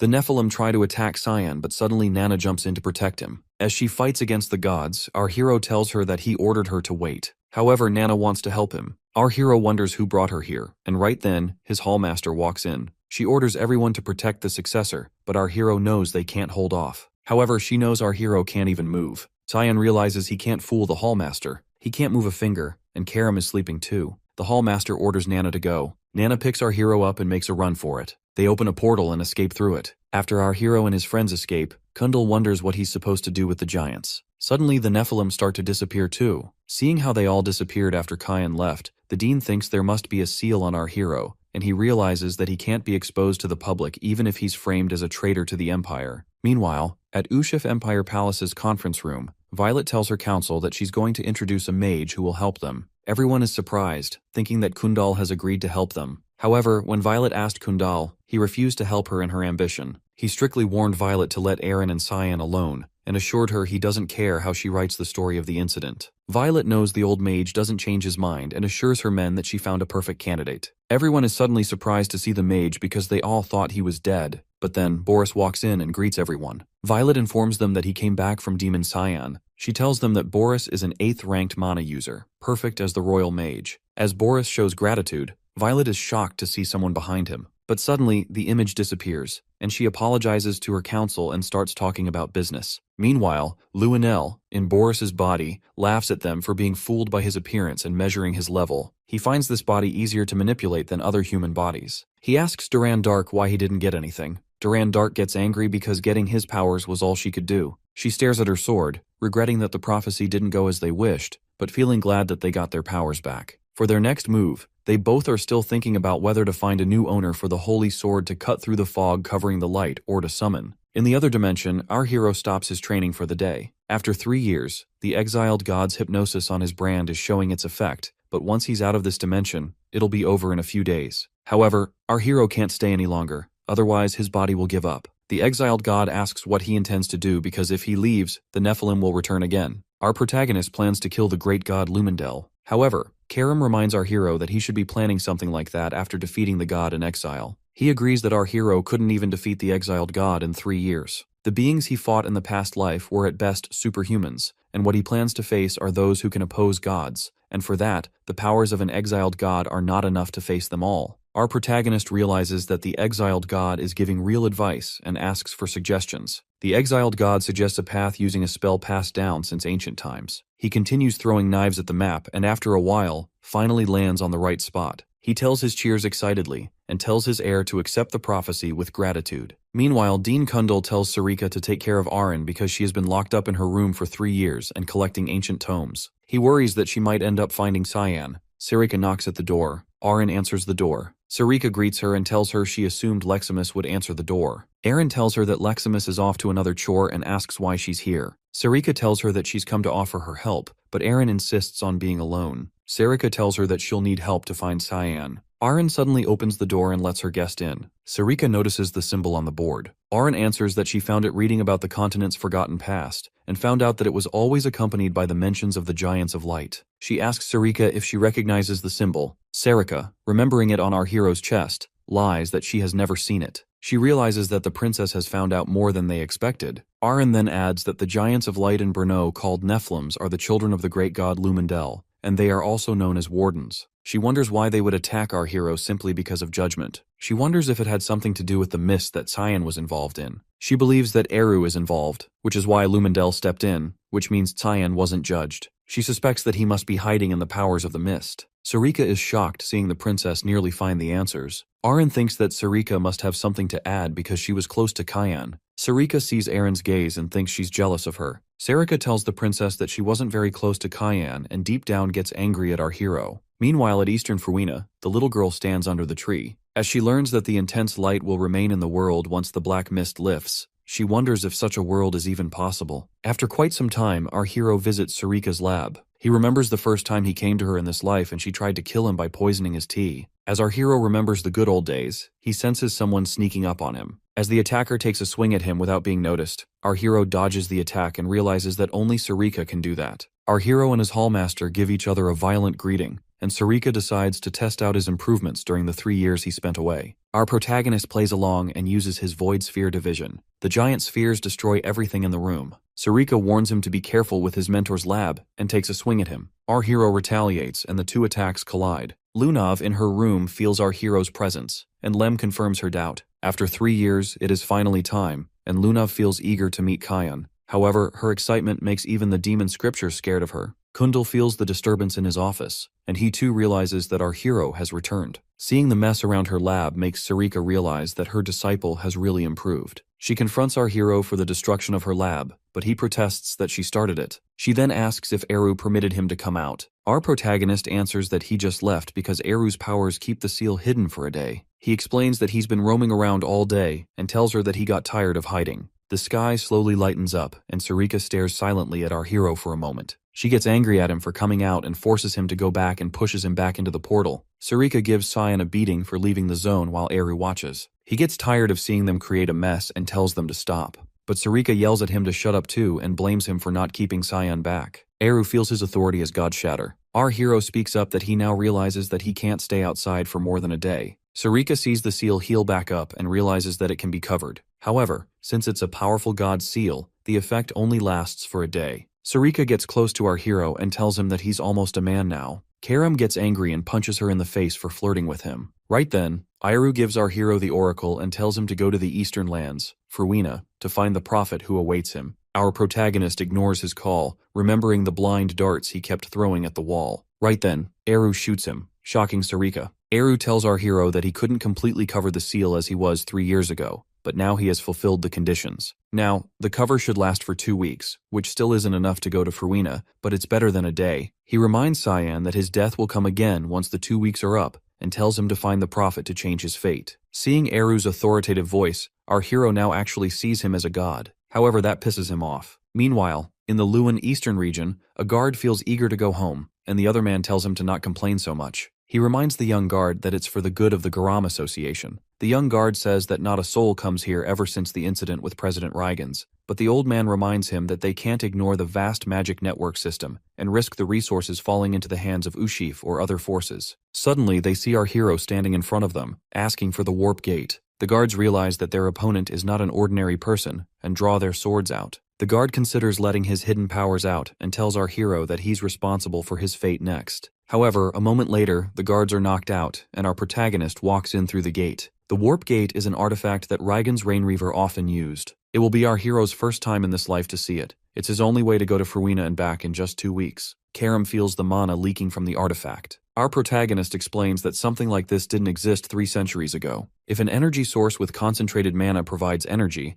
then the mana paths made with runes complete the spell. Karam is impressed with humans' ability to find shortcuts. Our hero sets his destination to north of Furwina. The warp gate opens the gate and a gate opens. Our hero opens the door and sees Furwina on the other end of it. Our protagonist walks through the gate and asks Karam if he's ever been to Furwina. Karam explains that he's been here before with her past owner. Suddenly, they both smell blood, and our hero gets ready for action. Meanwhile, the guards report the intruder at the gate and tell their boss that the intruder was covering his face, but an ominous mist covered him all around. The boss asks the guards how the invader smelled, confusing the guards. She then asks where the warp gate was connected to, and the guards answer that it was connected to Eastern Furwina's northern gates. She tells them that she knows who it is and goes to visit the warp gate. However, in Fruina, our hero sees the dead bodies everywhere, and he wonders why the holy knights and white elves would have fought. Karam accepts that Eru gave them a right oracle, and our hero feels like the cause of the battle is the place in front of him. Our protagonist walks into the cave. Karam warns him to not get lost in the layout. After walking straight in a while, our hero still ends up back at the entrance. He realizes that he doesn't feel any mana either. Karam realizes that it's sorcery because it's the elves' territory. Our hero picks up some rocks and throws them at the wall to check. The rocks hit the wall, revealing the location.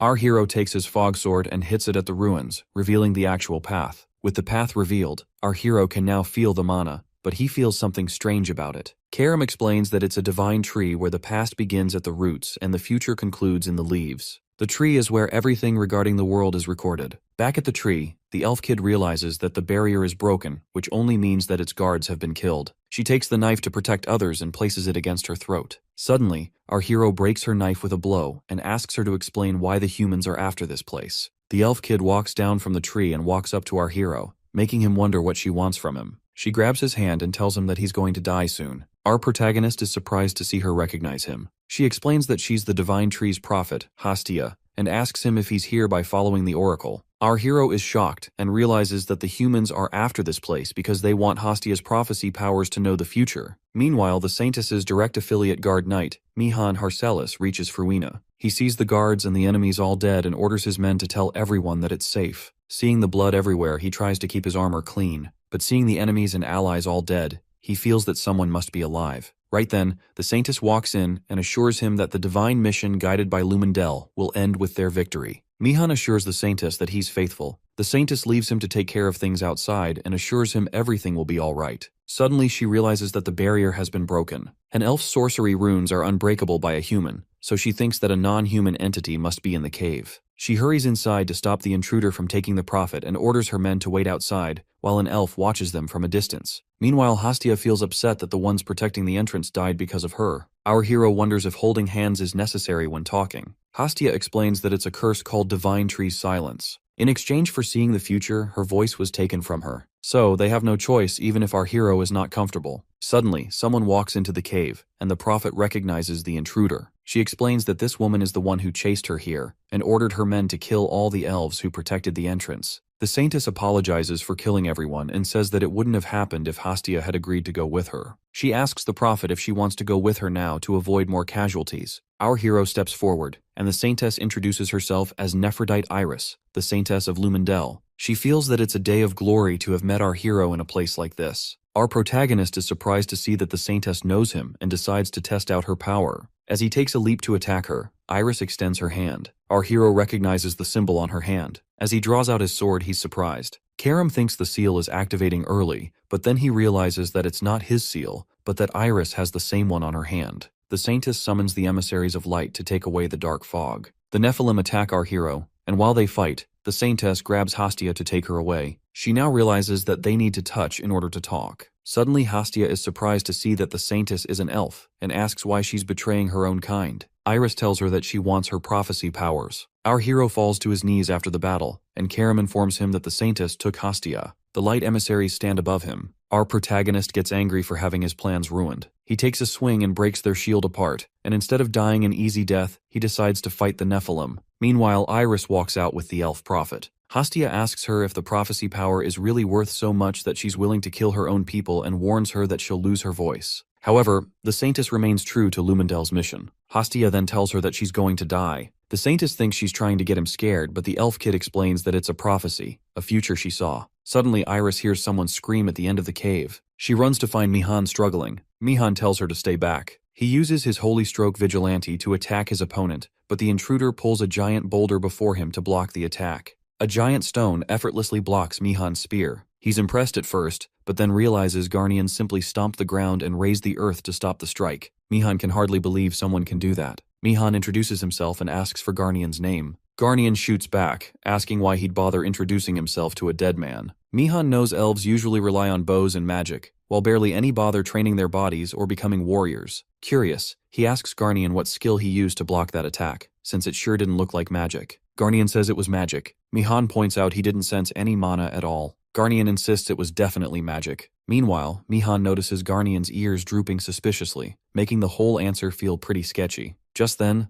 Iris jumps in and reveals that Garnian can't use magic at all. Despite that, he's known as the strongest warrior of the White Elf clan, a recluse who lives deep in the frozen valleys. Seeing him here is surprising enough. Garnian is in no mood for introductions. Pointing at Iris, he demands to know if she's the ringleader and orders her to hand over the prophet. Iris quickly explains that she's only God's messenger, but Garnian readies a punch. He declares that there's no need to learn the name of someone who's about to die. Mihan immediately warns Iris to watch out, but she suddenly pulls a dagger to Hestia's throat. She then threatens Garnian, saying that if he kills her, she can't guarantee the prophet's safety either. The threat works. Garnian stops at once. Burning with rage, he snaps his own dagger in half and calls the situation pointless. The threat didn't work. Mihan can only stare in shock. Garnian just crushed solid steel with nothing but raw strength. With a cold glare, Garnian warns Iris that she's going to die regardless. Iris starts sweating heavily under the pressure. Hestia then asks what she's waiting for instead of running away. Iris loosens her grip and takes off. As she runs, she tells Mihan to handle things here while she goes to request reinforcements from Lord Rumendel. Mihan is shocked as she is not going for reinforcements. She's running away in pure panic. Garnian says the same thing, and Mihan immediately snaps back that he already knows, so he can stop repeating it. Then Mihan boldly steps forward. He declares that he doesn't need reinforcements because he wants to challenge the strongest warrior of the White Elf clan. He starts introducing himself as the strongest spear of the Knights of Light and a disciple of Grandmaster Duke Wallace.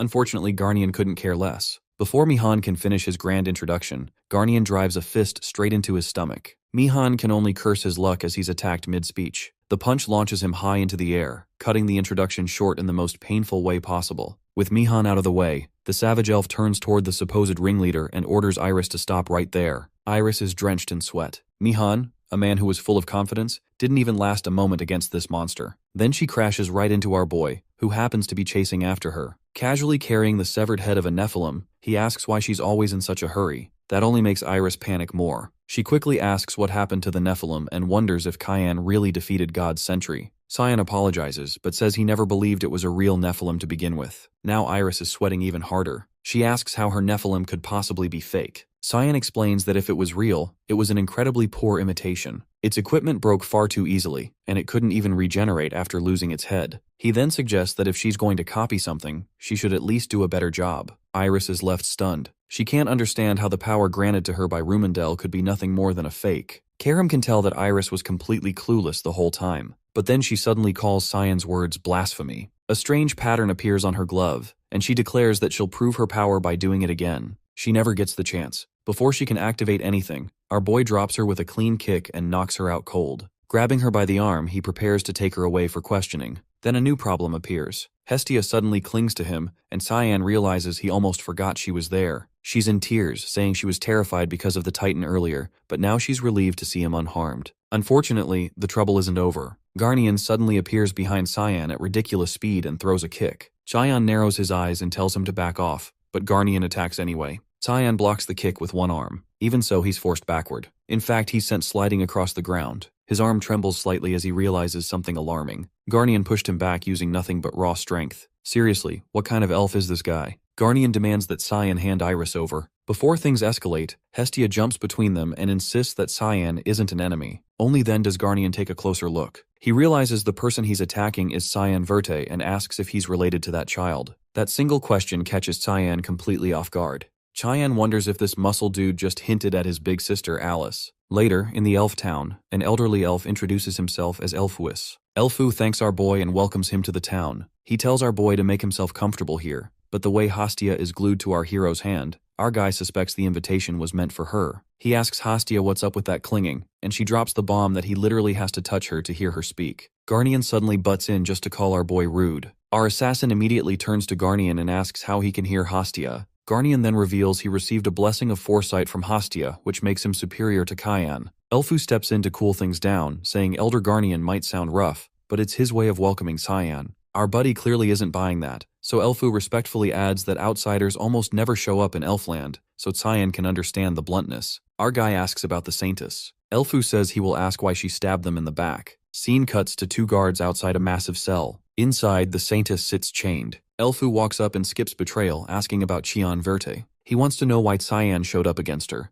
The saintess answers with silence. Meanwhile, in the restroom, Karam senses something is off. She asks our boy why he let Elfu meet the saintess first. My guy shrugs and adds that the saintess, a key figure of the Night of Light, is a white elf, so it only makes sense her own kind gets the first look. Karam shifts back to human form and pushes the unease. She flops onto his master and casually drops a bomb. Nephilim was fake and had a creepy dark skeleton in its head that looked like an ancient giant, like a puppet. That gets our hero up fast. His mind starts racing with bad ideas, and now both of them are on the same page. Something feels very off. Back in the cell, Elfu repeats the claim and asks if Cayenne is Black Fog. He finds it odd that the one who crushed Rumendel was that outsider. He asks if this follows the Oracle plan. The Saintess replies that even a short while ago she believed it, and never doubted the voice she heard was Lord Rumendel's. She turns her spellcasting hand as she says she is no longer sure. Garnian tells her it is too late for excuses. She has already killed countless of their kin. Elfu asks why she is called Nephrodite, when no white elf uses that name. Elfu demands her true name.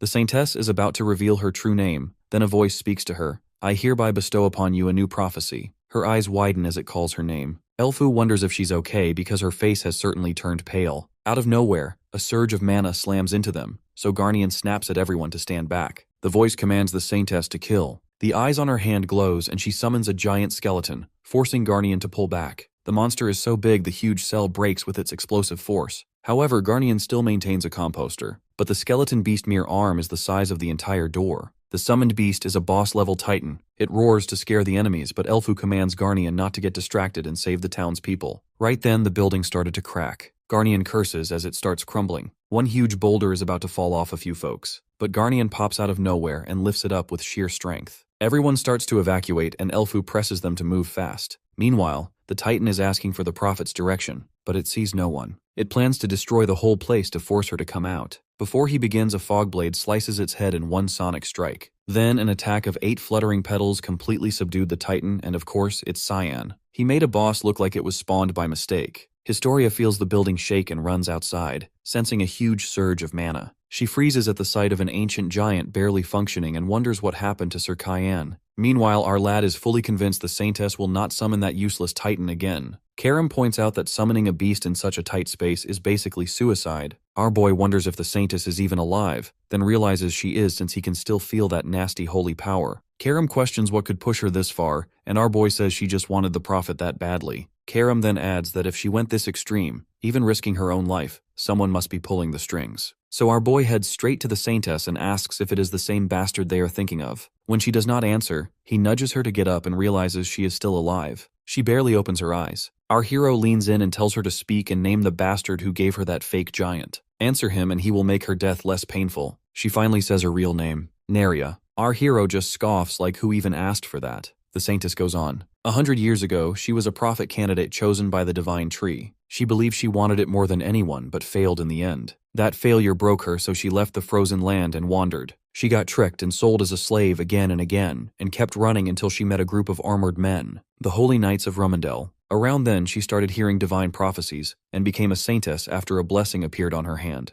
Our boy calls it all fake, just a setup to sell some holy dream and stretch her life like a tool. He grabs her hair and says he only cares about the voice she hears. That shocks her. He tells her that voice is no oracle. She asks what it is supposed to be. Our hero switches his tone and tells Boris to quit hiding and show himself already. The Saintess almost gets chills. Suddenly, a man appears lounging on a throne. He says as expected, you never disappoint, Black Fog Tyan Verde. Then he casually drops that Boris is already dead, and he is far older. Our hero is confused. The ancient guy just snaps his fingers and says they will meet soon and he will be waiting. Suddenly, the glow in the Saintess' eyes fades as she screams in pain and then collapses to the ground. She dies just like that. But the real concern is the ancient being our boy knows nothing about. Our hero asks her if she knows anything. Right then, Hastia comes sprinting over and she latches onto our boy, thanking he is still alive. She admits she was honestly worried something could have gone wrong with him. Soon after, Elfu arrives too and says he now feels even more indebted and thanks again. Hastia says they both did well, adding that it is actually comforting that the two of them are elders of their kin. Garnian drops his usual comment, and this time our hero interrupts, asking Hastia how Garnian is even able to understand her. She explains that Sir Garnian is her guardian, the warrior who is chosen to protect a prophet. Guardians are granted a blessing that allows them to communicate with the prophet even from a distance, known as the blessing of foresight. That same blessing also helps the guardian onto the path they are meant to take. Our guy thinks for a moment, then says he does not fully get it but still wants to become a guardian. She pauses and asks if Cheyenne means he wants to be her guardian. Guardian cuts in at once and shuts it down hard. Cheyenne fires back asking who he is to decide when it should be the prophet's call. Guardian says this is not something a human decides on a whim. Our guy just stares at him. Guardian tells him to come along, done arguing. Even Elfu quietly says it is better to follow stubborn Guardian. As our guy follows him, they end up at a frozen lake tucked in the middle of the mountains. Guardian tells him this is where he trained, guided by the blessing of foresight. The test is simple, beat him. Our boy scoffs and calls it easy, saying no matter the rules, he is still winning. Guardian gets irritated and moves in instantly, attacking without hesitation. Just as he closes the distance, our boy shifts back. He leans his body just enough to slip past the strike. One hand touches the ice for balance, and in the same motion, he drives his leg straight into Guardian's gut. Guardian takes the hit and feels the pain, but still pulls back for a punch. Our boy quickly realizes this guy just absorbed that kick. In the very next moment, Guardian's punch crashes down and shatters the ice, but it hits nothing. Our boy is already gone. The frozen lake cracks. Guardian is left sweating, realizing Tyann dodged it clean. What he does not realize yet is that Tyann is already above him, ready to drop the next hit. Tyann deliberately throws a lighter punch at Guardian's face, though it still smashes the ground apart with explosive force. Guardian asks if Tyann pulled that punch on purpose, figuring a direct hit would have straight up killed him. Looking at the massive crater in the lake, he admits Tyann has clearly gone past the limits of a normal human. Then he half-seriously wonders if Tyann is planning to go around killing gods next. But our boy brushes that aside and simply asks if that settles it, if he is now the better pick for the guardian role. Not long after, the prophet officially declares him her guardian. She sits on her divine tree and starts casting the spell, but nothing happens, and our boy gets annoyed that he cannot hear a thing. Hastia turns to him and asks if he can hear her now. Tyann says yes, and she confirms that from this moment on, he is her official guardian. But instead of reacting properly, our boy casually asks about tomorrow's weather. That completely throws her off and she just stares, confused. He repeats the question and she admits she has no idea about the weather. Our guy instantly concludes that foresight might not be all that impressive after all. Hastia tries to recover, saying she can at least predict snowstorms and heavy rain. But our boy is clearly not convinced and starts thinking becoming a guardian might not help him much. Right then, Hastia says to follow the goddess of water, claiming his path will reveal itself there. She just got this prophecy from the divine tree, but our boy already turns away and tells her not to just say whatever pops into her head. She nearly breaks down, begging him to believe her. Then she adds that the tree mentioned someone from his family waiting there after many years. That finally makes him pause. This time our boy actually believes it, because that can only mean one person, his sister, Lady Alice. Then our boy calls out, asking about his sister Alice. He wants to know where she is. Elfu explains that after she left for the temple of Lady Aquentis, there has been no contact at all. Our guy double-checks if Aquantis is the goddess of water. Elfu nods and says the goddess lives somewhere in Fruina, guiding water spirits. But her identity is hidden behind a veil, so no one actually knows where her temple is. Our hero then turns to his so-called prophet and asks if she knows anything. As expected, she just stands there blank again. Tyann straight up calls her useless, and that immediately pushes her into tears. Karam says she knows the location. When he asks for details, she just tells him to follow her. Our boy narrows his eyes, already wondering what she is up to. Still, he says his farewells to the elves and leaves with her while Hastia can only watch him go. As they walk, he glances back and sees the elf town slowly vanish under camouflage magic. Karam says they've reached the spot, and our guy feels the temple is oddly similar to where Karam was sealed. Anyway, he placed his hand and the stones started to shake. They start to join in until a fancy door gets into shape right in the middle of nowhere. Right then, Hastia comes, yelling for our boy to stay. She tells him they need to stick together, and she needs something to confirm. Karam appears in her human form and goes straight to scare this lil prophet. Hastia started weeping and shaking in horror, wondering if this scary lady is the true form of a demon blade. Karam makes even menacing faces to scare her away. Meanwhile, our boy just reaches the door, leaving them behind. They immediately beg him to wait and run behind him. Inside the maze, the paths twist endlessly until Hastia says to follow the water to find the way. Tyann doubts her, so she insists she is a prophet, which only reminds him she cannot even predict the weather. While they argue, Karam just stands there like a glitched NPC since she cannot hear Hastia at all. They reach the waterfall and it is way bigger than expected. The entrance sits on the other side, but there is still no path across. Then our boy suddenly warns them about incoming danger. Hastia tenses up while Karam cracks her knuckles ready to throw hands. In the swirling water, a red-eyed monster glides below. It rises and towers over them, clearly trying to flex its ridiculous size. Our boy asks what this thing is, and Hastia says it is the ruins guardian of the relic serpent. Meanwhile, Karam is already stretching like she has been waiting all day to fight. She summons her sword and says this will not take long. The serpent locks onto her and gives chase. Its long body helps it hound Karam nonstop, but she knows it's slow, so she swings her fog blade and slices off its tail in one clean move. Then another slash takes out its venomous fangs. The serpent drops its guard and ends up getting its whole body stabbed and battered. As it collapses, Karam still wants smoke, so she starts hitting it with sharp words. The relic serpent basically begs her to stop spitting venom after already winning. Then our boy walks in, asking the serpent if it saw any women come here. Karam feels Cyan just hijacked her moment. The serpent tries acting tough and loyal, but a solid beating from our boy fixes that fast, and it spills about an outsider who came here recently. Cyan asks why she came. This time the serpent admits it has no clue, and practically begs Cyan not to beat it again. Our hero beats it anyway, making Hastia see him as her ultimate guardian. When Cyan goes to threaten the poor thing again, a voice cuts him off. It's her guardian asking how he even found a place no human should reach. Hastia speaks up, calling her Lady Marianne. The name makes our guy think he might have just run into someone rare and actually worth the hype.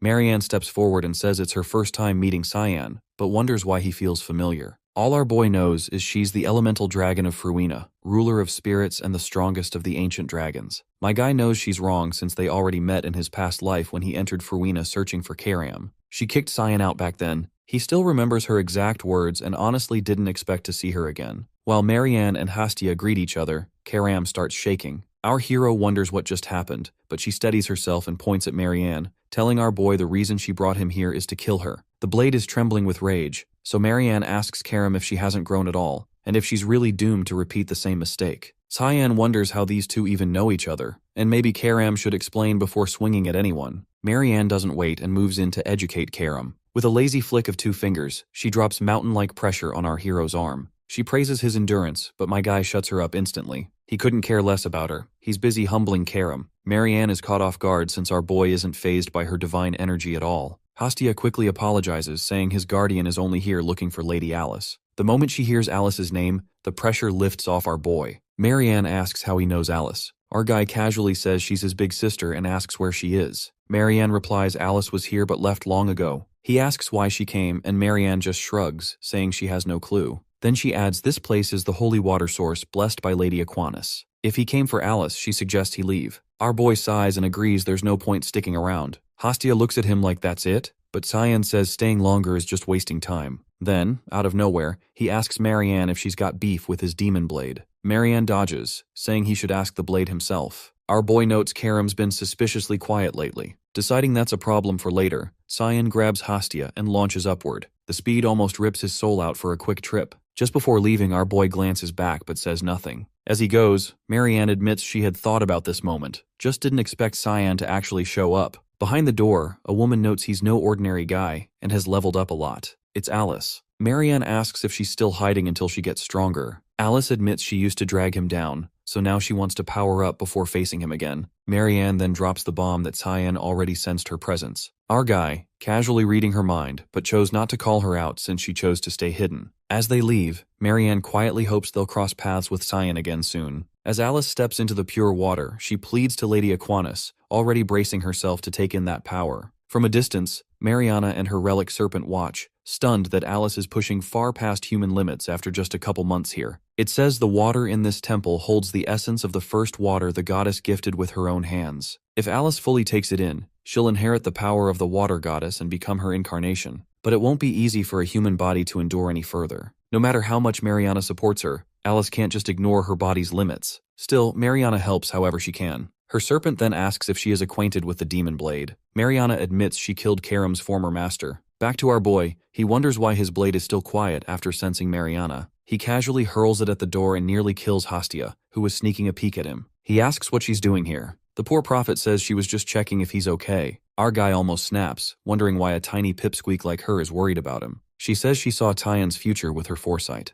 Our hero instantly asks about tomorrow's weather, and she's blank as usual. Not impressed, he tells the little prophet to go take a nap. But Hastia is dead serious, saying she saw a giant clashing with Cyan in battle. Cut to Eru, casually sipping coffee while Sarika worries, clearly jealous of that lazy vibe. But Eru figures this chill attitude is exactly what makes a god a deity. She sighs and says he used perception manipulation on Cyan's brand, but if he's even a little late, things could go wrong fast. Eru smirks, saying she still doesn't trust Cyan that easily. She says it's way too soon to let their guard down. Cyan shrugs and says he'll just prove her wrong. She asks what he means by that. Eru casts a spell and says those 3 years training with Cyan weren't for nothing. The scene cuts to our boy walking, thinking it's pretty disappointing to leave empty-handed. He came here for a profit, but there's no way he's dragging that young elf into his fight. Suddenly, Mariana appears, asking if he is leaving. Our guy wonders if the elemental dragon came just to honor him by seeing him off. She says she is here to send him off by force. He smirks and says he can leave quietly without trouble. She says that is a relief since he is unlike his blade. Our hero asks how she knows his demon blade. She figures he's not on good terms with his blade and tells him to ask for it himself. He's confused, so she adds he might need that demon blade very soon. Right then, a shock hits his body. He drops, thinking the brand has already kicked in. Mariana says the spell she cast when they first met is fading. He asks if the perception trick is gone and if the sky is changing. She smirks and says it means his end is near. Our boy instantly fumes at Eru. Elsewhere, Eru sneezes and wonders who's talking about him. Sarika snaps, asking if he's really trying to kill his own heir. Eru stays chill, saying nothing will happen to Tyann, but Sarika questions his opponent being a god sentinel. Eru is sure his 3 years of training means Cyan won't lose. Eru adds that the oracle already determined Cyan's win. Meanwhile, my guy is struggling with the giant's relentless assault. Our hero is in big trouble as his blade isn't backing him up, and he needs to rely on his human fighting abilities. The giant swings a ground-shattering strike. Our hero uses mist movement to dodge it and uses a rage fog storm on the giant's arm. Our assassin sees no damage to the enemy. Then he barely manages to avoid a surprise spear attack. Our buddy accepts the fact that without Karam's full power, he can't even budge the giants. He wonders if it is really an insurmountable wall for a human. But then something clicks in his mind. Among the giants, our guy almost looks like an ant that could be crushed by Mariana's overwhelming force. She says Tyann can never surpass the supreme god as a human. She asks our boy if he has any last words. Our black fog turns the blade toward himself. Mariana gets confused. Cyan, knowing if he can't surpass them as a human, decides to give up on being human. And that's exactly what Karam wanted this whole time. Mariana gets it. Cyan is entrusting his body to the demon blade. It's too late to figure that out as our black fog already stabs himself with the blade. Hastia gets chills and senses something happened to Cyan, which takes over his body. Cut to the heated combat ground, the 3 giants already positioned tight. We see Karam enjoy her first breath in Cyan's body. The next second, a powerful strike hits one giant, giving it no time to move. One giant goes down just like that. She loves the taste of this brute strength. The other 2 giants take defensive positions. Karam evolves way above her expectations, and it's all thanks to our black fog. Hastia rushes barefooted to see Cyan. In a flashback, she sits on a woman's lap talking about the blessing of foresight. The woman tells Hastia the divine tree favors the guardian to protect the prophet, not wander off. Hastia wonders if Garnian found his way to her. The story reveals she is the 11th prophet Frisia. She says Garnian earned his path the hard way, and foresight only pointed it out.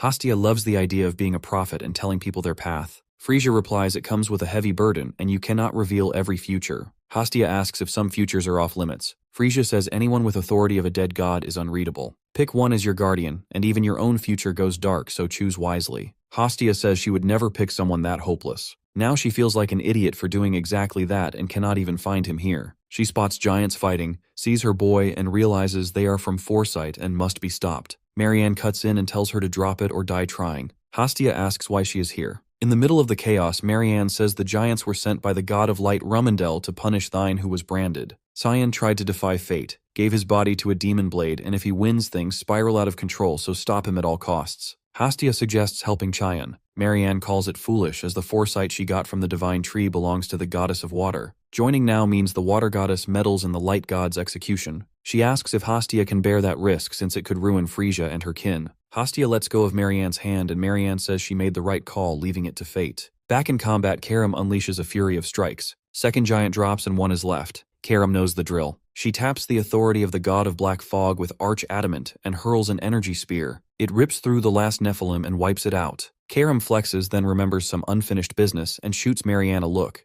Hastia calls it foolish and blocks the Karam attack with a water barrier. Marianne tells her to stay out of it. Hastia tone flips and she hushes Marianne, saying she needs a word with the demon blade alone. Marianne hears Lady Aquinas in her voice. Karam strains against the goddess of water until she tells her enough. Karam shifts into Karam her real body as she realizes it is Aquinas. The water goddess says thrashing around will not fix the past. Karam tells her to stay out of it. She has every reason to want revenge. Aquinas tries to cool her down, saying her current master would never die that easily. She presses her forehead against Karam and says she will tell her about the path. After some time, Cyan opens his eyes and sees cute little Hastia. Before he asks, she tells him he felt unconscious fighting the giants, and Marianne moved him here. Our boy lies unconscious for almost half a day. All he remembers is handing over his body to Karam and nothing else. Now when he sees his blade, there is no response from it again, which starts to annoy him. Hastia eyes him and asks if he's really Cyan. He fires back with a casual question about tomorrow's weather and boom, instant trust. Then he says he's leaving. She wastes no time and asks to tag along. Word's out, the battle rumors already hit the elven lands and made Elfu uneasy. Mariana handled it and put Xian's protection spell back up like nothing happened. Garnian wants the threat like Cyan to be neutralized once for all, but Mariana shrugs since Cyan is leaving Farina anyway. What she can't wrap her head around is why Lady Aquinas even stepped in. Then boom, a massive presence crashes in and Marianne feels the pressure from miles away. Elfu asks what's going on. She just takes off. No answer, sensing Farina is in trouble. Elsewhere, a new character surfaces calm and scary strong. She says she'll land right on target since Cayenne's scent keeps getting stronger every step. Mariana walks up to the newcomer and says she's only the second human to step into Elfland. She summons a sword and makes it clear she won't repeat herself. She accuses the stranger of carrying ominous energy and orders her to leave immediately. Lunav fires back, asking if this is how she treats first meetings, then says she'll leave once she finds the person she's after. Mariana narrows it down, asking if she means a certain human. Lunav asks if he had a smell. Mariana is lost. So Lunav leans in and asks if he smelled like a huge pool of blood in a dark, damp basement. Mariana is even more confused. Lunav adds it's an oddly tempting scent. That settles it for Mariana. This one is trouble. She points her weapon and says she's too late since she felt that child leave just now. She warns the guards to stay sharp and not let that profane half-demon Rem slip in. Lunav clearly has a point, and her guardian suggests listening to Mariana. Its name is Rem. Rem admits Mariana is not someone she can handle alone. She's an elemental dragon, a rare ancient favorite of the world. As Mariana flies off, Rem mutters that it's surprising she's still alive. Lunav shrugs and says you never know. She then asks if Rem knows so much because he's lived that long. Rem says that's only half true since experience stacks over time. Lunav wonders if a human like her could ever reach that level. Rem says it's not impossible, maybe through necromancy. Lunav looks like she might actually consider that option. Cut to our hero returning home while Sarika is busy grabbing Eru. She's shocked Cyan slipped past the Nephilims. Eru starts to praise the clean escape, but Cyan nails him with a snowball right to the face. With a dead serious look, Cyan cracks a joke and Eru realizes the young boy got better at jokes. Our boy asks Eru why he dropped the perception trick. Eru casually says he just wanted to see how much his air improved. Cyan, annoyed, says that's not a good excuse to toss him into a death trap. Eru then asks why he and his blade seem so out of sync, but Cyan is clearly not in the mood.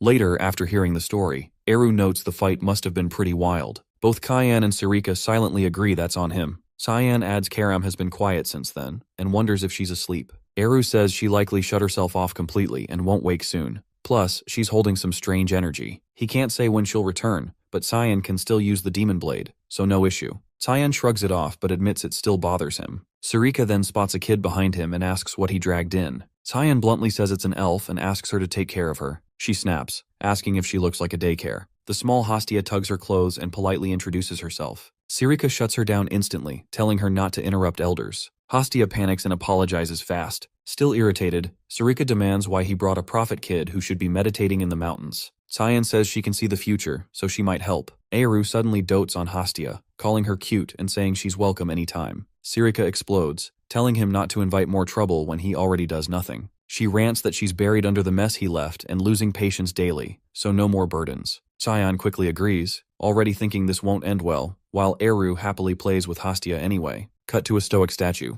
Boris reflects that people are painfully simple, loyal to those who hurt them, and he finds it outright disgusting. A woman approaches, annoyed by the meeting spot. He calmly says she has done well to come this far. She reminds him she is a ruling princess and warns him not to waste her time. Boris says he came to honor the dead. She asks who. He drops it plain. Cyanvert kills the saintess. The blonde recalls the center sent people to Fruina to check ruins. Boris shrugs, says this is only the start. Cyan's blade will turn on the empire that cursed him. Then he asks her where it all ends, since she holds the empire now. She cuts to the point. What do you want and where is he? Boris says he does not know where Cyan is, but he wants full support for a ruin expedition with top Imperial Knights. He believes something big waits there. She agrees easily and guesses the place is the Romar ruins. Boris is surprised. She says someone else is heading there too and asks if he wants to join them. Cut to Princess Erin saying she is ready to leave for the Romar ruins. An old man warns her the plateau will be harsh. She says she has made up her mind. Something there is tied to her past. He hands her a book on the plateau and worries out loud. She thanks him and tells him he has done enough. He still insists on sending someone with her. Later, Reshmus greets Erin and mentions the books. A voice cuts in, saying if Reshmus is coming, this trip might actually be fun. It's Sarika, excited to travel with her own students.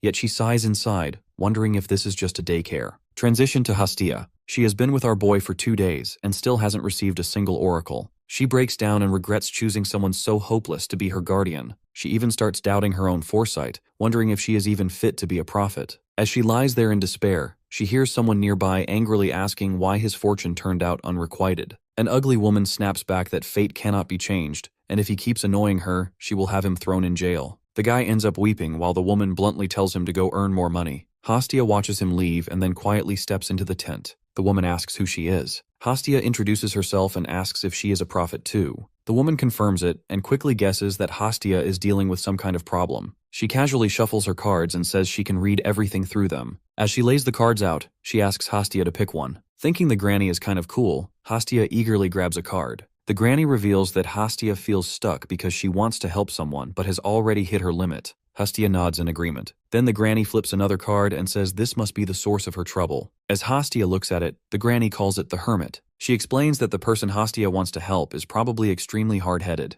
Hastia could not agree more as she quietly thinks about tomorrow's weather. She suddenly grabs the old lady's hand and passionately asks her to teach her this prophetic technique. The woman is clearly caught off guard by the request. Cut to Aaron. Reshmus asks if she is really okay with Sarika joining the journey. Aaron replies that Sarika is close to Kayan, so she should be useful. She also suspects the Chancellor placed Sarika there to keep an eye on things. Reshmus then brings up another issue. Aaron asks what she means. Reshmus explains there has been someone tailing them for the past few days and asks if she should deal with it. Aaron raises her voice and tells the person to come out before her guard forces them to. The man hiding behind a tree freezes. As Reshmus reaches for her sword, he quickly steps out and says he will cooperate, so please lower the blade. Aaron recognizes him as Sir Gale. Gale admits Aaron is sharp and tries to explain he holds no personal grudge and only wants forgiveness. Aaron hears nothing but excuses and bluntly states that she knows he works for Princess Violette. Gale already expected her to see through him, so he shrugs it off as a misunderstanding. In the next moment, Reshmus is right in front of him, sword raised with a clear warning.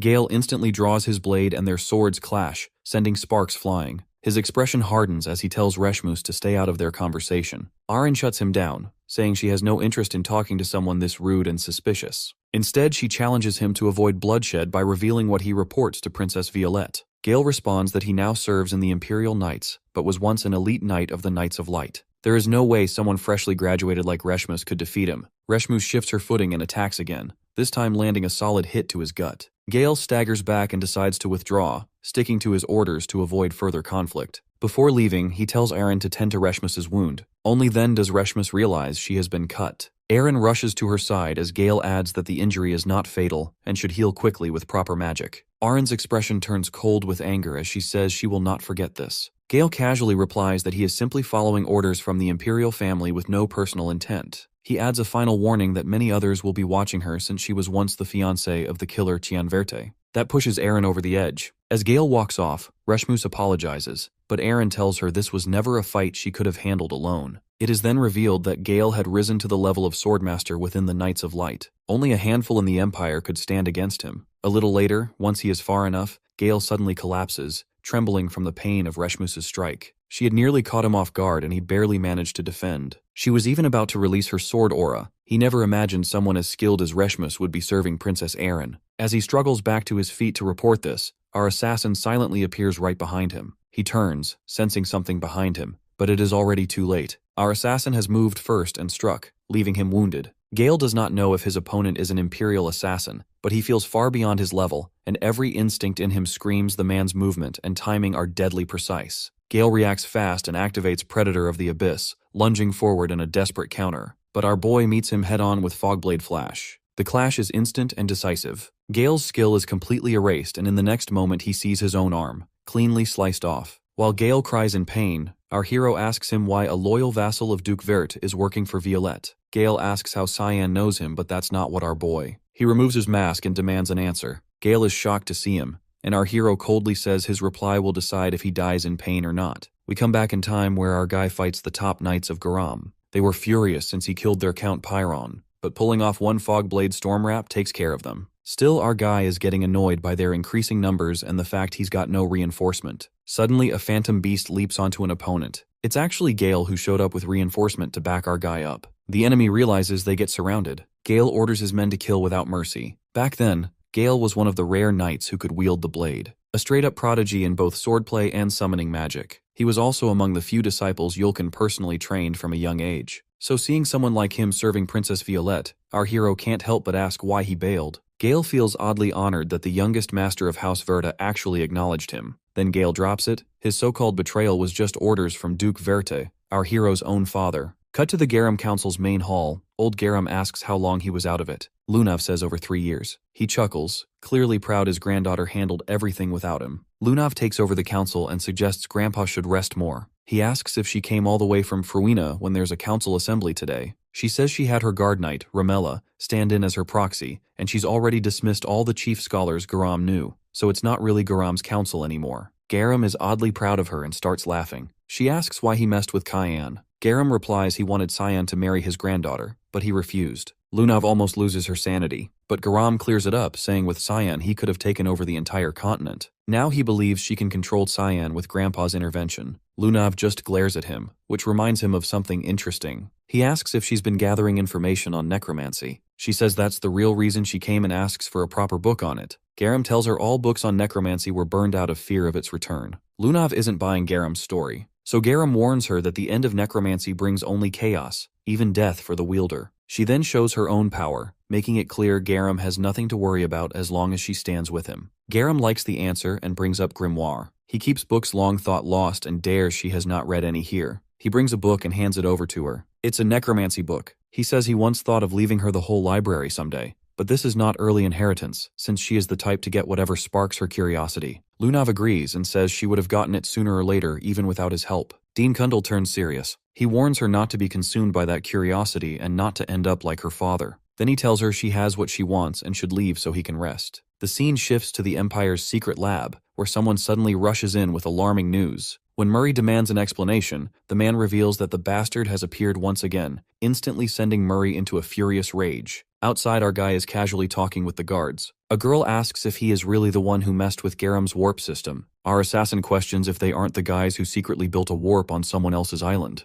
The girl says Cheyenne talking back sounds cute. She is Annie Murray. She says she isn't like her brother and starts to use mind magic on our boy. Her arm grows purple as she throws a dark spell to swallow my boy's inside out. Cyan realizes it's mind destruction magic. Surprisingly, Annie starts to sweat heavily with face all pale. As she looks inside Cyan's state of mind, there is pure chaos. Annie falls as she could hold to watch the horrific sight any longer. The guards accuse Cyan of doing some magic to her. Murray steps in the chat and orders the guards to step back as Cyan isn't someone they can mess around with. One guard asks Murray that his sister has been defeated and whether he will just stand by. Murray calmly says he will not interfere, which stuns the guard. Our hero walks past them, praises his decision, and says he will use this route often so he needs Murray's support, and Murray agrees while sweating heavily. Actually, Murray fears Lady Lunav's death threat for even touching Cyan, whom she calls her target, so he prefers to never see Cyan again. Later, Lunav hears Cyan show up again. Murray reports that Cyan just slipped through the warp gate at the ruin branch. She asks if there are any injuries. He says only one is hurt. She clarifies she means if that man is hurt. He says Cyan passed through the warp just fine, but Murray notes he did seem to have a companion.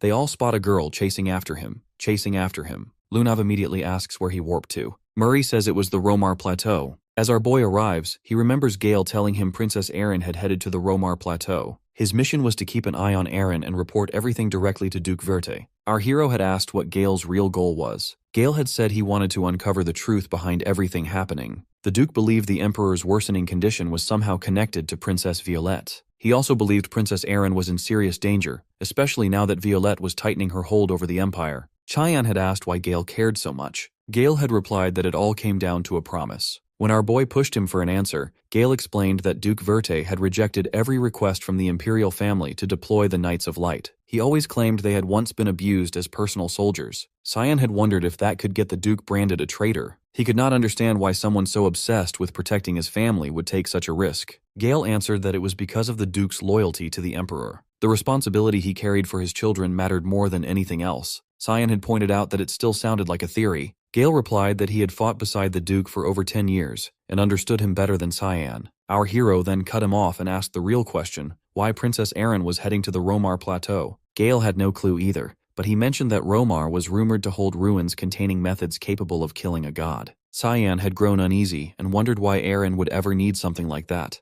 Gale was not sure either, but he thought she might have been trying to find Cyan. After all, he had been her fiancé, and maybe she truly loved him. Gale said Erin had been secretly obsessed with gathering information on Cyan. While watching him, she had learned a few things too. Cyan had asked what she discovered. Gale replied that she found out Cyan was not a demon. The real ones pulling strings were Eshelvert and Prince Ruinel. My guy had brushed Gale's findings off as useless, but Gale reminded him about the accusations placed on him and still offered to help despite his terrible condition. Our boy had felt guilty, so he asked Gale if he would ever be able to use a sword again. Gale casually laughed and said he still had his left arm. Now back in the present, our boy feels bad for what he did to Gale, but then he suddenly stops and calls Hastia out for hiding nearby. She asks how Cyan noticed her, and he replies that her sneaking skills are trash. Hastia gets annoyed and asks that if he already knew she was there, why did he not invite her along earlier? Our hero shrugs and says it does not matter since she is going to follow him anyway. He even mocks her for being useless even with her oracle, which instantly pisses Hastia off. She claims she can predict anything, and instantly lays out her cards. Then she tells him to pick one so she can answer whatever Cyan wants to know. Cyan honestly does not expect her to know witchcraft. He wonders if that idiot god actually taught Hastia something useful for once. Still, he decides to play along. He picks the knight card and casually asks where they should head next. Hastia says a group of warriors gathered somewhere ahead, and the place holds the clues Cyan needs. Cyan can barely believe these dead highlands actually have people living nearby. Later, they really do find a guild. Hastia smugly brags about her flawless foresight, but our boy stays ice cold and says even a broken clock gets lucky twice a day. He fixes her hood properly before entering a guild. Cyan quietly scans the area around him while Hastia shrinks a little since everyone there looks rough as hell. Cyan quickly realizes they are mercenaries, though they might still be easier to handle than they look. Then some thug walks over and starts mocking Hastia for looking so pale. The second that idiot reaches for her, a sonic slash slices through his fingers. While the guy screams in pain, my boy calmly tells them to start talking. The guild head instantly shows up and praises our boy's fighting skills. But the second he reaches out for a friendly handshake, he gets a dagger aimed his way. Rick quickly clears things up, saying he only wants to talk and has zero interest in Hastia. Later, they sit around a table loaded with food. Rick asks if this is their first time here because they clearly are not tied to any guild yet. Then he casually offers them a spot in their rusty sword guild. Our hero shuts that idea down without even blinking. He asks Rick if any weird phenomena happened around here. Rick looks a little disappointed in our boy, but he explains that around 3 years ago, strange mutations started appearing near the Ramia Valley almost like demonic beasts. That is when mercenaries flooded the area since civilians kept getting caught in the mess too. Then our boy brings up the ruins, and Rick immediately asks if he means the Romar ruins. Rick says this is not the kind of topic to discuss with half the room listening in, so he takes our boy outside. But the moment they are alone, his whole tone changes. He asks who Cyan really is behind that shady mask. Add in the questions about the ruins, and now Rick is wondering if Cyan might actually be a spy from the Garum Council. Our hero throws Rick's suspicions in trash by overpowering him in a single move, then coldly warns him that if he does not start talking, he is going to lose his head. Rick explains that the Romar Plateau originally had no beasts or even weeds growing around it, but 3 years ago the ruins started leaking some strange energy. After that, twisted life forms began appearing as all kinds of monsters. Once the civilians started getting slaughtered too, the Empire finally sent troops to contain the mess. Now Rick's group guards the area surrounding the ruins. Our hero asks if Rick is secretly the Knight of Light keeping a low profile instead of fighting inside the ruins. Rick ignores the question and says Duke Verta has not been cooperating lately. Then he suggests Cyan travel with his guild since he can guide them through the area himself. Rick also warns them about the monsters nearby, though he casually mentions they sell pretty well to men. Cyan wonders why their blood carries power similar to demonic beasts. Rick suddenly gets weirdly embarrassed and mutters what else could it possibly be. The moment he explains they boost stamina, our boy instantly makes sure Hastia does not hear that disgusting nonsense. Later, while waiting for the guild members, Hastia asks if Cyan really trusts those mercenaries. Cyan flat out says no. He only agreed because they looked easy to manipulate. Then Rick returns with the Rusty Sword Guild and introduces everyone. First is Marina, a poison assassin. The giant carrying an axe is Malbec, and the bored-looking flame mage is Alts. The whole group keeps staring at Hastia in a way that feels incredibly shady. Rick once again assures them his guild members are way more reliable than they seem. Our boy dryly reminds him that Rick himself is still coming along with them. Rick then leads everyone through a broken pathway and says it is a shortcut leading straight to the ruins. Our boy immediately catches the nasty smell of blood and becomes certain there are rotting corpses nearby. Little Hastia starts feeling sick too, so our boy quietly tells her to listen carefully. Hastia notices Cyan is using mind-link magic to speak directly to her. He warns her that the moment he gives the signal, she needs to shut her eyes and ears immediately. When she tries responding, he repeats himself in a dead serious tone and warns her that otherwise she is going to puke her guts out. As they continue deeper inside, Rick mentions they have gone so far underground that even sunlight cannot reach this place anymore. Meanwhile, Our boy notices the blood stench growing stronger with every step they take. Then Rick suddenly says they have arrived. They stand before a disgusting pit overflowing with corpses, and our boy asks if this was Rick's plan all along to dump them into a graveyard full of bodies. Rick drops the act and grins, saying Cayenne will die while the virgin elf stays useful to the guild. Malbec suddenly jumps from behind, trying to end it in one swing, saying it is already too late for him to react. He brings his axe crashing down on Cyan's head,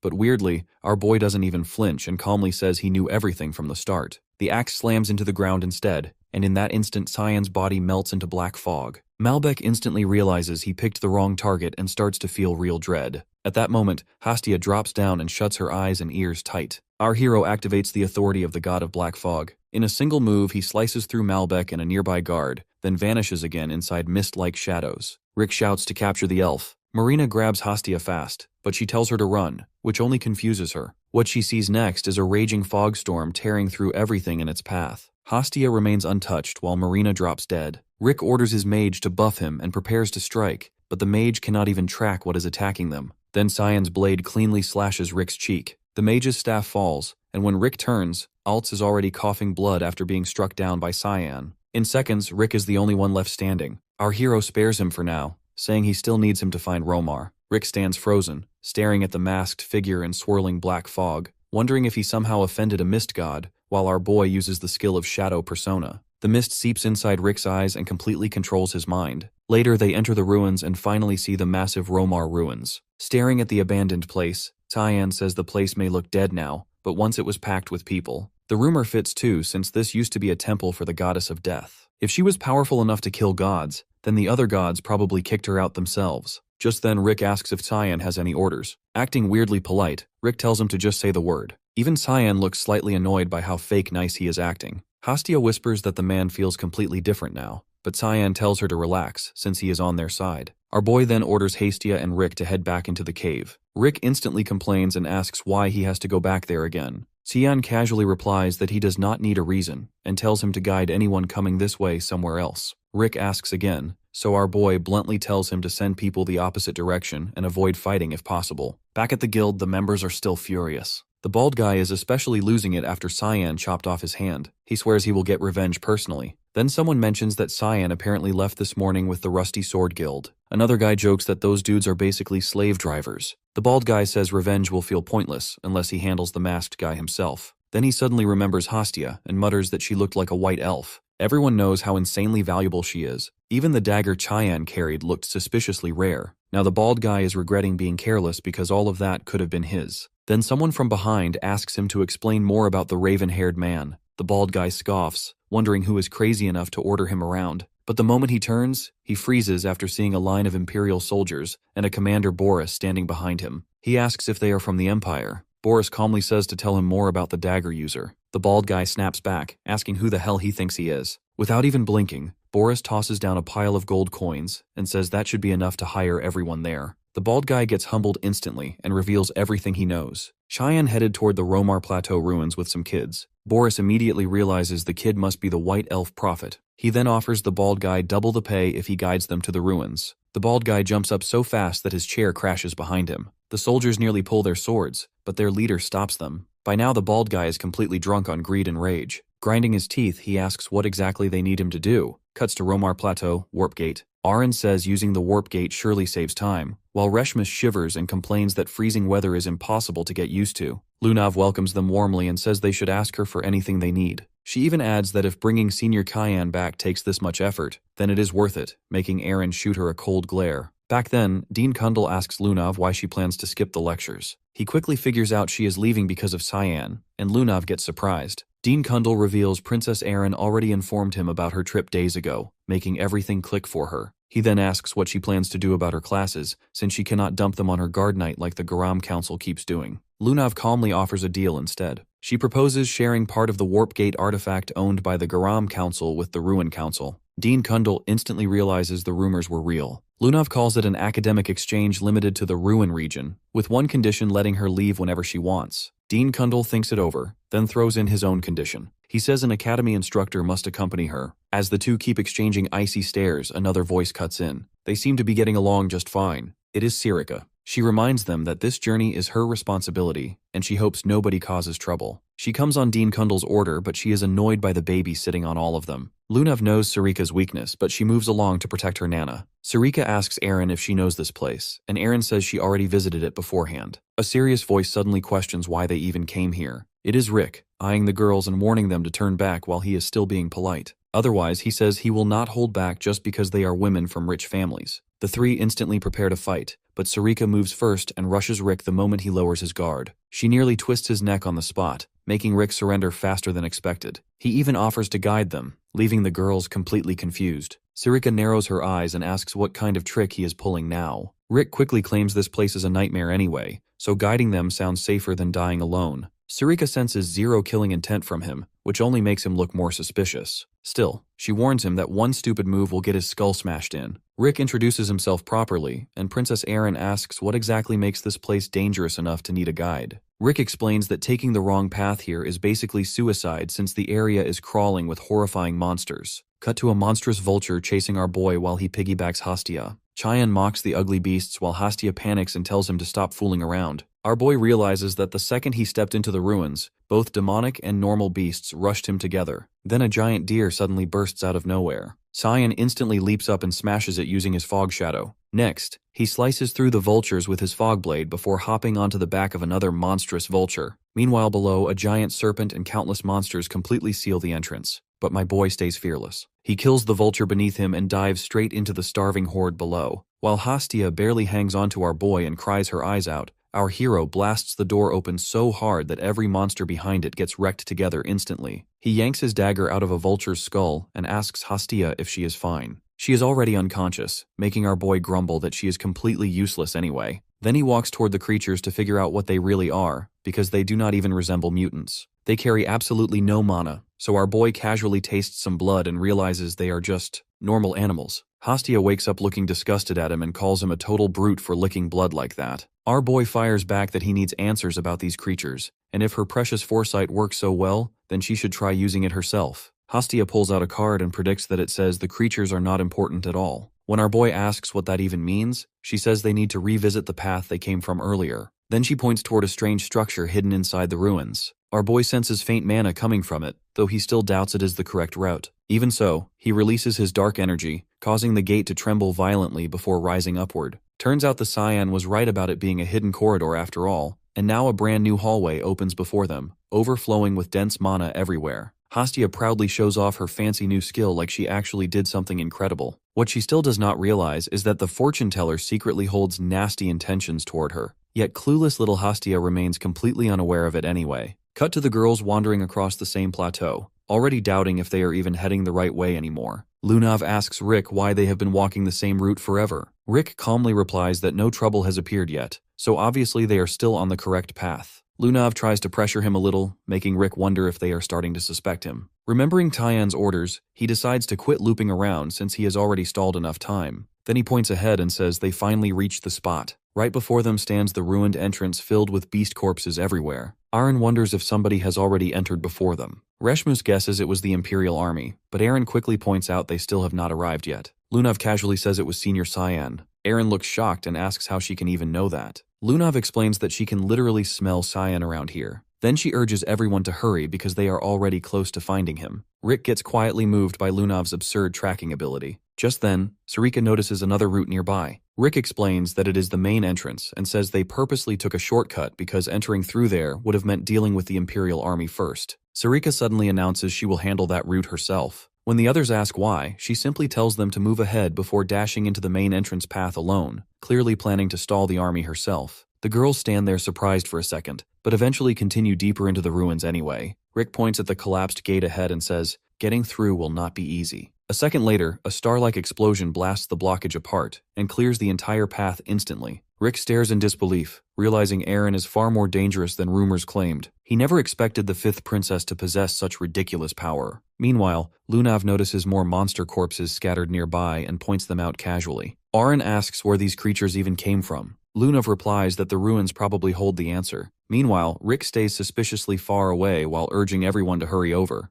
Lunav immediately senses something off. She walks toward a sealed wall and says Cyan's scent suddenly ends there, meaning another hidden route exists behind it. Rick nearly panics at how accurate her guess is, but quickly insists that it is definitely not the correct path. Before things can get worse for him, a monster suddenly jumps Rick from behind, but Reshmus reacts instantly and smashes away the beast before it can touch Rick. She keeps going without hesitation, activating a bound sect technique and rushing at the monster at insane speed. Using Drain Self, she cuts straight through it like paper. Then she asks Rick if he is alright. Rick can barely process how casually the beast got erased in seconds. Aaron warns everyone not to relax because more beasts are already surrounding them. Instantly, the group prepares for battle. Outside the main entrance, Commander Boris's soldiers finish preparing to move. Then Boris arrives alongside several mercenaries and announces they will assist the expedition. He asks if anything happened while he was gone. One soldier explains that the advance squad already entered the ruins earlier. Boris instantly grabs the soldier by the throat and furiously reminds him that nobody was supposed to move until his arrival. The terrified soldier apologizes, but Boris calls him a pathetic worm and demands to know who led the squad. The soldier reveals Sir Niels entered with 10 men. Boris throws him aside and orders everyone to move immediately. Even the mercenaries finally realize Boris is way more terrifying than he first appeared. At the same time, Boris feels a strange sense of déjà vu creeping over him. Something inside the ruins feels horribly familiar, and that disgusting energy leaking out makes him uneasy. Cut back inside the ruins.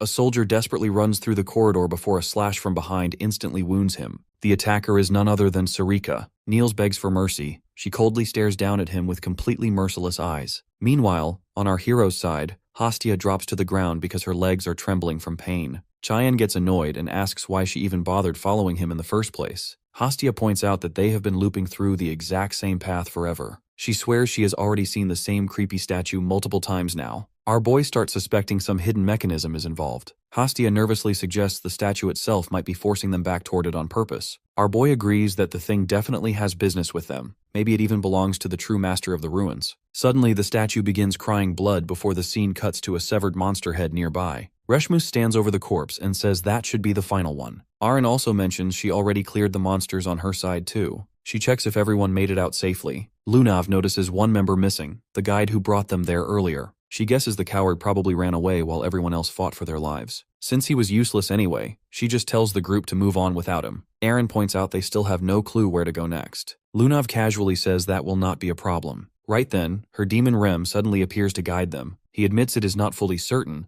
but says it can still sense a familiar energy deeper ahead. Aaron and Reshmus stare in shock because the thing casually talks back to them. Aaron asks how it even knows her. Rem reminds them they already met before, and that it was the one who saved Aaron while she was unconscious. He smugly tells them not to forget that little detail either. Lunav proudly introduces the creature as a demon named Rem, and both Aaron and Reshmus immediately think the tiny thing looks weirdly adorable. Rem jumps off her head and complains that nobody has time to fool around. Then he unleashes Void Flare. Its body twists into a monstrous form before blasting a wall apart with crimson energy in one devastating hit. Reshmus asks why it randomly attacked the wall, but Lunav realizes the creature simply created a shortcut. Rem transforms into a wolf-like form and tells everyone to follow the safe route straight ahead. The scene cuts back to our boy as the entire area suddenly starts trembling violently. Hastia instantly clings onto him, panicking that an earthquake just started. Our boy calmly says Aaron's party probably entered the temple already. Then Hastia notices strange writing carved beneath the statue.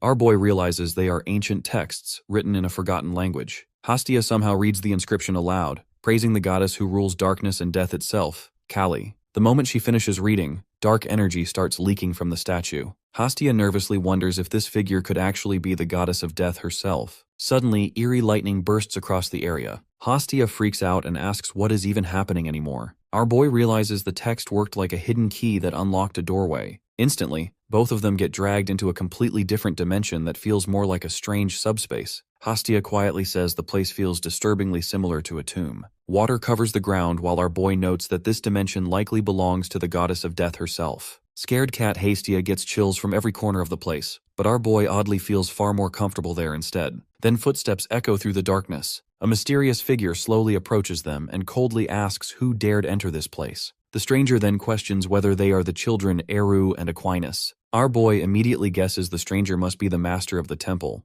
but Hastia just stares in confusion because the terrifying figure looks like a little kid instead. The dark woman calmly introduces herself as the goddess of death, Kali. Then she asks our hero what name he goes by. Our boy gives his name without hesitation and casually declares himself the heir of that fool, Eru. Kali welcomes our boy and asks what dragged him all the way into her domain. Our hero realizes his idiot god is notorious even among gods, and bluntly asks how to kill a god. Kali finds the question amusing and calls Tian interesting. Before answering, she thanks Hastia for guiding Tian to her. Then she slowly steps closer and says she needs to confirm something beforehand. She warns our guy to keep quiet while Hastia almost melts down from the heat. The goddess suddenly leans in and starts sniffing him. Even our hero looks disturbed and asks what exactly she thinks she is doing. Kali quietly calls him a poor little thing before revealing he was rejected by Rumendel too. According to her, that perfectly explains why he wants to murder a god so badly. She explains that the current age belongs to light, while darkness remains hidden beneath it. Killing the god of light would not simply remove one deity, it could destroy the entire era itself. Our boy immediately asks if she is basically saying the god cannot be killed. Kali replies that he is only half right. Gods do not always vanish through death alone. Both Kyan and Hastia look completely lost, so Kali explains further. Through her authority of oblivion, she can erase a god from everyone's memories entirely. Once nobody remembers or calls upon that god anymore, the deity loses power and fades away, just like her own forgotten existence buried in darkness now. Our boy points out that divine authority can only be gained by serving a god, but he already carries the authority of that foolish god he follows now. Kali smirks and says that simply means he only needs her acceptance next. Then she gently lifts his chin and asks if he is willing to become her faithful follower instead. Cut to Niels barely clinging to life while Boris checks his condition. Seeing the guy barely able to speak, Boris coldly asks why he led the advance squad on his own.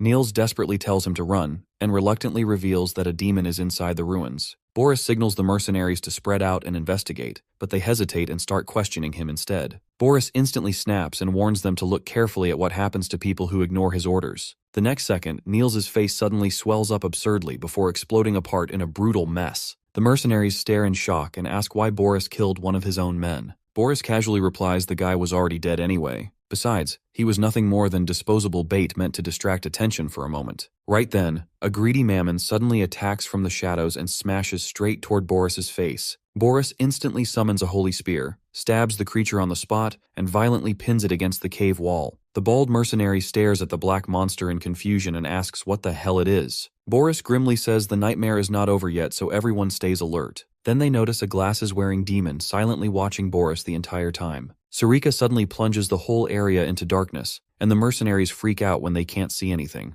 Out of nowhere, a flash of lightning slices through the dark, taking one mercenary out in an instant. More bodies hit the floor as only glimpses of light can be seen. Boris quickly unleashes his lightning of purification, sending holy lightning crackling through the cave. The light reveals Sarika mid-attack, going at another mercenary. A bald mercenary charges at her with his gauntlet hammer skill, but she effortlessly blocks it with a counterkick. He's stunned. Sarika coolly tells him to scram since she's not interested in lowlifes like him. When he doesn't back down, she uses another skill, and in a blink, she unleashes 12 slashes, taking him out for good. Next, she leaps at Boris, ready to settle an old score. Boris just laughs, convinced that no matter how much she's grown, she's still just a human. A weird energy flickers around his hand as he flicks his fingers, thinking even a fraction of his holy power can squash her. But just then, Kaylee shows up, which throws Boris's powers off balance. Sarika seizes the moment and starts raining down sword strikes, with Boris barely dodging some of them. She notices some strange dark energy swirling around them too. Boris coughs up blood from Sarika's hits and wonders if Kaylee's powers are really waking up. Sarika demands to know who he really is, but Boris just smirks, saying he's not dumb enough to spill anything to a worm. Meanwhile, we switch to Rem, who's now transformed into a giant beast, carrying the girls through the ruins. They finally reach a massive chamber where Lunov spots something up ahead that definitely looks out of the ordinary. A skeleton dressed in old robes sits on a throne. Arin thinks to herself that it's probably just a corpse and questions why it's still there. Rem explains that the skeleton was a loyal servant of the god worshipped in this place, and used mana to keep the ruins intact over the years. Arin realizes that the cave surrounding the ruins was made artificially. Rem gives her props for figuring it out so quickly. Lunov suddenly suggests bringing the skeleton back to life with necromancy, which totally throws Arin off. Rem chimes in, saying necromancy isn't a bad idea after all. But Arin quickly warns Lunov about the dangers of messing with it. Still, Lunov stands her ground. Even Rem backs her up, assuring Arin that he'd never let Lunov die. Then she turns to Reshmus, wondering why she's not stopping this crazy plan. Reshmus admits she just doesn't have the strength to intervene. Lunov opens her spellbook and starts chanting. Magic circles light up around her as she commands the darkness to rise. Suddenly,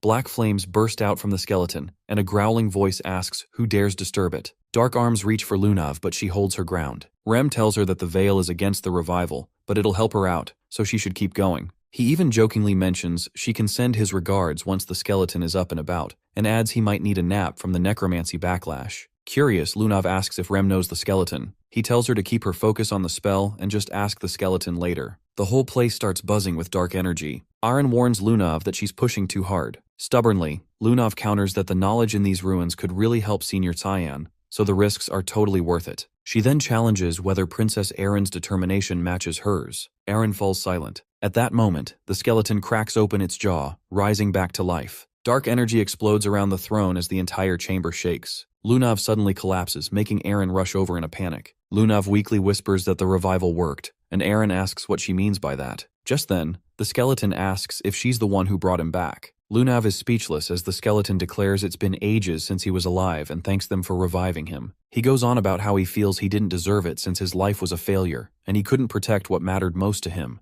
then asks if they're disappointed. Lunav shakes her head, saying she's not disappointed because she actually managed to resurrect an old man. The skeleton laughs and tells her she got one thing wrong. When she asks what it is, he proudly states that he's not an old man. Someone as handsome as him could never be old. The girls stare at him, dumbfounded. Then the skeleton casually asks for a mirror. Lunav hands him a mirror, feeling bad for not restoring his flesh. But the mirror slips from his hands, and he freaks out about how cruel it is to wake him up looking like this. Lunav nervously mentions that her demon Rem sent his greetings. The skeleton immediately recognizes the name. Shocked, Lunav asks how he knows him. The skeleton introduces himself as Varian Arcania, the faithful builder of this temple and the former master of Demon Rem himself. Callie notices our guy is taking his sweet time and asks what's up. She reminds him he clearly wants something from her. He throws out the question of whether she really doesn't care that he's already got another god lining up. Kaylee just laughs it off, saying she doesn't mind sharing, and she's so desperate that she'd take even a two-timer. After all, a god without followers is pretty much the same as a dead one.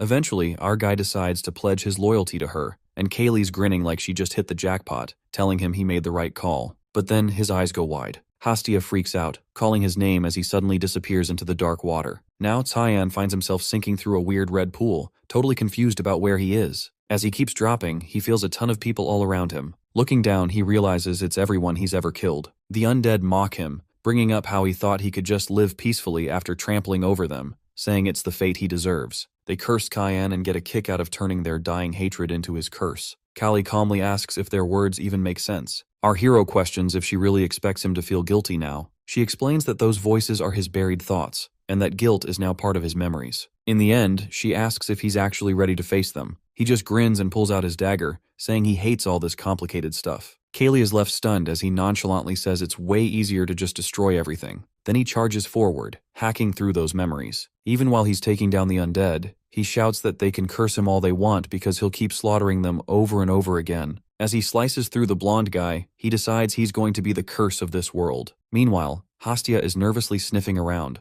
worried because she never explained this place to Cyan and is clueless about what to do. Suddenly, the water pool bulges out. Someone bursts out of it at full speed, freaking her out. He lands nearby and tells her to stop making noise. Only then does she realize it's Cyan. He asks Kaylee why she keeps showing him those dead guys again and again. Callie says it was all a test to see if he's worthy of being her follower and admits he exceeded her expectations. She adds it's been ages since a human entertained her this much. She says she'll personally grant her authority to the first faithful of this era, the heir of the Black Fog. The scene shifts to an exhausted Rick, who's impressed the girls are fighting monsters instead of running away. He feels relieved his job is done. Now all he has to do is survive and wait. Suddenly, he spots a barbarian lying at his feet. Rick freezes. The dead bodies belong to the mercenaries from town, and he's left wondering how they ended up here in the first place. Before he can think further, something shoots toward him at breakneck speed. He barely ducks in time as three of them slam into the wall next to him. Looking closer, he sees they're just feathers. Rick looks ahead and realizes the pressure is coming from the battle in front of him. He thought Sarika was just an academy instructor, but her presence feels monstrous. Boris is frustrated because he's used almost all his cards, but he can't figure out how this girl is still beating him, even when he's at full power. Sarika, on the other hand, is clearly enjoying the look of misery on his face. He snaps at her to be quiet,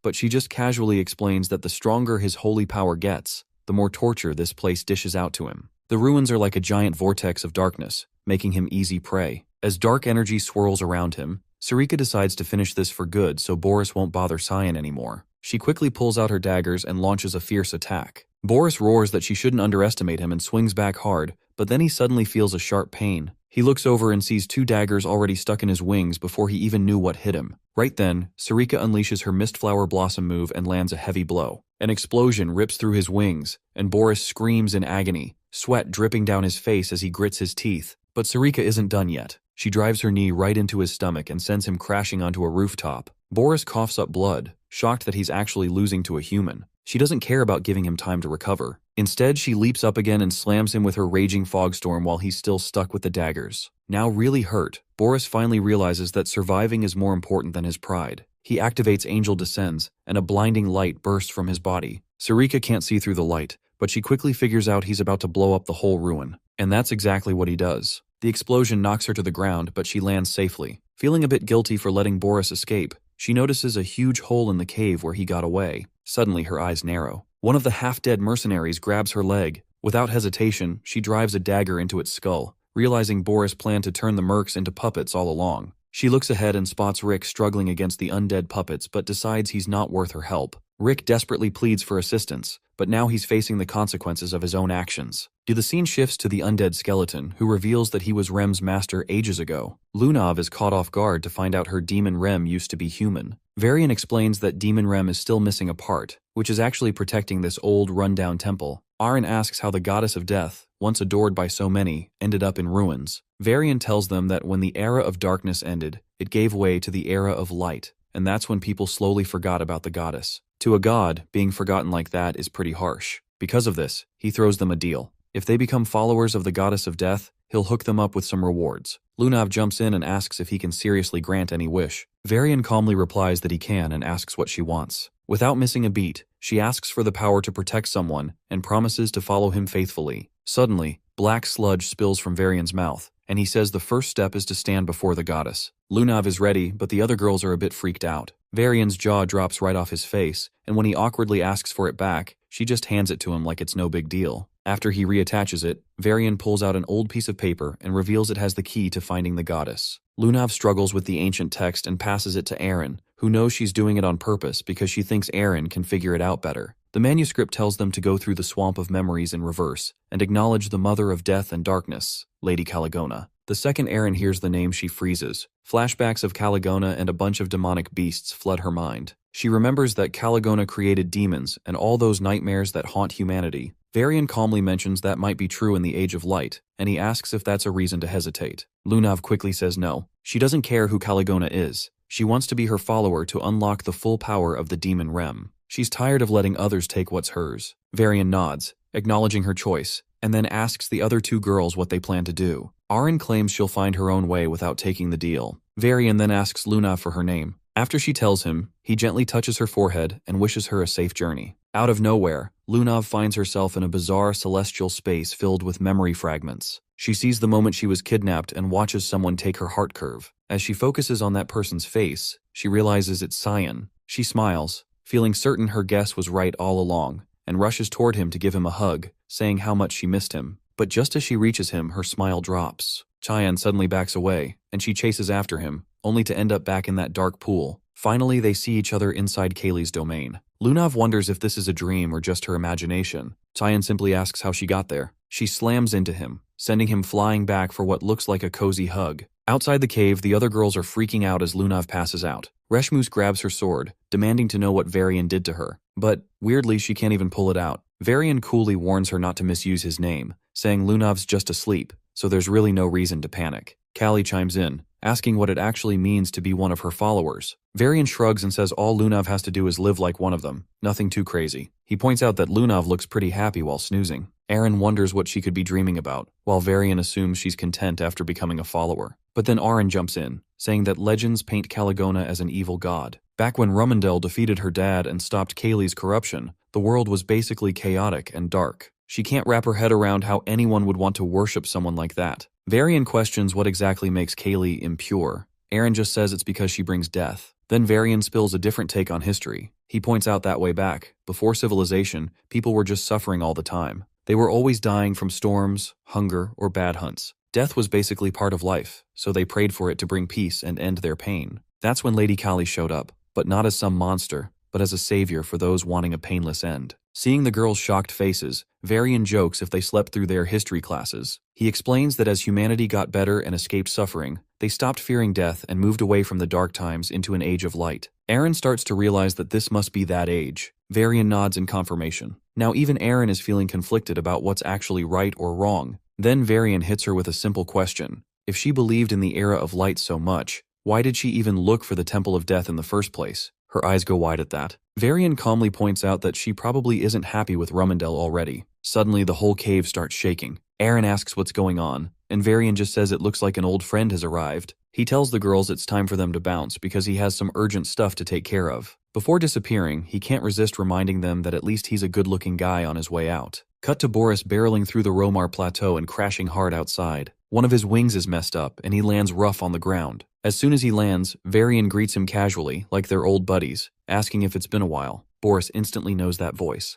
Then Varian's tone shifts, getting dark as he says he's finally here to settle a debt, calling Boris by his divine scripture, Hearthkreya. The scene shifts back to Kaylee, who welcomes Lunav and asks if she wants to join her crew. Lunav jumps right in and mentions that Varian sent her. Kali smirks, saying Varian still finds ways to surprise her even after kicking the bucket, especially since she had given up on everything. Lunav demands to get Cyan's back and tells Kaylee to hurry up. Kaylee just calmly says there's nothing to worry about because the moment Lunav stepped into this dimension, she was meant to be there. Our guy asks how she even found this place. Lunav rolls her eyes, saying it's a silly question, especially after disappearing for so long. She mentions that Princess Aaron left the Imperial family and hung out at the academy while everyone else was looking for him. Hastia grabs Lunav's finger to explain that Cyan didn't have a choice because he was running from the Rummendell curse. Lunav realizes Hastia is mind-linking with her but teases her for being a pipsqueak who hung on to Cyan the whole time. When Hastia gets bummed out about that, Lunav actually compliments her for watching out for Cyan while she was away, which makes Hastia feel all warm inside,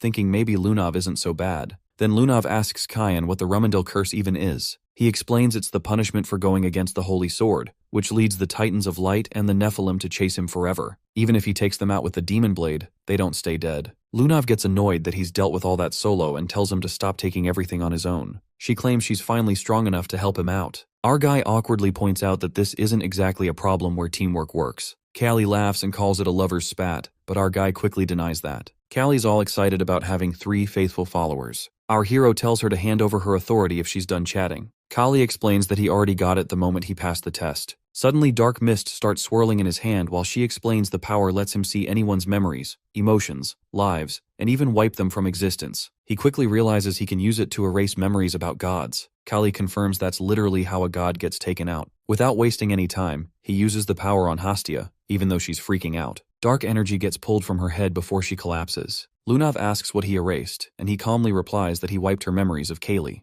Callie leans in and asks if he's really thinking about killing her twice. He shrugs it off, saying he needed to test his power somehow. Then he asks when Hastia will wake up, and Kaylee tells him that she's just asleep. But he quickly realizes his power has taken a hit. Kaylee explains that her strength affects his authority, so he needs to gather more followers. Our guy admits that recruiting isn't really his thing, so she shouldn't expect much. Lunav jumps in, asking if his authority grows with more followers, and Kaylee confirms it, adding that more faith means they can take complete control of the demon realm. Lunav wonders how Kali knows all this, and she smugly reminds her that she's an all-knowing goddess who can even see the tiny, precious Rami-Haram inside her. Just then, the whole place starts shaking like crazy. Massive stone pillars start folding in, and Lunav points out that this tremor feels worse than before. He quickly realizes that the creepy presence he feels means the holy book must be nearby. Kali says it's time to get out. Both of them stand there confused while Kaylee explains she's just tossing them out of the dimension. He complains that now that they're her followers, they should help clean up the mess. Kali flat out refuses, saying she doesn't want to lose her hard-won followers and will deal with Boris herself. A moment later, he and Hastia pop back in the cave near the statue they saw earlier. As he looks around, he wonders if Kaylee has other followers hidden away who can take on Boris. Hastia suddenly wakes up, and he asks what she remembers last. She says he told her to read the text under the statue,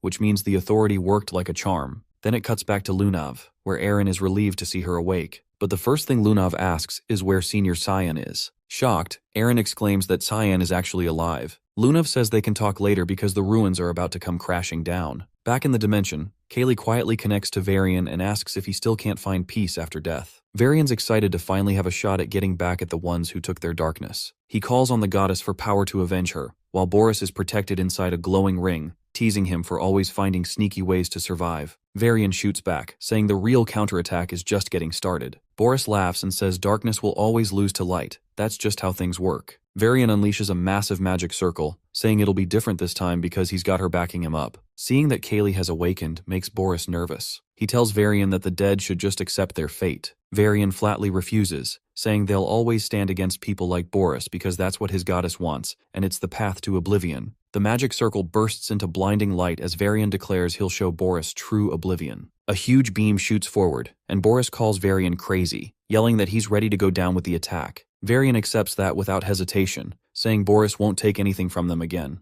The explosion slams Boris into the ground hard enough to leave a massive crater. Back at Ruin Academy, Dean Kundal says he already told the Imperial family Princess Erin will take responsibility for destroying the Romar ruins and asks if she is truly sure about it. Erin calmly accepts it, saying the responsibility falls on her as royalty and she is ready for any punishment. Dean Kundal agrees, but admits Regent Violet will not go easy on her. Still, Erin refuses to back down, saying her mind is already made up. After dismissing her, Dean Kundal regrets letting her visit the ruins and feels guilty watching the world crush someone like her. He believes she has everything needed to become emperor, but wishes she could be selfish for once. The scene shifts to Lunav as Rem mentions Kali wants more followers. Lunav says Kaylee can only regain her full power by gathering believers. Rem sighs and says at least Lady Kali waking up is already a miracle. Lunav notices Rem looks exhausted and asks if he is alright. Rem says some rest will fix it and asks if she has any plan to gather followers since spreading a forgotten foreign god's faith sounds impossible. Lunav reveals she plans to head to Hildev, the first city to worship Rumendel. Rem nearly loses it hearing that. He asks if she seriously plans to spread Kaylee's faith inside the enemy's front yard.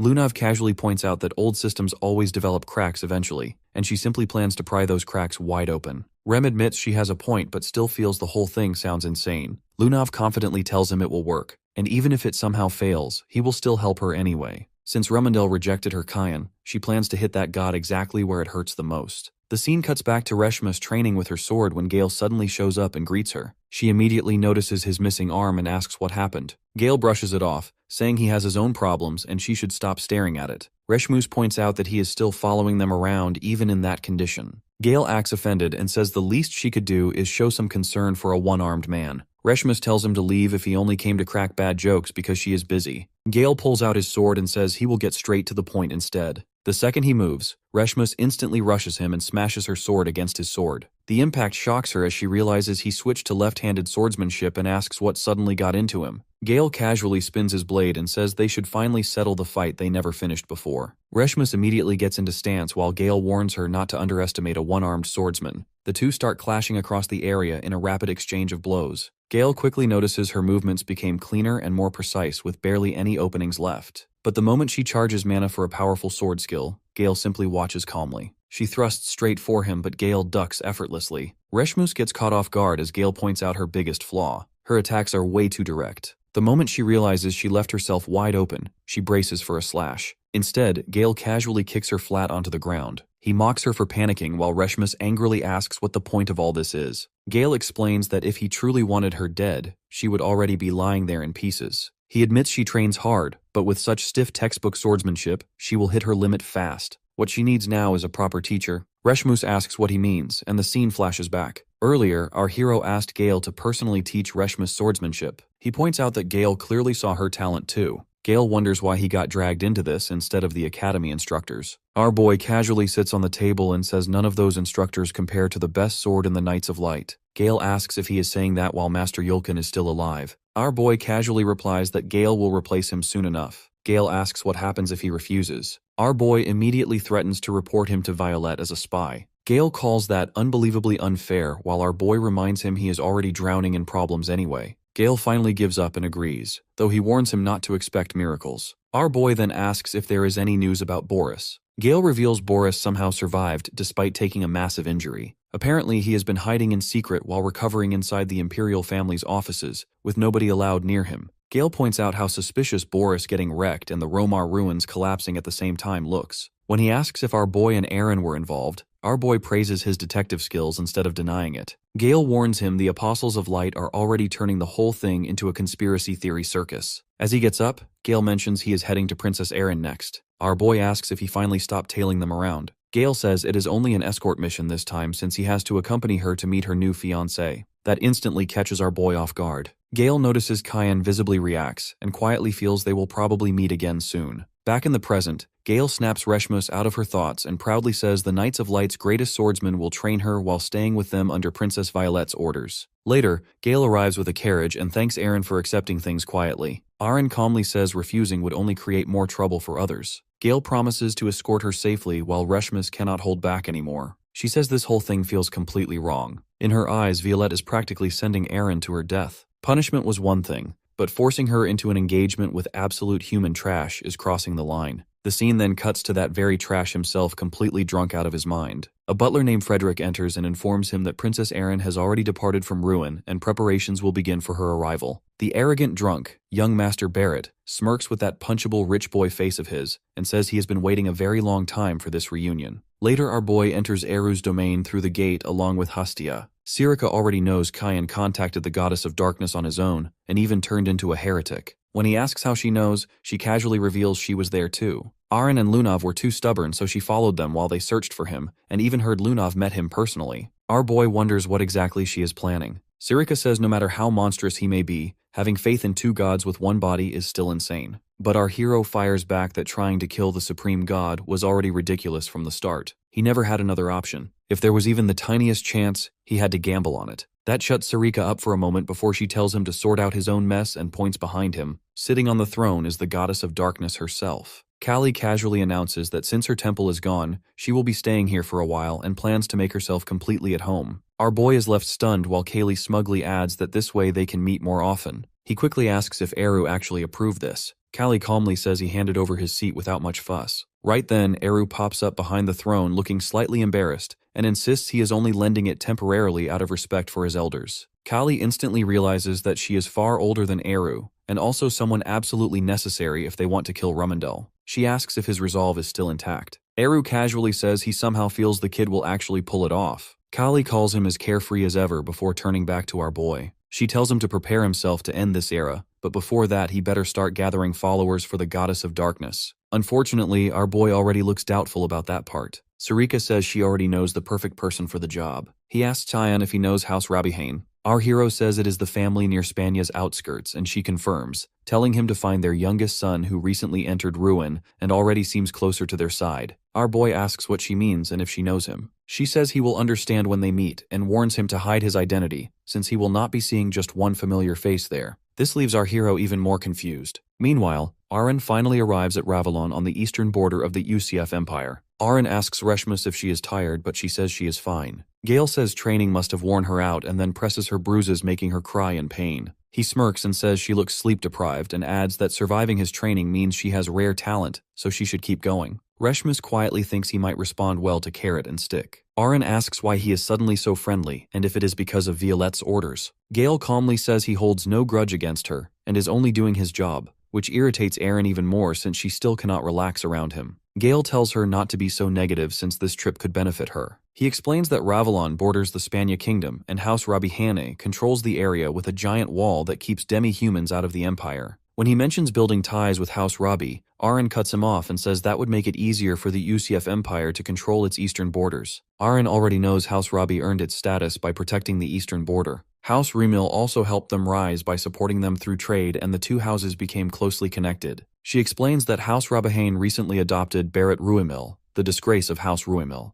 After the mysterious attack at Ruin Academy, he lost his mana and was abandoned by his family, but his engagement to her made him valuable again. Reshmus says they still need Princess Violette's approval. Aren replies they have no choice since they can only obey orders from the imperial family. Gale says she looks like her world is ending, which stuns her. He asks if sulking will change anything. Aren snaps back and asks what he knows to talk so casually, but Gale just smiles and says the world has not ended yet. Since she has not given up either, she should quietly wait for her chance, which annoys them. Right then, the carriage stops as they finally arrive. Frederick greets them outside while Gale quietly thinks it is pretty rude Barrett himself could not bother showing up. Still, Aren greets Frederick politely and follows him inside. On the way, Gale notices a lone swordsman training by himself. He thinks the guy is definitely working hard, but it is sad the poor fellow has absolutely zero talent. In Gale's eyes, all that effort is basically getting thrown into the trash. Meanwhile, the red-headed swordsman keeps training alone while someone silently watches from the rooftop. It is our boy. He already knows the guy is Shirts, but still wonders what the leader sees in him. Even though Shirts trains hard, his talent is terrible, so our hero decides to keep watching for now. Even late at night, Shirts keeps training, and our boy almost starts respecting his stubbornness. By the time Shirts finally stops in exhaustion,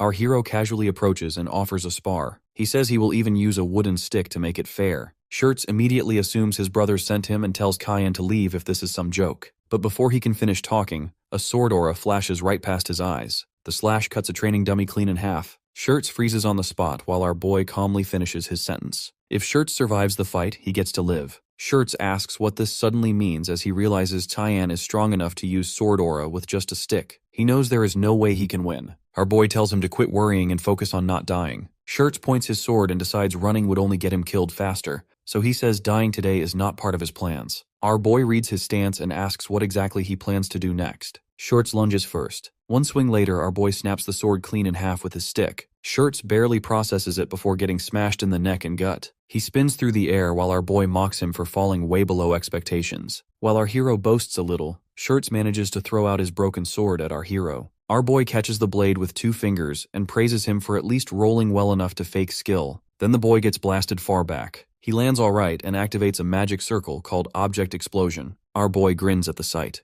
The blast goes off right in his face, yet he walks out untouched, asking if a 1-star spell was seriously the plan. That is when Shirts realizes his opponent has powers of black mist. A second later, our boy stomps his face into the ground and gives credit to the kid for the previous sneak attack. He tells Shirts to become an assassin for having eyes that suit the job too well. The scene shifts to the UCF Empire at Imperial Palace. A servant reports that Princess Erin has arrived at Revillion. The woman listening is the second Princess Violette. She says an engagement is one thing, but letting Erin roam free feels reckless since she could join House Robbie and return for revenge. The third Prince Fabian brushes it off and says there is nothing to worry about. Behind him stands the fourth Prince Nerobian. He says they know Barrett better than anyone, and he will deal with her himself. But Violette says that is no longer enough and reveals Boris barely survived the Romar Plateau expedition, while Erin visited the same place that very day. Fabian instantly calls that nonsense and asks if she seriously thinks Erin reduced council head Boris to that state. Violette says the truth is even worse. She recalls Boris speaking about the goddess of darkness Kali resurrecting him. Completely confused, she asks if the Ruins expedition was ever just exploration and demands to know what happened there. Boris then reveals that Tyan apparently awakened the goddess. That alone chills the room. He warns them a massacre is coming for the Empire and they better prepare before the blood starts flowing.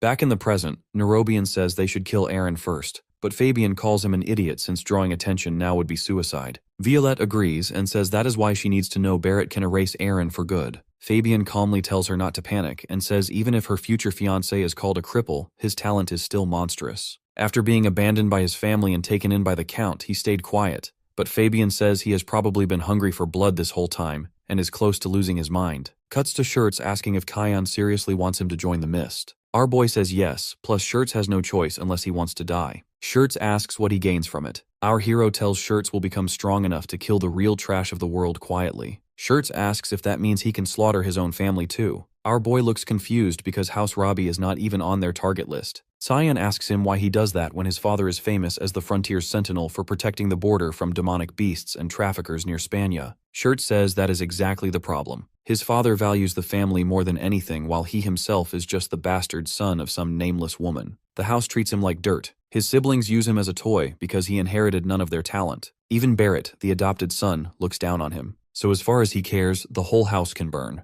Now our guy finally understands why Sarika sent him here. He tells the kid fine then, let's see for ourselves what kind of family this really is. He removes his mask and says he will decide personally whether the house deserves ruin or not. At the same time he realizes this brat feels way too similar to himself. Shirts immediately recognized our boy as Kyan Verda. Our hero asks if he wants to change his mind, but Shirts immediately refuses. That makes our boy wonder if perception manipulation is useless against him, so he decides to use this chance to test Kaylee's authority instead. Dark mist spills from his head. Shirts nearly jumps out of his skin and shouts that his face is on fire. Our assassin tells him to relax. He is only changing faces for a bit. Our hero slowly replaces his old look. Even his voice shifts completely. From now on, Cyan is no longer there as his new name is Gunter Richtus. The scene shifts to the guards at the gate. One notices Shirts looking miserable and asks what happened while eyeing the stranger behind him. When they try to stop them, Shirts casually says he got sick and introduces our hero as his new guard knight, Gunter. Our boy quickly notices the guards treat Shirts like trash. The moment one of them starts talking down to him,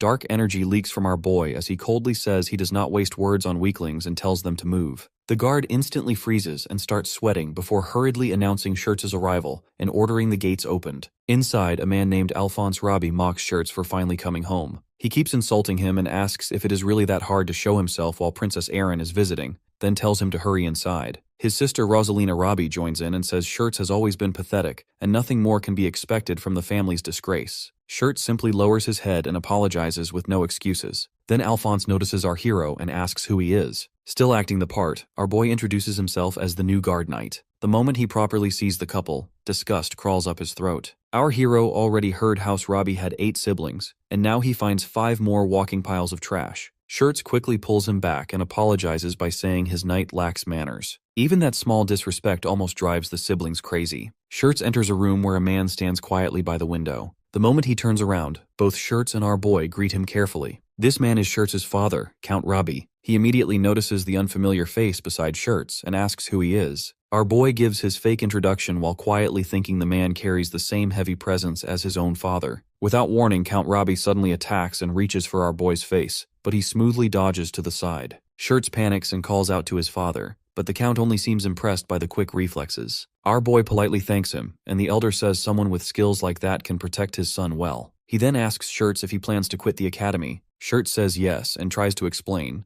but his father cuts him off and says he already told the academy this was just a rebellious phase. According to him, Shirts does not lack talent but effort, and House Robbie does not let people quit just because they were born weak. The words hit Shirts hard enough to shut him up completely. Count Robbie then dismisses them, saying the house is busy preparing for Princess Erin's arrival. Shirts asks if that means the exhibition spar is happening. Count Robbie casually replies that they always hold one during visits like this. The second they leave the room, Shirts speeds up his pace like he wants to escape the entire estate. On the way, our boy asks if the exhibition spar is basically a swordsmanship match between family members. Shirts confirms it. Cyan immediately grins and says, this sounds like a great chance to crush his siblings and finally earn some respect. Shirts instantly kills that idea as he plans to skip training and run away instead. That answer almost makes our boy snap. He asks if Shirts is really scared of getting beaten again, but Shirts bitterly says our boy already saw how his family treats him. Every spar only makes him the next joke of House Robbie. Instead of mocking him, our boy gently hugs him and quietly says things will be different this time. Then he tells him they should start preparing while waiting for the spar. A strange magic box appears in our boy's hand. Shirts immediately tries to refuse, but our boy shuts him down and says there is no other way if he truly wants strength. Later, the floor is covered with potion bottles for Shirts to drink. Cyan casually says they are all good for the body and tells him to chug them down. Shirts has never even seen potions like these before, but he drinks anyway. A second later, his eyes widen in horror, and he immediately vomits it out. Our boy nearly cries over the wasted medicine and says those potions are worth more than dragon blood. Shirts still looks confused, so our boy lifts a glowing, colorful liquid and calmly explains that if he pukes this one out too, he is absolutely dead. The scene cuts back to the family's favorite arrogant bastard. He respectfully welcomes Erin, then immediately ruins the mood with his usual smug face by saying it has been a long time since they met. Erin politely asks if he has been doing well. He flatly says no. According to him, everything went to hell because of her and her former fiancé. He became crippled, got kicked out of his own house, and only survived because Count Robbie took him in. Since then, he claims he has spent every day wishing he were dead. Erin calmly tells him that the incident had nothing to do with her or her former fiancé. Barrett instantly snaps. He smashes a pillar hard enough to crack it and roars at her to never say that bastard's name in front of him again. He says he always knew that man would eventually betray everyone. Even if nobody else saw it, he did. Blood drips from his hand as he growls that he should have killed the man himself. Knowing that bastard died on his own terms still drives him mad. Then he looks at Erin with a twisted grin and says that now she can be his new toy to torment his memory instead. A maid rushes in after seeing his bleeding hand, but Barrett curses at her and slams a knee into her stomach before she can even help. As the poor maid collapses in pain, he coldly asks how dare she interrupt him. Erin finally steps forward and orders Barrett to back off. Her hover spirit appears beside her as she warns she will not allow any more violence. Barrett laughs and says maybe all the blood rushed to his head. Maybe that is why he has been acting so recklessly lately since he has nothing left to lose anyway. Still, he cannot help grinning at what comes next. Surely his dear fiancée Princess Erin feels the same excitement too. The scene shifts to the plains outside the Empire where Reshmus and Gale are going at each other hard enough to tear up the field. Gale fires off an abyss blast strike, but Reshmus instantly leaps away and avoids the hit completely. Gale looks impressed since she somehow keeps getting faster despite swinging around a giant claymore. Reshmu suddenly charges with monstrous force. Gale lands right in front of her and calmly blocks, thinking her attacks are too straightforward. Then he realizes too late that the dirt flying at his face was intentional. Before he can react, she slips behind him. Gale immediately understands she created that opening on purpose. Reshmus follows up with bound sec in one smooth move. The moment her blade swings down, Gale barely jumps in time and escapes the attack. But then he stomps straight onto her head, sending her crashing face first into the ground. Gale casually ends the training while Reshmus remains half buried in the dirt like a planted vegetable. Later, while walking together, Gale admits she has improved a lot. He asks if she plans to join House Rabi's exhibition spar. Reshmus says no, since training with him already drains the life out of her. Gale looks disappointed, but Reshmus bitterly admits she has thrown everything she has at him and still cannot leave even a scratch. Gale suddenly stops walking and says that if Barrett joins the exhibition spar, things will get ugly fast. The words drag up old memories for Reshmus. Her life crashed straight into hell because of Barrett. Gale finally understands why Aaron refused to bring Reshmus with her. Reshmus looks miserable knowing her princess is about to get married off to trash like Barrett. Gale casually asks what is so bad about some scumbag marrying the person she likes anyway. Then he lifts up his heavily damaged sword, the same blade that somehow always looked brand new before. Gale tells Reshmus her problem is obvious. She fights like someone still too inexperienced and too soft. Even so, he believes she could someday become the strongest swordsman on the continent. He tells her to stop dwelling on the past and focus only on getting stronger. That way nobody will ever dare touch the people precious to her again.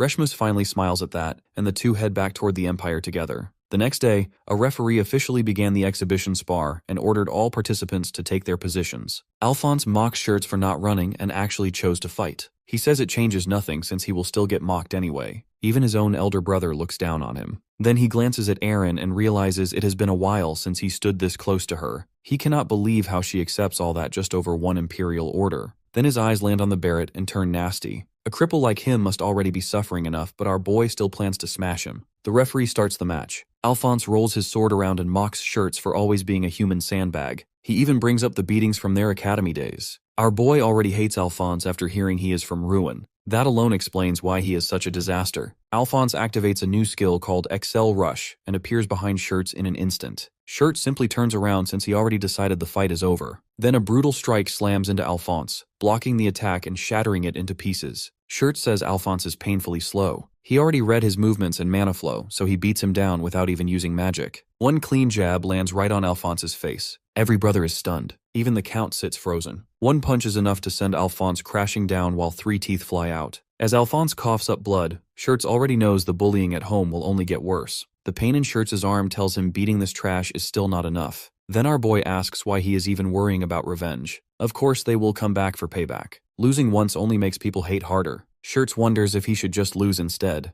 Our boy tells him to crush them so badly they never dare try again. Leave enough fear behind to haunt them for life. Back in the spar, Shirts drives another jab into Alp's face and slams him into the ground. Even Aaron stands speechless with the other brothers. Rosalind instantly yells for the match to stop before Shirts kills him. Our boy smirks. Now that is a proper impression. Shirts' hand drips with Alphonse's blood as the referee declares him the winner. Rosalind trembles under his stare and nervously wonders if she is next. Just then, the eldest brother, Oliver, breaks the glass of wine seeing Alp knocked out. He says their youngest brother looks frustrated and reminds Rosalind that her reputation as the eldest daughter is on the line. Surely she is not planning to just stand there and watch. Rosalind stays silent. Later, Shirts walks into a room and our boy praises him while recalling the ridiculous look on his sister's face. Shirts gives all the credit to the dragon blood and says he is taking a break. Then he asks who the next fighter is. Our boy casually says it is him. Shirts is shocked and asks if he is seriously joining the sparring matches. Our boy says his target is Barrett since that vermin is participating too. He plans to finally teach him a lesson for tormenting people. Shirts asks if he knows Barrett personally. Our boy reveals he was the one who made Barrett mana impaired. He fed him a mana orb hoping it would stop him from ruining lives, but sadly the pest survived and hurt people again.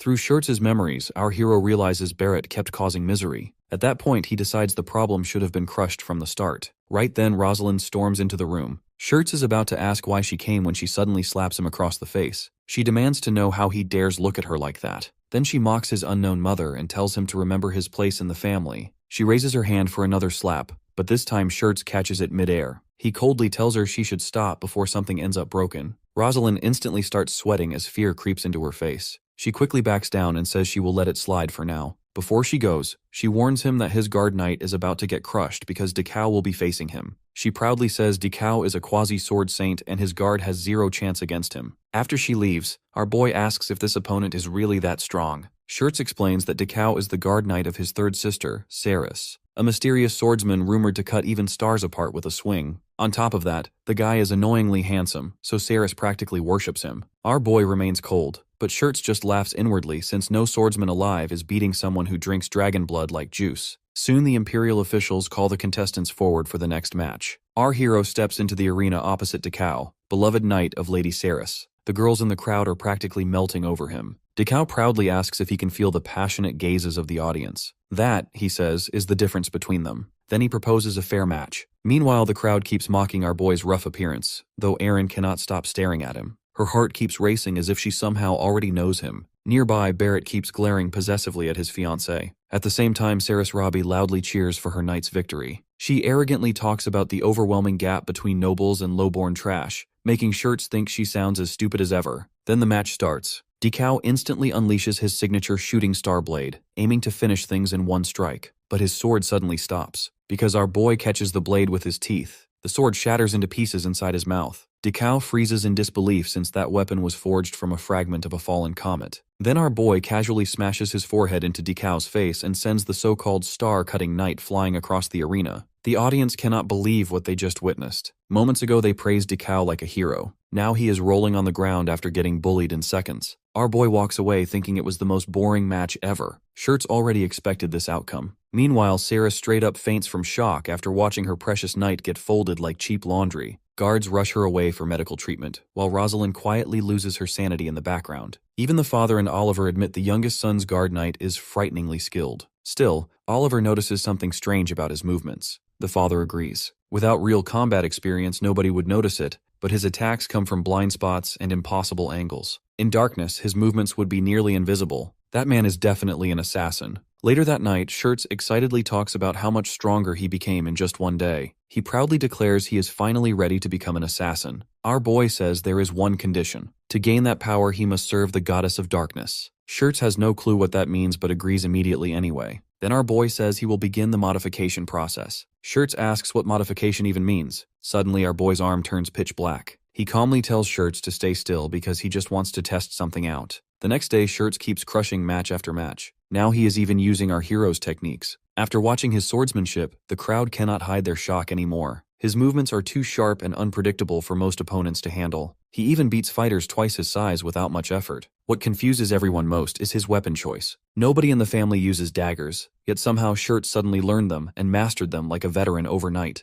Of course, the answer is our boy's shady little upgrade system. Back when our hero used the modification on him, Shirts admitted it looked suspicious as hell. But our boy activated the authority of the goddess of darkness called Enshroud, and darkness immediately started leaking into Shirts' body. Our boy realizes that if memories can be erased, they should also be manipulated. Right now, Shirts lacks combat experience, so why not temporarily shove battle skills straight into his memories? Honestly, the guy hit the jackpot by having our boy on his side. The black mist seeps deeper into him while Shirts screams in pain. Meanwhile, our boy quietly chuckles since there are not many people left who can challenge him anymore. Shirts kept winning afterward. Even his father begins enjoying the matches, though Oliver points out his next opponent will not be easy. It is the arrogant brute Barrett. The idiot looks way too excited to spar with his little brother. Shirts frowns and asks if brother Harry was not supposed to be the next opponent. Barrett casually says Harry got busy, so he came instead. The night before, Barrett visited Harry to ask for the match. Harry was lounging around with wine and girls, while casually asking if Barrett thought he was unreliable. Barrett says he simply got interested. Harry then asks whether fighting Shirts will really be fine. That instantly pisses Barrett off. He warns Harry to watch his mouth. How could he possibly lose to a weak-ass Shirts just because he happens to be crippled? The moment Barrett gets angry, Harry tense up in fear. Barrett says he could erase someone like Harry without making a sound. Then he mocks Harry's house, saying they would never have prospered without House Rumel's support. He reminds him that adoption into the family does not mean he can forget his place. Harry immediately apologizes while shaking. Barrett likes the reaction and lightly punches him before telling him to keep drinking himself unconscious, since he will handle the spar instead. Still, what truly interests Barrett is confirming the strange swordsmanship he noticed from Shirts. Soon the match begins. Even Aaron immediately recognizes Shirts' stance as Tyan's swordsmanship, making her wonder if Kyan himself is somewhere nearby. The daggers clash with the sword. This time, Barrett easily pushes Shirts back. He mocks him and asks where all that confidence went before rushing in again. Our boy quietly watches and wonders what Barrett is planning when the idiot cannot even use mana. Shirts counters with a savage dagger strike, but the moment his blade hits Barrett's armor, the mana completely disperses. Worse, Barrett's sword cuts straight into Shirts' stomach. Even the crowd gasps. Our boy instantly realizes Barrett came prepared. The armor he is wearing is called Cabana, a counter mana artifact. Barrett proudly explains that no matter how skilled Shirts is, he will never scratch this armor, because it is the ultimate bane of magic. It was forged from a rare mineral discovered by the Graham Council. Even Graham refused to use it because it blocks the wearer's mana too, making it useless for normal warriors. But for a mana-impaired fighter like Barrett, it is perfect. He smugly asks if the armor is not fascinating. Surprisingly, Shirts starts laughing instead. That completely stuns Barrett. Shirts slowly stands while clutching his wound and says this actually makes him happy, because it means people are finally acknowledging him. That must be why Sister Rosaline kept trying to suppress him, and why Barrett needed absurdly expensive armor just to face him. Then he coldly says Barrett would never understand what it feels like to live in the gutter. Even while bleeding, he points his dagger forward and says he is genuinely delighted right now. For the first time, Barrett feels chills run down his spine. Then the bell suddenly rings. A servant rushes to the Count and reports that mummies have appeared on the eastern border. Count Robbie immediately orders Princess Erin to relocate somewhere safe. She refuses and says the people need protection first. The match gets suspended on the spot while the officials tell everyone to return home because the mummy attack has begun. Even so, Barrett glares at Shirts and promises to finish him later. Our boy gets annoyed since the fight was finally becoming entertaining before the undead ruined everything. So he decides to check out the mummies himself just to kill some boredom. Outside the Empire, the warriors quickly take formation. Ahead of them, the sand dunes violently explode apart as mummies crawl out from beneath the desert. A massive blast erupts near the front lines and hordes of undead suddenly appear. The guards instantly deploy defensive barriers, while the mages activate large magic circles behind them. Fireballs rain across the battlefield and incinerate waves of incoming mummies. From a distance, our boy watches the battle and realizes something strange. Mummies were originally found only in Spania, so why are they here? Then it clicks. In his previous life, Ravion used to be full of greenery, not endless desert. These creatures must be the reason the land became desertified. He starts wondering if the cause is somehow connected to Eshel's disappearance. Meanwhile, below, Count Robbie notices our boy and asks Frederick what he discovered. Frederick reports that he investigated Gunther at Ruin Academy, but nobody there knows any man by that name. What is even stranger is that the academy students did not even know the young master had a guard knight. Robbie quietly orders Frederick to keep watching. After all, Shirts suddenly became stronger overnight, and his swordsmanship changed completely. Everything points back to that mysterious knight named Gunther. The scene switches back to Shirts, who can't believe he actually kept up with his brother during the fight. For the first time ever, he feels happy knowing he's no longer the weakling everyone used to look down on. Oliver walks over and checks if he's okay. Shirts is surprised by his brother's concern and quickly replies that the treatment was quick and the injuries are minor. Oliver hands him a proper suit and points out that he's been wearing rags, especially with the 5th princess around. Before leaving, he coldly mentions it's just for the family's dignity, but Shirts clings to the clothes like they're the best gift he's ever received. Before heading out, Oliver asks where his guard knight went. Shirts explains that Gunther left earlier because he had some business to take care of. Oliver warns him not to let Gunther roam freely since Barrett has been acting strangely interested in him lately. Still, Shirts isn't worried. He knows Barrett will be the one buried soon. Our boy slides down a wall and hits the ground, where Barrett comes over, clearly impressed by his skills. He casually mentions it's a shame for someone so talented to be working for someone like Shirts and suggests having a private chat. Our boy follows him silently as Barrett leads him downstairs into a secret room that's clearly reserved for close associates. As he opens the door, he jokes that no one would care if someone disappeared in there. Inside the room, a mountain of wine, beautiful women, and enough luxury to make anyone lose their mind. Barrett encourages our boy not to be shy and to indulge in the kind of stuff that most people only fantasize about. He proudly states that every girl there was picked specifically by him. As soon as our boy steps in, Barrett snaps his fingers and tells the girls to treat the guest with all sincerity. One of the girls immediately wraps herself around our boy and whispers for him to relax. Meanwhile, Barrett grabs 2 girls and heads towards a seat, mentioning they have some serious stuff to talk about.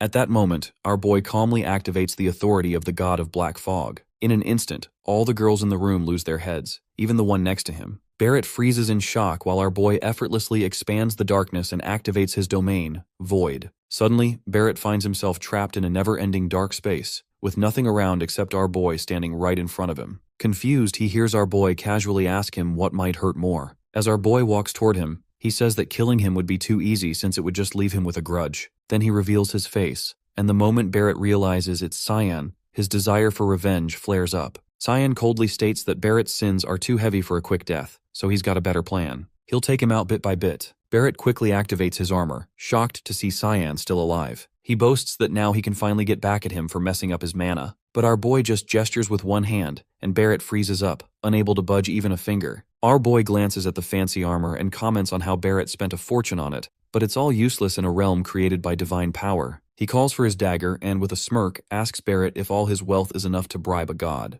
In an instant, a slash cuts clean through Barrett's arm and armor like they're nothing. Barrett can barely scream. Our guy tells him not to cry because this is just the start. Another quick slash takes off his leg, followed by the other arm. Barrett goes down, helpless on the ground, and our guy mutters that something still feels off about this whole thing. Then it hits him. Out of nowhere, Barrett finds his voice and lets out a terrifying shriek. Our guy stomps on his chest, reassuring him that he'll eventually forget this moment. That terror will just be buried deep in his mind forever. With a creepy grin, he promises to slowly tear him apart from the inside while Barrett sobs like a wreck. Meanwhile, in reality, our guy is just messing with him in his mind as Barrett keeps begging him to stop. Watching this play out, he chuckles and thinks that soon Barrett will probably wet himself just hearing Cyan's name. Then he glances over at the girls and decides they should just forget this whole place and live normal lives. So he wipes their memories too, making it all feel like just a bad dream for Barrett. After that, he casually leaves them all passed out on the floor. Later on, Shirts walks into his dad's room, and his dad comments on how sharp he looks. Shirts happily shares that Oliver bought him the new clothes. His dad nods, saying Oliver likely wanted to encourage his recent growth. He then asks where Shirts picked up such unusual sword skills, and Shirts honestly replies that he learned it all from his guard knight. His dad then reveals why he called him there. From what he found out, his guard supposedly hails from Limberstar. Even worse, Gunther has a reputation as a complete madman whose cruelty scared everyone around him. People said he vanished years ago, and some even rumored that he was dead. His dad quietly questions if a guy like that should really be allowed in their territory. The atmosphere gets pretty tense all of a sudden. Shirt starts to freak out because his dad's look turns intimidating, but he musters up some guts and sticks up for Gunther, assuring his dad that he won't bring shame to the family. After that, the room goes silent, and Shirts feels a wave of cold sweat when he realizes he just talked back to his old man. Just then, the door swings open, and Princess Erin walks in, asking if she's interrupting something. Instantly, Dad softens up and asks her how her stay was. With her sweet and calm smile, Erin thanks him and wonders if he was chatting with his youngest son. Shirts can't help but blush at her beauty. His dad quickly reminds him to keep his cool, making Shirts apologize so fast that he almost trips over his words. Erin gently reassures him it's all good and then compliments him on his sword fighting during the sparring matches, making Shirts blush even more. Then, with a hint of shyness, Erin asks if she can request something from him. Stunned, Shirts listens intently as she smiles and asks him to show her around Ravion. Later, Barrett wakes up in a bed, drenched in sweat as memories of a horrifying nightmare flash through his mind. Frederick walks over, so Barrett asks what even happened to him. Frederick tells him he passed out drunk in the middle of the street. Barrett can't remember anything and doesn't even know who he was drinking with. Frederick asks what's wrong, but Barrett's hands keep trembling as he mutters that he can't even feel his hand anymore. The scene shifts to Shirts dragging Aaron and Reshmus to the Peace Square fountain, saying wishes made there supposedly come true. Aaron casually mentions the Imperial Palace has one too, leaving Shirts awkwardly realizing he barely knows Ravelon himself. When he asks where to go next, Aaron just shrugs and says, this place already looks good enough anyway. While Cyan eats an apple, he wonders if Aaron still believes her god would do something even after going through a forced engagement. No matter how he thinks about it, he just can't understand her at all. Seeing Reshmus as her only guard, Shirts asks why Aaron avoids male knights. Reshmus explains the princess hates making people uneasy with armed guards in crowded places. She trains herself for danger anyway, and Reshmus simply respects her wish to stay close with normal people, which she's doing right now. Just then, Barrett shows up looking completely exhausted and asks if Shirts has been dragging Aaron around Ravillion. Barrett calls these places boring as hell, but Aaron casually asks why he's limping. Barrett says he only sprained his ankle a little, then smugly adds that he's glad Aaron cares so much about her fiancé. That instantly annoys our boy, but he keeps quiet. Then Barrett notices Reshmus and says she's changed a lot since the last time he saw her. He notices the hatred on her face and mocks her, asking if becoming the princess's escort knight suddenly made her bloodline valuable. Aaron finally cuts in and warns Barrett to stop crossing the line. But Barrett ignores her and keeps harassing Reshmus like she's the one pushing him to snap. Then he starts bringing up her miserable past just to get under her skin. Reshmus coldly reminds him that Aaron already warned him once, and if he keeps acting uncivilized, she'll personally put him down. Barrett nearly loses it when Shirts draws everyone's attention to his injuries. He mocks Barrett, saying he must have gone too hard during their spar and apologizes for beating him up too badly. Aren and Reshmus are stunned. Our hero instantly relaxes, thinking he doesn't even need to interfere anymore. Shirts keeps teasing him while Barrett shakes in rage and says they never properly finished their spar, so he orders Shirts to follow him to the training grounds. The scene shifts to the arena as Barrett says no one will interrupt them this late. Still furious over being mocked, he declares they'll fight to the death. If Shirts wants this match, then he better face the consequences. Watching from the side, Reshmus asks if this is really fine. Aren admits she wanted to stop it, but also wants to see Barrett get beaten up.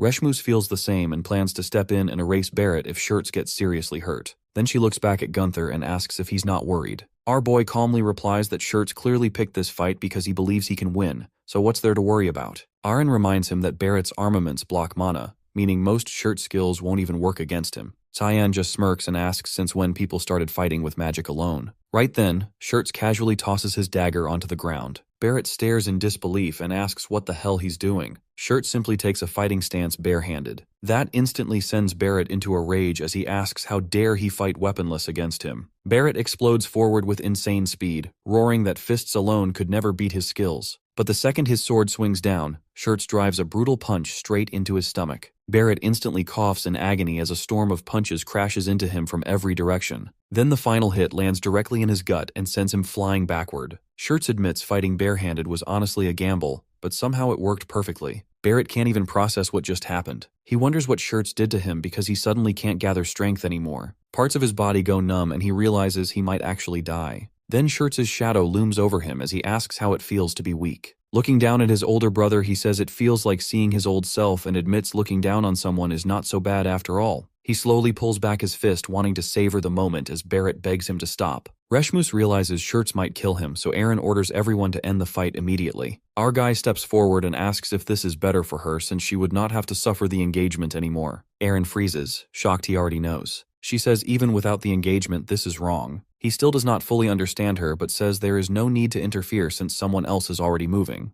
A figure suddenly rushes toward Shirts at full speed while shouting for him to stop. Shirts is just inches away from smashing Barrett's face in, but his fist stops at the very last second. Oliver suddenly clocks Shirts with one punch, sending him flying. Even Aren freezes in shock. Oliver calls the whole thing disgraceful, asking what kind of pathetic fight between brothers they are putting on in front of Princess Aren. Shirts says they are not brothers. According to him, he is just the adopted kid everyone in the house treated like trash. Oliver warns him to watch his mouth, but Shirts fires back, asking if he somehow forgot all the torment he went through inside the family. Oliver coldly replies that nobody will acknowledge him if he keeps choosing the wrong path. Then he grabs Barrett by the collar and tells everyone to pretend nothing happened today. He also warns Barrett to stop dragging the family name through the mud before politely apologizing to Aren. Watching all this, our boy realizes Oliver clearly is not on Barrett's side. As Oliver leaves, Aren immediately rushes over to Shirts to check if he is all right. Meanwhile, our boy notices Reshmus standing there with a blank face like she had been waiting all day for Barrett to disappear. Looking at Aren, our boy starts wondering if this is her way of choosing the righteous path even when easier options exist. Sure, she is still stubborn as ever, but maybe that stubbornness is exactly what a future ruler needs. Later, our boy asks Shirts where the princess usually goes. Shirts is busy squatting under a ridiculous amount of weight while looking one rep away from death. He explains that Aren often visits the eastern side of Ravalon, where an ancient spire stands. Our boy casually asks if he is struggling. Shirts' exhausted face already answers the question. A second later, he drops the weights and collapses dramatically, saying his body is about to split in half. Without mercy, our boy hands him another potion. Shirts stares at it in horror and asks how long he has to keep drinking this stuff. Our hero reminds him that he lost badly to his eldest brother Oliver, so he should start treating the potion like water. Honestly, at this point, he may as well mix it into his snacks too. Then our boy asks about the ruins. Shirts explains they were first believed to be nothing more than a giant pile of stone in the middle of the desert. But after people discovered an entrance, mummies started crawling everywhere. According to his father, the place is deeply connected to them. Right in the middle of explaining, Shirts suddenly vomits the potion. Completely unfazed, our boy keeps questioning him anyway and asks if Aren and you are going there alone. Shirts explains that his father and several knights are accompanying them since the area is extremely dangerous. Then Shirts asks if our boy still has ties to Aren since she used to be his fiancée. Our boy bluntly tells him to stay away from her if he values his peace. Shirts watches him leave and quietly wonders if Tyann still has feelings for Aren. After a brutal trek through the desert, Oliver points ahead and announces that this is the spire of Ravalon. Thanks to the endless dust storms, getting any closer is nearly impossible. A one-eyed guide explains that mummy activity has exploded recently, making the place even more dangerous. Arin and Shirts quickly realize the storms are probably why everyone connects the spire to the mummies. Thankfully, the guide creates a barrier so the group can move safely. Oliver comments that he did not expect Princess Arin to be interested in a place like this. Arin calmly replies that ancient civilizations fascinate her. Oliver explains that many people share the same curiosity, but no one has secured a safe route because of the non-stop storms and endless waves of mummies. Shirts confidently tells Arin not to worry, since they will protect her no matter what. Arin simply thanks him. She asks whether they will still be safe as long as they avoid getting too close, and Shirts explains that he is only saying it just in case. Oliver notices the two chatting and immediately calls Arin over. Then he grabs Shirts and suddenly asks Arin whether she would consider continuing her engagement with him instead. Completely stunned, Arin asks if things were not already decided with Barrett. Oliver says he knows, but Barrett has gone too far. Shirts instantly starts sweating bullets while Oliver explains that he only considered Barrett because of House Rumill's request. But after today, he refuses to let him disgrace the family name any longer. Then Oliver suddenly starts praising Shirts non-stop, and our boy almost overheats from shock. Oliver talks about how talented he has become and even praises him for helping commoners on the streets. Poor Shirts genuinely starts wondering if he is hallucinating. Arin accepts the proposal, but explains that permission from the imperial family is still necessary, since she must follow their decision. Oliver casually tells her not to worry about that and thanks her. Meanwhile, the one-eyed guide silently listens to everything. His face stays calm, but internally, the man is absolutely boiling. Back home, Shirts cannot stop replaying Oliver's words in his head. Oliver had openly said that he and Princess Arin looked good together, and even promised to speak with the imperial family himself. To make things worse for Shirts' poor heart, Oliver also admits he was impressed by how he handled Barrett. Then he pats him on the head and says he truly deserves the name of House Robbie, despite growing this far without anyone's help. At that point, Shirts is basically floating. The guy finally got acknowledged. Then he suddenly wonders what Cyan would say about all this. A second later, he decides Cyan would probably poison him for changing his opinion about Arin. Honestly, fair enough. Still, Shirts decides he should start focusing on his own happiness for once. Maybe he can even tell Cyan he is finally in a good mood, though that immediately reminds him Cyan is literally never happy. The moment Shirts opens the door, Arin is standing there waiting for him. Arin immediately apologizes for showing up so suddenly and asks for forgiveness in advance for what he is about to do. Shirts is still confused when Reshma suddenly appears behind him and presses a blade against his throat. Completely stunned, Shirts asks why they are doing this. Arin coldly replies that this is the only method she has before getting straight to the point and asking when House Robbie started conspiring against them. The scene then cuts to Barrett, who can barely see or even feel his own hands. The one-eyed guide stands beside him before casually stomping him into the ground. Barrett curses blindly since he cannot even tell who is beating him. The strange man mocks him in disappointment, asking how he managed to screw up everything just because he could not make one woman his.